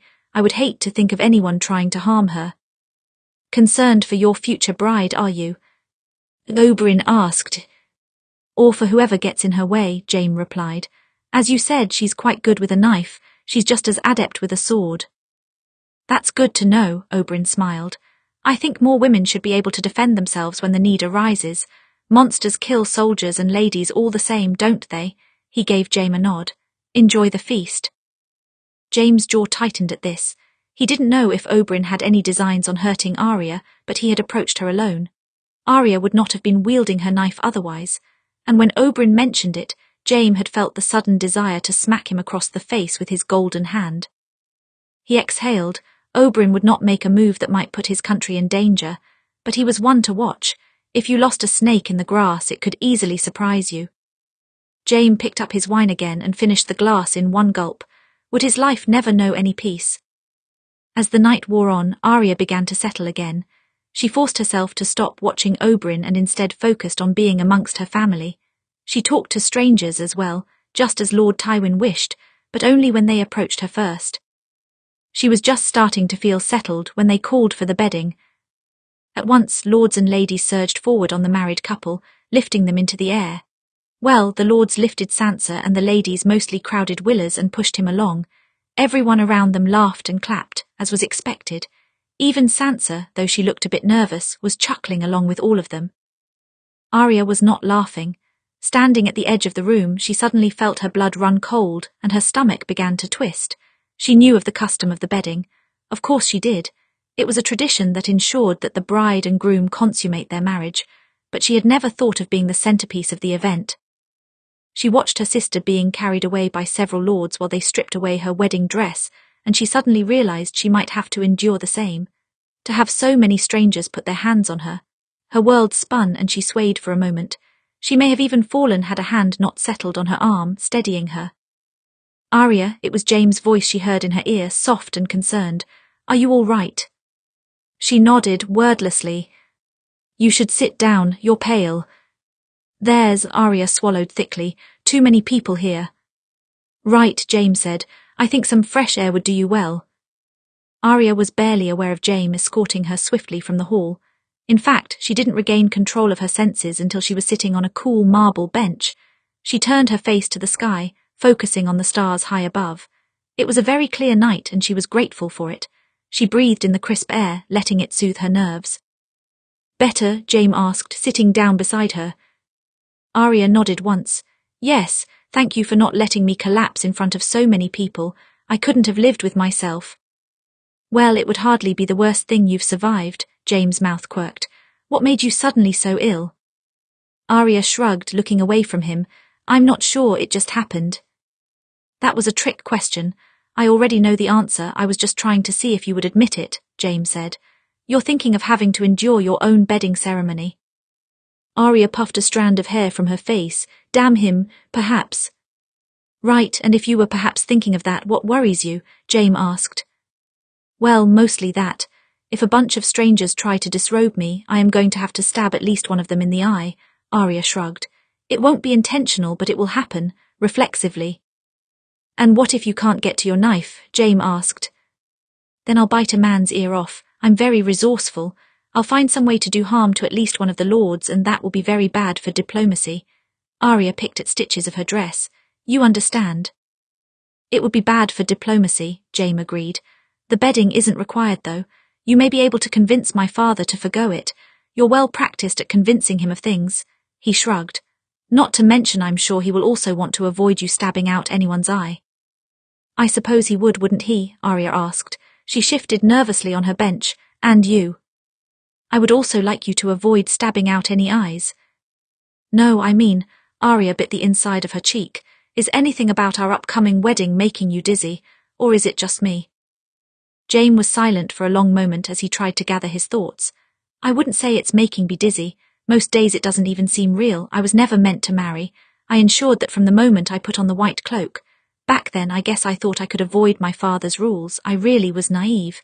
He rubbed a hand behind his neck. "I wasn't supposed to have a wife. It was supposed to be and my sword and—" He trailed off. "And Cersei," Arya finished for him. Jaime exhaled. "Yes, and Cersei, I know you don't like her. I would never expect you to see any sort of good in her. And yes, so much of what made her good once has been burned away. But we were always together. I never wanted anyone else." Arya nodded once. They were both unwilling participants in this marriage. Jaime only wanted Cersei, and Arya, well, she had never much wanted anyone in that way. "There are so many things that are odd about this match," Jaime said. "The years between us, our family names, the circumstances." "The list goes on and on," Arya agreed. "But I do." Jaime shook his head as if trying to put the words in the right order. "I do care about you, Arya. I don't know how else to define it. I prefer you smiling to frowning. So whatever I can do to make all of this more bearable for you, I will try." Arya gave him a sad smile. "I'll try to be bearable for you as well then." She turned away, looking out into the night. "I care about you too. I tried so hard not to. I didn't want to care about one single Lannister. Tyrion broke me first, then you, but Tyrion has been gone for such a long time." "He has," Jaime said. "It was father sending him away that forced us into this match." "Yes, but let's keep the blame squarely on your father," Arya said. Jaime grinned. "Deal." For a long time they didn't speak. They sat side by side, staring out into the darkness of the garden while the sounds of the party echoed faintly behind them. Then Jaime spoke again. "Arya, at Winterfell, the first time I went there," he trailed off. He had done that a lot during this conversation, but this time he seemed particularly troubled, as if he was trying to choke out a secret that he hadn't told anyone. "Years ago, when we all came with King Robert, there's something that—" Arya's brow furrowed. What is it? He looked back at her, holding her gaze for quite a long time. Then his shoulders fell and he let out a long, aching sigh. Hard to believe so much time has passed, isn't it? Yes, Arya said, and though she had a sneaking suspicion that he had meant to say something else, she did not want to press him. Not tonight at least. Hard to believe. Chapter 67. Heavy Secrets. With the wedding at its end, one by one the crowds began to filter away from Highgarden and toward their homes or King's Landing for the next wedding. Tywin left almost immediately the next morning, along with King Tommen and Queen Margaery, to return to the capital. They could only leave business unattended there for so long, after all. Arya and her family lingered for another day, eating more of the seemingly never-ending supply of food, before leaving the next morning, following the Rose Road. Sansa was to stay another few days before riding with her new husband to join them. Arya enjoyed riding back with her mother and brother. She asked many more questions about the state of the North, as well as the well-being of the children.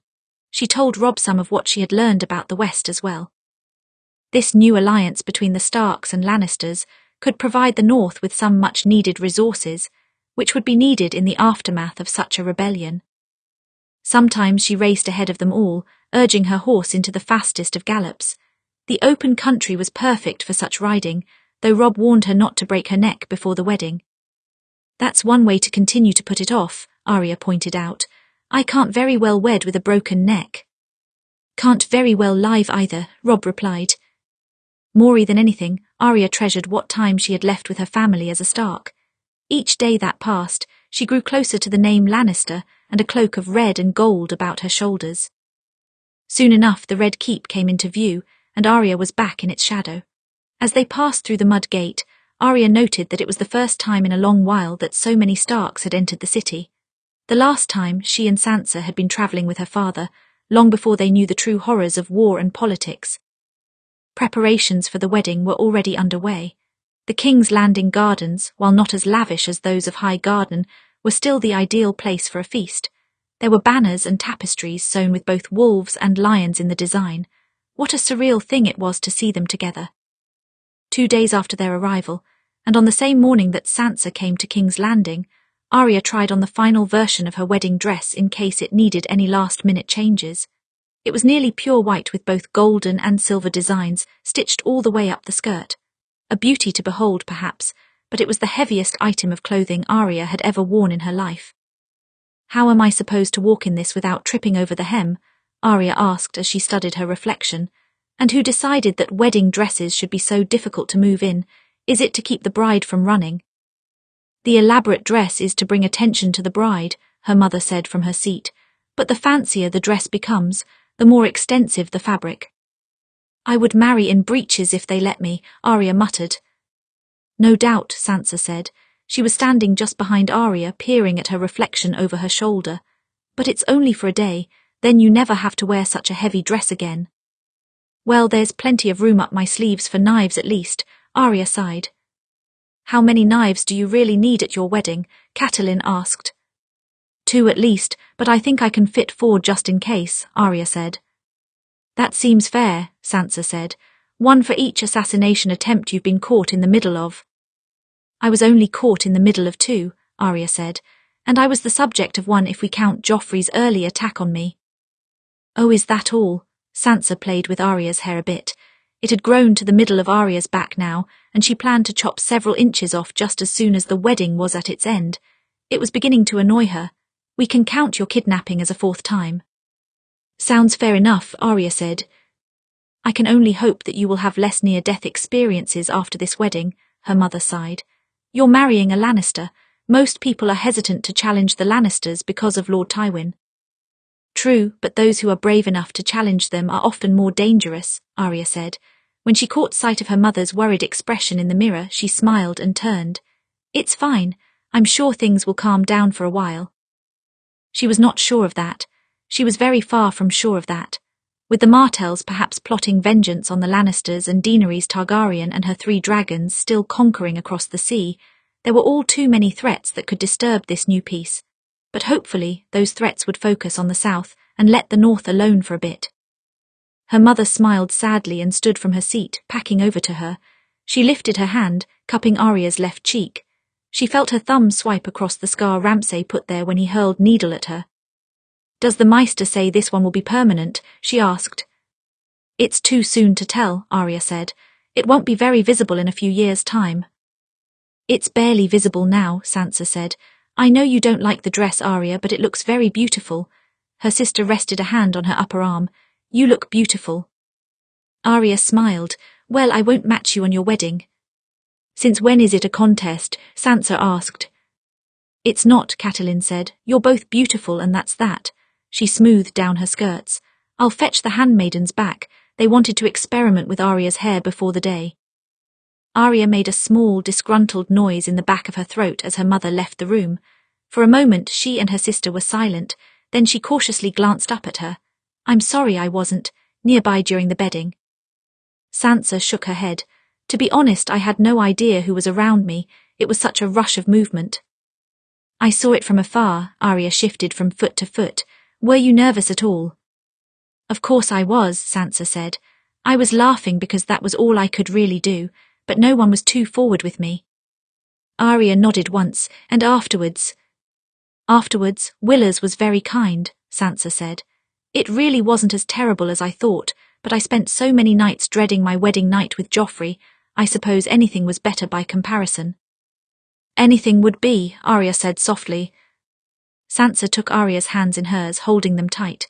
"You'll be all right, Arya. You've survived so much these past few years. A wedding won't be anything terrible. Besides, your almost husband seems to care a great deal for your well-being." "He does," Arya said, "but even still..." "Even still," Sansa agreed. "It's quite a world women endure, isn't it?" Arya nodded. It really was. Perhaps every woman she had ever known had gone through this same event. Arya had always hoped to somehow avoid it, but now as it bore down on her, she knew she could no longer escape it. "I will endure it, and I will be strong," Arya thought. "And if I ever have a daughter, I will never force her into marriage. And who will argue with a wolf in a lion's skin?" Arya knew she could not endure the bedding. She knew it in her gut and soul. Jaime alone was fine, but a horde of strangers would be absolutely intolerable. She had no choice but to go to Tywin, and she spent the entire walk to his tower trying to come up with some logical excuse that would not betray her fear. When she arrived, he was reading over some letters, not writing them for once. He glanced up once when he noticed her hovering in the doorway. "I assume you have not come to study since you usually just walk right in." "Ah, no, I just had a question," Arya said. "Ask it then," Tywin replied with his ever disinterested tone. "When I think about hellish situations, the bedding ceremony is one of the first things that comes to mind right now," Arya said. "I witnessed it at Sansa's wedding. Far too many people involved. I really don't know why it's a custom in the first place." Tywin raised an eyebrow. "That wasn't a question." Arya's jaw clenched. "You know what my question is." Tywin set down his stack of letters and looked up at her. "You want to know if you can avoid the bedding ceremony, and you're hoping that I will make some excuse for you. Do you have a compelling reason as to why I should?" "So that I don't accidentally stab someone in the hand," Arya said. "That doesn't seem like a great end to a day of celebration." "I could make sure you don't have any knives." "You'd never be able to find them all." Arya crossed her arms. "What is the point of being the ward of one of Tywin Lannister if I can't have this small thing?" "I'm reasonably sure the point is for me to profit off of you. You don't need to get anything out of the arrangement." "I'm asking nicely, Arya. If I was moved by niceties, the Lannister name would never have become what it was." Arya raised her chin. "Well, if you don't agree, I could always make an awful scene at the wedding, something drunken and violent. I've never been drunk, but this seems like a fantastic time to start." Tywin didn't reply, but she could see the smallest spark of amusement in his eyes. She never would have gotten away with this kind of talk years ago, but he wasn't so easily angered by her words anymore. "You're lifting your chin again." Arya lowered her head quickly, inwardly cursing herself. Tywin steepled his fingers together, further considering the proposal. "It's an old tradition, though not one I've ever been particularly fond of. It invites too many foul jokes from those who don't have the right to make them. If you were to fall ill for some reason, it would be simple enough to cancel the event." Arya released a breath. "Thank you." "There's no need to thank me. I foresaw this. I noticed you swaying at your sister's wedding same as Jaime did." Arya felt the heat of shame rise to her cheeks. She had hoped nobody at all had noticed, but now she was left wondering if anyone else had. The bedding ceremony is relatively frivolous, the consummation of the wedding less so, Tywin continued on. But there are other ways to provide proof of that, I assume you will. Arya nodded once. Yes, I will. Good, then we need not discuss the matter any further, Tywin said. Meanwhile, you ought to stay and study. Just because your wedding is in a few days does not give you an excuse to become lazy in your efforts. I haven't been lazy. Arya stalked past his desk and plucked a book from the shelf. She had been 2/3 of the way through this one before they left for High Garden. I've been busy. You'll be busy for the rest of your life, Tywin said. That's not an excuse either. Arya sighed and settled herself in a corner. She was actually glad to be here instead of elsewhere. She could avoid any further experiments with her hairstyle. Yes, as you say. The day before her wedding, Arya was doing everything possible to avoid thinking about it, which meant she was also aggressively avoiding everyone she knew, especially Starks and Lannisters. It was a risk to go to her usual practice spot, since Jaime often frequented that same place, but she was in desperate need to practice and work off her nervous energy. She wished that it was one of Sirio's days to teach her. Water dancing had a way of calming her mind. However, when she arrived, she found not Jaime practicing, or Syrio lecturing her on being late, but a familiar Dornish face. Oberyn Martell stood in the middle of the room, twirling a staff expertly in his hands. For a moment, Arya was transfixed by the way it moved about his arms and shoulders, fluid as water. He stopped when he faced her, letting the end of the spear barely tap against the ground. Arya Stark, he said, I suppose this is the last day I can call you that, isn't it? How did you find this place? Arya asked, and don't claim you just wandered here. I didn't, Oberyn said. Lord Varys told me that this is where you practice. Of course he would know, Arya thought bitterly. He knows everything without me even having to speak to him. I hoped you might come, Oberyn continued. I hear you have some skill with a sword. And you have some skill with a spear. Arya paced around him, her eyes slightly narrowed. What does my skill matter to you? Oh, it doesn't, but I am in need of something to fill the time. Walking these halls fills me with fury. He mirrored her pace, and Arya quickly realized they were circling each other. And when I am furious, I fight. Did you come to fight me? Arya asked. Spar with you, Oberyn said. As you can see, my spear is sitting in the corner. This staff here has no sharp end in sight. I've seen my teacher do quite a bit with a dull weapon, Arya said. Ah yes, your teacher, Oberyn said. A first sword of bravos and a water dancer, yes, I've learned some of the style. For a moment Arya's guard dropped and her eyes widened slightly. You have. His mouth twitched as he seemed to recognize that he had found one of her interests. Yes, I've travelled to Bravos more than once, along with many other great cities in Essos. I've learned many fighting styles on my travels, but water dancing is particularly suited to fighting with a spear. It requires quick, precise movements. He spun his staff twice about his arm. It is far different from the knight's sword. I have not fought much with the spear, I would not know. Arya paused in her packing, turning needle twice in hand. But I do know water dancing. I've been practicing as often as time allows me. I wonder how our knowledge compares. As do I, Oberyn said. Pick up that wooden sword behind you and we'll see. It was a challenge, and Arya had never in her life backed down from such a challenge. She set needle aside and picked up her wooden sparring sword. Then she settled into a relaxed stance, holding her sword behind her back, just as Syrio always did when she first entered the room. Oberyn stabbed forward with his staff and Arya easily sidestepped the jab. He performed the same move again, twice in quick succession. She dodged the first and brushed the second aside with a quick flick of her practice sword. She raised an eyebrow. He was testing her, she could tell, seeing just how quickly and well she moved, wondering how adept she truly was. If nothing else, you are quick, he noted. I assure you there's something else, Arya said. She spun her sword in hand and swiped out at his legs, forcing him to back away. He grinned. Going for the legs, I suppose you are quite small. Arya's eyes narrowed and she struck out at him again. He parried her blows, spinning around her, fluid as water. When the butt of his staff threatened to crack across her head, she bent backwards to avoid it, striking at his side at the same moment.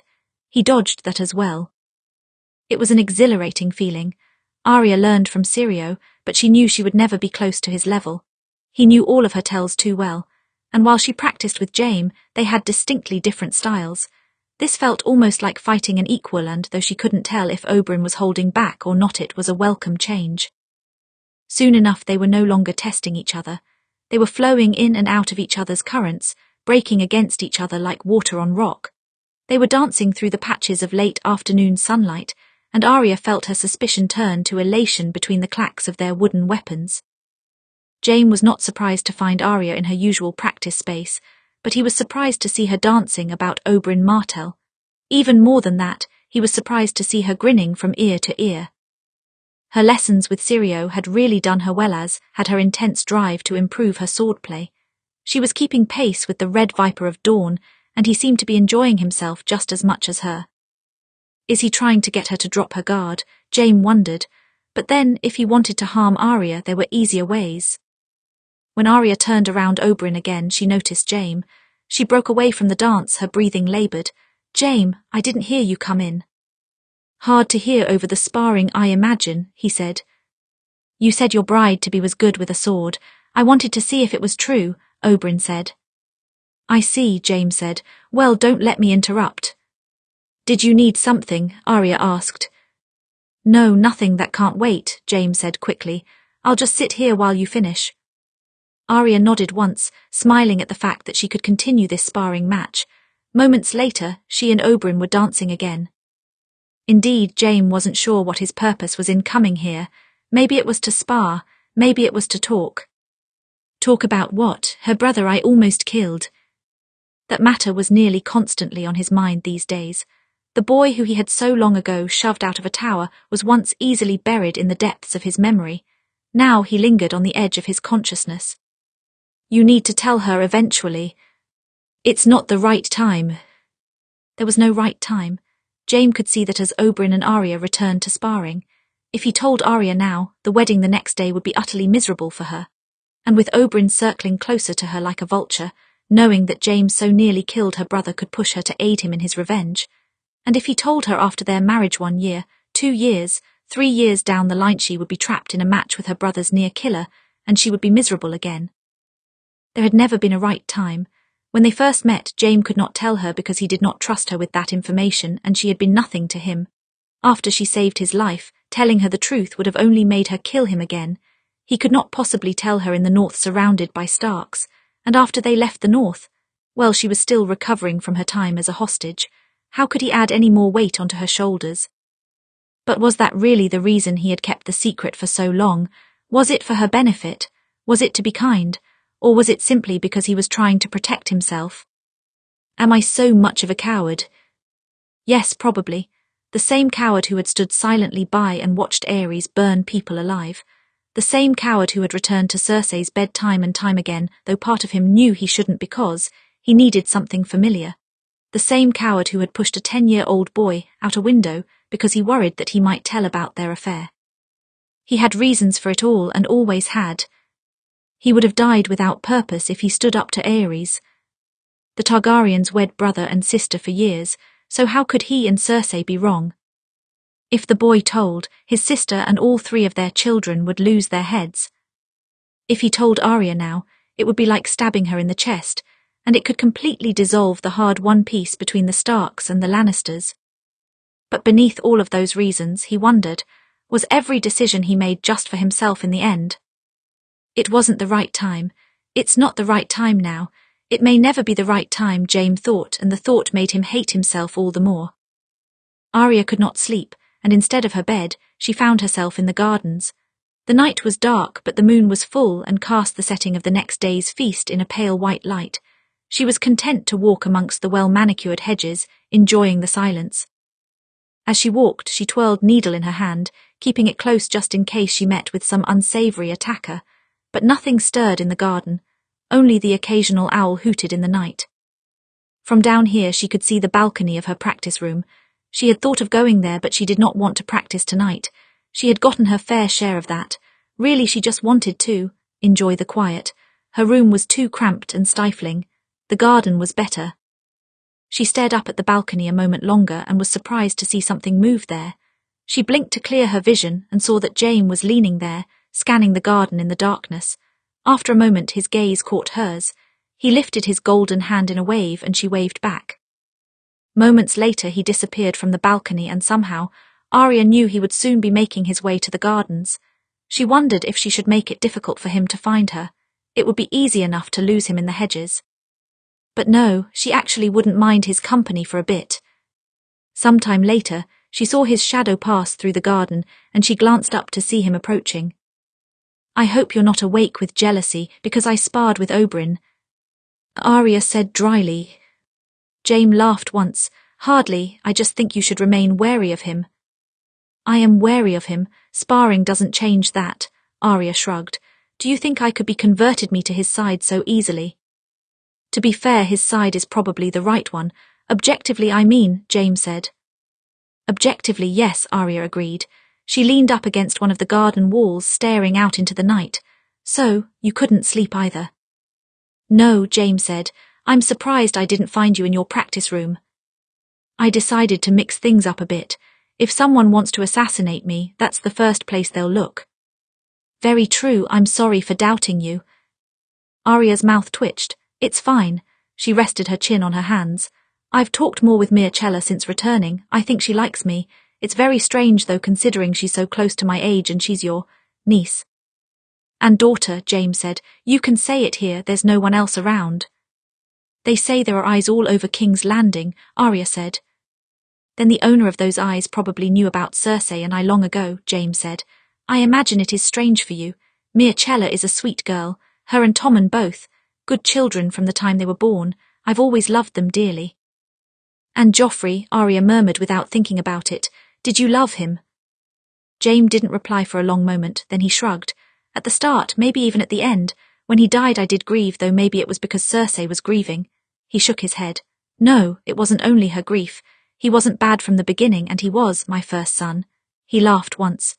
"That's why I always knew Tyrion didn't kill him. He wouldn't kill my son, he wouldn't kill Cersei's son no matter how much they fought."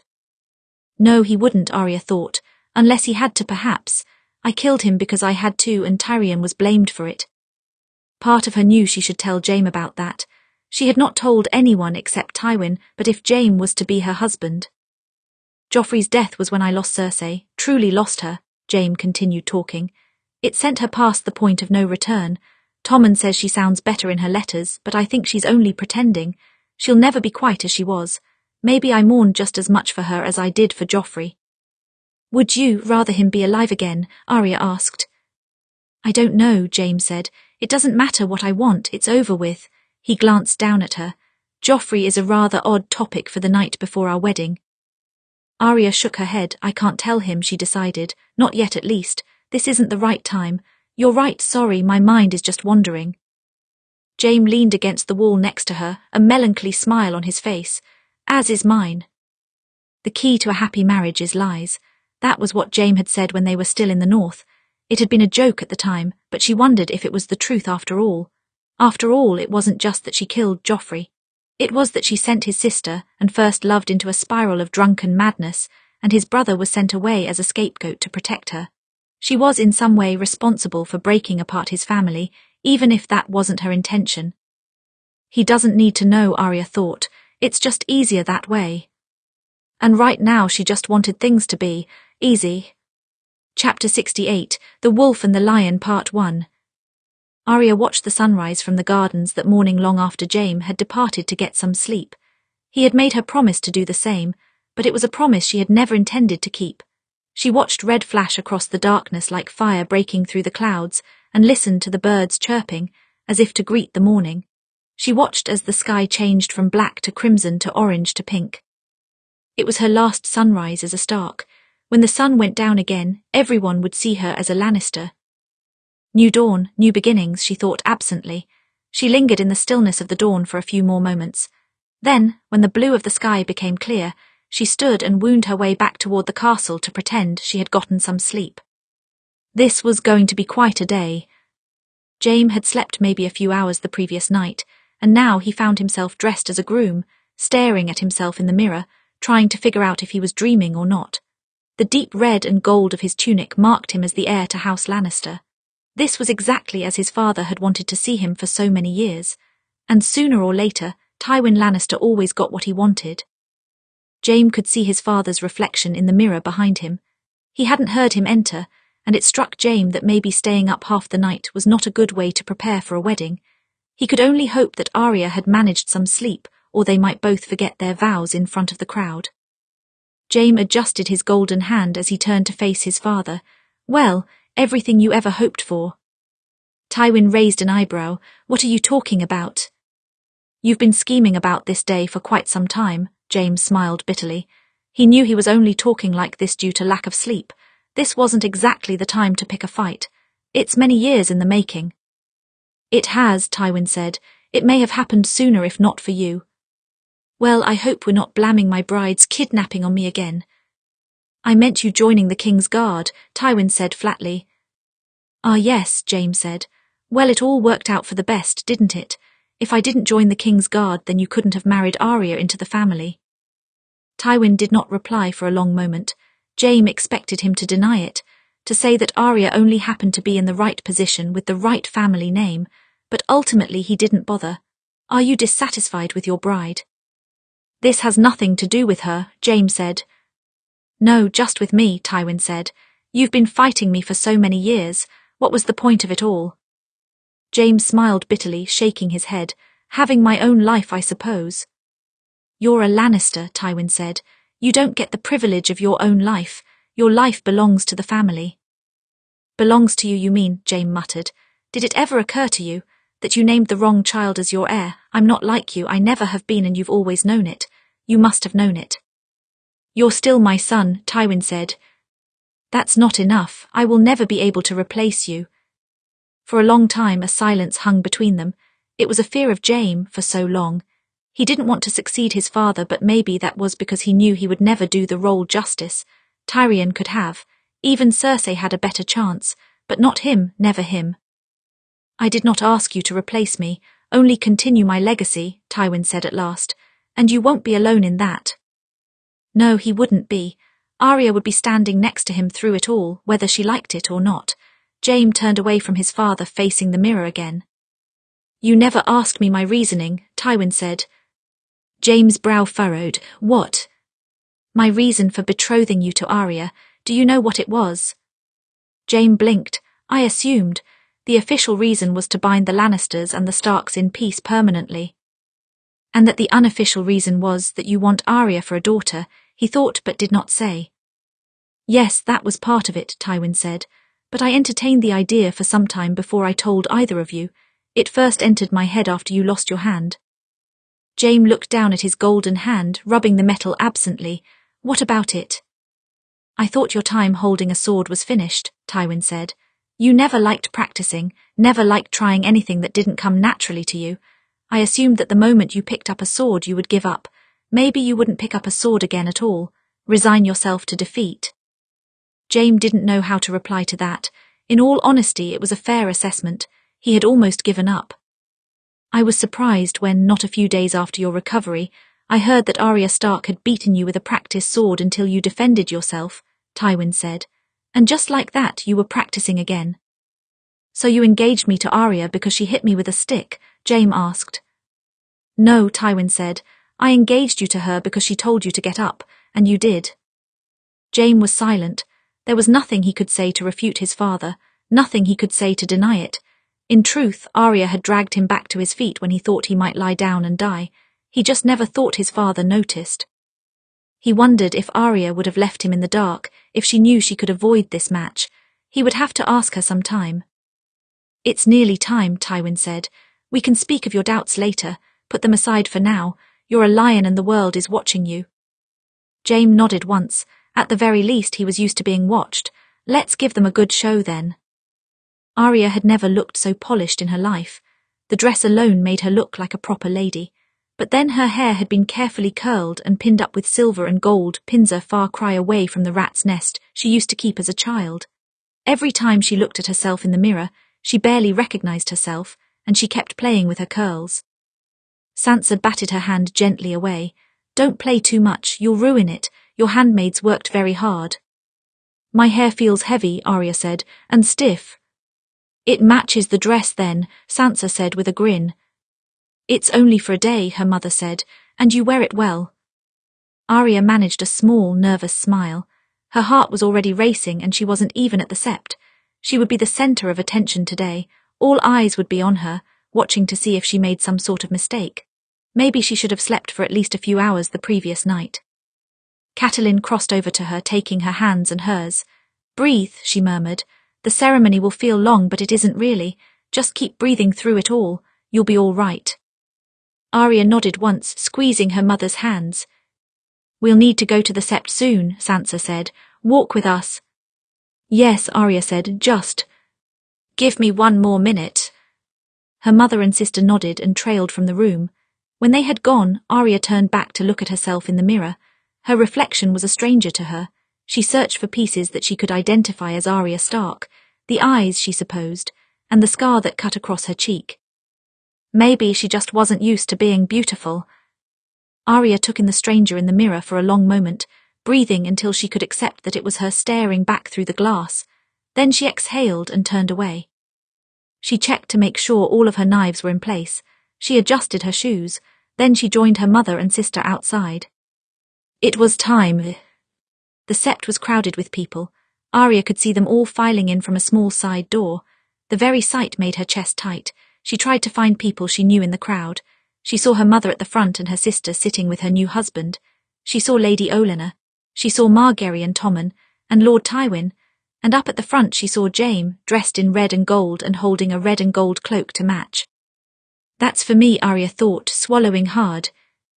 "You don't want them to see you too soon," a familiar voice said from behind her. "I hear it's bad luck." Arya turned to see Robb smiling at her. She hugged him before she thought about it, because she needed a brother right at that moment. He wrapped his arms around her in return, holding her close. "Never imagined you in such a dress before," he said. "Neither did I," Arya said. "Well, I won't say it suits you because you take that as an insult." He pulled back to look down at her. "But it does look beautiful." Arya cracked a smile. "Thank you, I'm glad you're here to help me down the aisle." "I know you wish it was father," Robb said. "Sansa did too." "I do wish it was father," Arya said. "But then again, he would hate to give me away to a Lannister." "Oh, he would be miserable," Robb agreed, offering his arm to help her toward the main entrance. Arya accepted. "I am sorry." "About not being father?" Arya asked. "No, my war is the reason you were taken hostage and the reason you were engaged to Jaime Lannister," Robb said. "I take responsibility for that." Arya shook her head. "It wasn't your fault. I would have waged war the same way if I was in your shoes. You already have the weight of the North on your shoulders. Don't add me to the pile. I can carry my own weight." "Maybe, but you're still family. You're still a Stark even after this," Robb said.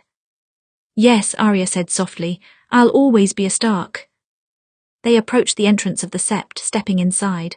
As they did, everyone stood and Arya's hand tightened in a vice like grip on Robb's arm. She had been in fights where her legs did not shake as much. This was foolish. She was being foolish. "Breathe." She took in a deep breath and let it spread throughout her whole being. "Breathe. It's all right, fluid as water, calm as a sea after a storm. You are a wolf, you are strong." Then she began to walk. As Robb guided her down the aisle, she did not look out at the people. She looked straight ahead, keeping her head held high. If she looked either direction, she might be caught up in the judgment of some stranger. Instead, she looked at Jaime. Jaime was a familiar face at least, and he looked right back at her with the smallest smile. Before she knew it, Arya was at the head of the sept. Robb kissed her forehead and passed her over to Jaime. Arya blinked rapidly, her gaze moving from Robb to Jaime's outstretched left hand. She accepted it in hers, squeezing tight, and let him guide her up onto the platform. It felt so strange standing beside him in total silence. She wanted to make some snide quip to cut the tension. She supposed he wanted to do the same, but instead they had no choice but to listen to the septon drone words he had droned 1,000 times. In all honesty, Arya was barely aware of anything that the septon said, but at some point she was aware of the words cloak, bride and protection. She turned around as Jaime adjusted the cloak in his hand and felt the fabric brush against her shoulder, but as he tried to maneuver it to her other arm, it slipped off the first. Of course it would. He only had one hand and it was quite difficult to maneuver a cloak like that. He tried again, and this time Arya reached up and gripped the cloak in her 3 fingers, keeping it secure so that he could fully cover her.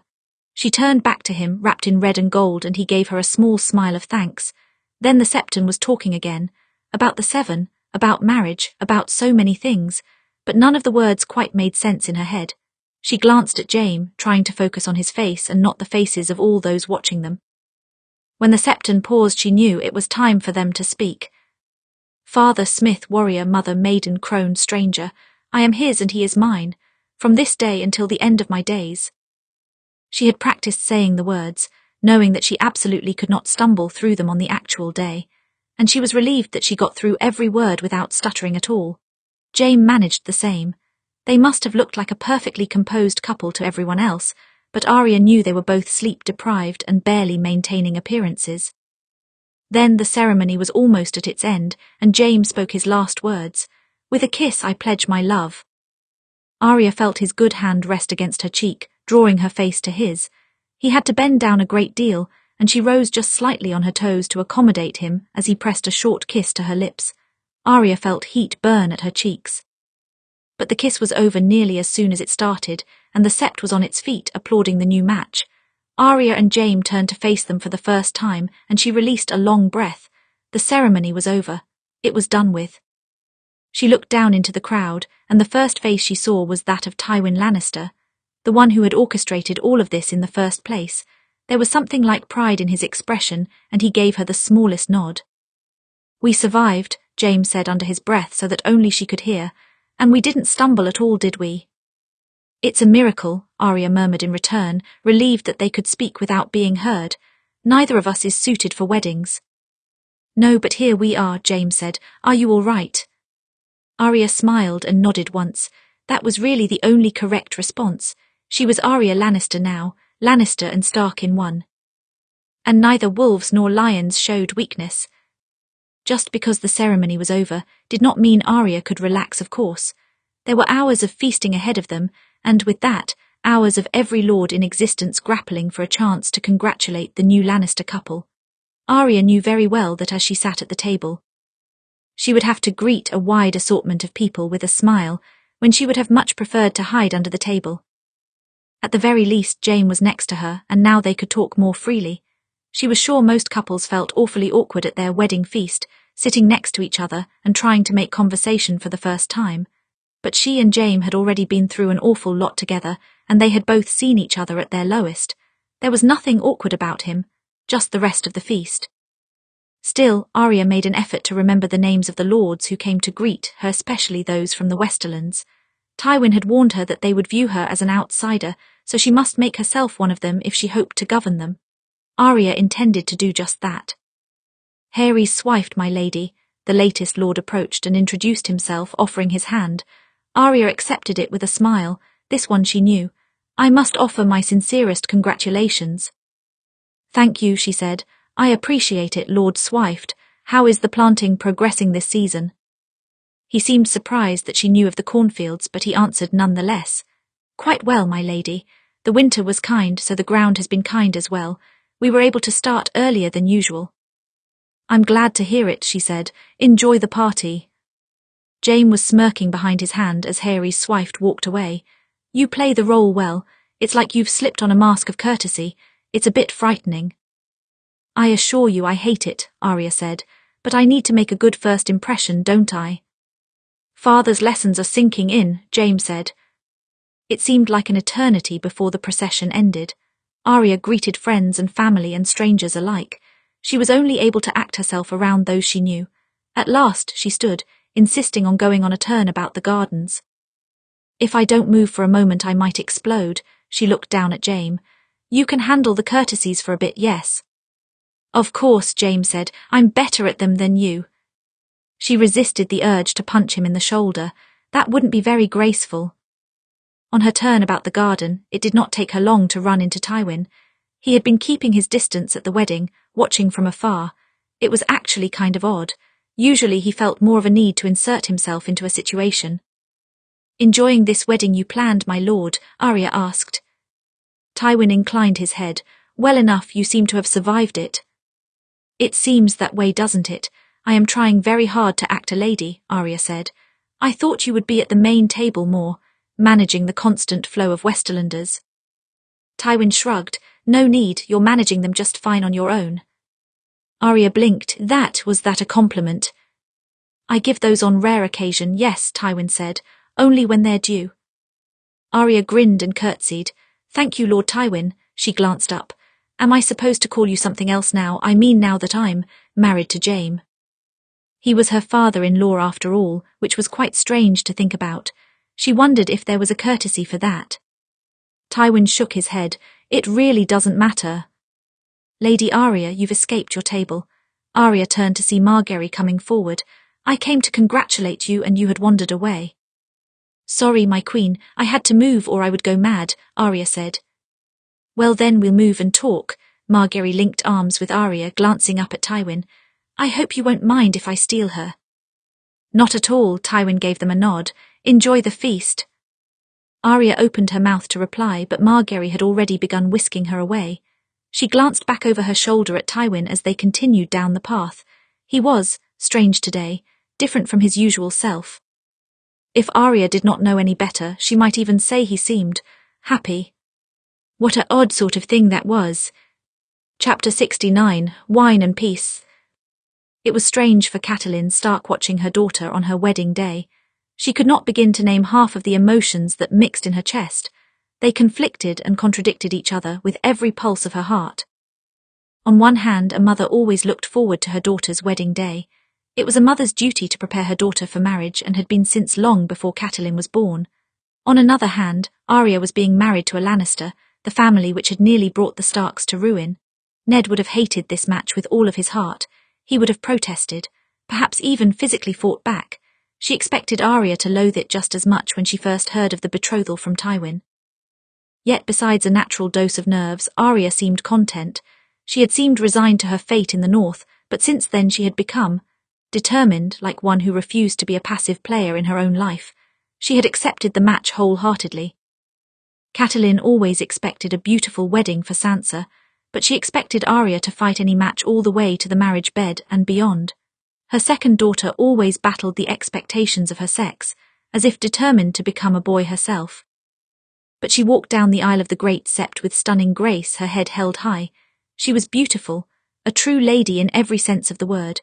No matter who Arya was marrying, Catelyn felt a flutter of pride in her heart. Her daughter had grown up so much. So there was joy, there was melancholy, there was pride, there was bitter regret, and they all crashed into each other, a confusing jumble of emotions that did not quite seem to fit. But nothing was quite as confusing as watching Arya with Tywin Lannister. The first time she saw them together years ago, the Lord of Casterly Rock had her daughter by the scruff of her collar. Arya had been terrified then. Much as she tried to hide it, Catelyn had seen the fear in her eyes. Now there was no fear at all. She watched them across the garden, speaking with a strange air of familiarity. Arya was relaxed in the presence of her captor, a smirk touching her lips. He spoke to her. She gave some reply and Catelyn swore she saw the man almost smile. Jaime Lannister had mentioned before that Arya had his father's favour. She had witnessed proof of that in the north when she found him waiting by her bedside, though it had taken her some time to process it. Here and now, she could see that moment wasn't a fluke. Tywin Lannister was truly fond of her daughter, and even more impossible, Arya was truly fond of him. What would Ned have thought of that? He always hated Tywin Lannister. He once said he would sooner entrust a child to a pit viper than to the Lord of Casterly Rock. Tywin was opposed to everything Ned stood for. He did not care about honour or oaths or the laws of the gods. He was ruthless and immovable. Except when he wasn't. Speaking to Arya, it softened his edges in such a peculiar way. Catelyn wondered for a moment if she might be imagining things, but the longer she looked, the longer she was sure of it. How strange it was to watch. She'll be all right, Mother, Sansa murmured, jolting Catelyn out of her thoughts. I know that, Catelyn replied. You've been watching her all day like you're afraid she'll shatter at any moment, Sansa pointed out. I'm not afraid she'll shatter, Catelyn said. I'm not sure what I'm afraid of, it's just strange to see her here. As if what? Sansa asked. As if she belongs, Catelyn replied. Arya had more of the north in her than nearly all the Starks, yet in this room she did seem to belong, not just with Lord Tywin either, with Jaime, her new husband who had made her laugh at the main table, with King Tommen, who beamed when he had congratulated Arya on the match and jokingly called her aunt, with Queen Margaery, who had just swept Arya away from Tywin to introduce her to a group of other ladies. All these years, Catelyn had imagined her daughter locked away in a cage in the Red Keep. She was wrong. Arya had made allies in this place, perhaps even friends. Her daughter had learned to make this lion's den her home. She was proud of her for that, proud and melancholic all at once. You would be proud too, Ned, Catelyn thought. Arya is grown and stronger than we could have imagined. All of her children had weathered tremendous storms to get this far. Robb had fought 3 wars and lost a wife. Sansa had survived captivity in King's Landing and hid for weeks in the crypts of Winterfell, keeping her niece and nephews alive. Bran had been crippled and taken hostage, and still he insisted on journeying north with Jon Snow. Arya was no different. She survived captivity in King's Landing and captivity to the Boltons. She had survived assassination attempts. She had survived a terrible king. She had survived that bastard Ramsay Bolton, who had carved marks into her skin and heart, and she had paid him back for his cruelty when she took his life. That she could still smile and stand strong after all of that was a blessing. Catelyn felt many mixed emotions, but more than anything, she was grateful to see her daughter smile. If you are worried for her, don't be. Catelyn almost jumped at the sound of Tywin Lannister's voice. She had not noticed him approaching. She was too busy watching Arya with Margaery. Sansa had joined the conversation as well. They all looked content. I'm not worried, Catelyn replied. Arya is strong. She can take care of herself. Tywin inclined his head in agreement, sipping his wine. Though, if I'm honest, I worry she'll take someone's hand in the bedding ceremony, Catelyn said. There won't be one, Tywin said. She plans to feign ill to avoid it. Catelyn raised an eyebrow. Really? Does that surprise you? No, but it surprises me that you'll allow it. I do not make a habit of refusing your daughter reasonable requests, Tywin said. I pay my debts. Catelyn's mouth twitched. So you acknowledge your debt to her. That's astonishing as well. Why, a Lannister always pays his debts. I am a Lannister, Tywin said. I know I'm far less honourable than your late husband, but I do live by some rules. What are those rules? Catelyn asked. I'm interested to know, since the Starks and the Lannisters are irrevocably locked together now. The family, the name, and the legacy comes before everything else, including honour, Tywin replied. Even if your name is hated, Catelyn asked, does that not cast a blight on your legacy? It's more important to survive than be liked, Tywin said. Some families have the luxury of both, but not many. No, most families could not manage both. At one time the Targaryens did, but then again they had the benefit of dragons. A few dragons always brought miracles within reach. And what rules do you live by? Tywin asked after a pause. The Stark rules. No, Catelyn said after a pause. I respected my husband's principles and his gods, but they were never mine. What then? Catelyn looked out over the room, finding Sansa and Arya in the crowd, standing shoulder to shoulder. Arya said something to make Sansa laugh. I live for my children and their future, not for the name. That doesn't matter to me, but I want them to survive this world for as long as possible. I would do terrible things to ensure that. Reckless things as well, Tywin commented. She looked up at him confused. You very nearly died at Walder Frey's hand. I did, Catelyn agreed, and I would have gladly if it meant saving my son. They lapsed into silence then. This was such a strange conversation to be having in a strange place. 6 years ago, Catelyn would never have predicted speaking to Tywin Lannister at a wedding, especially not this wedding. In any case, Catelyn said, I'm glad Arya does not need to endure the bedding ceremony. I was fortunate enough to avoid it as well. Were you? Tywin raised an eyebrow. Yes, Ned refused it. He did not want to break a man's jaw on our wedding night, Catelyn said, smiling just slightly at the memory.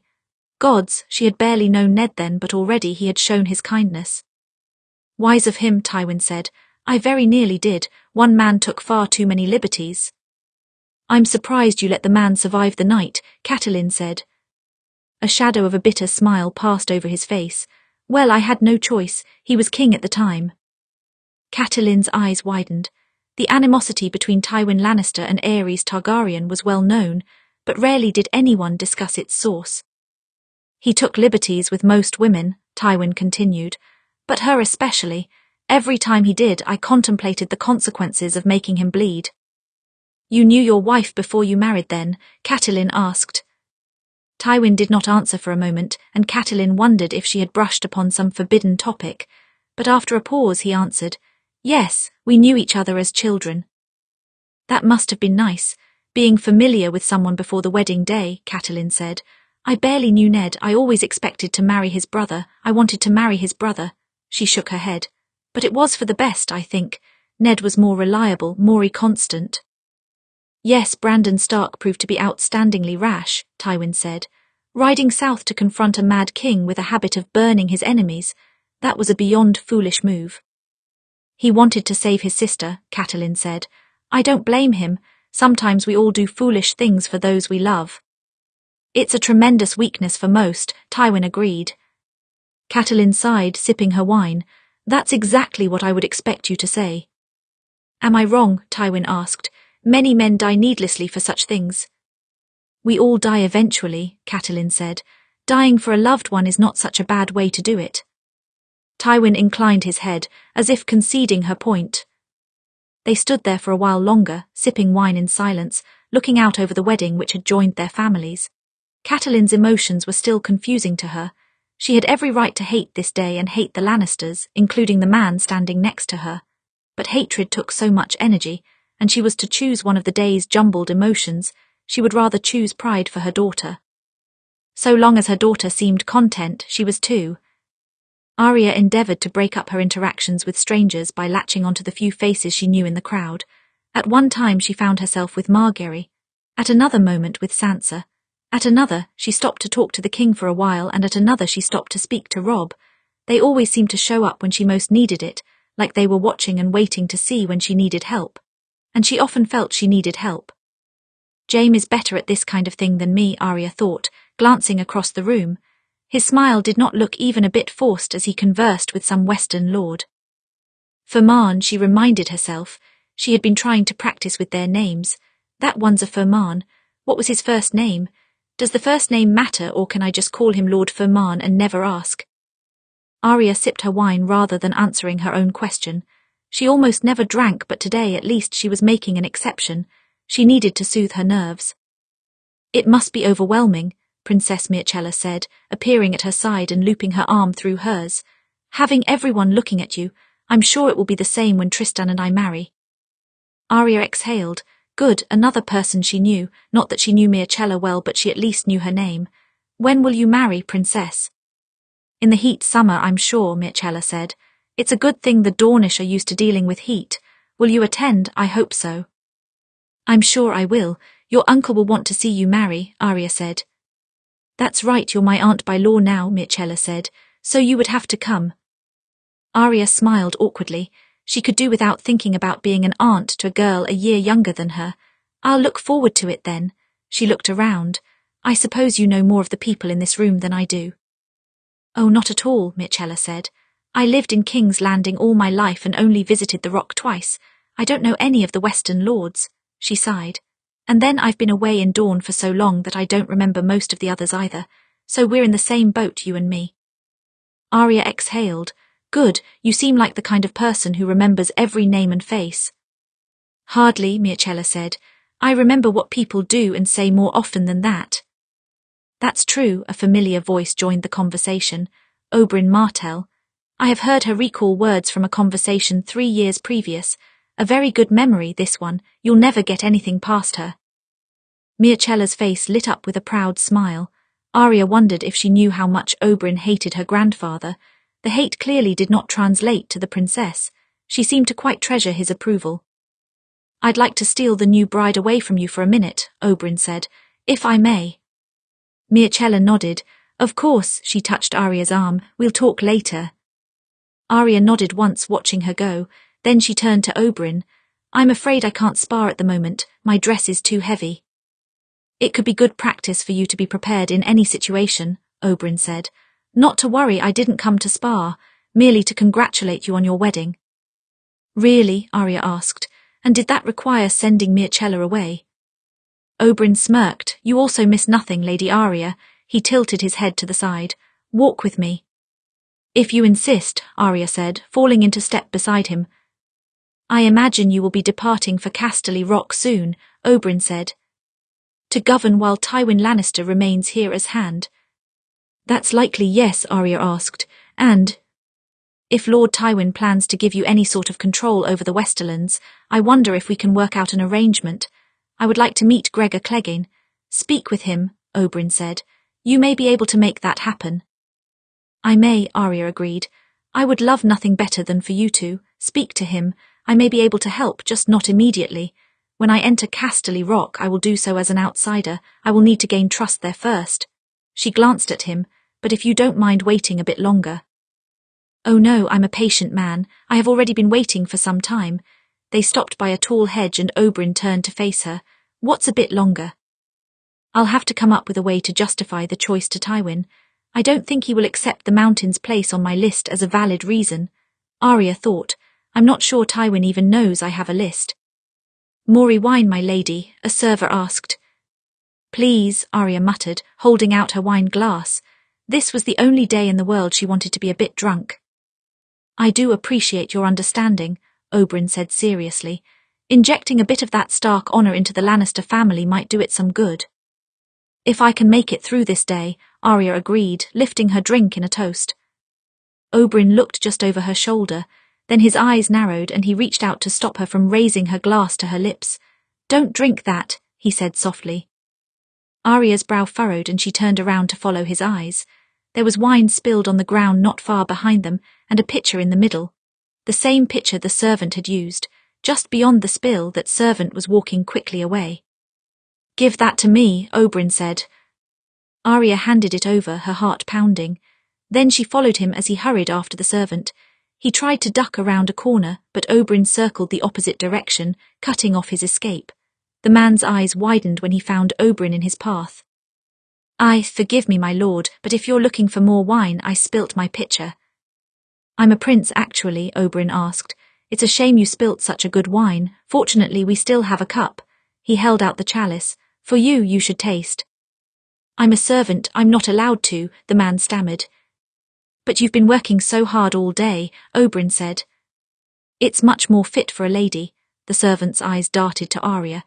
There was fear in them, and Arya could see that he had very much intended for her to drink it and her alone. Because he tainted it with poison, she thought. Slowly she slipped her left hand up her sleeve, clasping it tight around the knife. Around them, people were starting to notice the scene, stopping to watch the commotion. The guards near the fountain shifted, resting a hand on their swords. Lady Arya was just telling me that she has no more taste for wine, but this is a fine Dornish vintage. You should have a chance to experience it, Oberyn said, his voice deadly smooth. Or maybe you'd just like to tell us who sent you. The man's eyes narrowed. He was caught. In an instant a knife slipped into his hand, but Arya had already drawn her knife from her sleeve.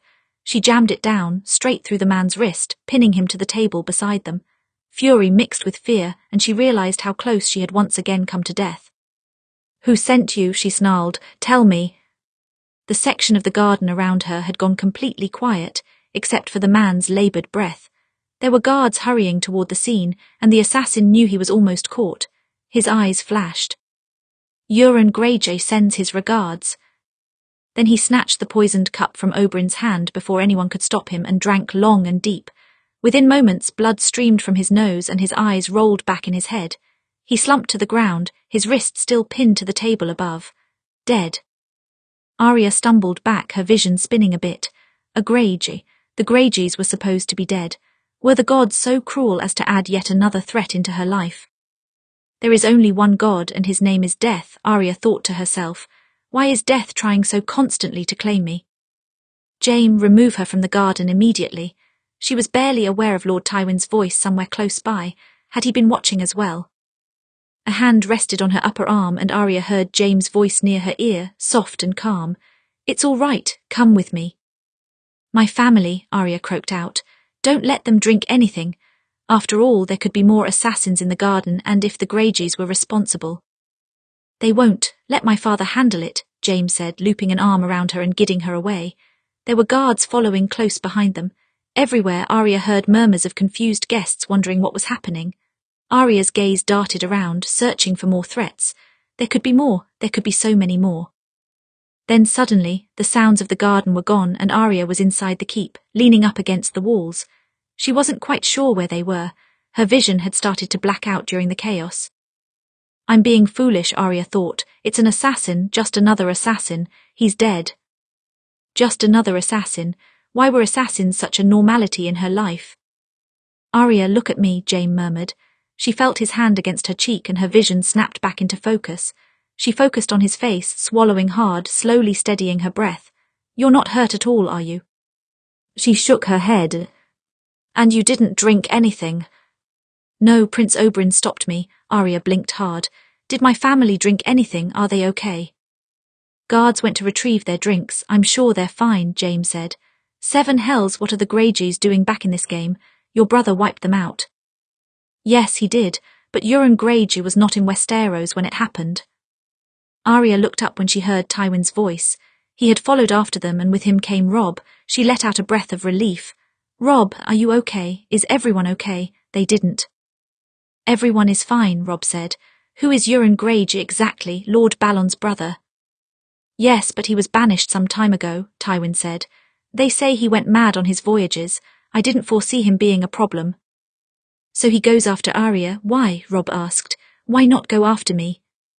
Arya is a Stark who just became a Lannister, Tywin said.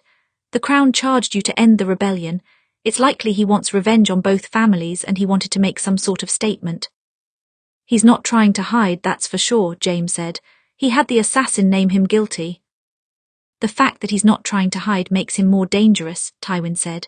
Jaime, take Arya to your chambers. Lock the door until we're sure there are no other assassins. I'll send guards with you.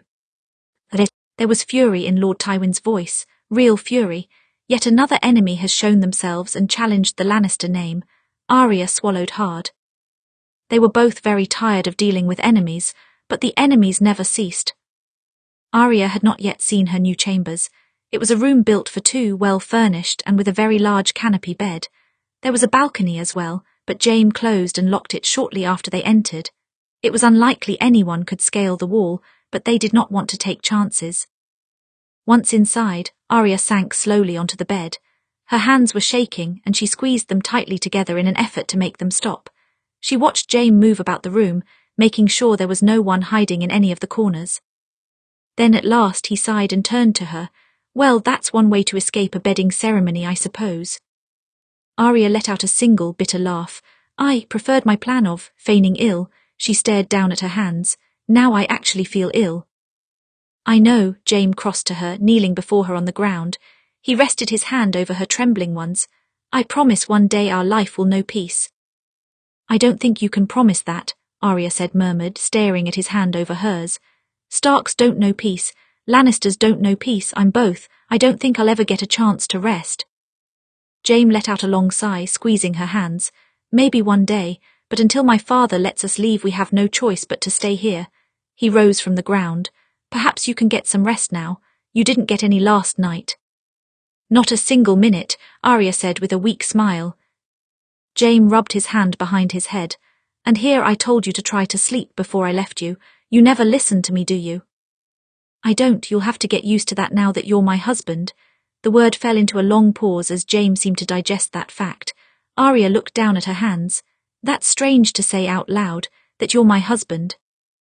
And you're my wife, Jaime said. Yet nothing much has changed from yesterday to today, has it? I was almost killed, Arya noted. That's fairly normal for you, Jaime said. I suppose the dress is different, not something you would usually wear. Yes, and it's extremely uncomfortable, Arya said, and heavy. You're sure the weight doesn't come from your knives? I'm sure, Arya said. Do you think I'm allowed to remove it now, or will they expect me to appear later? If they do, you can always slip on another dress. I believe the servants moved your clothing to this room, Jaime said. Thank the gods for that. Arya stood and began to work at the buttons which ran along the back. It required quite a bit of contortion on her part. Her sister and mother had helped her into the dress, but it was difficult to remove it on her own. She cursed a few times before she finally managed to do the top button and began struggling with the next. Do you need help? Jaime asked. You only have one hand, Arya pointed out. Yes, but you can't even see the buttons, Jaime said. Gods, Arya, have you accepted help without putting up a fight once in your life? She glared at him over her shoulder. When I'm unconscious. Jaime exhaled and approached her, working open the buttons with his one hand. Arya sighed and let her hands fall to her side. She was grateful for the assistance, but in the back of her mind, another thought was twisting and turning. They were in this room, standing next to the bed meant to be their marriage bed. She knew what was expected of her. Lord Tywin had given her permission to forgo the ceremony, but the bedding itself, no, that was still meant to happen. Arya's heart thudded against her rib cage as Jaime finished with the last of the buttons. Slowly, she peeled off the outer layer of the dress, leaving her in her white shift. She shivered even though the room was not particularly cold, and slowly turned to face Jaime. Do you think that, she swallowed hard, her voice was soft to her own ears, even after the assassination attempt, they'll expect. I don't know, Jaime murmured. He reached up almost absently, tucking one the curls which had escaped its pin back into place. Perhaps. Arya felt a bit lightheaded. She was anxious, not because of Jaime himself but because of the unknown. She had faced so many people in battle. She had fought for her life over and over again, including less than an hour before this moment. But Jaime was right. That was normal for her. This wasn't. The wedding dress wasn't. The role of wife wasn't. Kisses and marriage beds and everything else. It was foreign. It was strange. It scared her. Jaime bent just slightly closer to her, his hand cradling her cheek, and Arya closed her eyes, taking a deep breath. She could get through this. She would be fine.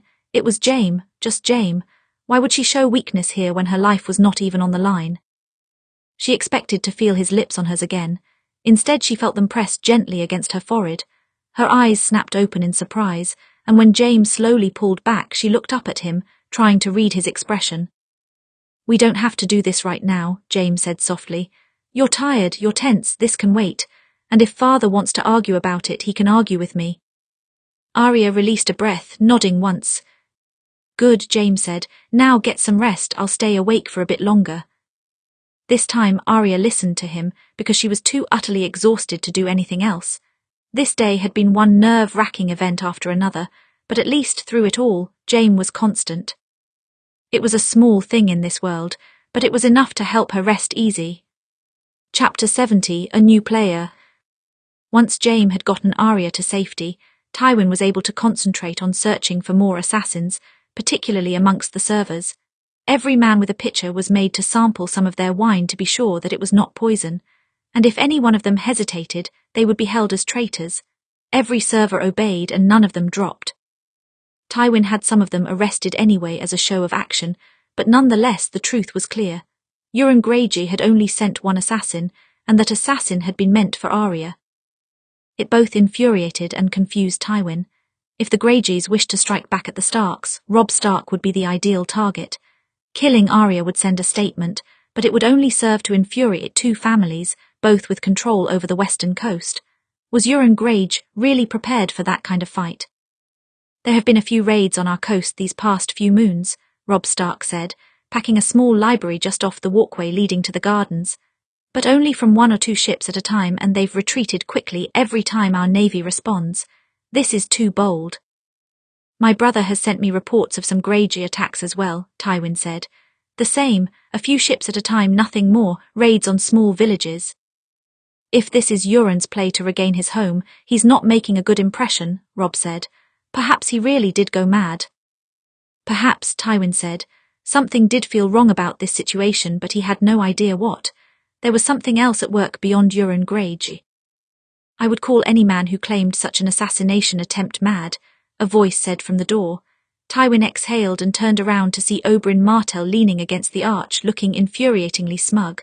Or very confident, either one. Prince Oberyn, Robb Stark crossed to the man, holding out his hand. We haven't been introduced, but I thank you for saving my sister. The pleasure is all mine, Lord Stark, Oberyn said. People say you are very like your father. He also had a strong sense of justice. His eyes flickered to Tywin for just a moment as he said the words, and Tywin's jaw clenched, but he would not allow the Viper to get to him so easily. You have my gratitude for stopping the assassin, Prince Oberyn, he said. I didn't do it for you, Oberyn said. It just seemed a shame for such a nice wedding to go sour. Tywin's eyes narrowed slightly. Oberyn Martell knew exactly what he had done. He had forced Tywin into his debt with this move, Arya as well. He could see the satisfied look in Oberyn's eyes. They seemed to say, "How will you pay your debt to me now?" "In any case, I just wanted to see if the assassins had gone after anyone else," Oberyn said. "Or was Arya the sole target?" "The sole target, it seems," Tywin said. "The other guests will be glad to know that they don't need to watch their drinks." Oberyn turned and began to go, but then he paused. "Oh yes, I almost forgot." He drew a knife from his belt, flipping it in his hand and offering it hilt first to Tywin. "Lady Arya left her blade in the assassin's wrist. I assume she'll want it back." Tywin accepted the knife from him. It was the very same Braavosi blade that she had used to strike the assassin who came for him years ago. "Yes, I assume she will." Oberyn inclined his head just slightly before backing from the room. When he had left, Robb glanced at Tywin. "Another one of your enemies, I assume." "You assume correctly," Tywin said, turning the knife in his hand. "And is he a candidate for the Southern Traitor?" Robb asked. "No," Tywin said. "If he was, I doubt he would have saved your sister." He looked up at Robb. "When you leave, travel far from the sea. You and your mother could be another target." Robb nodded. "Aye, but he won't find us any easier prey than Arya." "Let's hope they don't," Tywin thought. In any case, Arya's trick with the knife would certainly leave an impression on the guests. It would be a scandal to some, but to most it would show strength, and she needed that. "It's a good thing I let her keep her knives." Arya woke the next day to an unfamiliar ceiling, and it took her a moment to recognize that she was in her new room as Arya Lannister. The events of the previous day came rushing back to her. The sleepless night, the wedding, the endless stream of guests, the near assassination. All of that together made it surprising that Arya had actually slept quite well that night. Perhaps it was the intense sleep deprivation, but she hadn't even had any dreams. Slowly she sat up, shaking her hair from her eyes. Jaime was already awake, buttoning up his tunic on the other side of the room. He glanced over his shoulder when he saw her. "Did I wake you?" Arya shook her head. "No, I think I may have slept too much." "From the evening all the way to dawn, it seems," Jaime said. "How much do you usually sleep?" "For the past few moons," Arya shrugged. 2 or 3 hours. "Then I would say you slept the perfect amount. It's a wonder you've been functioning at all," Jaime said. Arya studied her hands. "I haven't been able to sleep more than a few hours at a time since the Dreadfort. I'm always paranoid that I'll wake up to Ramsay with a knife to my throat, even though he's dead. So I'm waking up to wait for a ghost." "Well, you didn't wake up last night. Not that I remember," Jaime said. "No," Arya said. "Maybe it's because the room is larger, not so suffocating." "Yes, that must be it." Jaime finished with the last button on his tunic and crossed to her, extending his hand. "You should get dressed. I'm sure the guests would like to see that you are not dead." "Ah, that's right. We missed the rest of our reception, didn't we?" Arya accepted his hand and slid out of bed.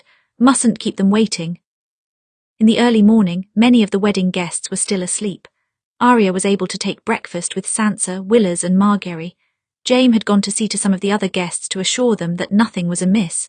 Arya was grateful that he took on that role. She did not quite want to face the lords yet, especially after half of them saw her plunge a blade through a man's wrist. They would have a lot of questions about that. "I'm glad you're all right," Sansa said. "I was worried for you yesterday. Suddenly someone was snatching away my glass and telling me you had nearly been poisoned." "Yes, not exactly how I imagined my wedding," Arya said. Sansa's mouth quirked. "I don't think you imagined your wedding at all, Arya." "Fair point," Arya said. "Well, before the poisoning, it was a lovely wedding," Margaery said. "Yes, an excellent wedding," Willers said. He rested his hand over Sansa's. Arya noted how she smiled when he did. "Your sister has said more than once how lovely you were." "Lovely," Arya repeated. "I'll add that to a list of words I wouldn't expect to hear about me." "Excellent," Sansa said. "I can give you more words for that list." They talked of other harmless topics for some time after that before taking a turn in the garden. Margaery stole Willers away from Sansa, leaving the sisters to walk arm in arm behind them. "I don't imagine you expected your bedding ceremony to be replaced by an assassination attempt," Sansa said. "No, but if it came down to a choice between the two, I'm not sure I minded," Arya said. "I lived after all." Sansa smiled. "Yes, Mother was worried about you and the bedding ceremony, afraid you might take someone's eye." "She was right to be worried," Arya said. Well, even without the bedding ceremony, Sansa glanced at her. How was last night? Arya felt heat rise to her cheeks. It was fine, normal, I suppose. So there wasn't a bedding then, Sansa said. Arya sighed. No, I was too on edge for that. Jaime could see it, he didn't want to. She trailed off, shaking her head. It wasn't a good time. I'm glad to hear he didn't force himself on you, Sansa said. Most men would, especially on their wedding night. I never thought he would, Arya said. That's not the sort of person he is. No, it doesn't seem so, Sansa said. So when will you consummate the match? Arya swallowed hard. At some point, I'm not sure, I haven't exactly planned it. What worries you? Sansa asked. Well, it's strange, isn't it? Arya asked. Especially with Jaime and I like how we are at the moment. I don't want to change anything, it's just complicated. Complicated? That was a word for bedding a man who slept with his sister and had children close to Arya's age. She trusted Jaime with her life and her safety, of course. She knew he would never hurt her. So why did the bedding make her so nervous? I understand. Sansa clasped her hand in hers. I suppose we'll have to wait until our next meeting to talk about such things. Are you leaving soon? Arya asked. In the next few days. Robb and Mother too. After what happened with the Greyjoys, Robb is anxious to return home to the children, Sansa said. Of course, Arya murmured. It had been so nice to see her family again, but she would lose them again soon. She should have expected that, of course. One way or another, she and her family were always parted. Sometimes, when working with Tommen, Tywin could appreciate how much easier he was to handle than the three kings before him. Both Aerys and Joffrey were living nightmares, and Robert had been a drunken oaf who ran the kingdom into debt. Tommen had none of their faults, and he rarely fought against any of Tywin's suggestions. At most, he asked questions in effort to understand, which an admirable quality in a king. In time, he might be able to rule the kingdom without much help, though his excessively kind heart would be his only obstacle. And you're sure that there are no more assassins? Tommen asked. You searched? Yes, the servers were thoroughly questioned. If there is another assassin, they're hiding elsewhere, Tywin said. The boy had asked for a briefing on the assassination plot, wanting to know the full extent of the threat. In any case, none of the servants seem to recognize our man. Varys is looking for more information. You don't think Margaery or I could be targets, do you? Tommen asked. You're the king and queen. You'll always be targets, Tywin said. But targets for foolish people. Kingslaying is a great crime, and I don't think you have done anything yet to earn an assassination. The crown ordered the destruction of the Greyjoys, Tommen pointed out. Yes, when your brother was king, Tywin said. I don't see why Euron Greyjoy should care who exactly gave the order. Arya didn't. He tried to kill her.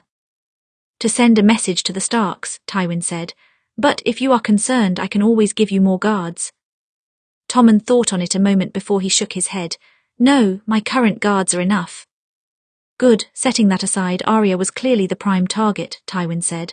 I had plans to send her to Casterly Rock even before the attempt, but now I think she and Jaime must go soon. The Rock is safer than the Red Keep. He tapped his desk. The problem is... My mother, Tommen finished the sentence for him. You're worried about my mother. Tywin nodded once. Arya and Cersei under the same roof was a terrible idea, even if Kevin claimed Cersei's drinking had been improving. If Arya and Jaime were to take control of the Rock and rule in his stead, Cersei could not be there to compete. It would make it more difficult for Arya in particular to gain control. Perhaps we should bring her back here, Tommen said. In her recent letters she sounds much clearer-headed. I can convince her to return to King's Landing. Can you? Tywin asked. Yes, Tommen said. I can travel there on the pretense of visiting the West. I haven't yet as king, and you know Mother will want to see me. Once I'm there, I can tell her she's allowed to come back with me. She says she's missed me terribly. She'll want to be close again. Tommen shrugged.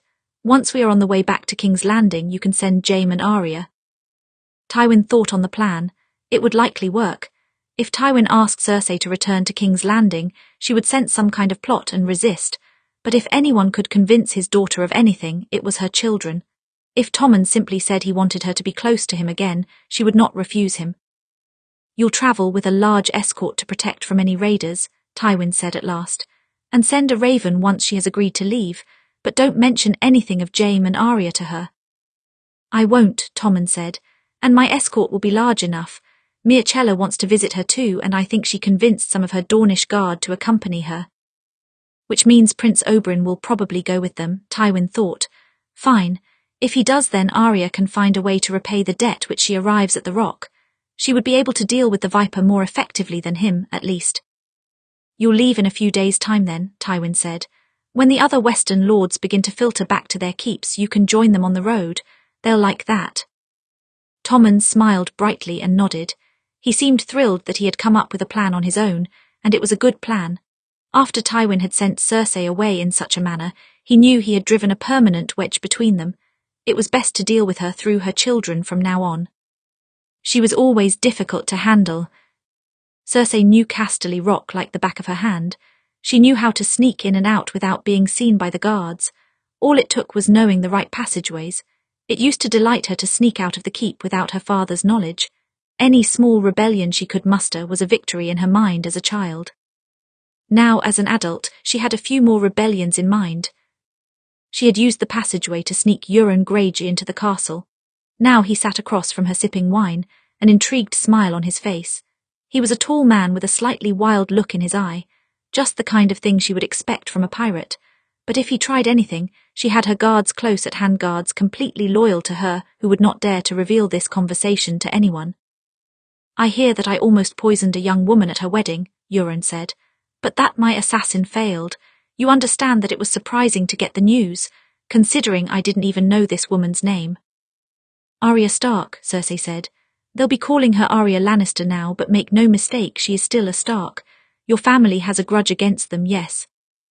My family, Euron shrugged. If I'm honest though, the Starks did me a favour, killed my brother and my nephew. Only my niece escaped and she won't challenge me for the Salt Throne. The crown will, Cersei said, and the Starks and my father. Yes, and I don't think nearly assassinating this Arya helped my situation, Euron said. If anything, it made them angrier. They would not have allowed you to take control no matter what you did, Cersei said, and you don't have the resources to launch a full-scale attack on the western coast. What do you know of my resources? Euron said. I might have more than you think. You only attack with a few ships at a time, Cersei said. Euron held up a finger. Different ships every time. No one seems to notice when we're raiding them. They're too focused on running and screaming, but I like to keep the size of my fleet hidden. Clever trick, Cersei said. Still, is that hidden fleet large enough to defeat the Lannister navy, or the Stark navy? Euron shrugged. I'm not sure, I'll have to try it. There's no need, Cersei said. I'm willing to give you more resources, a lot more. Euron raised an eyebrow. Why, to attack the Starks? No, Cersei said, to attack the Lannisters. Euron laughed once. Oh really, you would have me attack your own people? That's a very interesting thought, tell me more. This sounds like an exciting proposition. Cersei stood, crossing to the fire. At the moment I have little power in my family. My father sent me here to get me out of the way. He dismissed me, cast me off. He thinks he's beaten me. I intend to prove him wrong. Her grip clenched on her glass. He'll find that I pay my debts as well. If you want to pay your debt, why not send your assassin after him? Euron asked. I hear poison works even on men like him. I don't just want to kill him. That's not paying the debt, Cersei said. I want him to suffer as I did. I want him to watch his plans fall to pieces. She stared into the flames, watching a small piece of log crumble to ash. Once he watches it all burn, then he can die. Euron Greyjoy cackled and Cersei turned to face him, her eyes narrowed. You're an interesting woman, Lady Cersei. Euron stood from his seat. I'm not one to turn down valuable resources or allies. My brother had this sort of obsession with the iron price. We take what we want, we don't sow, we don't make deals. He lacked imagination, if I'm being completely honest, and now he's dead. I don't mean to follow in his footsteps. He pointed at her. But you seem like a very interesting woman, if your opening move was to poison someone at a wedding. I want to see what else you have planned. So you accept my help? Cersei asked. Oh yes, Euron said. I'm a simple man. When a beautiful woman wants help destroying her family, I answer the call. He extended his glass, clinking it against hers. Let's get to work, shall we? Cersei smirked. This was playing out very well indeed. She had lost the Boltons as allies, which was a shame, but her father still did not know that she was against him, and now she had a new ally to use. This time she would not allow her father to win. He would lose, and she would savor the look on his face when he did. Chapter 71, Walls. A few days after the wedding, just as many of the guests were preparing to leave, Tywin called both Arya and Jaime to the Tower of the Hand to inform them that they would be bound for Casterly Rock within a moon's turn. The very thought stunned Arya. She had always known that she and Jaime would take up control of the rock, but in her mind it was always some distant thing. Apparently, Tywin wanted them there as soon as possible. Naturally, my duties as Hand have kept me here for some time, Tywin said. Kevan has been managing the rock well, but it's time my heir took my place. I'd rather the lords of the Westerlands get used to you before age takes me. So this will be a test then, Jaime said. A test you are not permitted to fail, yes, Tywin said. In an age of so much change, this is the time to show the country that the Lannisters remain strong. Right, Arya said. A small problem. There's someone at the rock who doesn't like me very much. She could cause issues if I try to take control of anything. I've already thought of that, Tywin said. Cersei will be returning to King's Landing. Jaime's eyebrows shot up. You've sent for her. I've sent Tommen for her, Tywin said. He and Myrcella are going to the rock to see her. Once there, Tommen will beg her to return with him because he misses her company and counsel. She won't refuse him. Tywin sat back in his chair. And once he sends word that she has agreed, you will both leave for the rock. So that she and Arya never see each other, Jaime said. It's a clever plan, Arya said. Will Tommen be able to lie to her? He won't be lying, just omitting the truth. The king does truly miss his mother.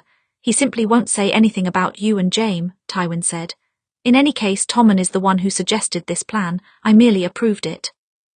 He's growing, isn't he? Jaime's mouth twitched into a sad smile. Well, it is a shame we won't cross paths on the road to the rock. It's been some time now since I've seen Cersei. Arya glanced at him, biting at the inside of her cheek. At times, she forgot that Jaime was both brother and lover to his sister, that she was his first love and the mother of his children, but she was reminded of it when she saw the sadness in his smile. He called it a shame that they wouldn't cross paths, but Arya thought it was something of a blessing. If he saw her again, his feelings for her might spark again, and she did not want that to happen. Jaime was better when Cersei was far away. You'll be able to see her again once you gain control of the rock, Tywin said, and once I've confirmed that she is stable. Since she has been away for so long, I can't be sure until I've seen her. You're the one who shipped her off to Casterly Rock, so you didn't have to handle her anymore, Jaime muttered. Don't pretend you had nothing to do with her being away. The king and the kingdom were my priority at the time, Tywin said flatly. I didn't have time for her. Of course you didn't.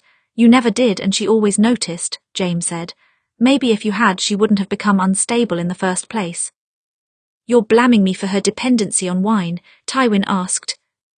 No, Jaime said, turning abruptly to leave. Just the marriage you forced her into. Jaime, Tywin said sharply, stopping him in the doorway. Jaime glanced over his shoulder. Don't worry, father, I'm not protesting anything. That never works on you. I'll gladly go to the rock as you command. He bowed his head just slightly. Excuse me. A silence fell over the office after Jaime left, and Tywin exhaled, rubbing a hand over his forehead. Arya pulled at the fingers of her right hand for a moment, trying to think of something to say, but when she opened her mouth, Tywin held up a hand. If you're going to start a new argument, don't. Why do you assume I'm going to start an argument? Arya asked. Because the last time Jaime picked a fight about Cersei, you followed shortly after with some protests of your own. Well, if I'm going to start an argument, this is the perfect time to do it, Arya mused. Since I'll be leaving for the rock soon, the distance will help us to ignore each other for another year. Tywin gave her a hard look, and Arya sighed. Sorry, I was trying to lighten the mood, and I forgot that you don't have a sense of humour. You're right, I don't, Tywin said flatly. What were you going to say then? I was just concerned. About me, Arya said. I thought I would have more time to learn about the West and how to govern it, but since I'm leaving for the rock so soon, I'm not sure I'm ready.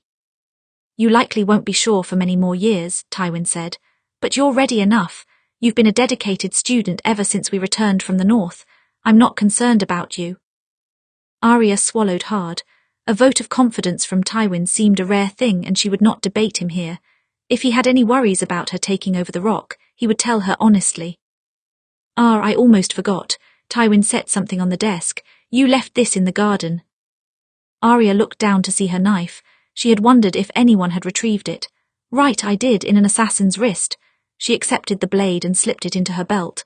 Thank you, I was going to go looking for it. I quite like this knife. Oberyn Martell found it and brought it to me, Tywin said, so that he could remind me that I owe him a debt, no doubt.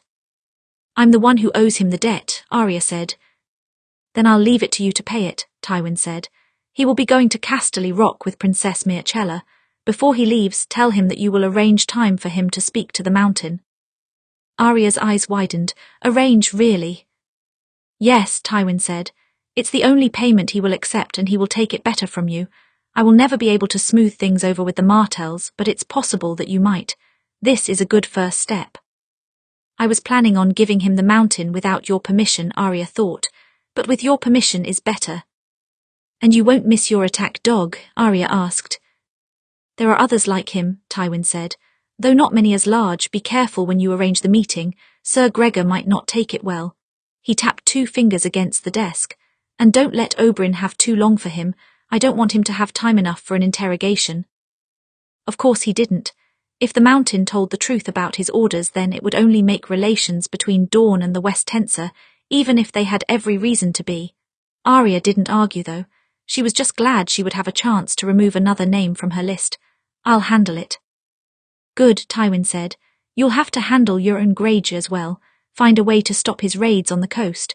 You can ally with your brother for that, since the Starks also seem to be his targets. It shouldn't be too trying. He doesn't have the funds or the numbers to be a true threat. A good test then, Arya said. What if he tries to assassinate me again? He tried it once and failed. It will be harder for him to get an assassin into Casterly Rock, Tywin said, but I assume you will take the necessary precautions. I will, Arya said. Do you? She trailed off then, not quite sure how to phrase her next thought. Tywin raised an eyebrow. Yes. I'm surprised you trust me to handle all of this, Arya said. You're a Lannister now, Arya, Tywin said. I wouldn't have married you to my son if I didn't trust you to carry my name. Arya felt a small shiver go through her. A Lannister? She knew that marrying Jaime made her a Lannister, of course, but it was the first time anyone had said it so bluntly. Lannister was a name that she hated for so long, but for Tywin it was something else. It represented his family and legacy. He had given her that name, and now he expected her to wear it like a true lion. So this is what his high expectations feel like, Arya thought. She wondered how long she would be able to meet them. Why did I say that? Jaime found himself wondering for a long time after he had left the Tower of the Hand, and he still didn't have an answer. It had been a while since he had thought much on Cersei. There was too much else to think about, but hearing his father speak of her again, he felt all his long-buried anger rise up anew. Jaime had always been the golden son and Tyrion the despised one. Because of that, they both received a certain amount of attention from their father, even if it was negative. But Cersei, in many ways, Cersei was the forgotten daughter, the one Tywin ignored and neglected in favour of Jaime, the one who he shipped off into a marriage which benefited him and his legacy. And even though Cersei had tried harder than anyone to please him, to meet his high expectations, he never seemed to notice. More than once, Jaime had seen the effects of his neglect. After their mother died, it was natural for Cersei to want comfort from their father, but Tywin had no comfort to give, and he seemed to actively avoid her. Cersei had turned to Jaime instead. She had poured out all of her woes and grief and tears to him, and Jaime had listened. You're the only one left who truly cares for me, she used to say. The only one. Jaime had liked being the only one at the time. He liked feeling needed by her, but at some point he wasn't enough anymore. When had that been exactly? When he was taken hostage by the North? When he lost his hand? It was so long ago, it was hard to say when they had really drifted. When Joffrey died. Yes, that was it. It had started before then, but that was the real moment that they seemed to break. Because Cersei had gone after Tyrion and asked Jaime to stand with her, and he hadn't, so she decided to go on her own and leave him behind, and before they could reconcile, father sent her away. Jaime exhaled, rubbing a hand through his hair. He caught sight of his reflection in the small mirror on the desk. He had changed a great deal from the man Cersei once loved. He wondered if she still had loved him at all. And did he still love her at all? The door creaked and he turned to see Arya slipping back into the room. Jaime straightened slightly.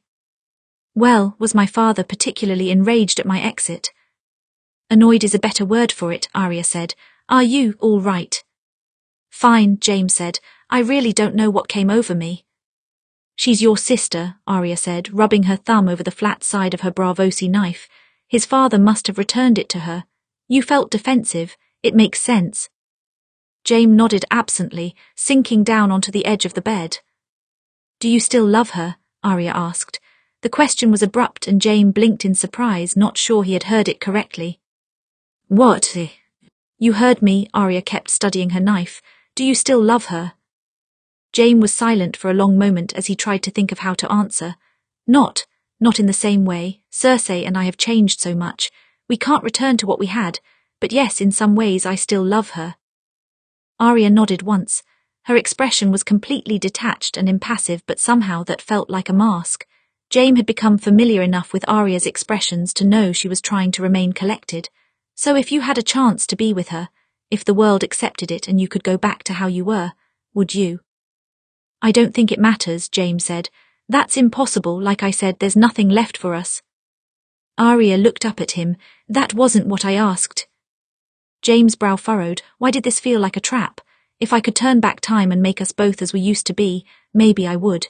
He shook his head. But it doesn't matter because I can't. None of it matters. Of course not, Arya tucked her blade back into her belt. It was just curiosity. Forget that I asked. There was a flat note to her voice that reminded him a bit of his father when was irritated. Jaime rose from the bed. What is it? Arya shook her head. Nothing at all. It was a lie. It wasn't even a very good one.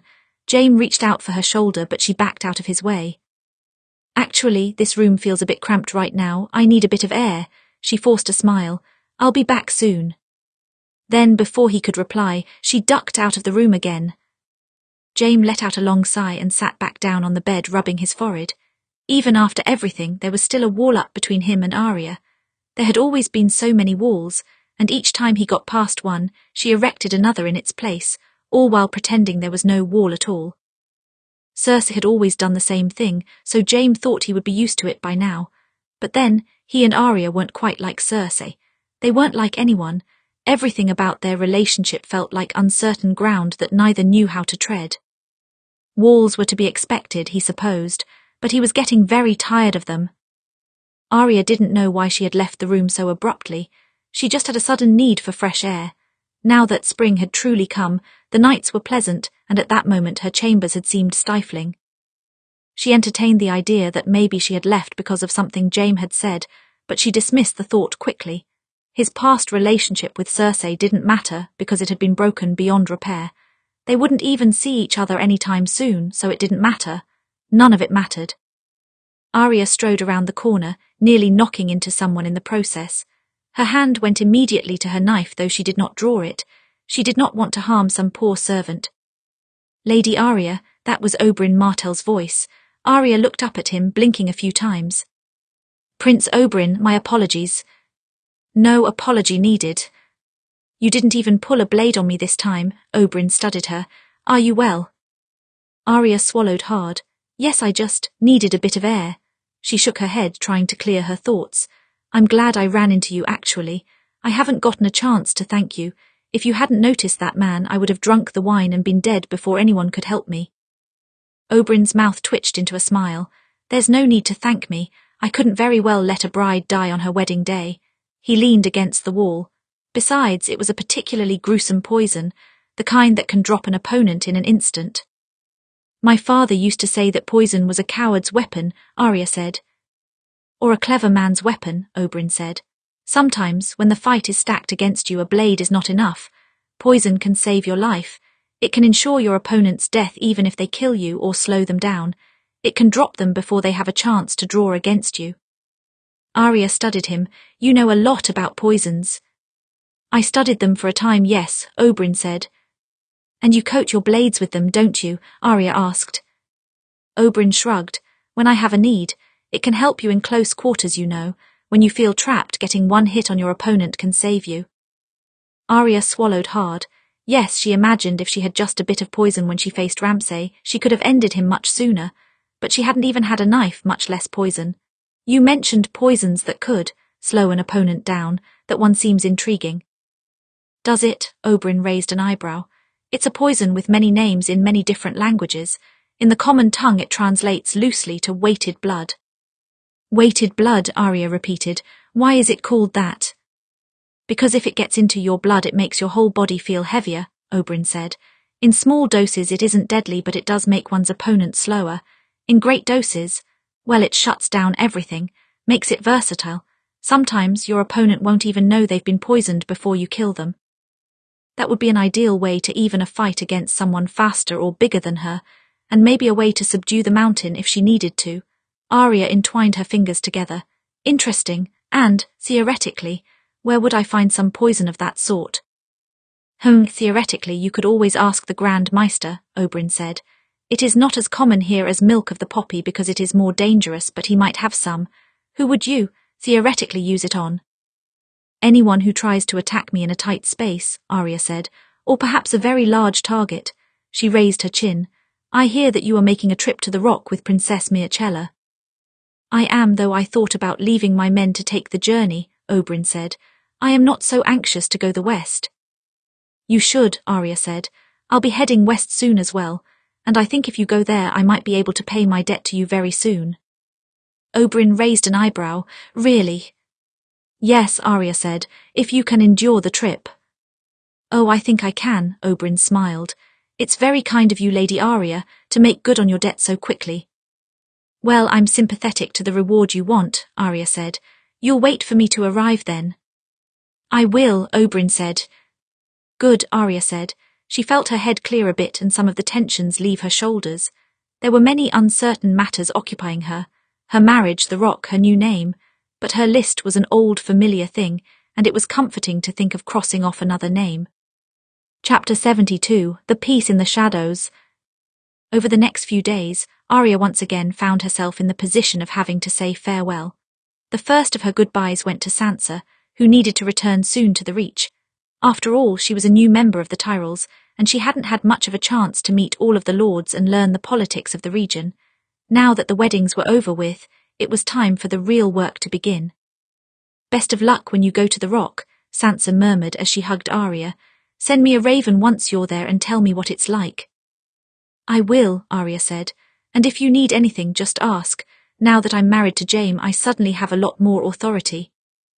That you do, Sansa smiled softly, pulling back and gently squeezing her shoulders. This is where reshaping the world begins, Arya. Arya bid farewell to the other Tyrells as well, including Olenna, who stated that she was glad Arya was not dead so soon after taking on the Lannister name, and Willers, who she charged with taking good care of her sister.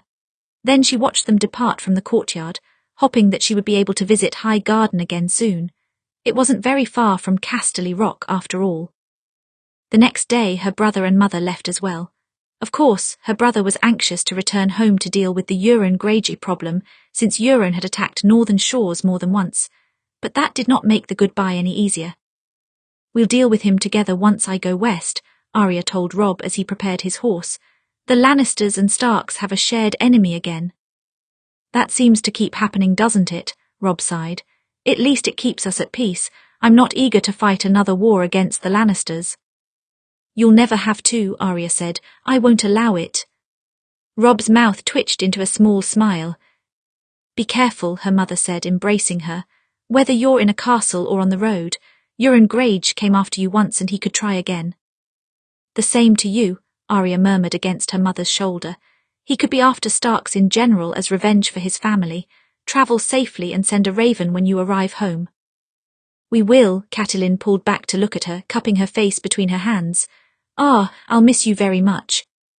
Arya swallowed thickly. I'll miss you too. Take care then, Catelyn said, and keep in touch when you can. You're not technically a ward anymore, so Tywin Lannister can't keep you from us. I don't think Lord Tywin would care about that distinction, Robb said. Well then, if he tries, he will have to contend with me, Catelyn said. Arya laughed once. I appreciate your willingness to fight with him on my behalf, but there won't be a need. I can handle him. Catelyn sighed. Amazingly enough, I think you can. She brushed Arya's hair back. We'll see each other again. Soon, I hope, Arya said. They dragged out their farewell as long as they possibly could, but soon enough, Her mother and brother swung onto their horses and made for the gate, along with the rest of the Stark men they had brought with them. Arya watched the gate long after the last Stark banner had disappeared, feeling suddenly very alone.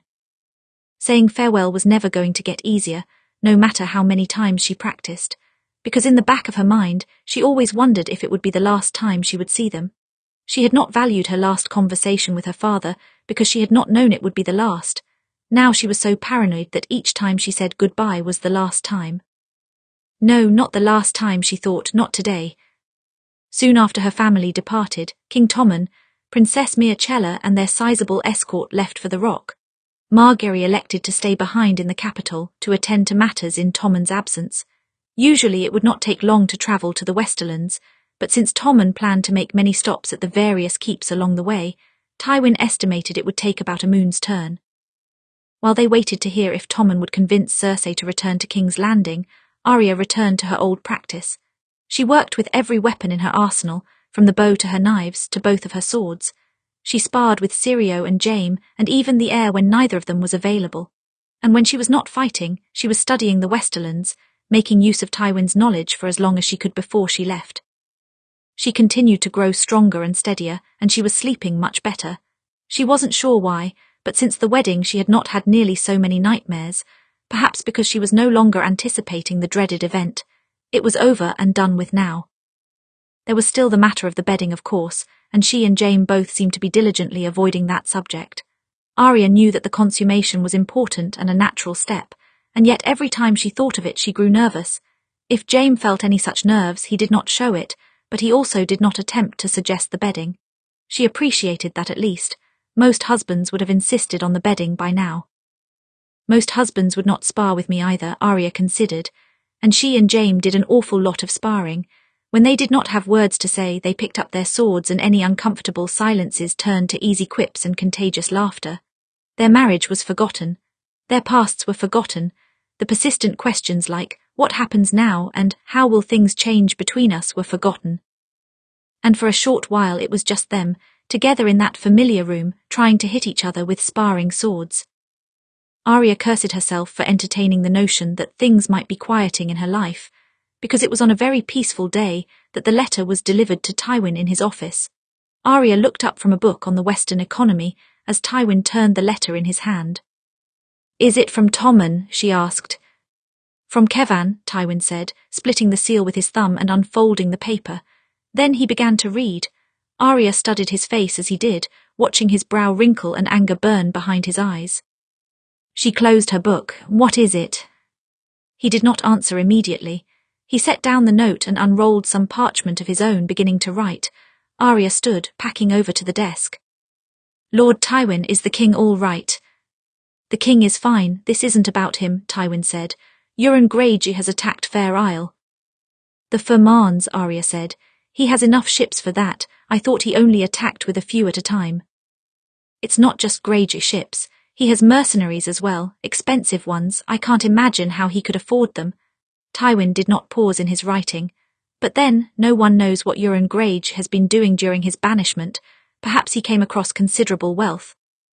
And now he's using it to attack Fair Isle." Arya said, "Why?" "It's a strategic position for him. The Greyjoys know ships and islands better than anyone. If he wishes to launch a larger assault on the west, it's a good place to start." Tywin finished his letter and waved it a bit to let the ink dry. "Not to mention, crippling our navy will make taking back the Iron Islands easier." "But why strike at the Lannisters?" Arya asked. "When he tried to assassinate me, I assumed it was an attack on my family, since Robb is the one who put down the Greyjoy rebellion. I know the crown ordered the attack, but—" "He's not driven merely by revenge," Tywin said. "Think who has territory on the western coast near the Iron Islands." "The Starks, the Tullys and the Lannisters," Arya said. "Correct," Tywin said. "But if Euron has been following the events of the last year in Westeros, he knows that the Starks and Tullys are broken by civil war, making the Lannisters the only major threat to his reclamation of the Iron Islands. Namely our navy, which is based primarily between Fair Isle and Casterly Rock." "So it's strategy, not vengeance," Arya's brow furrowed. "But where does trying to assassinate me play into his strategy?" "I don't know," Tywin said. "The point is that the Firmans have asked for aid from Casterly Rock and the Crown. They have more ships than the Greyjoys, but the Greyjoys are clever, and even if we win, it could be a devastating blow. Better to come in with larger numbers and win decisively. Right, Arya said, so what's the plan then? I'll ride with reinforcements from the Crown and direct a counter-attack on Greyjoy, Tywin said. You and Jaime will stay here and wait for word from Tommen. Once he sends word, you will both ride to Casterly Rock. Do you want us to sit at the rock while you wage war? Arya raised her eyebrows, incredulous at the notion. Hardly, Tywin said. Euron Greyjoy is a dishonourable man by nature and not given to straightforward attacks. He will likely attack us on another front, and when he does, you and Jaime will handle it. Another front, Arya pulled at the 3 fingers on her right hand, like cornfield. Tywin did not reply for a moment. He studied the letter he had written as if to see if the ink had dried. This isn't the Ferman problem. In this case, we don't have to choose. He thought for a moment longer. Though the Greyjoys are raiders by nature, and attacking our food would be a wise choice, he would have to travel inland first without being seen, which is difficult with an army of any size. But whether he attacks Cornfield or Silverhill or any other keep, you and Jaime will be prepared to respond. He seemed to judge the ink dry enough and folded the letter and sealed it. Show them what Lannisters do to their enemies. Arya nodded once. I will. Her whole body was buzzing as she left the office and went to give Jaime the news. She could not tell the emotions she felt just then. It wasn't panic, actually. It was nothing close to the helplessness and fear she felt when she faced the Botlons. No, this was a chance to prove herself against an enemy. This time she wouldn't be locked in a tower wondering what was happening outside. She had her blades, she had her health, she had her freedom. She had everything she needed to strike back. Lord Tywin left the very next day, and the capital was abuzz with talk of yet another war. War was beginning to become the norm for the small folk and the nobles alike, though at least for most of them this war was irrelevant. The king and the king's hand being absent from the capital was in some ways unusual, but Margaery was quick to take on the necessary responsibilities. She was the queen after all, and she did not hesitate to sit in for her husband on the Iron Throne. Arya watched her hold court more than once, and she had to admit, she was quite good, the kind of queen that was stern and strong but with a courteous smile. Do you think Tommen is safe? Margaery asked. He's in the west. I hope Greyjoy hasn't gone after him. Tommen was travelling by land, Arya said. He should be all right, and if anyone had attacked Casterly Rock we would know. Yes, that's true, Margaery murmured. Still, I hope he returns soon. She actually seemed quite genuinely worried. It wasn't that Arya doubted her devotion to Tommen. Perhaps she always assumed Margaery was more devoted to the role of queen than her actual husband, maybe that had truly grown fond of each other with time. Meanwhile, Arya and Jaime waited for word from Tommen or Tywin so that they could know their next move. Jaime was getting more than a bit impatient. We should have heard something from Tommen by now, Jaime said one night, packing around their bed. Besides, this is war. Does it matter if Cersei has left the rock or not? We should ride there today. I'm sure we can keep you two separated. It's a very large castle. As much as I hate waiting, I think it's for the best, Arya said, perching on the edge of the mattress. If we go to the rock, that puts all of the Lannister forces in the same small area. Better to spread out in case the Greyjoys try to attack somewhere else. The Greyjoys don't specialise in land attacks, Jaime said. They swoop in from the sea, they pillage, they retreat to their ships. The Greyjoys took Winterfell once, Arya said. That was very far inland. I wouldn't put it past them. Jaime ran his fingers anxiously through his hair. No, neither would I, but I don't like sitting still in the middle of a war. I don't like sitting still any more than you. Arya stood, stepping in front of him and placing her hands on his arms to stop his packing. He paused, though he seemed ready to keep walking at any moment. But we don't want to rush to make any moves. That's what sent my brother to the twins instead of the Boltons. Jaime let out a long sigh, some of the tension leaving his body. I know, it's just... He trailed off as he tried to find the words. The Westerlands are my home. I should be there fighting for them. Arya bit the inside of her cheek. She knew what he was feeling. When the North was at war, she spent most of her time captive, and when she wasn't captive, she was severely injured. Through it all, she so desperately wanted to fight back. She needed to fight back. Jaime had to be feeling the same thing now. You'll get your chance, she murmured at last, and when it comes to it, I'll fight with you. A faint smile crossed Jaime's face then. I wonder what the Western Lords will think of the new Lady of the Rock fighting in the mud for them. If they are smart, they will think of how grateful they are that I'm defending them, Arya said. Some of the lords will push back, Jaime said. In the middle of a war, it seems like they should have other priorities. Jaime chuckled, pressing a short kiss to her forehead. That was becoming a more common gesture between them. It had ever since their wedding night, maybe because her forehead was the easiest thing for him to reach. Thank you. Arya's brow furrowed and she looked up at him. For what? You managed to take my mind off of more pressing matters, Jaime said. Arya's mouth twitched into a small smile. I'm returning the favour, you've done the same for me. The next few days continued without word. Then at last they received a scroll from Tommen. He was safe at Casterly Rock, but Cersei was worried about him leaving again in the middle of the war. Raiders had periodically come inland and travelling could put Tommen in danger. Arya hated to admit it, but Cersei had a good point. Raiders would see a royal procession and seek to steal a hostage from among them. Tommen would be an easy target. That left Jaime and Arya with a dilemma. Did they wait in King's Landing for Tywin's orders, or did they go to the Rock, despite the presence of Cersei? I don't think Cersei would have time to fight with you while the Greyjoys are knocking on our door, Jaime said. She has better priorities than that. No, I think she would make peace, Arya said. Still, something felt off. Something kept telling her to wait in King's Landing to hear more. If they left for the Rock now and Tywin sent word, they might miss his instruction. But I'm not sure. Father did tell us we should go to the Rock when we heard from Tommen, Jaime pointed out. Yes, he did, Arya pulled at her fingers. Let's wait a few more days. If we hear nothing else, then we'll go. Jaime seemed satisfied with a few days, and ultimately Arya's instincts proved true. The very next day they received a letter from Harry Swift from Cornfield. Greyjoy raiders had surrounded the keep and were threatening to put the Cornfields to the torch in a fortnight if they did not open the gate. Arya felt almost as if she was in a dream. First the Fermans, now the Swifts. This was the exact scenario that Tywin had given her before. The Fermans and their navy, the Swifts and their corn. Who do you choose? Who do you save? She had asked him once if the scenario would ever play out, and he had insisted it was unlikely. After all, there usually wasn't a situation where the Lannisters could only send one army one place. And yet. This cannot be a coincidence.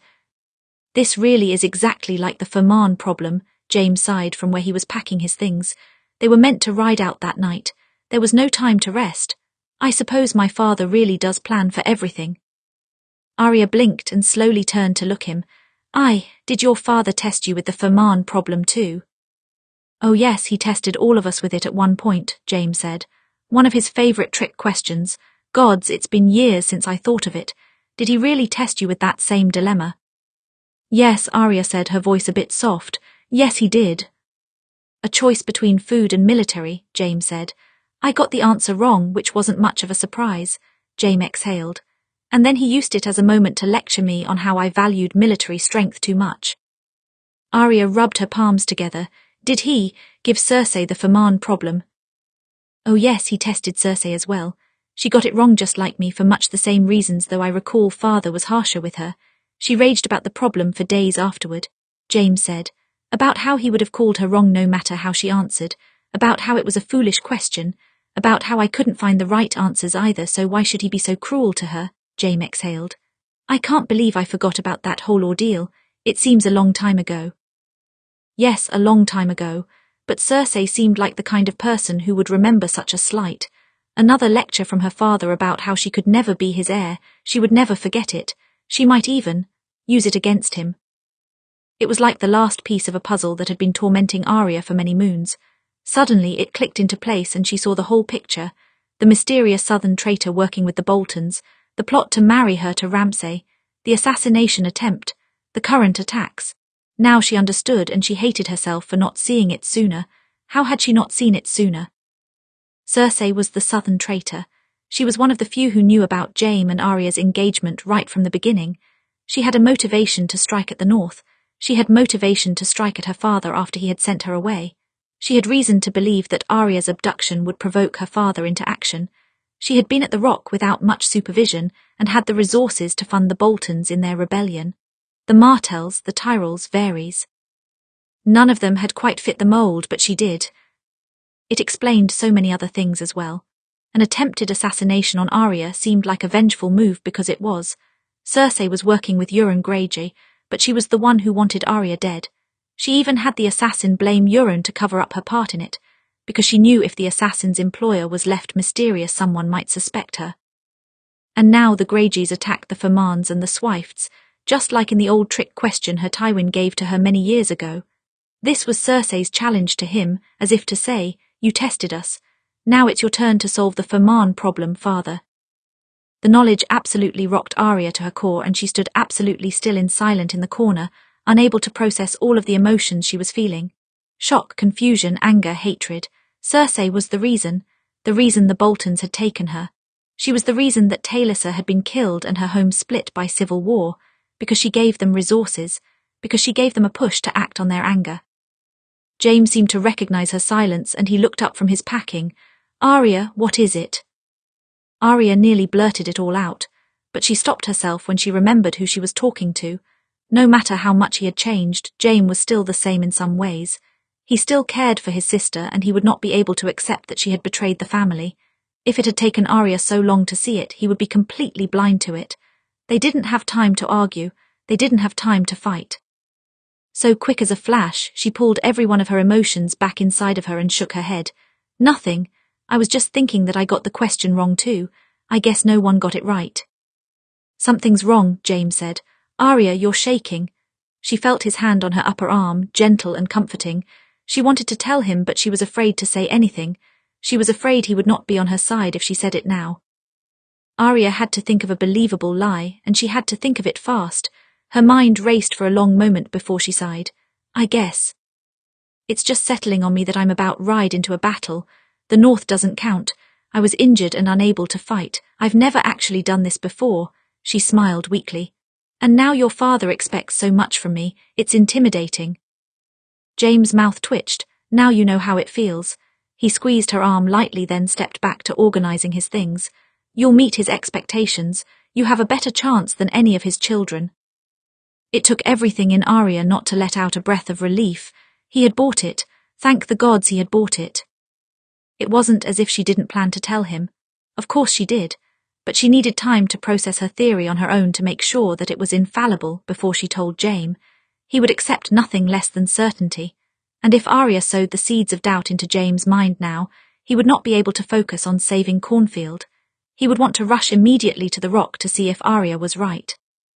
No, first they would ride to Cornfield and deal with the raiders, and then they would ride to the coast to find Lord Tywin. By then, Arya would be ready to tell them what she knew, and they could come up with a strategy together.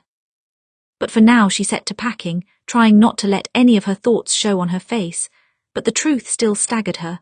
Arya had underestimated Cersei's ability to work in the shadows and her hatred of her. She would not do so again. "You ruined my home and you nearly ruined me," Arya thought as she strapped her knives to her belt.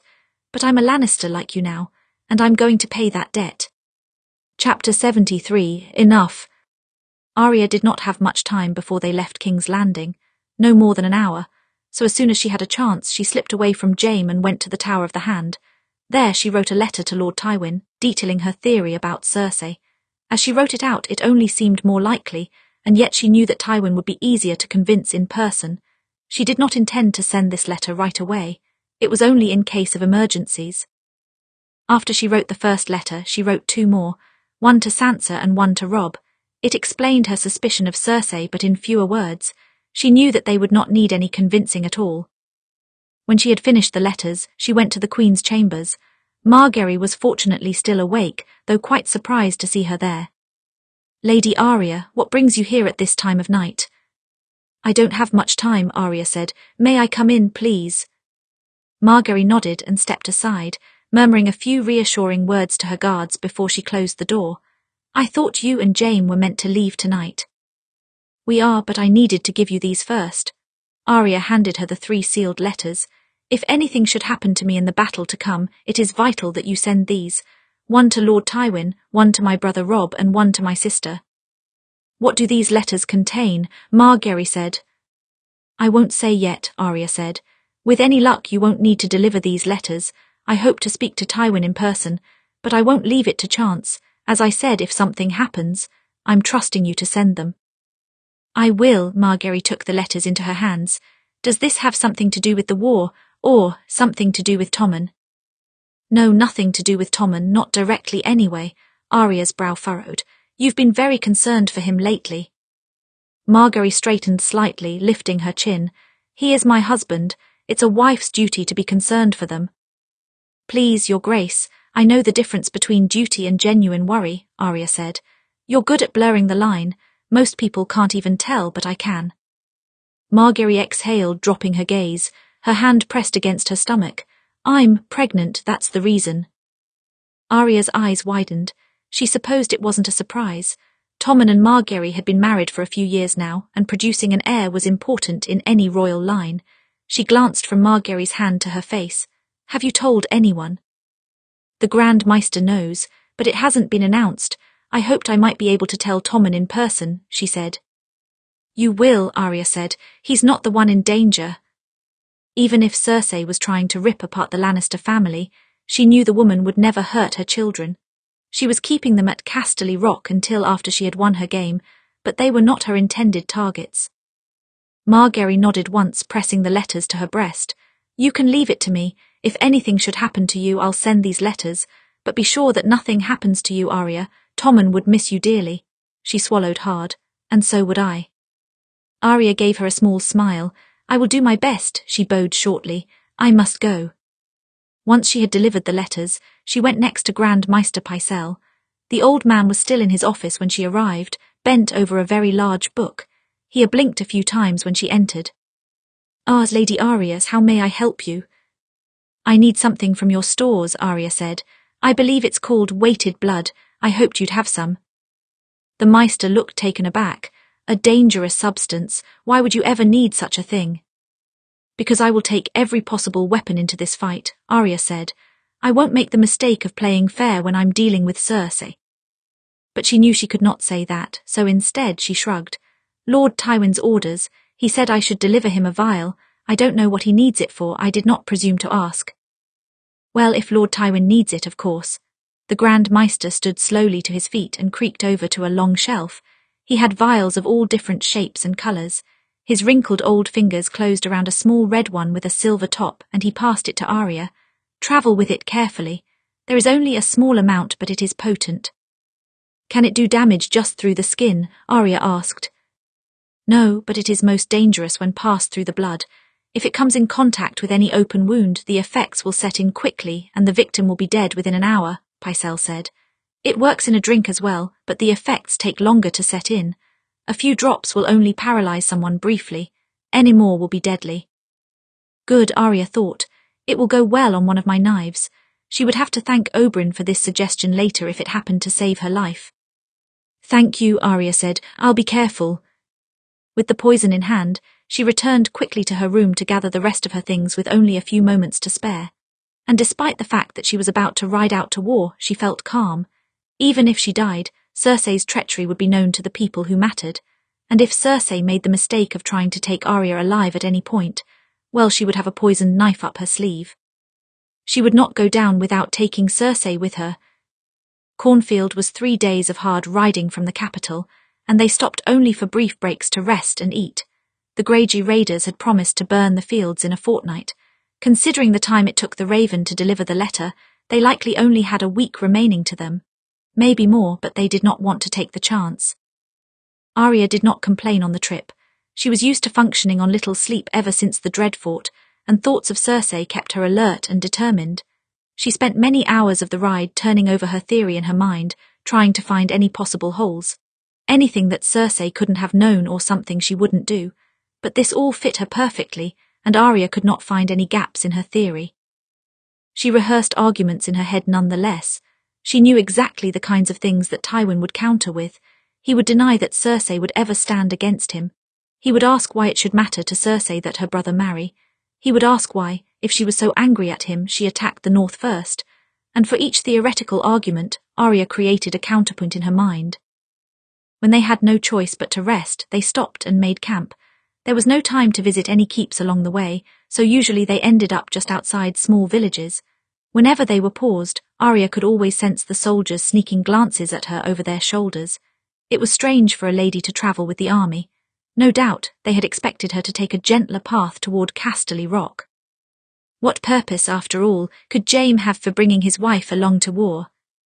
She bore their stares, but she also stayed near the edge of the camp to avoid them, or in the tent that she and Jaime shared.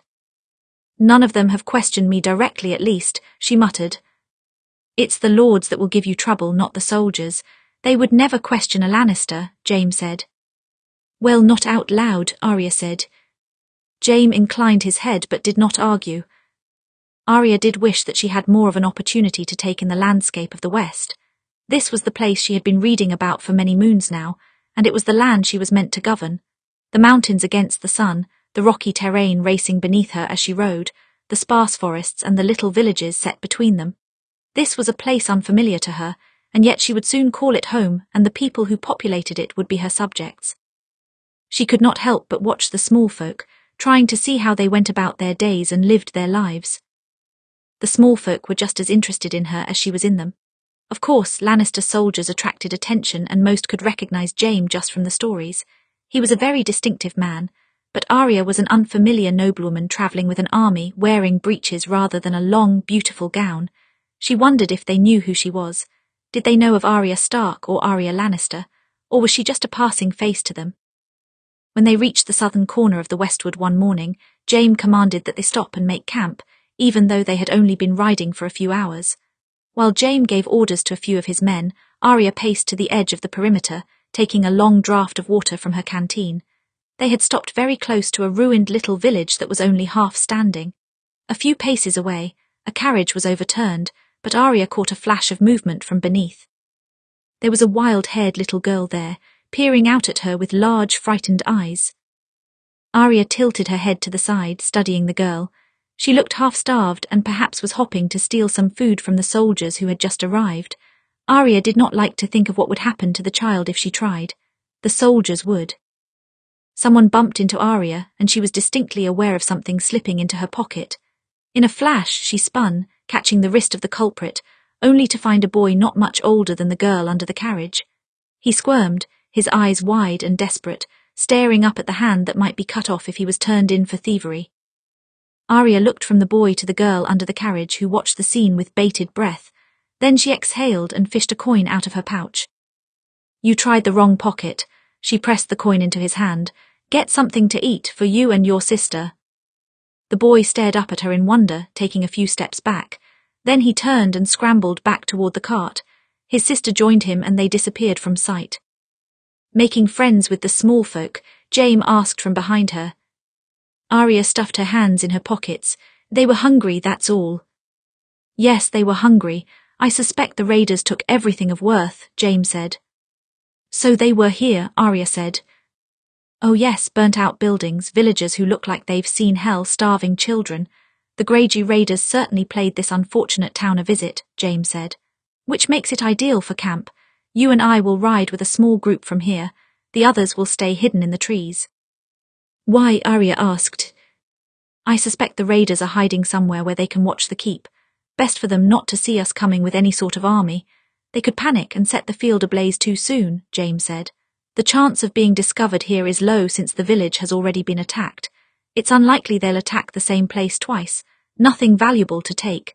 Not to mention this part of the woods gives them a terrible vantage point. If I were to guess, they've taken the high ground. Somewhere where they can keep watch on the fields and the keep. I have a few ideas. Oh, Arya blinked a few times. Yes, that makes sense. Don't look so surprised.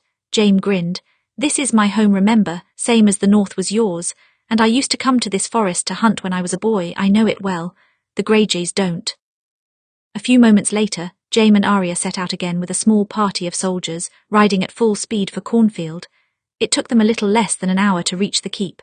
It was a modest-sized castle, but the fields around it were the truly impressive thing. They seemed to go on for miles. It was the only truly flat expanse that Arya had seen in the west, the only territory suited to growing large amounts of crops at once. That was what made it so valuable. The Swifts had set up a perimeter between the woods and the fields, but it was a sorry little collection of tents and soldiers. One had only to look for a few moments to understand that this was not a place used to battle. They had food rather than gold or silver, and most people wouldn't see them as valuable. They had no idea that they were pawns in Cersei's strategy against her father. 5 men crowded in a small tent on the western edge of the fields when she and Jaime arrived, and they all stepped forward to greet Jaime at once and thank him for coming.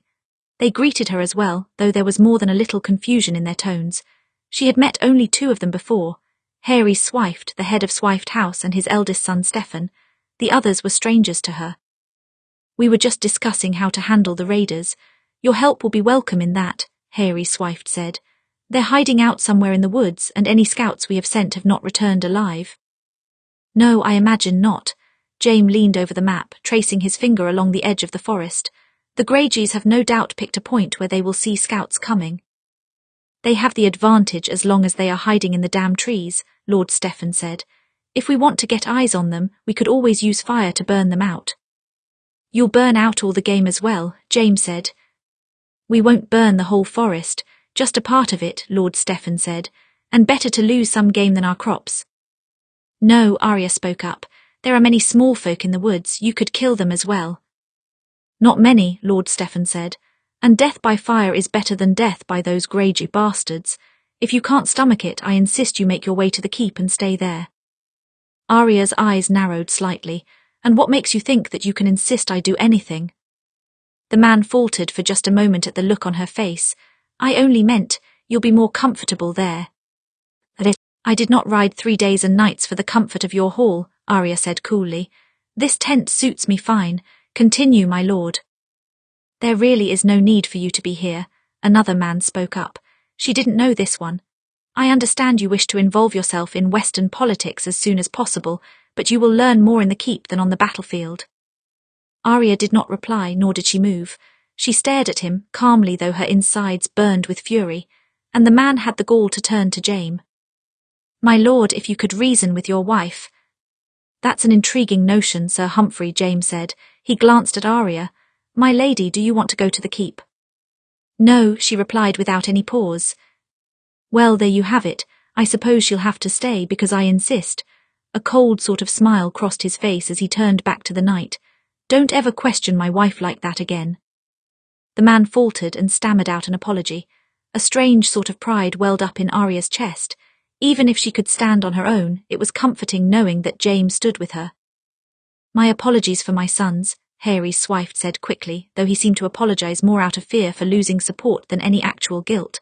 "They will mind their tongues from now on, of course. Very sorry." He ran a hand over his balding head. "Besides, burning the woods would be foolish. The spring has not brought near enough rain, and the fire from the trees could spread to the fields. We could dig a trench from the river, perhaps, but we do not have the time." "No, and losing our first crop to a fire of our own making would be devastating. My father would not be pleased if we had to fall back on the reach for help again," Jaime said. "How many raiders did you see?" "More than 100, perhaps, but not much more," Lord Swift said. "How many men do you have at your disposal?" Jaime asked. "With the exception of the men needed to man the walls. About 70, Swift said. "Understand, we're usually not a target for wars such as these, so we don't need many soldiers to keep the peace, and we lost a great deal of our men in the War of the 5 Kings. "That's quite all right," Jaime said. "We rode with 100 men. They are hidden in the woods for now and keeping a close watch for any scouts. Our forces combined should be able to counter them." "If we can find them," Sir Humphrey said. "You know the woods can be treacherous." "I do, but the Greyjoys will almost certainly have taken the higher ground, which in this case would be," he tapped his finger on the middle of the forest. "Here, Lion's Hill, the highest point in the forest, and you can easily see cornfield from there, and it's an easier position to hold since it's surrounded by valleys. I'll bet anything they're hiding there." "Yes, of course, that makes sense," Lord Swift said. "Puts us in a bad position. They'll see us coming if we move to make any attack, and they'll have time to prepare. No doubt they have skilled archers." "Can we attack at night?" Arya asked. "It would blind their archers." "I've thought about it," Jaime said, "but it would blind us as well. In the chaos, it would be hard to tell an enemy from an ally. What we need is a way to force the raiders into a valley." He glanced at Lord Swift. "What exact warning did the Greyjoys give to you?" "That if we did not open our gates in a fortnight, they would burn the fields," Lord Swift said, "and that if we tried to attack, they would do the same. We only have one shot at an attack." "Yes, but we have a good shot," Jaime said. "They'll be looking for you to prepare for a fight. Once you make for the woods, they'll want to keep their promise and burn the fields. To do that, they'll ride down the southern side of the hill. It will put them practically right next to the cornfields. They could burn them before you have time to turn. How does that give us a good shot then? Lord Stephen asked. Because my men will be hiding in the valley, Jaime said, waiting to intercept them as they go for the fields. The men in the tent seemed to consider this for a long moment. Sir Humphrey was the first to raise a question. What if they don't go for the fields? What if they keep their position and kill us first? Well then, my men will still be able to charge up the hill and flank them while they are focused on your people, Jaime said. Either way, it will be a surprise attack. And you're sure the Greyjoys won't notice your approach? Lord Stephen asked. Not if you make a big show of preparing for an attack. It will keep them distracted, Jaime said. It's vital we keep them focused on you and not us. You could send scouts to the northern valley, Arya said. Make it look as if you are going to attack from there. Then they'll watch the place more closely. Ah yes, that's an idea, Jaime said. It could give us a better chance. The lords and generals looked between each other at the table, all silently considering the plan, until at last Lord Swift nodded. All right, your plan is better than anything we've come up with so far, he said. At dawn tomorrow, we'll begin readying the troops. Then we'll see if your suspicions about Lion's Hill are correct, my lord. Arya smiled to herself. Sometimes she forgot that Jaime was a capable soldier and strategist. He balked from ruling in most capacities, but on the battlefield he clearly felt more at home, and it was good to see him in his element.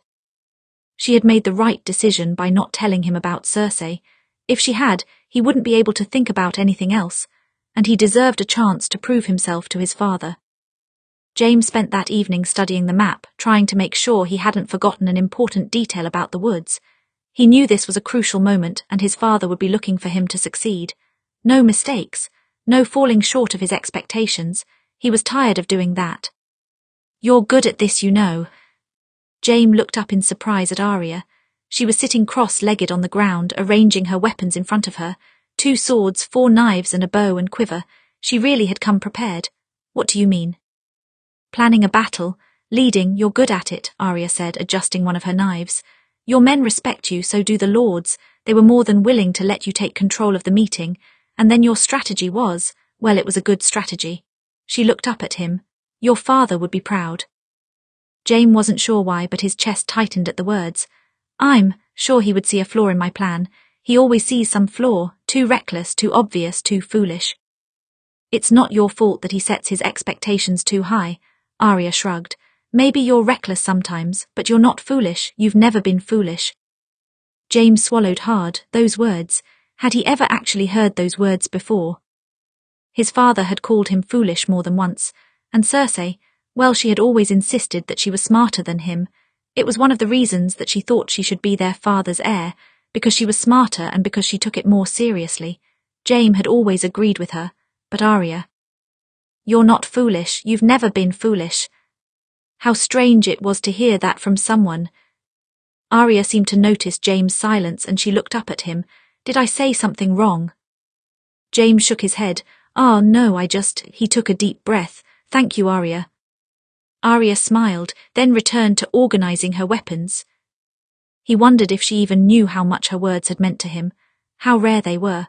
She said them so casually that he doubted she really understood their effect. But Jaime, who all his life had been told he needed to try harder, be better, become the man he was born to be, was not used to such praise. Ever since he lost his hand, doubt had become his constant companion. How was he supposed to live up to his father's legacy? Your father would be proud. He wasn't sure if his father would be proud or not, but for now Arya's words were enough for him. Chapter 74, The Third Target. The night before battle, as Arya was preparing her horse for the ride back to the southern edge of the woods, Jaime approached without any horse at all. He did not seem equipped to ride, though they would have to set out soon to make it there and back by dawn. She raised an eyebrow in question.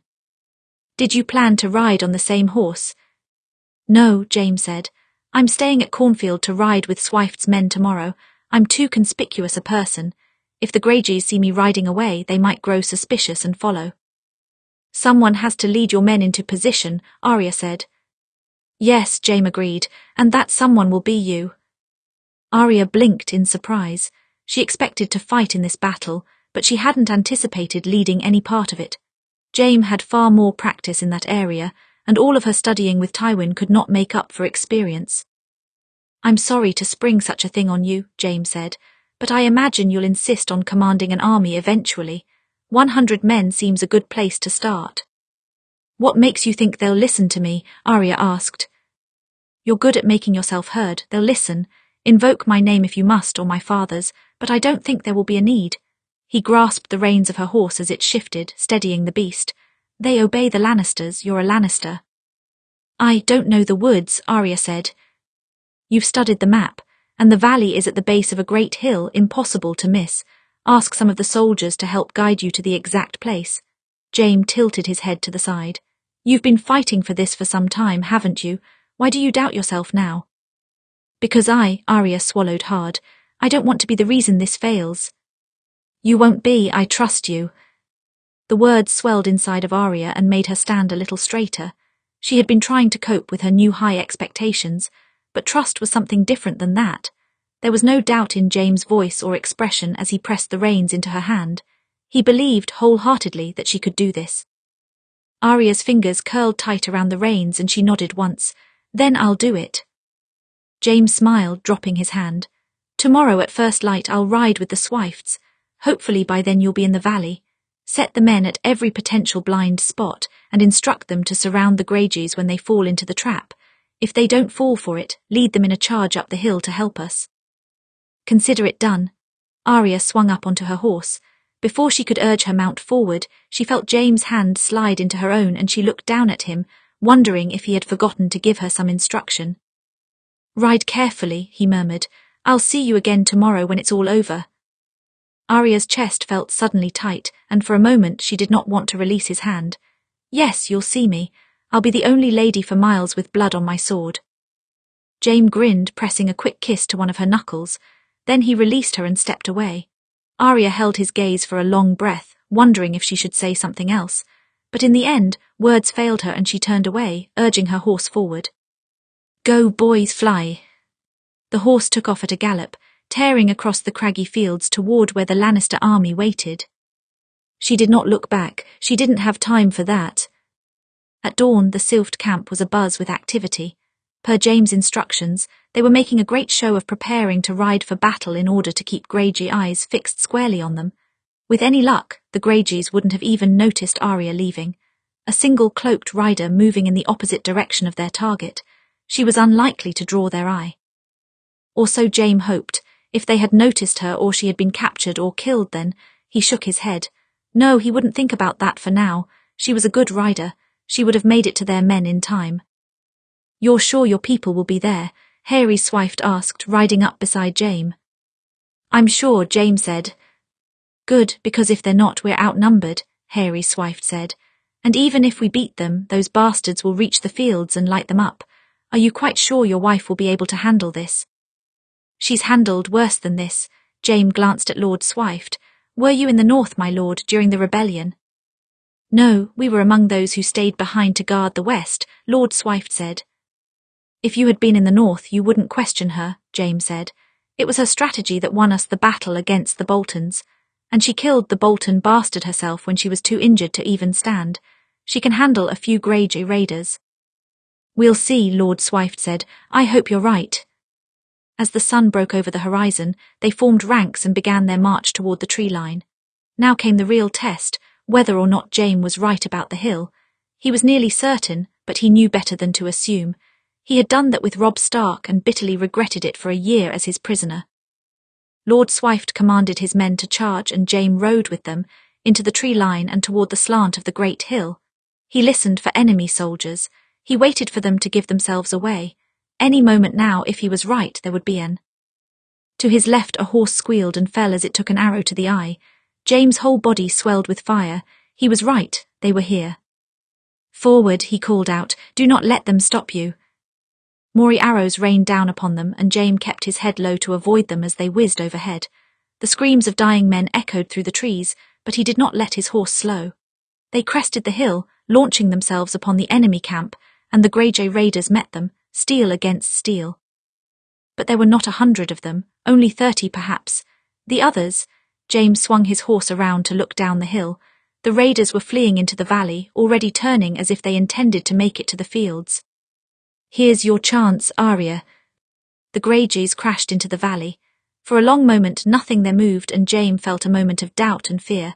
Perhaps she had been noticed after all. Perhaps she never reached the men at all. Then the valley rustled.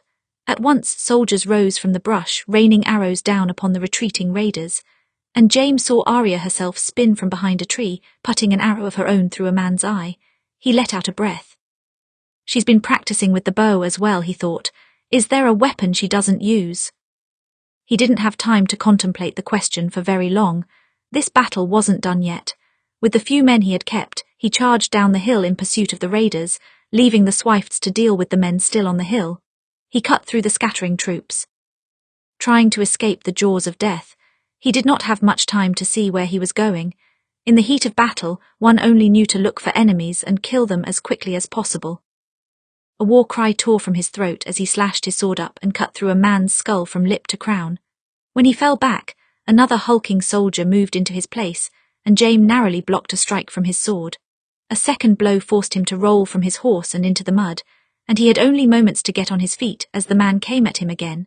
He was forced backward as he blocked each strike from the giant of a man, feeling suddenly aware of the sharp hill close behind him. He was being backed into a corner, but before the soldier could make use of it, he howled and dropped to his knees as someone cut across the back of his legs. Seconds later, a sword tip sprouted from his mouth. When he dropped, Arya stood in his place, gasping for breath, blood speckling her pale cheeks. She looked up at him, silently asking if he was all right, and he gave a quick nod. There was no time for talking.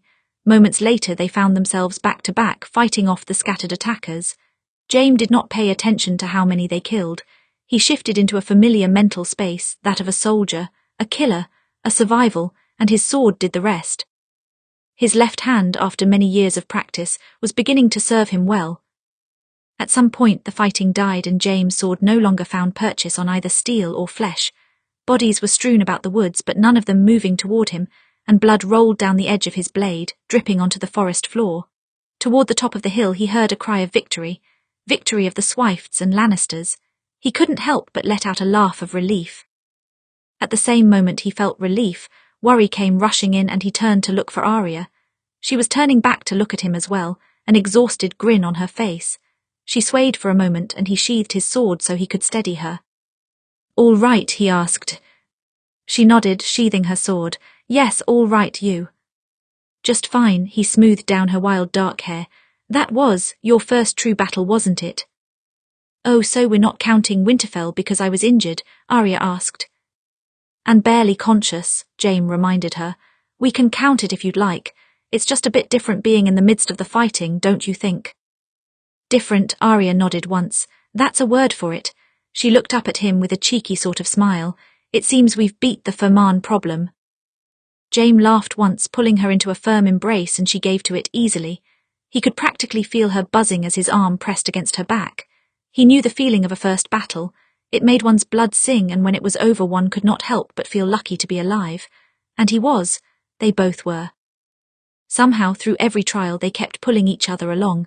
From the very moment Jaime first met her, it had been that way. From the loss of his hand to the aftermath of Arya's capture, they took turns faltering and holding each other up.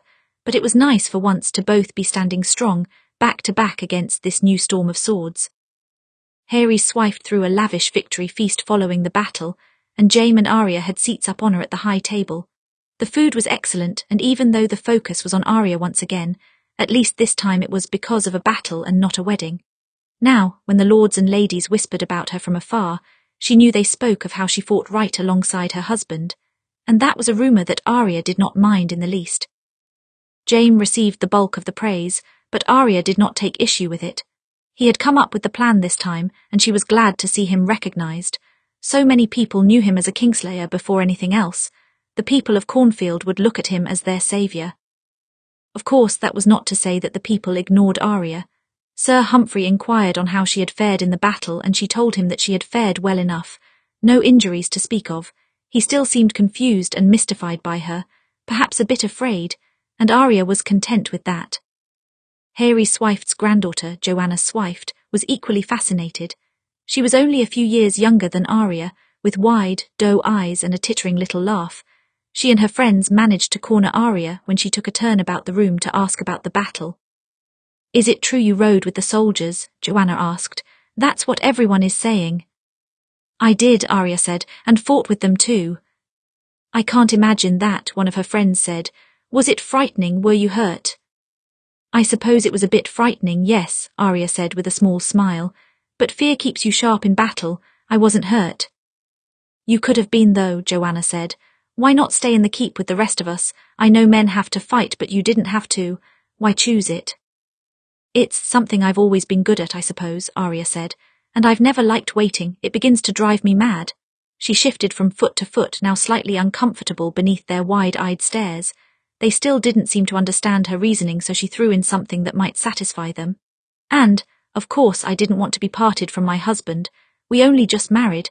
I couldn't stand the idea of him dying." That seemed to be an answer they could accept, and Arya was able to extract herself from the conversation, only to run into the very husband in question, who was smirking slightly. "Didn't want to be parted from me, did you?" he asked. "Did you like that?" Arya asked.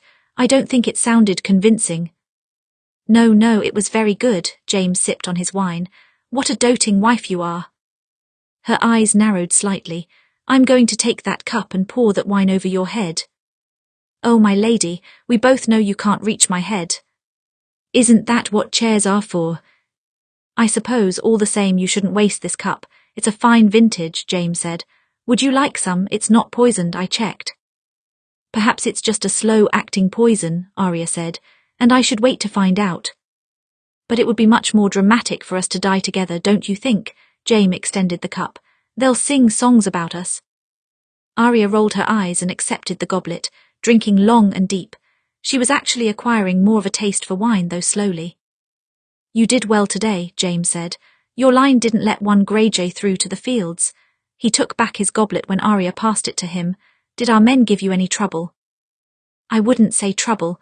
They were confused at the beginning, but they knew there wasn't much time to argue," Arya said. "One of them used to hunt in these woods before he became a soldier. He knew exactly where to find the valley. We were in position by first light."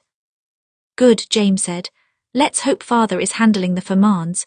If he strikes a decisive blow on them, Euron Greyjoy will have very little ground to stand on." "I'm sure your father will manage it," Arya said. "And if he's struggling, we can aid him. Tomorrow we need to ride to his camp." Jaime gave her a look. "He instructed us to go to Casterly Rock." "I know, but there's something I need to discuss with him in person. By letter, well, letter won't be enough." "Why is that?" Jaime asked. "Because I'm likely going to argue with him." Jaime exhaled. "Of course you are. Maybe I should go to Casterly Rock then and avoid the storm." "No," Arya said, thinking at once of Cersei. Even if she was no danger to Jaime, she wouldn't have them alone with each other. Not right now. "No, you'll need to hear what I have to say too." "May I ask what all of this is about?" Jaime asked.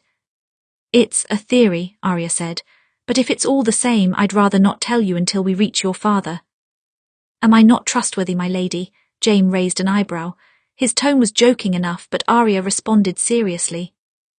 "You are," she said. "This isn't about me trusting you, but I need you to trust me." Jaime studied her for a long moment before giving her a nod. "I already do. All right, we'll ride for my father's camp tomorrow." Arya gave him a grateful smile. She knew that Jaime would not like her theory any more than Tywin. He might even like it less. But Arya was surer of Cersei's guilt now than ever, and she would have to make them believe it.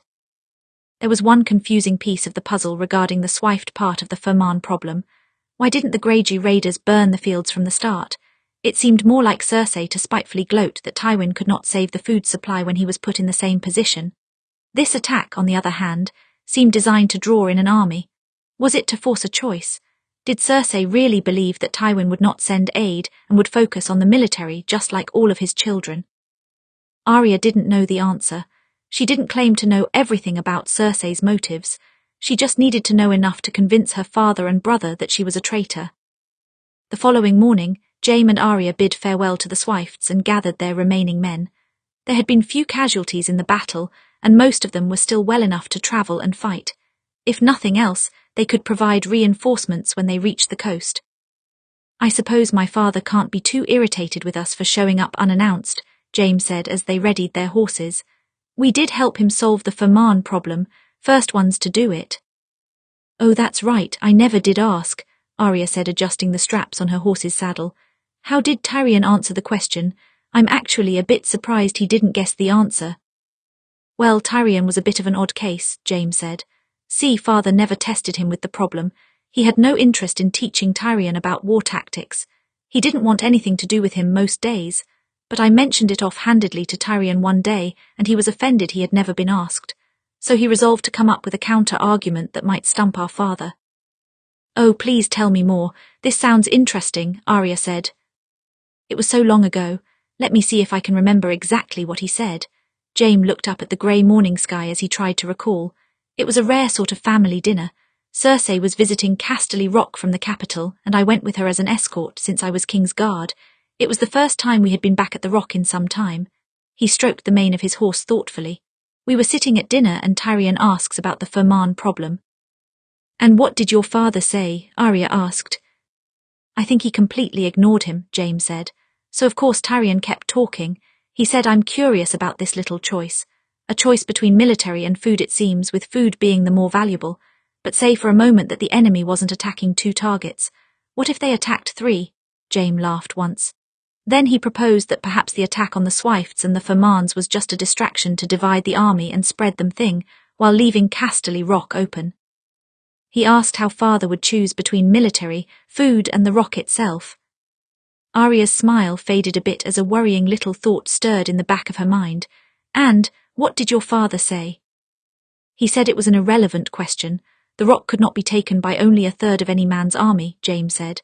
Tyrion countered and said that perhaps a spy let the enemy inside while everyone else was off fighting, and father again refused to answer the question. He thought it was a foolish exercise. Jaime shook his head. But then Cersei. Cersei spoke up and insisted that father give an answer. It was the only time I'd ever seen her and Tyrion agreeing with each other. She was bitter enough about that damn problem to actually speak up for him. It was something of a miracle. 7 hells, Arya thought. 7 hells, I should have asked for this story much sooner. Suddenly everything made sense. Of course the raiders didn't burn the fields immediately. They were meant to draw in soldiers. The Fermans and the Swifts. 2 fronts made to keep the Lannister army occupied while Cersei opened the door for the Greyjoys at Casterly Rock. She could almost hear her voice in her head.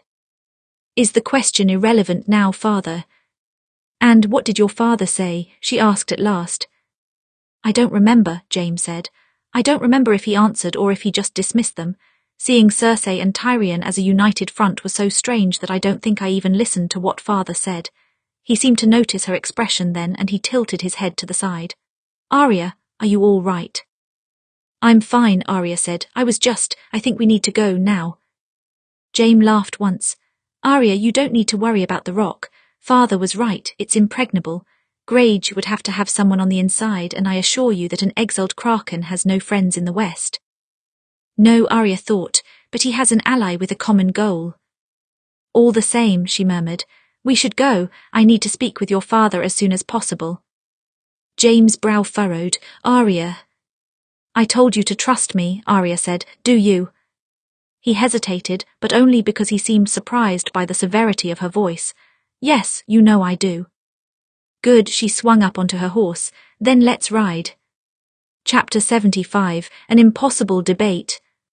There were ships burning from the coast all the way to Fair Isle itself, and more still sinking into the depths of the sea.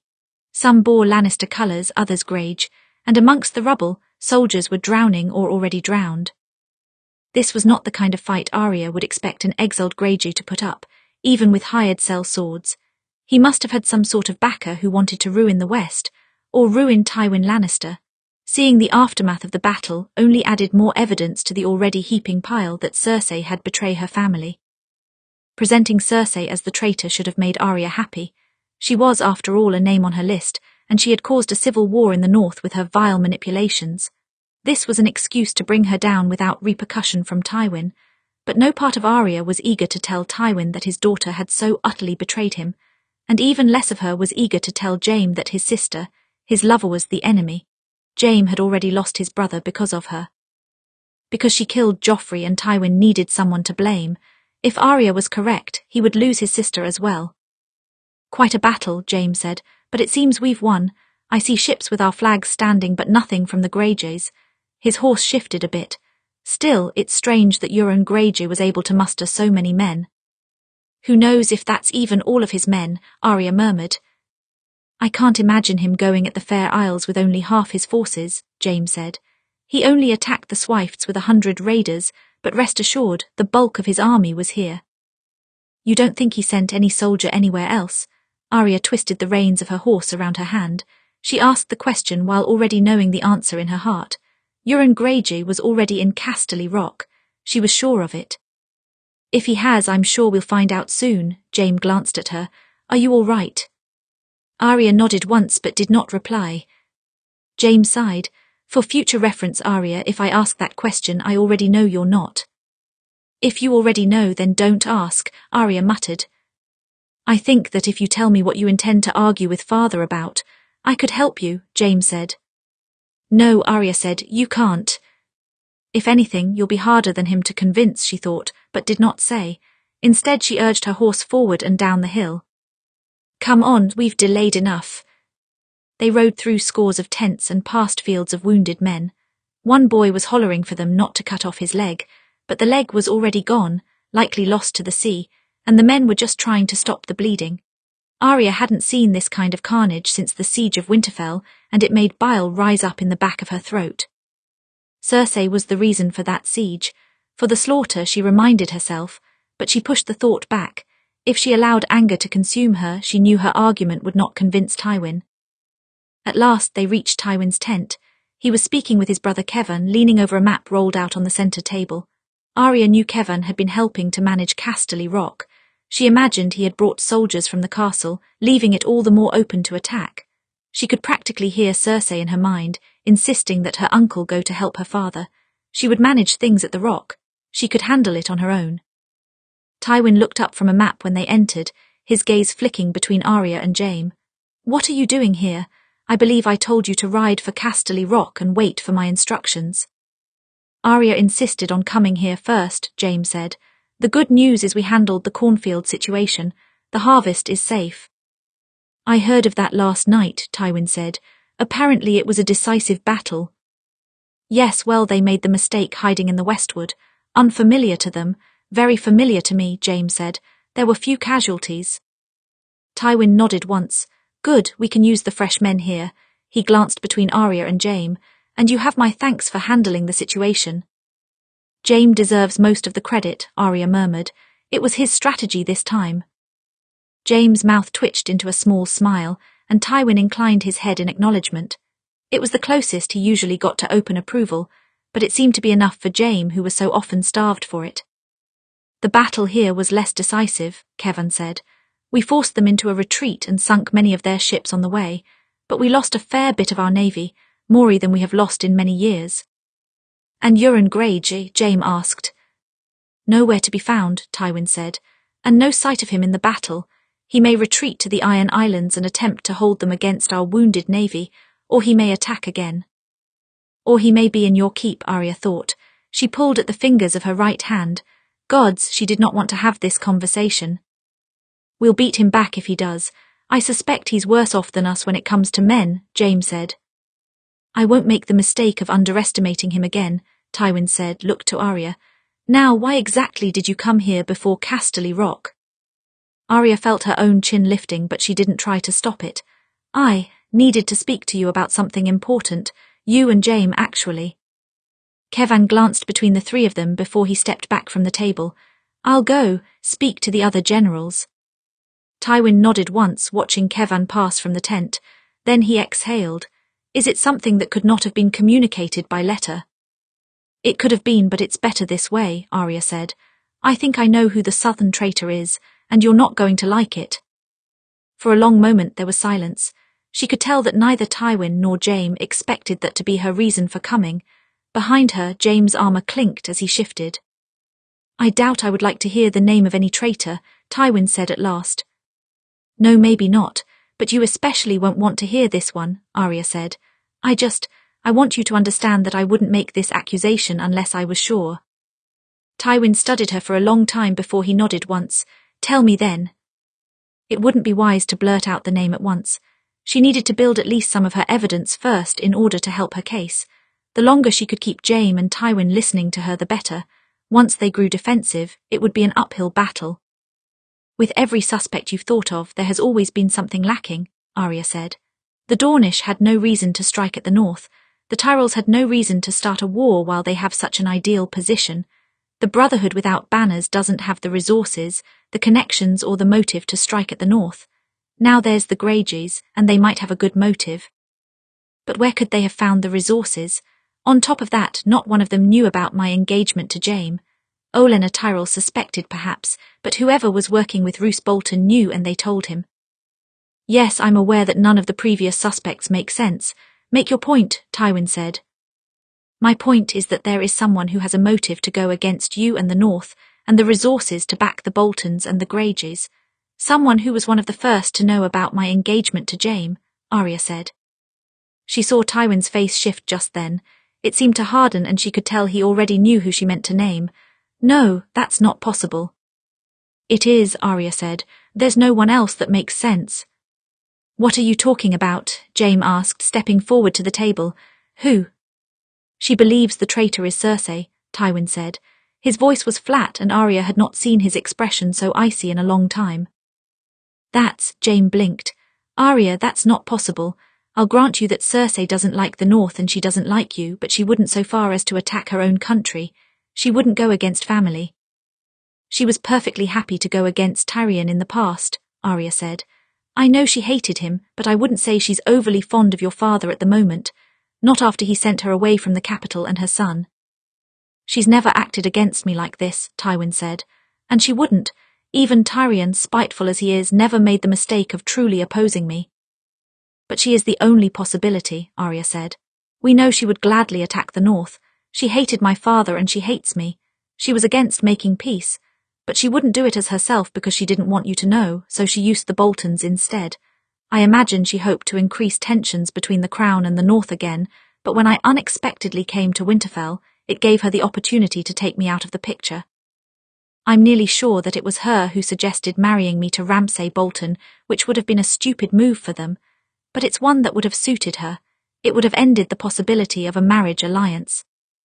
This is all speculation, Tywin said.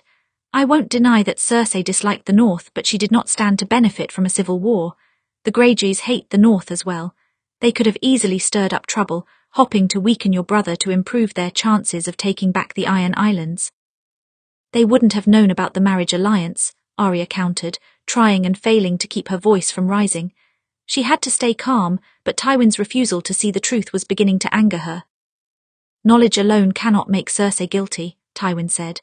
You have a theory, not evidence, and there are spies all over King's Landing who traffic in such information. Really? Arya's jaw tightened. And how many of those spies know about the Fermanagh problem?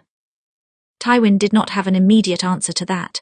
The first time he had not come up with an immediate report, because he knew that the attack on the Swifts and Fermanagh was an incredible coincidence. His silence, his doubt gave Arya the opportunity to keep talking. You gave that problem to me, but I wasn't the first. Arya swallowed hard. You gave it to your children too a long time ago. You also told me that it was just an exercise unlikely to occur exactly in real life. Now it's happening. It makes sense that the Greyjoys would attack Fair Isle. Of course they would. Fair Isle has the majority of the Western Navy and is one of the greatest threats to them if they try to take back the Iron Islands. She slapped her hand against the map. But sending 100 raiders inland for a tiny little keep. Cornfield has no strategic position. It's miles from the sea.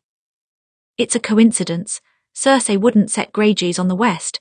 This is our home, Jaime said. And besides that, burning food has always been a tactic of the Greyjoys. They send small parties inland to devastate the countryside. It's not surprising that they wanted to burn the fields. You're right, then why didn't they just burn it? Arya asked. Would have been easy enough. With the lack of rain recently, they could have lit the whole field up before any Swift soldier had time to put on their armour.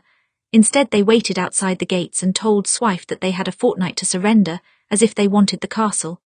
And when the Swifts sent a raven asking for help, they didn't shoot it down like any Greyjoy would, considering they're known for archery. Because they wanted to give you a chance to respond, to see what choice you would make." Tywin still did not speak, and Arya sensed she was beginning to make him consider the possibility. "Give me one good reason why it couldn't be Cersei," Arya said. "Please, it's not as if I want this to be true, so if you have a reason, give it to me." "She wouldn't go against family," Tywin said. "That's not what Lannisters do." "I suppose Tyrion doesn't count then, does he?" Arya thought bitterly. She gritted her teeth together.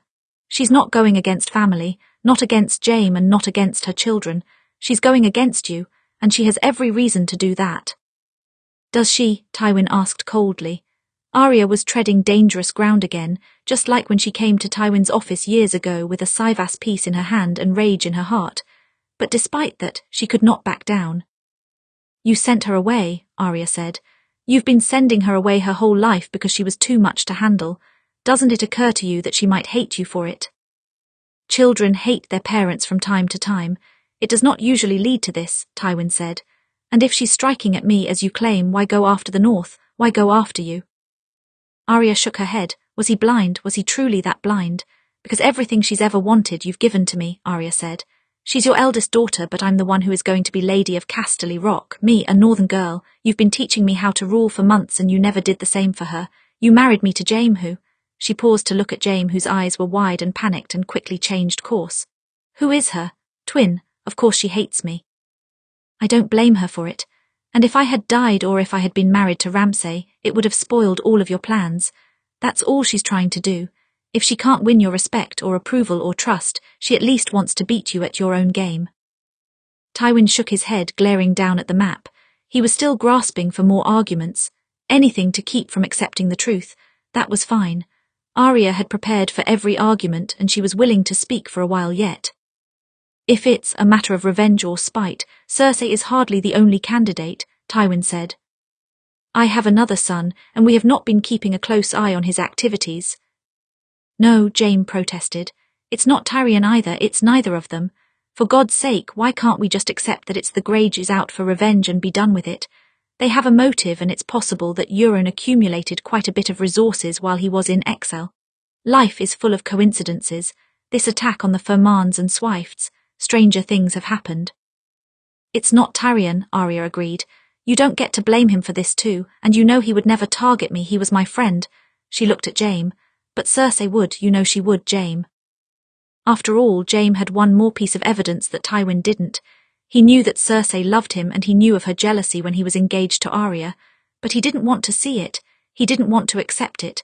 The pain in his eyes hurt Arya more than it angered her. She wouldn't go this far. "Look me in the eye and tell me she didn't want me dead," Arya said. "Put aside the fact that she's family and put aside the fact that the West is her home. Imagine that she decided that didn't matter anymore. Imagine she abandoned all sentiment." She looked between the two men. "And once you've done that, give me one good reason why it can't be her." The silence in the tent was suffocating. Neither of them had any more arguments to give, and yet Arya didn't feel triumphant in the least. If Cersei was truly the traitor, then she had set the board perfectly to win, and Arya knew that she might be one of the first casualties. Jaime would be safe at least, but how would he live with his sister, and his first love turning against his own father? Even now his expression was so lost. "Jaime," Arya murmured, "please trust me, I know you don't want it to be true, but please." Jaime shook his head once, taking a step back toward the tent entrance. "I need to think for a bit." Then all at once he was gone, and Arya was alone with Tywin. Arya's temper snapped and she knocked a half-full goblet of wine from the table with a swipe of her hand. It rolled across the ground, soaking into the earth like blood. Damn it to the seven hells. She had known this wouldn't be easy, but the way Jaime had looked at her just then. "He doesn't trust me," Arya thought. "Not with this. When it's a choice between me and Cersei, he will always choose her." Slowly she sank onto a stool in the corner of the tent, suddenly exhausted. She was aware of Tywin watching her, but she no longer had the energy to look him in the eye or argue. "I'm sorry." Tywin shook his head once. "I don't make this accusation lightly. You know that," Arya murmured. "I know your claim isn't without merit." He circled back around his desk, sinking slowly into his chair. "I will consider your theory. For now, leave me." "There isn't time," Arya wanted to say. Cersei might have the rock. But then again, if she had the castle, it was too late to do much of anything. It would only be one more weight to set on his shoulders, and she had given him enough to think about already, so instead she stood slowly and gave him a nod. "Yes, my lord." Then she ducked from the tent and back onto the battlefield. At once she was surrounded once again by the sounds of dying men and the smell of smoke. This would leave a scar on the west, one of Cersei's own making. Arya could understand her in many ways, why she resented her father, why she hated Arya herself, why she wanted her dead. She knew the reason for all of those things, but this attacking her own home and people just to make a point to her father. Arya could not understand that, not if she tried for 1,000 years.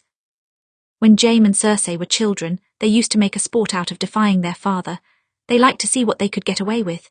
Jaime would jump off cliffs into the waters below, risking his life for a foolish rush. Cersei would sneak out of the castle and go wandering in the woods even though she was forbidden to go anywhere without a guard.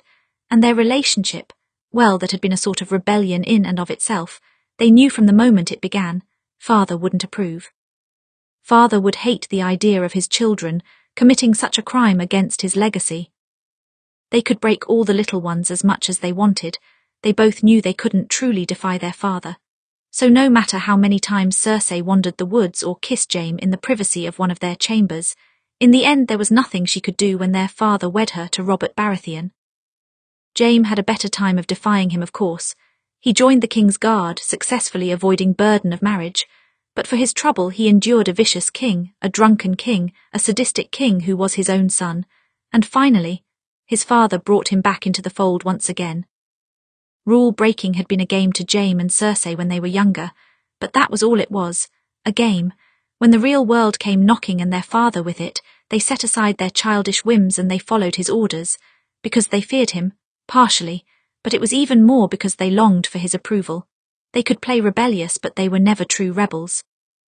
But gods, how Cersei had relished the rule-breaking. In the moments she got away with a trick or a lie or any other small crime, how she would smile then. She loved tricking their father, she loved fooling him, she loved beating him. It happened so little that she used to savour her small little victories. But it was a game, just a game. She wouldn't take it this far. That was what he kept telling himself, as if Cersei were the kind of person who showed restraint.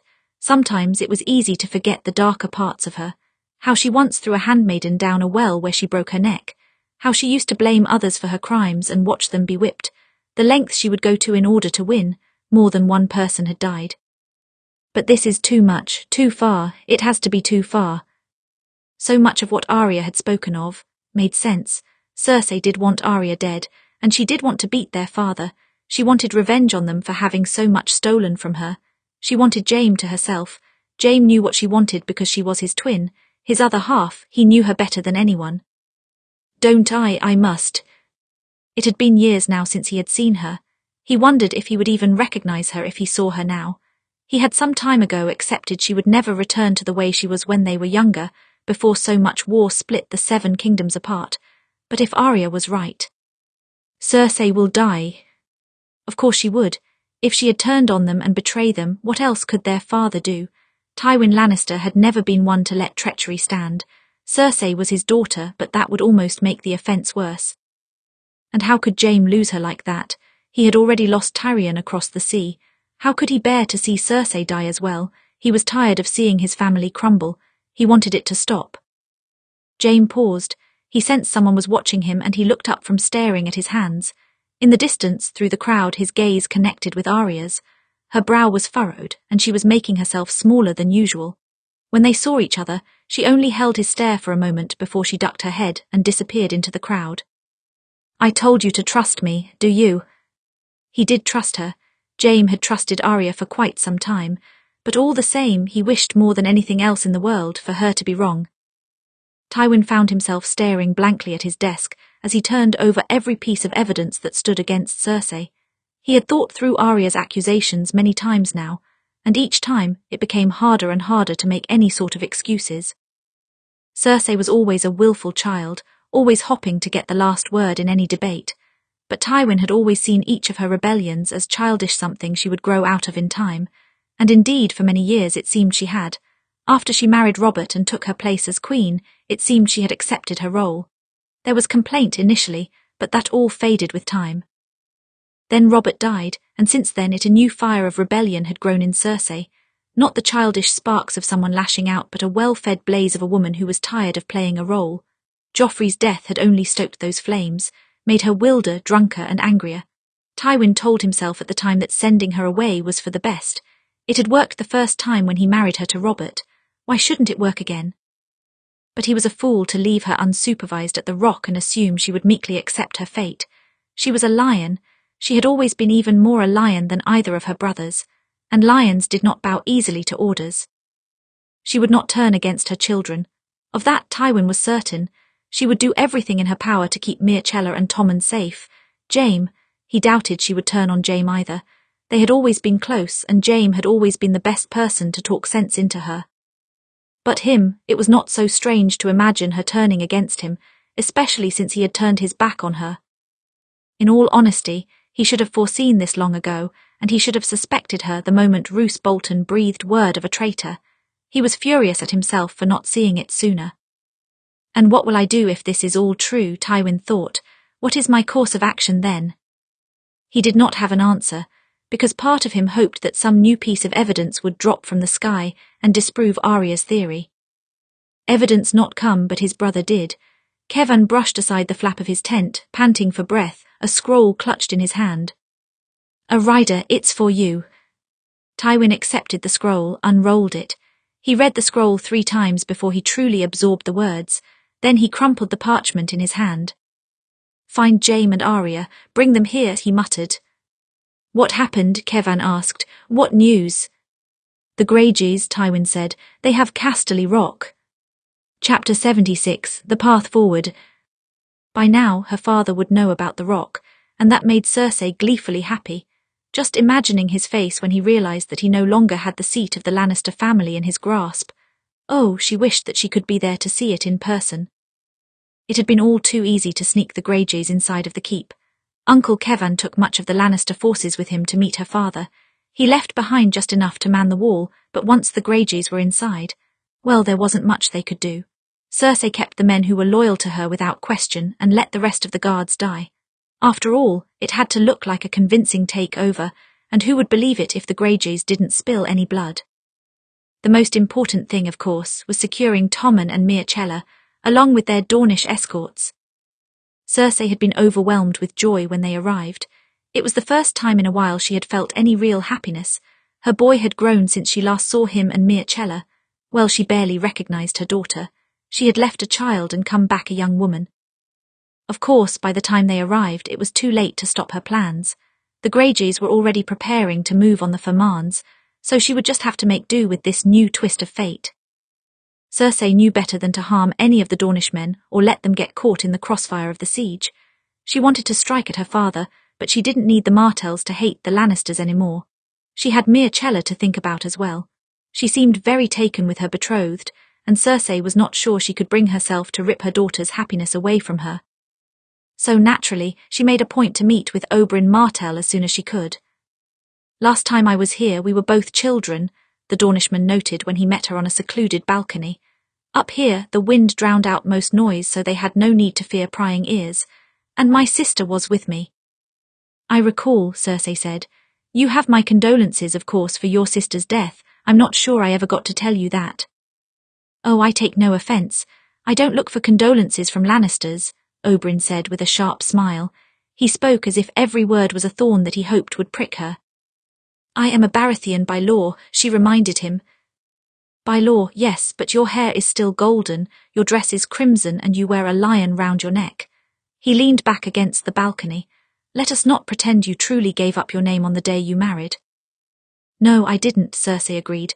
"I understand that you hate my family. All the same, I am grateful to you for Myrcella. She seems very well. I worried about her well-being, considering." "There was no need to worry. We don't hurt little girls in Dorne," Oberyn said. "I doubt that. Every place in the world hurts little girls," Cersei said. "But Myrcella seems to have escaped any significant harm. For that reason, I will guarantee your safety here." "Safety?" Oberyn raised an eyebrow. "Is Casterly Rock a particularly dangerous place?" "It may soon become one," Cersei said. "You see, this castle is going to be attacked soon." "Interesting, you do not seem very worried," Oberyn said. "How do you know this?" Because I arranged it, Cersei said. It's important that I bring Casterly Rock under my control. She turned to face him. But if all goes planned, it will be a short attack, and you and your people will leave unharmed, along with the king and princess. I see, Oberyn said. I don't suppose this has anything to do with the new lord and lady of Casterly Rock. Cersei's grip tightened on the stone railing. She's not the lady of Casterly Rock yet. Oberyn's mouth twitched. Ah, so the girl specifically. No, Cersei said, though I hope to be rid of her by the end of all this. This is more to do with my father than anything else. Now it seemed she piqued Oberyn's interest. Of course she did. He hated her father and wanted revenge as much as she did. Perhaps a different sort of revenge, but it was all the same to Cersei. Really? How so? The Rock is the seat of Lannister power. My father is very concerned with Lannister power. It will put him in quite a difficult spot if he is the first Lannister to lose it. Cersei traced her fingers along the stone. Can you imagine his face? I can, Oberyn said. I'm just wondering why. This is a risky gamble for you. If you are caught, then I doubt your father will forgive you. I won't be caught, Cersei said. And even if I do, Tywin Lannister will still be known as the man whose own daughter turned against him and stole his castle. You hate him so much, Oberyn asked. I sympathize truly, but he is your father. Why shouldn't I? Cersei said. He barely thinks of me as his daughter. He replaced me some time ago. Ah, Oberyn tilted his head to the side. And you're sure this isn't about Arya Lannister? She's a Stark, not a Lannister, Cersei muttered. Yes, of course, apologies, but that does not answer my question, Oberyn said. Cersei glared at him for a moment before reminding herself that this was a potential ally. She merely had to make him see her side. You blame my father for Elia's death, my father and the mountain. They took away someone precious to you. I wonder, did you care for anyone in the world as much as you cared for your sister? Oberyn's jaw tensed. No, I didn't. You must have lay in bed praying to whatever god would hear that Elia's death would be avenged, and that my father would feel the same pain you felt right then, Cersei said. I understand. I felt that same way when I lost my son, but I can give you the vengeance you seek. Can you? Oberyn asked. Yes, Cersei said. If you remain at Casterly Rock and keep your people out of the crossfire, before you leave I will let you have the mountain. As for my father, I can't promise you his life, but I can promise you he will suffer as you did. Oberyn considered her words for a long moment, drumming his fingers on the stone. And what does the king think of all of this? The king mustn't know. I'll have him and Myrcella carefully guarded until the fighting is done, Cersei said. But he will return to King's Landing, safe and sound. I would never let anything happen to him. He's my son. Of course, then I leave him to you, Oberyn pushed off of the balcony. Is that all? Yes, Cersei said. Do I have your word that you will keep your people away from the fighting and not intervene until it is over? I have no wish for more of my people to bleed on account of Lannisters, Oberyn said. They will steer clear of any conflict. Cersei smirked, feeling herself swell with triumph. She had known that Oberyn would be receptive. She was the only person in the world who could truly offer him what he wanted. Oberyn started to leave but paused in the archway. Lady Cersei. I wonder, how is it exactly that you plan to make Lord Tywin suffer as I have? By taking away what he cares about most, Cersei said. I see, Oberyn said after a pause. I wish you the best of luck. Then he disappeared down the hallway, leaving Cersei alone to feel very pleased with herself. Everything was beginning to come together. Soon the Fermands and the Swifts would be under attack, and her father would deal with one or both of those threats. But while his armies were split, she would sweep the real prize out from under him. What could he do then? Cersei had set the board to win while he wasn't looking, and she was the one who would be writing the rules from now on. Mother. Cersei turned to find Myrcella running up to her, beaming from ear to ear. Oh, hello, sweetling. Did you need something? Only for you to come with me. Myrcella grasped her hand. I found the pianoforte this morning at the west wing of the keep. It's been ages since I played, but I hoped you might come and watch. Yes, of course. Cersei smiled, looping her arm through her daughter's. It would be a pleasure to watch you play. As time passed, everything continued to fall into place. When the Fermands came under attack, her father rode to meet the Greyjoys head-on. And when the raiders reached the Swifts and issued a threat on their fields, her father sent a small force to deal with them as well. All of the Lannister forces, from King's Landing to the western shore, were occupied with this new war, and no one even thought to fear the safety of the rock. Cersei imagined her father didn't remember Tyrion's little solution to the Ferman problem which he had spouted at dinner, but he would remember it soon enough. Perhaps he would even blame Tyrion for all of this. He did so love to blame Tyrion. Soon she received word from Euron Greyjoy that they would arrive at Casterly Rock soon, and she set about making her final preparations. She instructed Oberyn Martell to keep his people in the upper west wing of the castle, and Tommen and Myrcella, she had an even more secure location for them. A fortnight ago, she had summoned the Mountain to Casterly Rock, along with several soldiers loyal to him. Her purpose was threefold. First, she wanted to take away her father's most valuable mad dog, so that he could not use him to deal with the Swift problem. Second, he was meant as payment for Oberyn Martell if he stayed out of the fight. And third, there was no stronger soldier than the Mountain and no person better suited to guarding her children. The Mountain was brutal, yes, but he was loyal to the Lannisters without question, and he was too stupid to know that Cersei was going against her father. Cersei was a Lannister, so he followed Lannister orders. She was not a fool. Euron Greyjoy could not be trusted to follow her every order without question, and she did not mean to tempt fate by leaving her children exposed. If Euron Greyjoy tried to go after either of her children, the Mountain could crush his head like an egg. "You'll stay here until I come to fetch you," Cersei told Tommen and Myrcella. She had given them a room with 2 large beds and a fireplace to help them keep warm in the cold nights.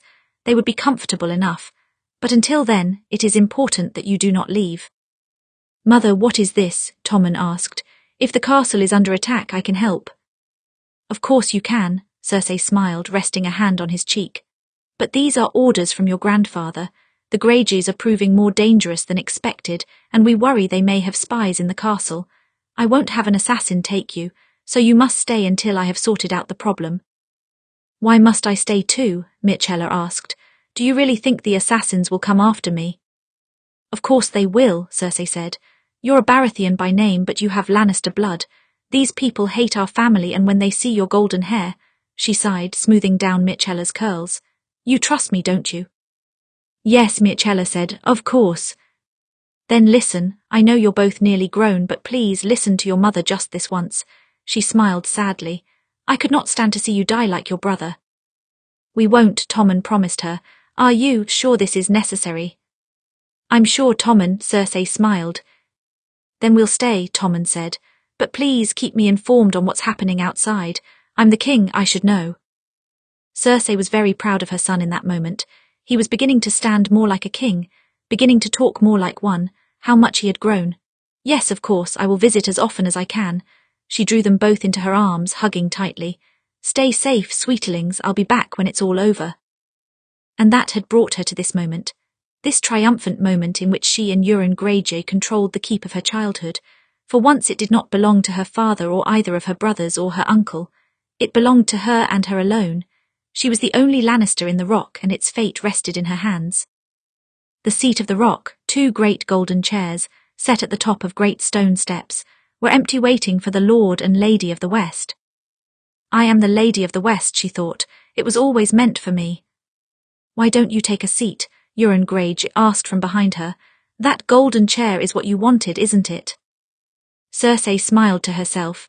"No, I want the seat, of course, but there is still much more work to be done." "Of course there is. You don't seem like an easily satisfied woman," Euron said. "You don't dream small."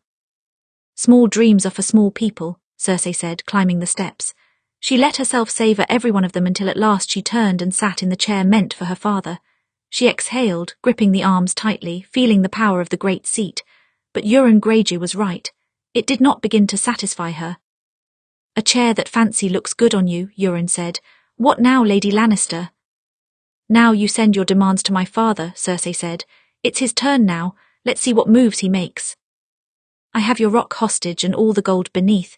I have your daughter and granddaughter. I have the king.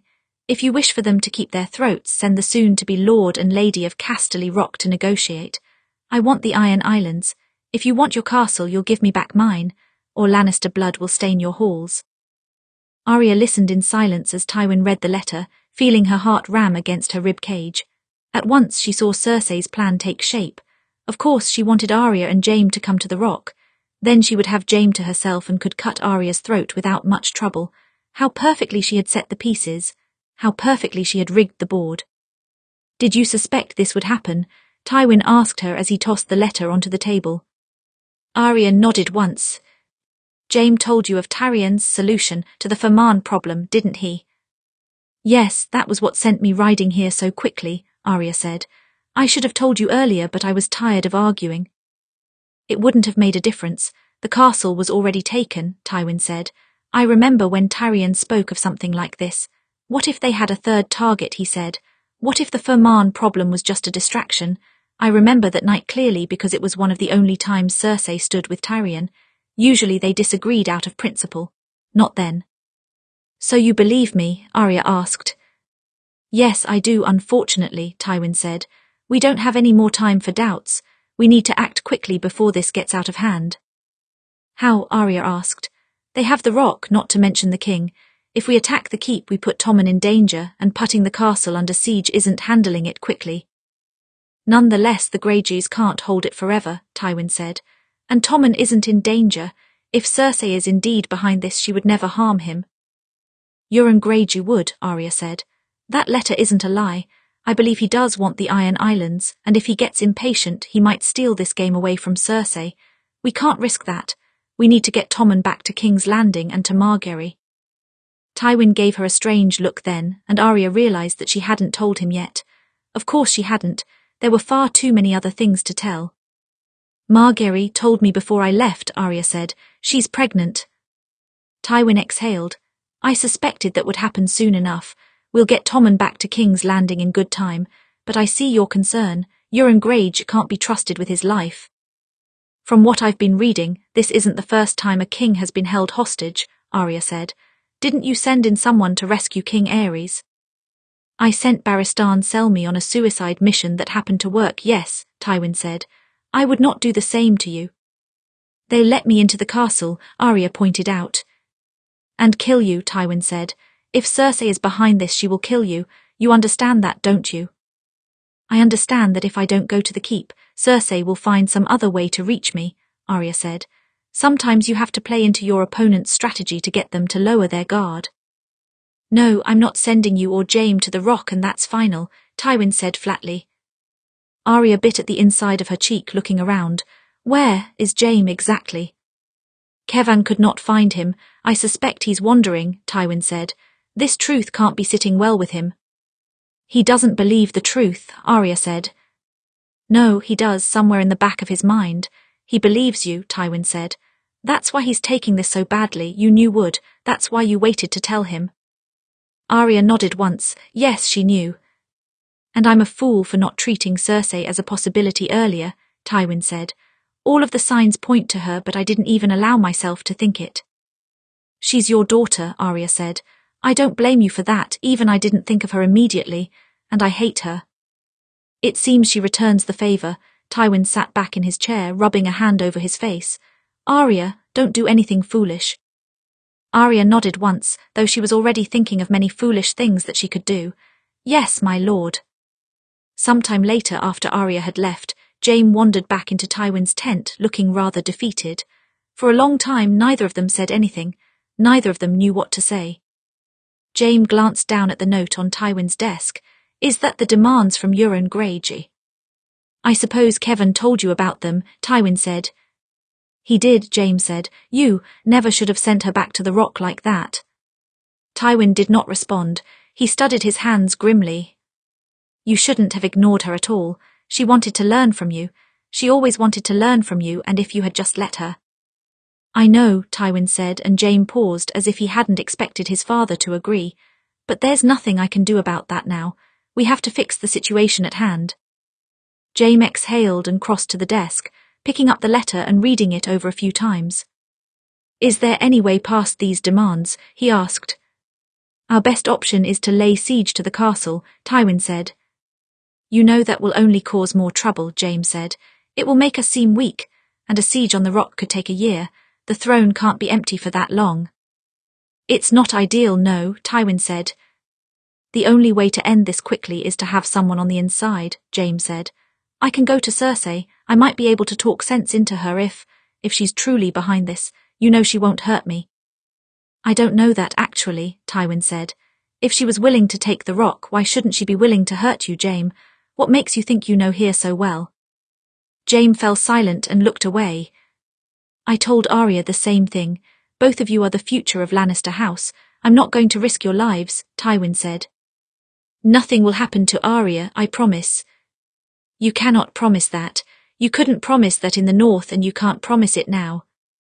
So we go with your plan then, a slow siege to weaken the west. There's another way. I have an idea that... I didn't ask for your ideas, Tywin said. Jaime's jaw clenched and he stood a little bit straighter. Of course not, you never do. He stepped back toward the entrance of the tent, and that's what got us into this situation in the first place. Before Tywin could say anything in retort, Jaime had already left. Tywin very nearly knocked a goblet off of his desk, but he retrained himself from such an outburst. This whole situation was madness with no clear path forward. All he could think about was the road that had led him here, and all the places he could have changed course. Arya found herself staring out into the woods, searching for an easy solution to a complex problem. The siege, Cersei, the Greyjoys. It was a tangled web of problems that left no clear path, yet Arya knew she couldn't sit and do nothing. Then in the midst of her troubled thoughts he arrived. She was aware of him sitting next to her, though she did not look up at him. Instead she studied her hands, rubbing the stumps of her smallest fingers. She couldn't meet his gaze just then. She didn't have it in her. Did you talk to your father? She asked. I did. Euron Greyjoy's terms put us in a difficult position, Jaime said. If they were just Euron Greyjoy's terms, I wouldn't be so worried, Arya said. Jaime didn't reply. A long silence stretched between them, and Arya had to keep herself from snapping at Jaime for no particular reason. She didn't know why she was angry at him. She didn't know why she was upset at all. She had anticipated this reaction, hadn't she? She had expected it. It's a lot to take in, you know that, don't you? Jaime asked at last. I've spent the last hours trying to even wrap my mind around it, and I cannot even say how much I want you to be wrong about this. I know, Arya said. Her voice came out flatter than she intended. She was your first love, you still love her, I understand that, but regardless of whether or not I'm right, I think we can agree that Euron Greyjoy is a threat to Tommen. Yes, we can agree on that, Jaime said. Then we have to go, don't we? Arya stood to her feet. We have to meet his demands. Maybe not, Jaime said. That is, I agree we have to go, but we might not need to enter the keep through the front gate. Arya's brow furrowed. There's a secret way in. Yes, courtesy of Tyrion, actually, Jaime said. Father gave him charge of the sewers many years ago. It was supposed to be an insult, but Tyrion did a better job than anyone else in the past several centuries. Of course, he found a way to work the task to his benefit. He made a passage tucked away from sight and only accessible by boat. If you sail along the cliffs, the guards can spot you. Why would he build a weakness into Casterly Rock's defences? Arya asked. He wanted to sneak in whores, Jaime said. Father didn't approve of them at all. It was a way for Tyrion to rebel. Well, so long as Tyrion gave Cersei this plan, at least he gave us a way in, Arya said. Perhaps if we sneak inside under cover of darkness, we can find a way to open the gate. How many soldiers can we take? No soldiers, Jaime said. If any spy sees us travelling with men in Lannister uniform, they'll report us immediately. If we travel alone and in disguise, we have a better chance. A better chance to die if we're caught, Arya said. Well, Euron Greyjoy demanded we come to meet him alone. I doubt he'll kill us immediately, Jaime said. He wants to make a deal. He's already made a deal, and it isn't with us, Arya said. Jaime's brows knit together and he looked down at his golden hand. She could see him still fighting it, fighting the truth. Oh, how he wanted Cersei to be an innocent hostage in all of this, if only that were the case. Arya had a better chance of surviving Euron Greyjoy than Cersei Lannister. Arya, Jaime said, if Cersei is behind this. She is, Arya said. I know, he shook his head. If we're caught, I'll do what I can to make sure you leave the rock alive. She does listen to me. I promise that nothing will happen to you. Arya felt her heart clench for more than one reason, but mostly it was sadness that Jaime actually thought that he could control or subdue Cersei in any way. If she had gone this far already to hurt Arya, what made him think he had any power over her at all? Arya knew the truth. If they were caught, Cersei would make sure she died. and Jaime wouldn't be able to do a damn thing. "We should go soon," she said at last, "while we still have the light and before your father stops us." Then she turned and walked away. As Arya went to find the horses, she found her hand clasp the knife in her belt, the knife she had dipped in poison. Even if she was killed, and it was very likely, hopefully she could take Cersei with her. She wasn't the last name on Arya's list, but she was the first she had ever added. One way or another, she would see her name fall from that list. Chapter 77, Realization. Before the sun had set, Jaime and Arya had garbed themselves in nondescript clothing, ridding themselves of anything that might scream Lannister or Stark. Jaime covered his golden hand with a glove as it would be a dead giveaway. The only thing they kept of their house was their swords, and they made sure their cloaks hid the fine steel. Arya managed to convince Jaime that they should take at least 3 of their men along, those that had proved themselves survivors in wars past. An entire battalion would surely draw attention, but 5 travellers on the road was not much more suspicious than 2. Jaime chose 3 soldiers who had been with him ever since the siege of Dragonstone: Merwyn, Thomas and Philip. Arya was passingly familiar with them from the Battle of Cornfield. Merwyn, in particular, had been invaluable with helping her navigate the woods. "All 3 survived infiltrating Dragonstone and the twins," Jaime said. "I hope that their luck will hold." "They're good at going unnoticed at least," Arya said. Arya left a note behind with the rest of their men, instructing them to deliver it to Tywin at sunrise. This only had a chance of succeeding if the Lannister army moved close behind them, but not too closely. They rode hard all through the rest of the day and into the night. Arya did not feel an ounce of exhaustion. All she could think about was Cersei and the poisoned dagger tucked safely into a sheath at her sleeve. If they were lucky, they would be able to secure the gate at Casterly Rock and allow Tywin's soldiers in. If not, well, she had no doubt she would end up in front of Cersei at some point this night, and she was prepared for that. Soon enough they reached the rock. Even in almost total darkness, it stuck out like a great mass on the horizon. It was one of the largest keeps Arya had ever seen in her life, a monster carved out of the very stone, the castle she was meant to be the lady of, if she survived. The darkness gave them good cover, and they reached the base of the rock without being seen. When they were on the banks, they paused for Merwyn and the others to draw in a tiny boat which Jaime knew Tyrion still had hidden there, just in case. As they did, Jaime described the castle layout to Arya, in case they got separated. "The courtyard is the most important," Jaime said. "There are 2 main gate towers and 2 people are needed to raise the gate, one on each side. They have a good vantage point to keep watch on the outside of the keep, but there are plenty of blind spots on the inside. Namely, the smith just behind the left guard tower. Well, it will be your right when you approach it. From there we may be able to get a sense of how many soldiers are guarding each tower." "Right," Arya said. "Merwyn, Philip or Thomas might be able to steal the uniform of a guard and use it to take them by surprise. If we do attack the gate towers, we can't give them any chance to raise an alarm. Then the game is over." "Agreed," Jaime said. "I'll get us to the level of the courtyard. From where we enter, we'll have to climb several flights of stairs." "How many is several?" Arya said. "In case we get separated." 10, no, 11. "Is it 10 or 11? "It's 11, I'm sure," Jaime said. "But I'll try to get you where you need to go before I leave you."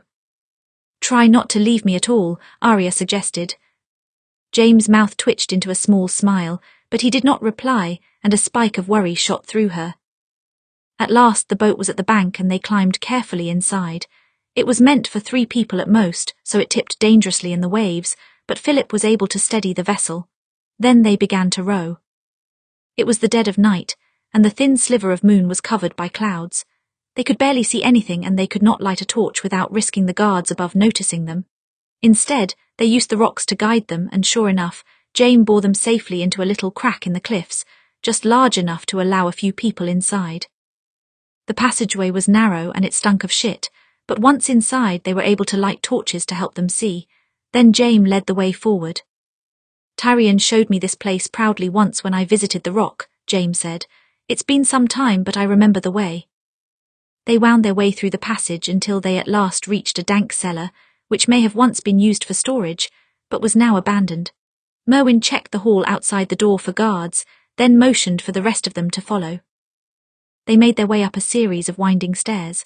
From seeing the keep from the outside, Arya couldn't begin to guess how many stairs were in this monster of a castle or how many floors. Jaime had given her enough to know the vague structure of the place, but she was sure it would take her years to truly know this castle, if she ever got the chance. At last they reached a narrow back hall and Jaime stopped them. "We're level with the courtyard now, and the gate house. We should see how many people they have guarding the gate." "Several if they're smart," Arya said.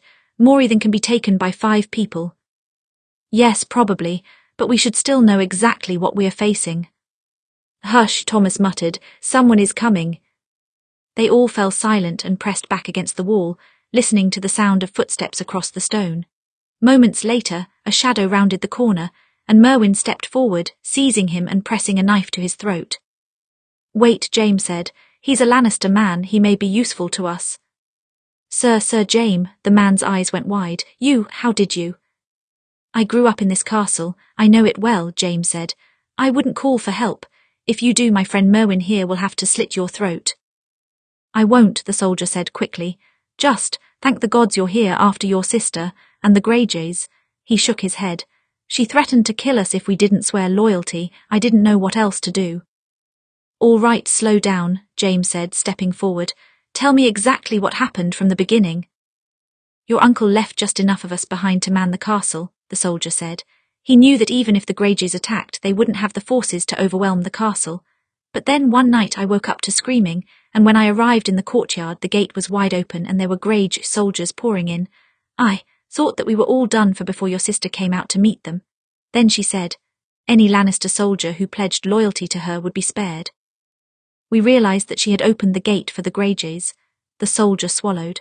"I'm sorry, I should have fought and died, but I'm meant to obey the Lannisters and your sister is a Lannister. Lord Kevin gave her charge of the keep before he left. I didn't know what else to do." Jaime didn't reply immediately, and Arya knew exactly why. He was processing what the soldier had just confirmed, that Cersei had indeed allied with the Greyjoys and opened the gate for them. Any hope he might have had of her innocence was floundering. "Sir Jaime," the soldier asked. "Don't worry, we're not here to punish you," Arya said quickly. "You are sworn to obey the lord of this castle and Cersei was left in charge. No one blames you for that." She smiled. "What's your name?" "Darren," the soldier murmured. "Darren," Arya repeated. "Tell me, are you still loyal to House Lannister and Lord Tywin?" "Yes," the soldier sputtered out. "Yes, of course." "And are there others like you?" "Many," the soldier said.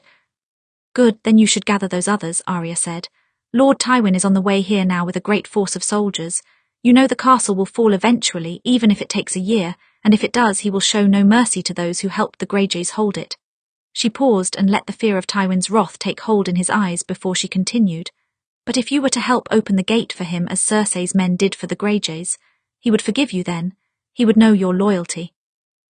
Darren considered this for a long moment before his face melted into one of relief. Yes, he would know. He leaned forward. "I am loyal to Lord Tywin Lannister. Please, let me help you, lady." He shook his head. I'm sorry, I don't know your name."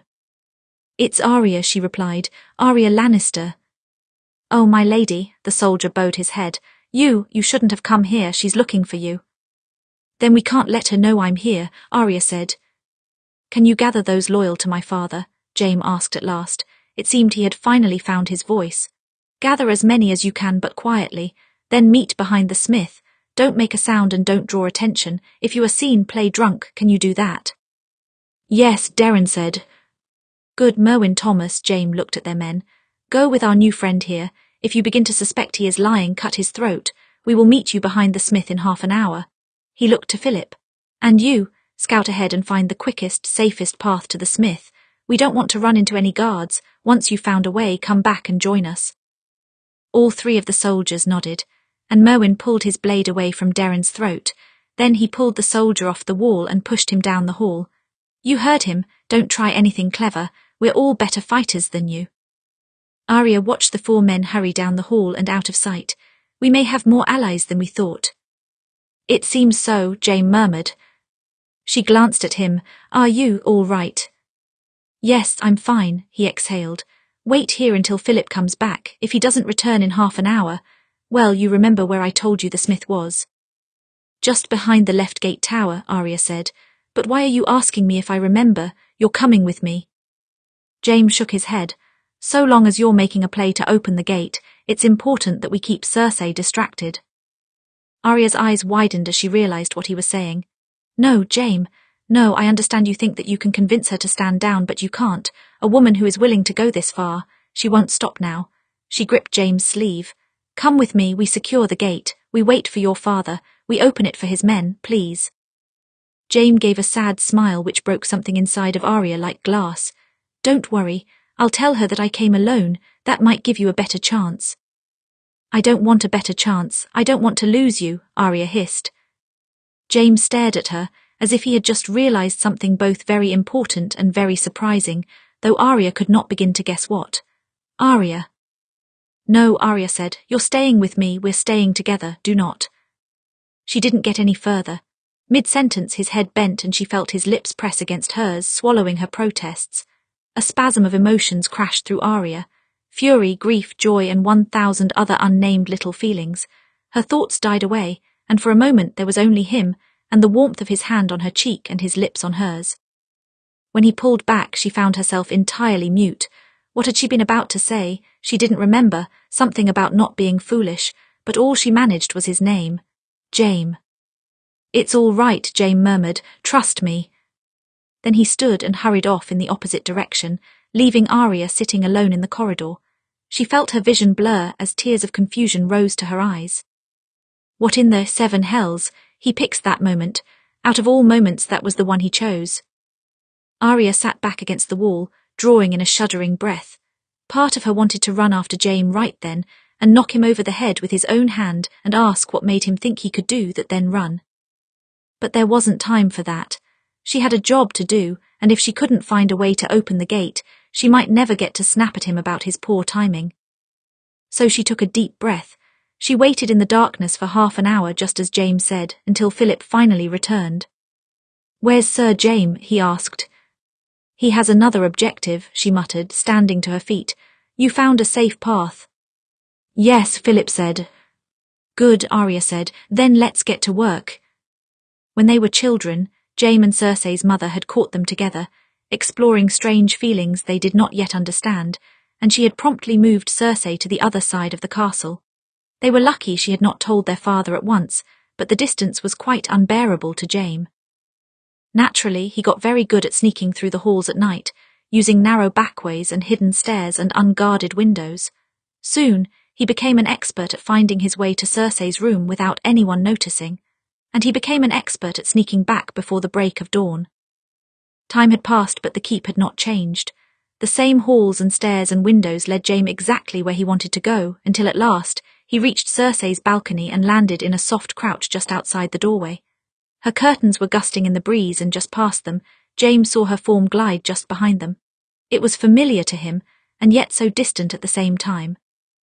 If he forgot everything about the past few days, perhaps even the past few years, he could imagine her as she was, strong and willful and beautiful, and everything he had ever wanted when he was a boy.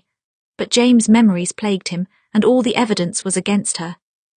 Still, he needed to see it for himself. Jaime exhaled and stepped through the curtains into the familiar sanctuary of Cersei's room. She was sitting at her mirror, brushing through her long blonde hair. He let himself pass into the reflection so that she could see him. At once she was on her feet, knocking her chair over as she spun. Her face was pure relief as she saw him. Jaime, you came for me. Jaime felt his knees go weak as she crossed to him, wrapping her arms tight around his waist. He felt her cheek rest against his chest, and it took everything in him not to embrace her in return. It had been so long since they had seen each other. I knew you would. I knew you wouldn't leave me with this scum. Cersei pulled back to look at him, brushing back his blonde hair with her fingers. Her expression was so joyful in that moment that Jaime could honestly believe that she was a prisoner and not the mastermind behind this plot. She looked so grateful to see him. Jaime swallowed hard.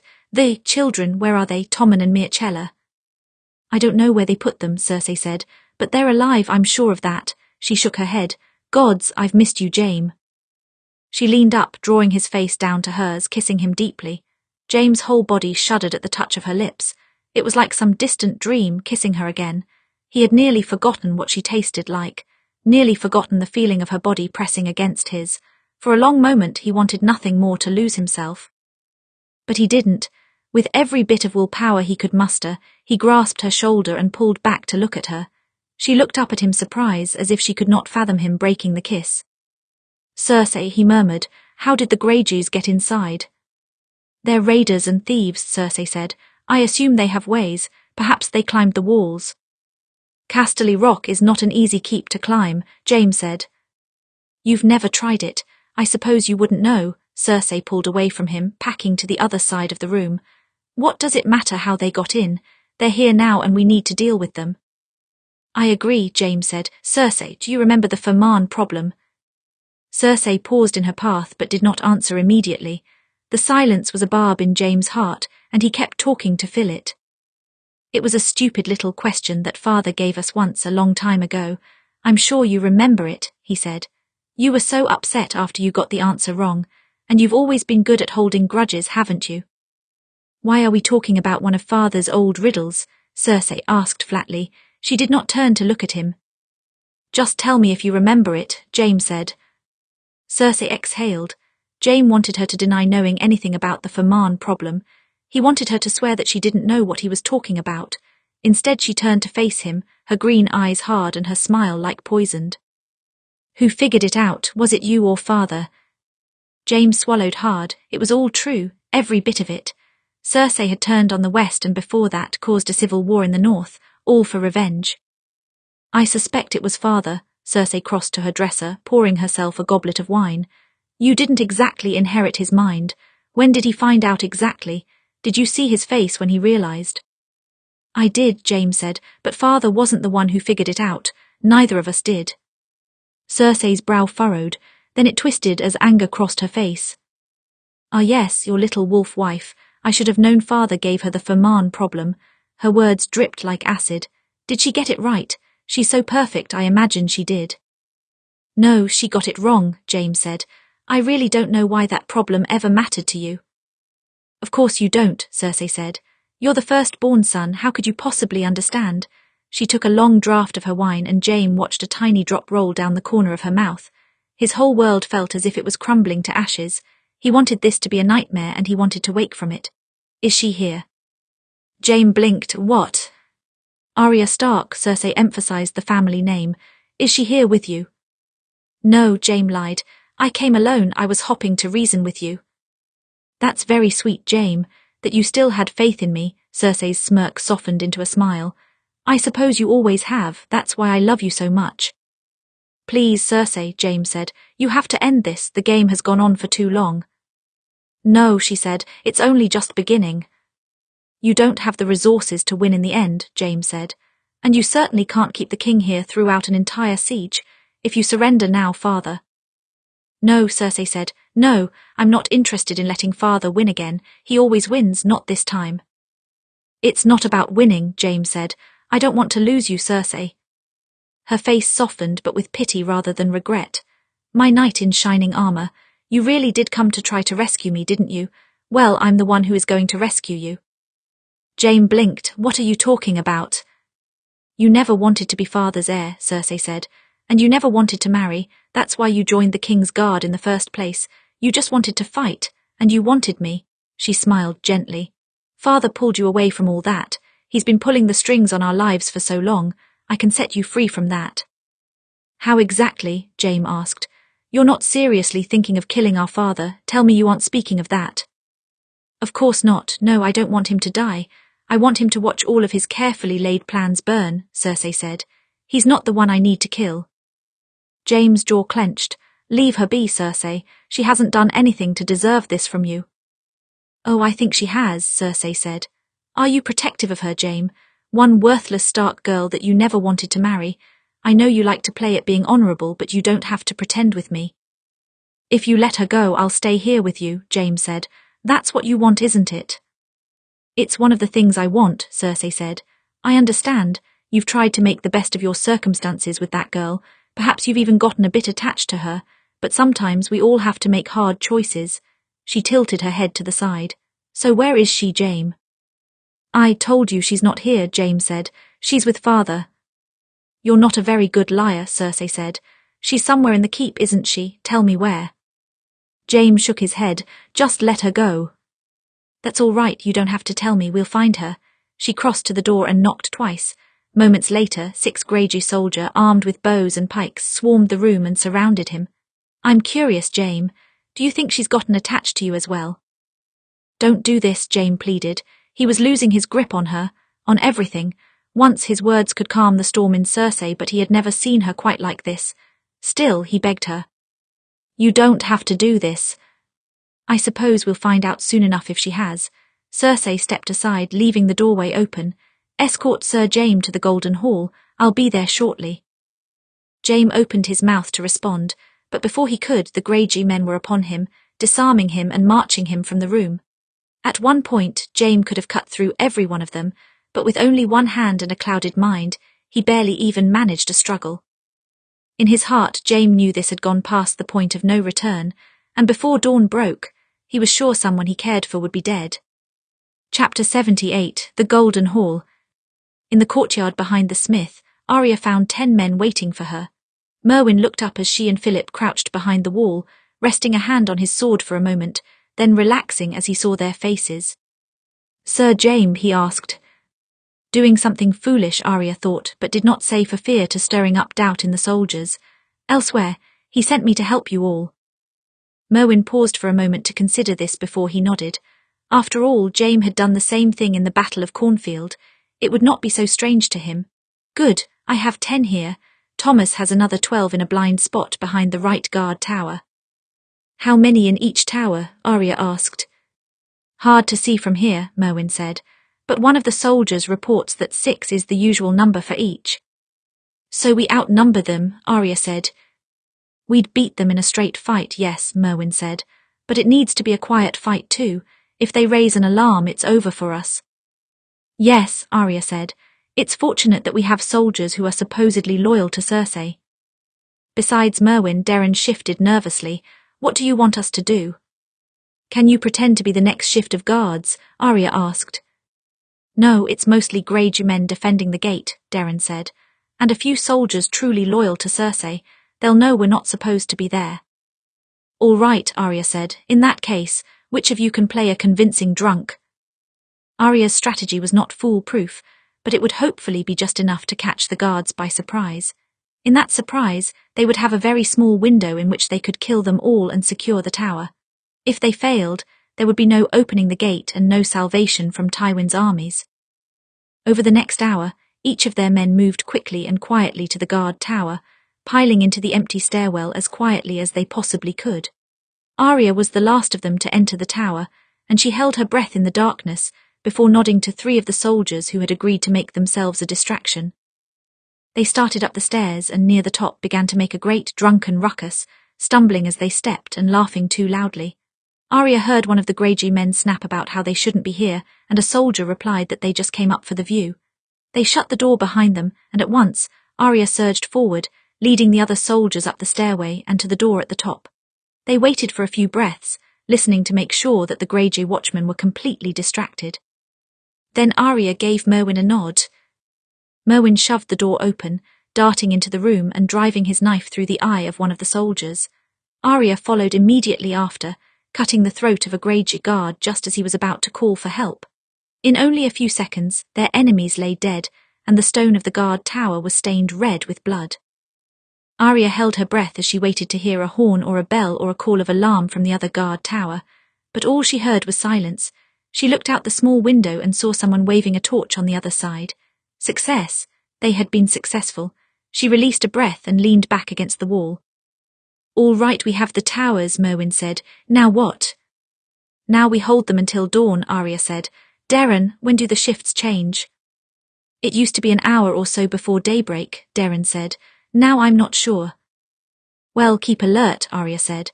When the new shift comes, take care of them. It is vital that we hold these towers until Lord Tywin arrives. Do nothing to attract attention. She glanced down at the floor, stepping out of the path of a growing pool of blood. Find a place to put these bodies and clean this place up best you can. Move discreetly. Some of them will fit in the closet, Darren said. We'll find a place for the others. Good, Arya glanced at Merwin. I'll leave you in charge of this tower and Thomas in charge of the other. I trust you'll make sure the gate opens for Lord Tywin. Yes, lady, Merwin said. And where will you be? Looking for the king, Arya said. He's hostage here somewhere. I need to find him and secure him before Euron Greyjoy tries anything. Forgive me, lady, but I don't think that's wise, Merwin said. Cersei is looking for you. If you wander the keep, you make yourself an easy target. There's already a risk that she knows I'm here, Arya said. At this point, Jaime was likely with her and she had no doubt that it was not going well. She would know that Arya had come with him. Better that I be far away from you when she comes looking for me. She cannot know about the gate. With any luck, she'll be so focused on finding me that she will ignore the rest of you. We can fight, lady, said another soldier. We do not need you to put yourself in danger for us. Arya's mouth twitched into a smile. I don't mean to discredit your fighting skill, but opening the gate is what keeps the Lannister family from a year-long siege against itself. Focus on protecting your home before you focus on protecting me. Take Philip with you at least, Merwin said. You need someone to watch your back and he knows the rock well. Arya considered this for a moment, then nodded. All right, I could use a guide. She looked around. Does anyone know where the king might be? The West Wing, a soldier in the back corner, spoke up. I heard the Greyjoys talking about it. Apparently there's a beast of a man guarding the king and the princess. I don't know exactly where though. A beast of a man, Arya repeated. Should make him easy to spot at least. She motioned to Philip. Come on, no time to waste. Philip nodded and they both started for the stairs. When Arya hit the doorway, Darren called out to her. Lady. Arya turned back to face him and all of the other soldiers. Yes. He bowed his head. Good luck. Arya gave him a small smile. And to you. Then she turned and rushed after Philip again.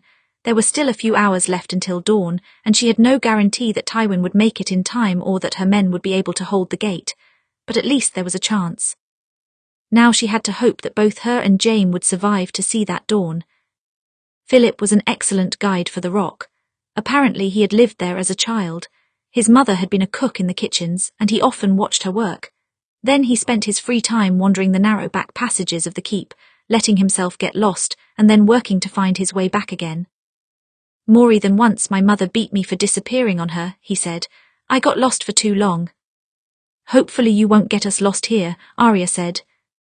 Never, lady, Philip said. I'm not a child anymore. The number of guards in the keep was minimal. Greyjoy had a fair number of men, but only enough to defend the walls. Many of the Lannister men who resisted had been killed, and the castle was currently short-staffed. It was lucky for Arya and Philip. That meant they had a better chance of going unnoticed. When they reached the West Wing, they slowed their pace, moving very carefully around corners, looking for this supposed monster of a man guarding the king and princess. It did not take long to spot him. When Arya glanced around the corner, she saw his shadow, and even from a distance she was sure of his identity. The Mountain. No other man stood so tall or so terrifying. At least Cersei doesn't trust the Greyjoys, Arya thought.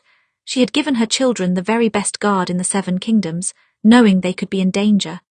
Arya guessed that her plan was already in motion when Tommen and Myrcella arrived, and she could not do anything to change it. So instead she locked her children away for safety. Arya found her thoughts turning to the Dornishmen who had gone with Myrcella, and a spike of panic went through her. Surely Cersei had not been so foolish as to kill them. A Lannister murdering not one but 2 princes of Dorne would be an act of war, and they could not afford to enter another such conflict. Either she killed the Dornish, or she made a deal with Oberyn. Neither option is ideal, she thought.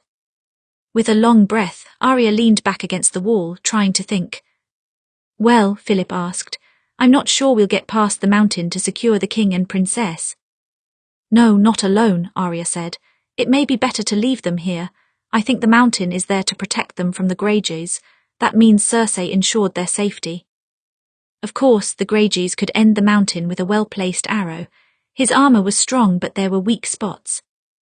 If the king and princess are safe, then we should find a place to hide as well, Philip suggested. Wait out the night until Lord Tywin arrives. Yes, Arya murmured, but then there was Jaime to worry about.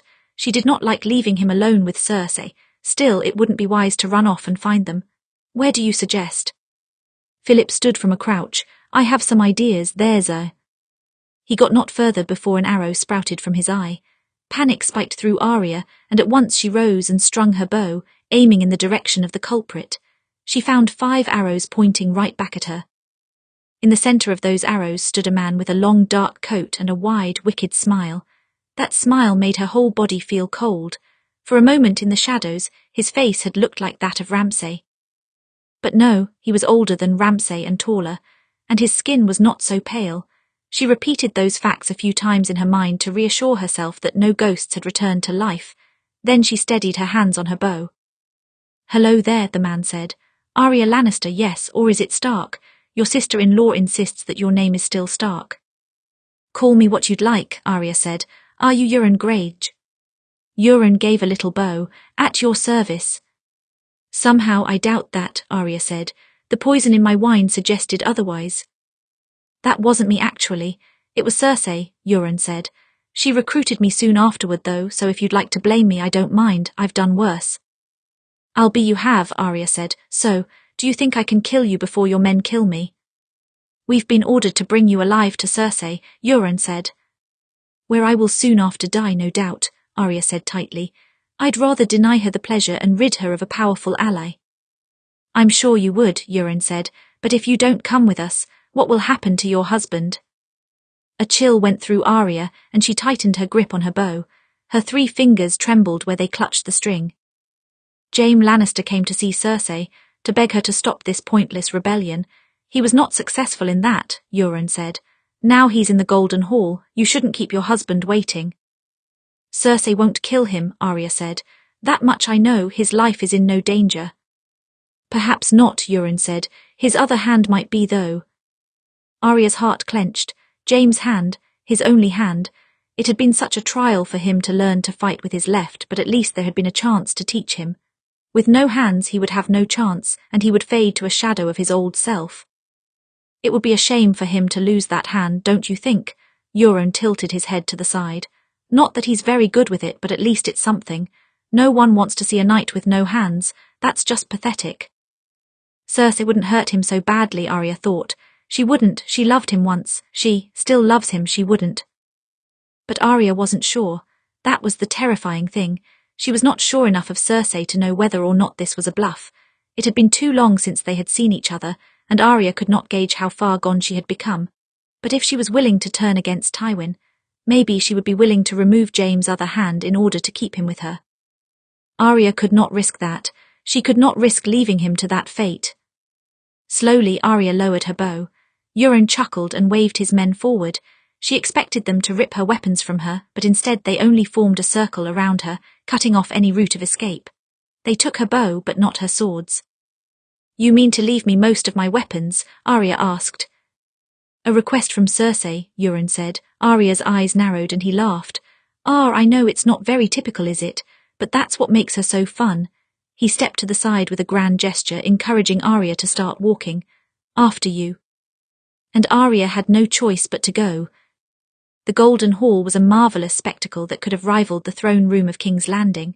The room was carved from stone, with great columns on either side, but its floor was polished marble, cracked with golden veins.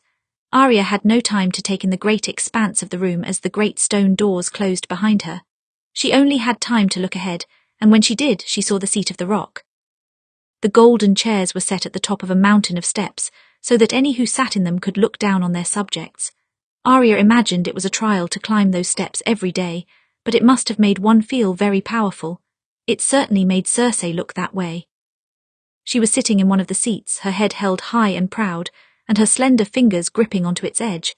She looked like she belonged there, with her long red gown and shining golden hair. Arya suspected she had wished to sit upon that throne all of her life.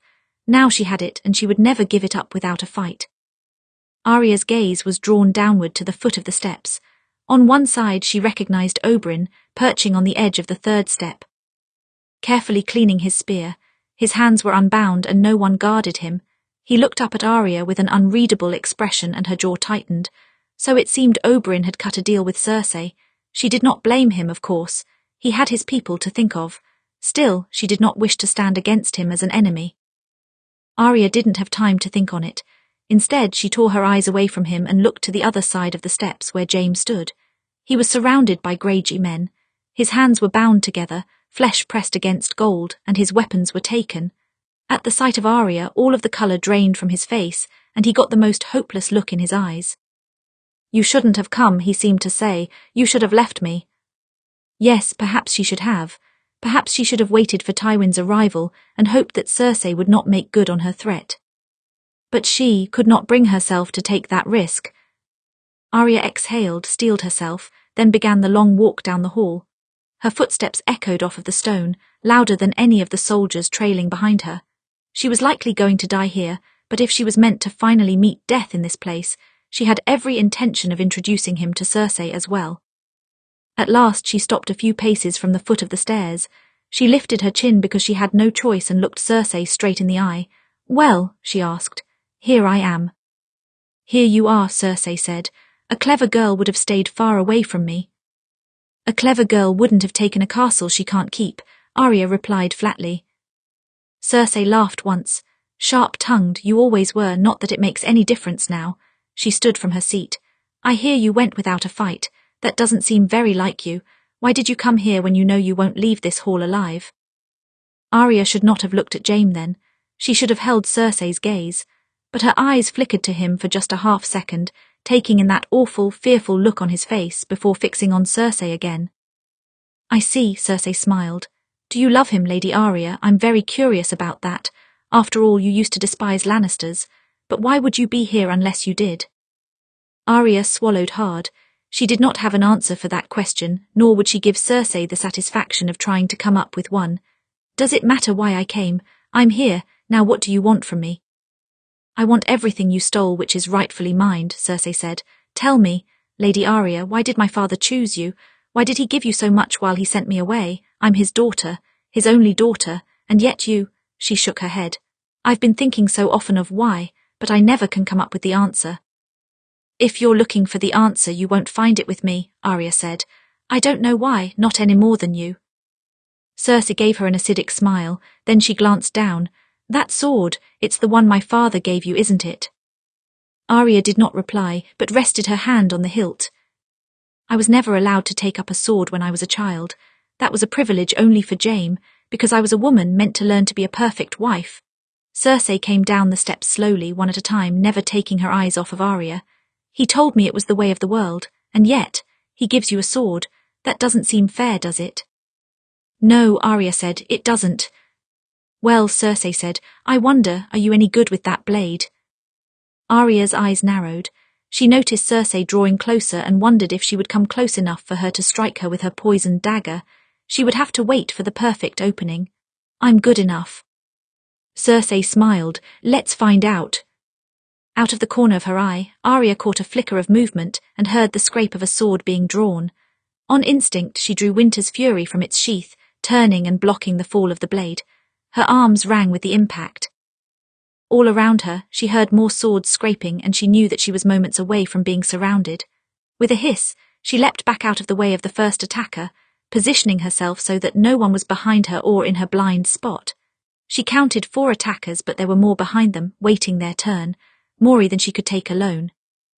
It was strange to her that Cersei would allow her to go down with a sword in her hand. It seemed an honourable death, and Arya would have thought Cersei would want her to die screaming. But maybe this wasn't just a punishment for her. Maybe it was for Jaime as well. He was being made to watch it all, with no sword in sight.